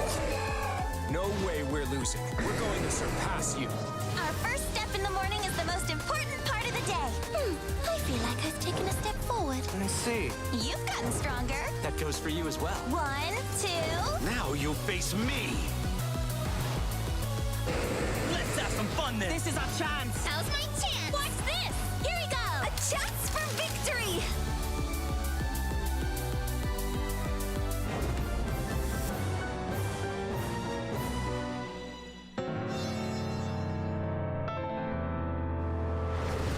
A new kind of power? Oh man! So exciting! Amazing! Lasa Knamona. Right. Next battle. Hello there. My name is Oak. This world is inhabited by creatures that we call Pokémon.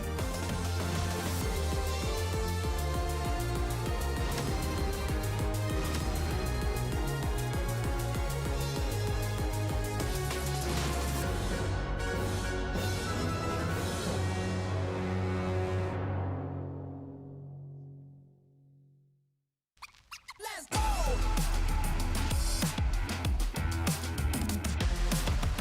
Another day, another moment you can't wait, cause it's time. Time for you to win the race, so level up. Come on, take it all the way you're in. Pole position right out of the gate. Have they heard of you? Then they know. You got your sights set on that road. If it's time to battle them, then let's go. Cause you'll never stop. Triple Cross gets the knockout. It's Gamer on the shutdown! History from Dune Bowl!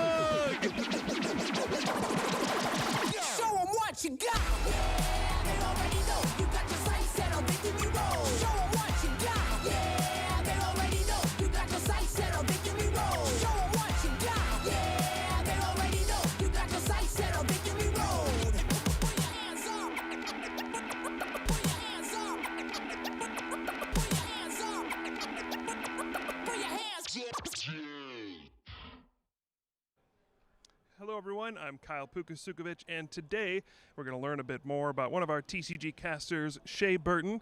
So, Shea, I'm going to ask you about 10 things. I need 10 quick answers. We're going to try to keep it under a minute. Okay. Are you ready? Oh, sounds good. Let's go. All right, here we go. Summarize yourself in one word. Loud. I hear that. Name your favorite Pokemon. Single Strike Urshifu. All right. What was the first Pokemon World Championships you attended? Ooh, London 2022. Okay. Name your favorite color. Pink. There you go. Name a card from Shrouded Fable that Worlds competitors will regret putting into their decks. Ooh, on a limb here, I'm going to say the Dust Noir line. All right, good one. Who wins Worlds this year? Ooh, has to be the bestie, Demetrius Eaton. He's coming for that crown. Yeah, it's a good bestie right there.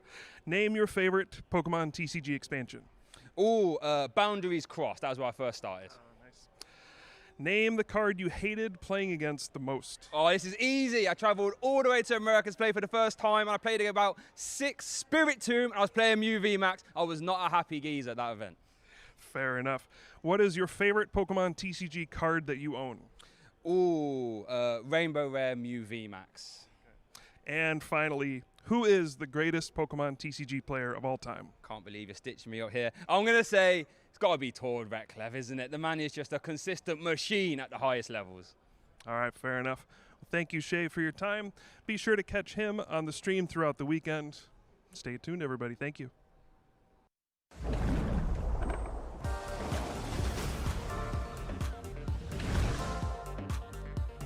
Welcome back, ladies and gentlemen. It is warm here in Hawaii, and we are heating up as we get to the final round of day one of the Pokemon Trading Card Game World Championships 2024 from Honolulu, Hawaii. My name's Ross Gilbert, and I mean, you must have had to run some fast, Shea, to get from that interview back to this desk in time. I'm glad you did. How you doing? I am doing fantastic. We're now coming into our last round here. You know, a day one of the World Championship. And you know what the last round means, right, Ross? Yes, but why don't you tell everyone? It means it's winning in action, baby! Oh my goodness, I cannot wait to get this started here. Oh, but players are still, you know, making their way up to the stage. So we have got some time. So, yeah, what do you think goes through players' heads, Ross, when you get into these winning in scenarios for day two? Oh, I've been in winning in scenarios for day two, and it's one of those things where the cliche is it's just another game. You can't control who you're playing against, what deck you're playing against. You got to take it as it comes. But that's not really true. You know what the stakes are. And let's face it, you don't come to Worlds for a little bit of a jolly and a few games of Pokemon, although you do. But you really come here to try and become the world champion. And if you don't win this round and you're on a winning end, you can't be the world champion. Now, we have 4 players who are already at 7-0. Those 4 players are in and with a massive advantage given that records carry over. There are a lot of players, 6-win players as well, who are also in. There's a lot of players who are unfortunately already mathematically eliminated. Yep. They will not be making day two. But what we're really interested in this round, that little middle section, where the players are not yet eliminated, but they're not in day two, and it is, well, I would say a 50-50 shot, but it's not. One game, you win and you're through, you lose and you're out. And while we got a minute, I'm going to tell a little story, tiny little story here. About the last time I was in Hawaii, because I've almost gone the whole day without mentioning the last chance qualifier at Worlds 2012. It's time, Shane. Now, doesn't exist anymore, but we used to have what was called the last chance qualifier, when Worlds was a lot smaller, and it was a single elimination tournament, at least towards the end. In 2012 it was. You win, you're in the next round. You lose, and you're out. I entered this tournament in 2012 with a Celebi, Mewtwo, Tornadus, Terrakion deck, and it was 5 rounds of win and you're through, lose and you're out. And if you get through those 5 rounds, hey, you can play in Worlds proper tomorrow. You can enter the real World Championships. So I had 5 rounds in a row of, oh, I need to win, I need to win, I need to win, I need to win, I need to win. And the funny thing was, in 2011, they sat down for the final round, and there was an announcement that all 16 players will be playing at Worlds tomorrow. So we go to the final round, all 16 of us sit down, and we're all just waiting for this announcement. And then we hear the announcement, you may begin your round. and we know that half of us are not making it into Worlds. The energy, that final round, the most tense game of Pokemon I think I've ever played in my life. That was my last experience in Hawaii. It was amazing, but I just, it's a nice story to show there are ways, I've been there, that you have to win this round. That last round, win and you get to play in Worlds, lose and you're out. Oh, that was some tense. It doesn't get much bigger and bolder than that, right? That is wild. Everyone just waiting for that announcement. It's like, you may begin. Uh-oh. We all were genuinely convinced all 16 of us were getting in. Nobody expected that last round to start. Oh, goodness gracious me. But how about we get in our time machine here and fast forward back to today. I think we have some standings to look at. Oh, we need to see this. Yeah, so let's have a look at them and see how the day here is panning out. Miloslav, we had him on stream earlier, currently at 7-0. Isaiah Bradner, EUIC finalist from this season, currently 7-0 as well. Fernando is also 7-0. Jesse Parker, just had him on stream, 7-0 as well. 7-0 as well. So like you said, 4 players currently at a 7-0 record, and that right there is amazing. Yeah, we got Miloslav is on Regidrago, as is Isaiah. So 2 of those 7-0s are on Regidrago. Fernando is 7-0 with Ironthorns EX. And of course, we just saw Jesse Parker go to 7-0 with Miraidon. So the 7-0 decks, 2 Regidrago, 1 Ironthorns, and 1 Miraidon. And then you got Lucas Shing there. James Cox, a player we've seen have a very good Worlds run previously. Consta Kalama, previous World Champion Diego Casaraga, 2018 World Champion, just in, happy, sorted. Oh, it's 2017. I'll double check that one. But Diego Casaraga is a former World Champion and is already confirmed in. And we've got some other players there as well that are very, very notable players. Yeah, you got James Cox there, top 4 at London Worlds as well. Kyrene Kababi, I think someone said top 4 every World he's played or something along those lines. So that's a fantastic place to be. Currently 6-1 Grand Chen regional winner earlier this season. Yeah, and that is just where you want to be. Guaranteed yourself a day 2 slot at Worlds. Well, congratulations to everyone here. But I know that this is the thing about Worlds. Every match is going to be a really good one. So let's have a look at some notable matches that we do have this round and what our feature match here will be. And looking at that top one, Vance Kelly, that name you should remember. That is our current World Champion. And that will be our feature match here as he squares off against John Sharpling, and that will be our feature match here. But why do you want us to do some of these other matches here, Ross? I mean, come on. We've got the reigning World Champion on a winning in the final round. Had to be. Also, it was 2017 Diego Casaraga won Worlds. Of course it was.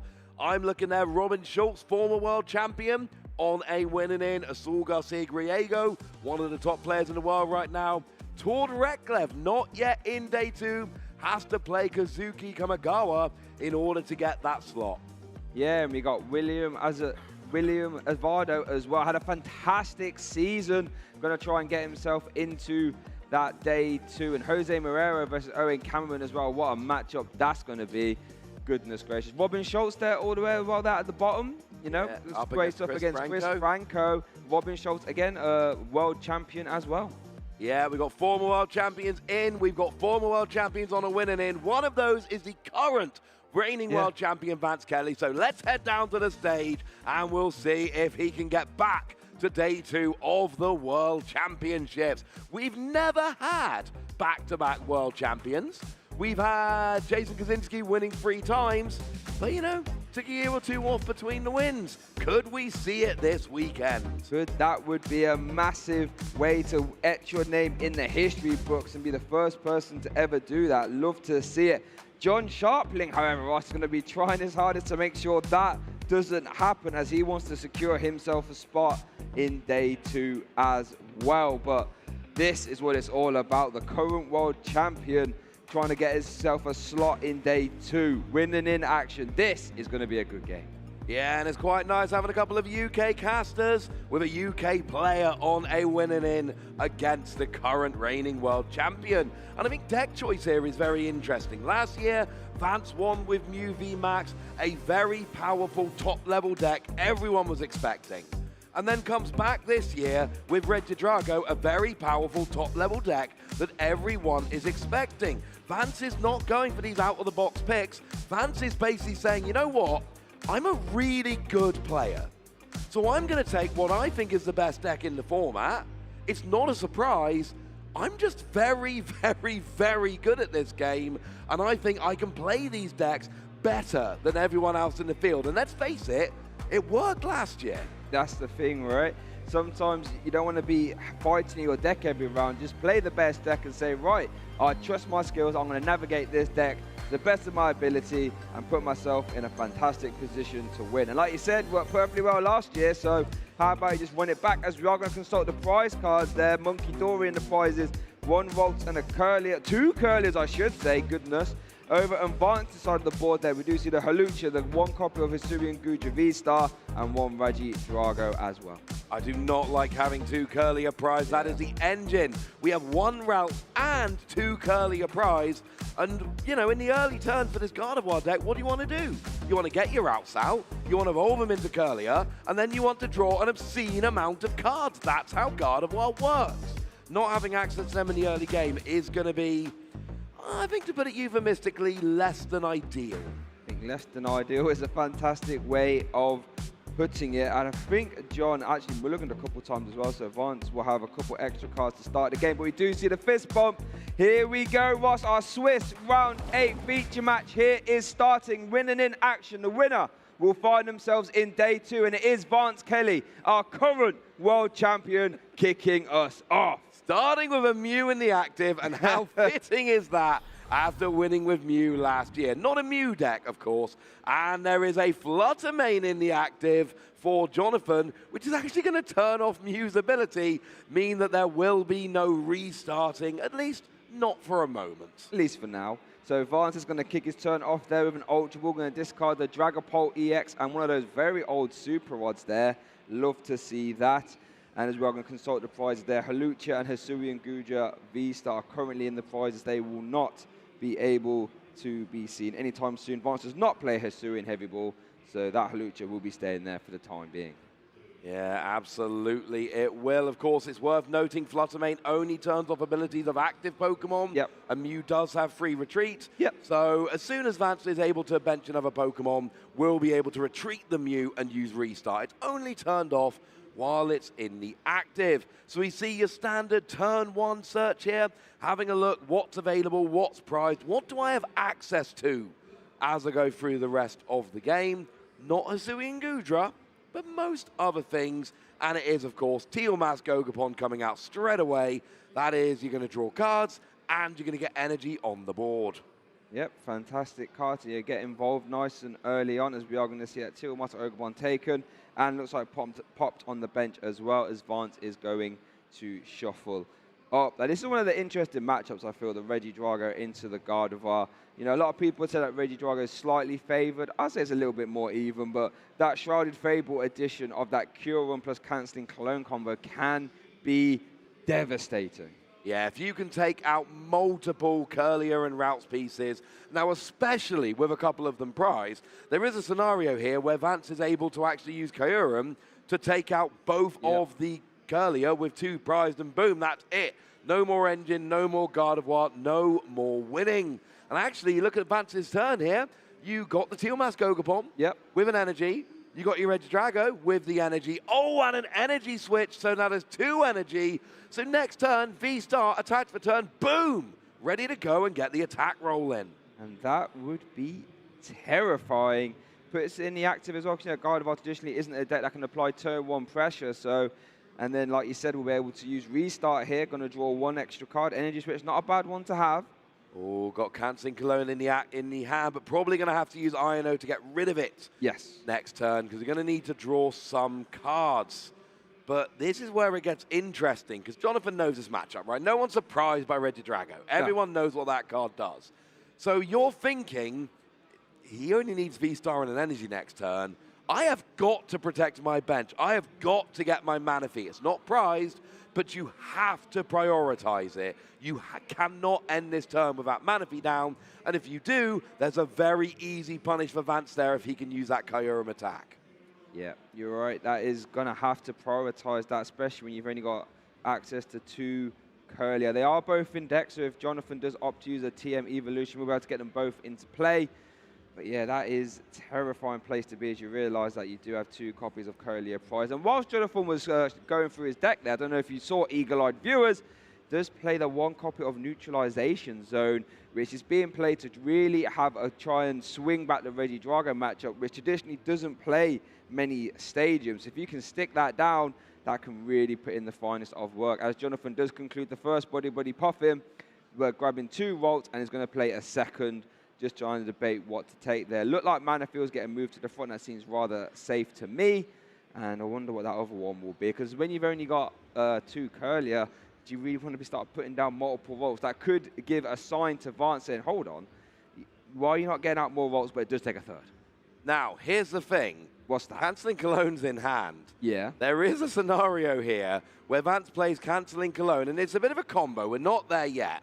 But if you can get, play your Cancelling Cologne, if you can then get your... There is a way to take out all 3 routes, is what I'm saying. It's a lot of a combo. There's a lot of cards need getting here. Yeah. It's not easy. No. But I'm telling you there's a chance. There is a non-zero chance that we do see the Cancelling Cologne combination. Would require, what, a Boss's Orders and a V-Star, so that'd have to be a really critical And an energy. And an energy. Is Kyurem in the discard yet? No. So you need Kyurem in the discard. Like I'm saying, it's quite the combo I'm asking for here, Shay, and I'm fully aware of it. I'm just saying it's technically possible, and it would be a fantastic turn. But we're not there yet. Now we get an energy on the active Fluttermane. Going to leave Fluttermane there to turn off abilities of active Pokemon, because there's no attack coming down here from Jonathan. Oh no, has Jonathan not got a supporter either? Just the Boss's Order. Oh no, so can't use a TM Evolution this turn, forced to pass it over. Like, oh, wow. So it looks like it's over to Vance. I mean, does have Dragapult EX in the discard pile. That'd be a mighty fine attack. Carry the active and carry Volt at the same time. So let's see what Vance does. Going to start the turn off there with a Nest Ball. Just debating on what to grab. Ogerpon could be safe. Another Regidrago could be safe as well. I don't think he'd KO the routes. He'd be dropping 6 damage counters for 70 HP. Oh, but well, the funny thing is, you actually could do it with Hawlucha. Yes. If it wasn't prized. That is currently in the prize card, so that won't be an option. Tell you what, that would be devastating. That would be devastating. Double KO with that. But unfortunately, not an option because the one of Hawlucha is currently prized. But that would be something to potentially look for if you could spare the bench space. Yes. That would be something to have a think about. As it is, where we are at the moment, Vance has got the 2 energy on the Regidrago here and building up the bench quite nicely. We got a second Teal Mask Ogerpon. We are playing Cancelling Cologne.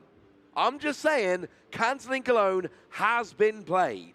But now we're seeing an Ino here, and I don't think there's any other gusting in the deck other than Boss's Orders, is there? Well, I'll tell you what, it's actually a sneaky good play, right? Because you're saying, right, Cancelling Cologne is a lot easier for me to find again if it's in the discard pile via Legacy Star. So instead of putting it to the bottom of the deck via Ono, put it in the discard pile so then at any point you can pluck it back out with Legacy Star. Quite actually like that play.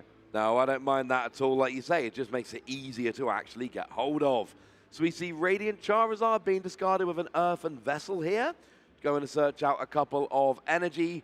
Well, it's going to be grass energy. And then there's a question of how many do you put onto Ogerpon? Do you just attach the Regidrago now, or do you wait for later in the turn, hoping you can grab yourself another one? But this start has not been what Jonathan wanted. Yes, the 3 routes down is nice, but remember 2 Curlier are prized. We're not going to get the big explosive turn 2 that Gardevoir really rely on to get rolling.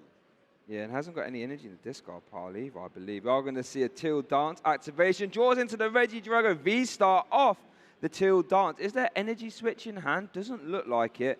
Could Legacy Star for it, but doesn't need to, obviously, because it's attached for turn. So currently has the Dragapult EX in the discard pile, so Phantom Dive is an option. Phantom Dive's a very good option. No 60 HP Pokemon to go after, but you can... and here's a really annoying thing. If you had the Hawlucha, you could get the Manaphy here and actually KO that and then set up potentially a big Kyurem next turn. Not an option, but it's not ideal. And it looks like we are we doing a little bit on everything? Looks that way. 2 on 2 Volts, one on each everything. I like that because it brings them all in range of the next Phantom Dive, right? Yep, all of them then are going to be potentially, essentially what it says is, whatever you don't evolve, I'm KOing with Phantom Dive next turn. And look, if you put all the damage on one, if there's anything that can be left on the bench unevolved, Jonathan will. Yeah. So you're just saying, look, unless you evolve literally everything, double prize turn. And it looks like on the back of that Iono, Jonathan has got an Arvin. Looks like going to eye up the TM Evolution there. I like that. Oh, does have the one copy of Neutralization Zone currently in the hand as well. But yep, just lining up the TM Evolution and a Nest Ball by the looks of it. Yeah, no, you can't play Neutralization Zone yet. There is one copy of Temple of Sinnoh in Vance Kelly's deck. I believe, and please correct me if I'm wrong here, Shay, I believe that's the only essential out we've got to Neutralization Zone. Yes. So the theory here essentially is, as soon as that's played, you might actually be able to get it to stick, and that will really change up this matchup. And that's essentially what Jonathan's relying on here with this kind of start. So Artisan goes down, will allow you to search for a basic Pokemon, will worry about Neutralization Zone later. It is not time yet. No. But it is worth noting, as we are going to see the Artisan conclude, going to grab the Monkey Dory, a fantastic card for the deck, letting you maneuver around damage via that Adrenabrain ability. We are going to see the TM Evolution get attached to active volts as well as a basic Psych Energy, so we are going to see that being used. And now these Curly are going to come out of the deck, ready to start refining next turn. Yeah, I like this. Get both your Curlier out. You've then got a lot of extra draw for next turn. And then Gardevoir generally doesn't have a great turn 2 either. It's a deck that really is waiting for turn 3. You have to manually evolve into your Curlier, then evolve up into your Gardevoir, and then your deck really starts rolling. For now, you've done part of the puzzle here, but you are not really where you want to be after 2 turns. It's not the end of the world, but Vance has got to be liking the start of Jonathan here. It's slow, it's not what he's looking for, and Vance is looking to take advantage. And just start spreading more damage via the Dragapult EX Phantom Dive attack. That's all you want to do. Just keep those damage counters in place, start racking up those multi-prize turns, and just start dissecting the board that Gardevoir really needs to succeed. We are going to see a Regidrago going to get benched via the Ultra Ball and then attach a Fire Energy as well. Looks like debating on whether to play the Professor's Research there or not. Remember, people, that Cancer Clone is in the discard pile. That can get plucked out at any time via that Legacy Star. So that Curum, that Trifrost, is a constant threat. And if you pulled that off this turn, that would be a quick game. We're looking at game 2. Yeah, I don't think it's coming out this turn, but what we are going to be able to do is KO the active Rolts and then KO, I believe Curlier's 80 HP. So would actually be able to get one of the Curlier. Yep, there you go. Or would be able to get the Manaphy to then open up our Kyurem play on the following turn, which might be an idea. But no, we have gone after one of the Curlier. And basically just saying here, look, by the time Kyurem comes out, you're going to have evolved your Curlier into a Gardevoir. You know what's really fun? Taking out 2 of your 3 Gardevoir line pieces. Yep. And that means that essentially Jonathan can refine from a Curlier. Yep. Evolve into an EX to start accelerating energy, and that's it. And any time where you can leave your opponent with only one, well, using refinement once in a game, chances are you're going to be in a good position, as Jonathan is going to play an Earthen Vessel, going to grab a Dark Energy and a Psychic. Remember that Dark Energy would activate Adrenabrain, which let you move 3 damage counters off one of your Pokemon onto one of your opponents. Fantastic ability. Yeah, it's a really, really nice ability that, I mean, we saw it used a lot at the North American International Championships. It was a very big deal. Yep. It moves damage around. It gets cheeky mid-turn KOs. It sets up KOs that you would otherwise be out of range of. It is a very nice card, which really did make a big difference at North American Internationals. Here, Gardevoir's not having the same kind of run, but, you know, still there still there, chance of a winning in here. So it looks like, are we super rodding? Yep, we saw a super rod and then an Artisan activation to pluck that roll straight back into play when we had that Monkey Dory currently in the active. I don't think we've used refinement yet either. So you can still see another 2 cards there for the refinement. So there we go. There's the refinement activation. Drew a Scream Tail and a Drifloon by the looks of it. And there is a Gardevoir EX in hand.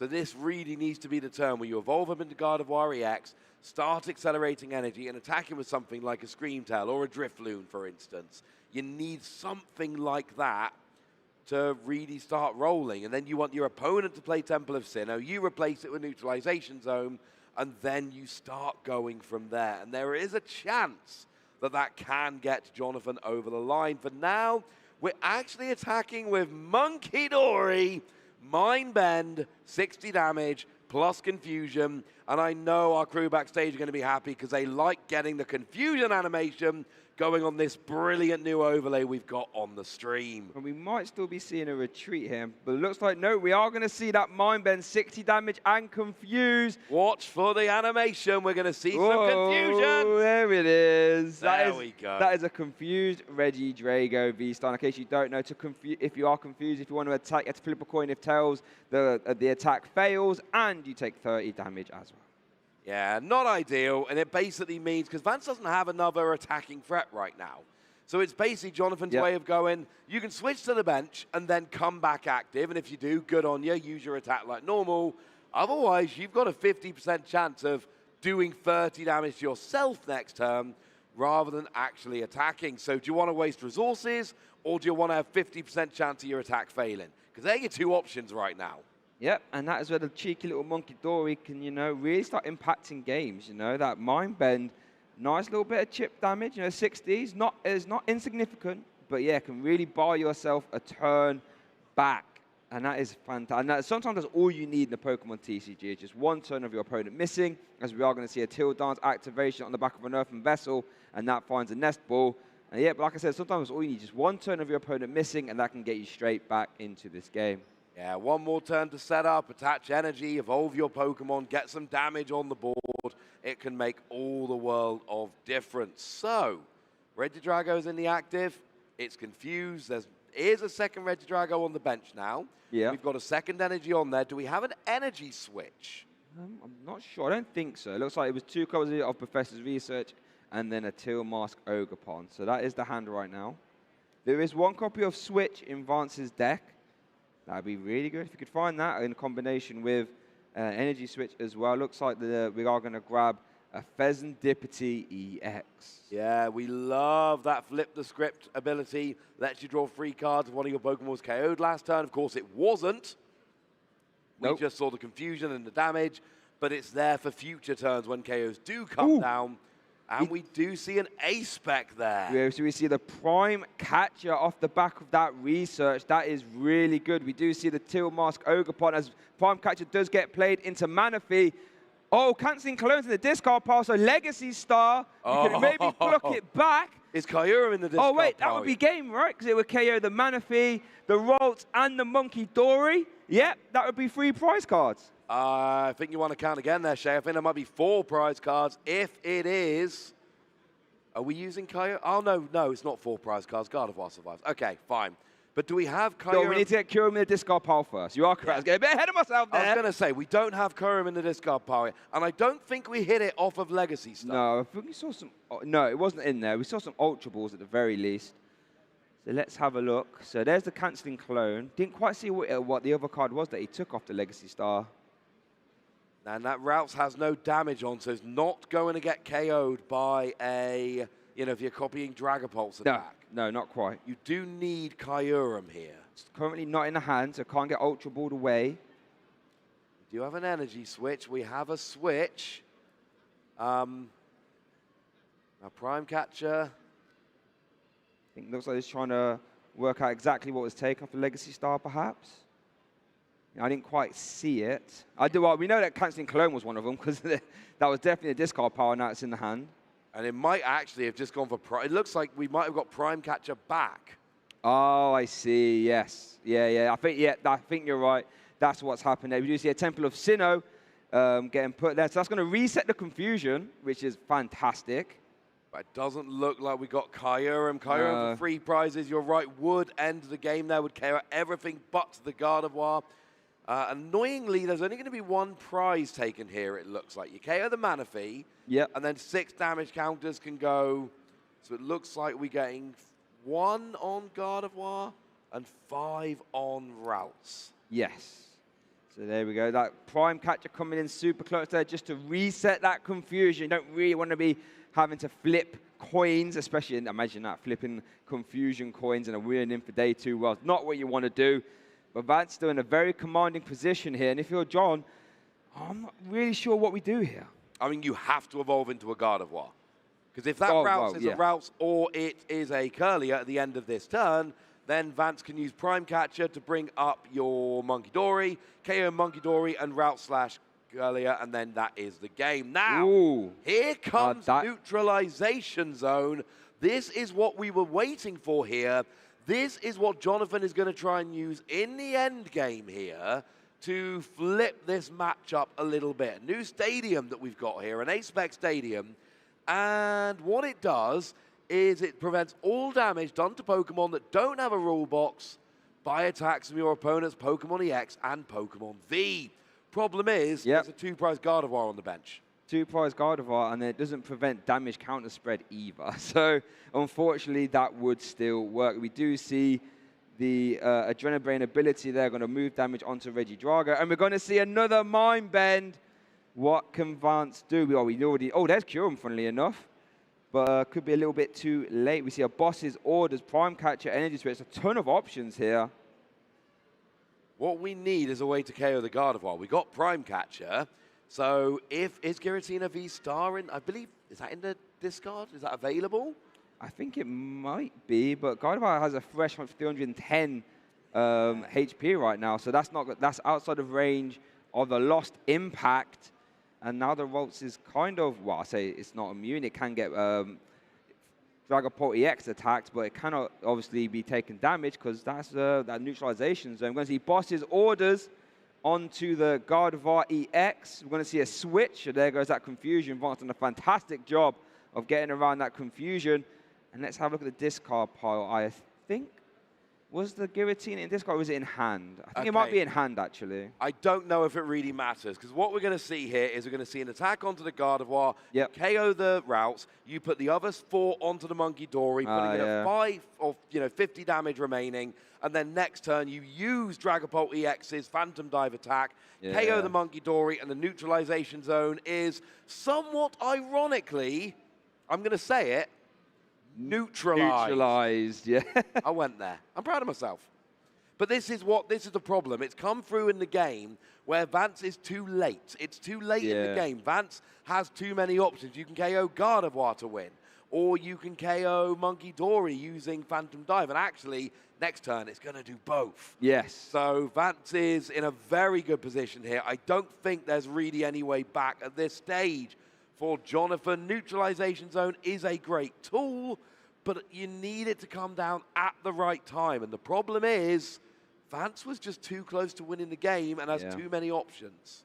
Yeah, you're right. Jonathan never really got out the starting gates here, especially having those 2 Curlier priors, never really able to manufacture a massive attack, only use Mind Bend, as we are going to see a concession there from Jonathan, as Vance Kelly, our current world champion, wins Game 1 of our Round 8 feature match here. Only needs to win 1 more to get himself a slot in Day 2. Yeah, he is halfway there, wins Game 1. Now remember, a tie here would actually eliminate both players from Day 2 contention. Doesn't mean that, placing and all of that is obviously determined as well. But if they tie, neither player makes Day 2. Now, this is particularly relevant for Jonathan here, who needs to now win 2 games, and it has to be 2 wins. And that is going to be a little bit awkward. It really is, but here we're going to have a look at the replay there, as it looks like we are going to, that was the first attack of the game, spreading that, that max Phantom Dive, I should say. Fantastic attack at just dissecting Gardevoir's board. And there we get and seeing it used again, just spreading damage. And poor John was always uphill struggle as that Curlier got removed and did prize 2. Didn't have a lot of time to use Refinement, Ross. No, unfortunately not. And you can see it was Phantom Dive after Phantom Dive after Phantom Dive, just leaving all of those Pokemon in range. And then we get to the end of the game. Neutralization Zone is in play, but it's too late now. And Vance, if anyone's counting, actually took 8 prize cards. You didn't need to. He only needed 6. Actually did take 3 prize cards on that last turn. Only needed to take 1. and then that did put Vance up to a 1-0 record in this best of 3. It's not over for Jonathan, but one thing that does need to be borne in mind, Gardevoir is a slower deck. Yeah. Need to play fast now. Really need to play fast, and I think that is what John will be trying to do here, as it looks like our prize cards are being laid out here for Vance. Oh, I just saw one of the prize cards there, Ross, for Vance, and that was that Prime Catcher, a card that we saw get used fantastically to get around that Mind Bend. Is currently in the prize cards there for Vance. But it is at the bottom of the prizes, and you don't always need it in the early game, so might be able to mitigate. I mean, you're right, you don't want to see it in the prizes. Might be mitigated by being low. We will have to see as we go.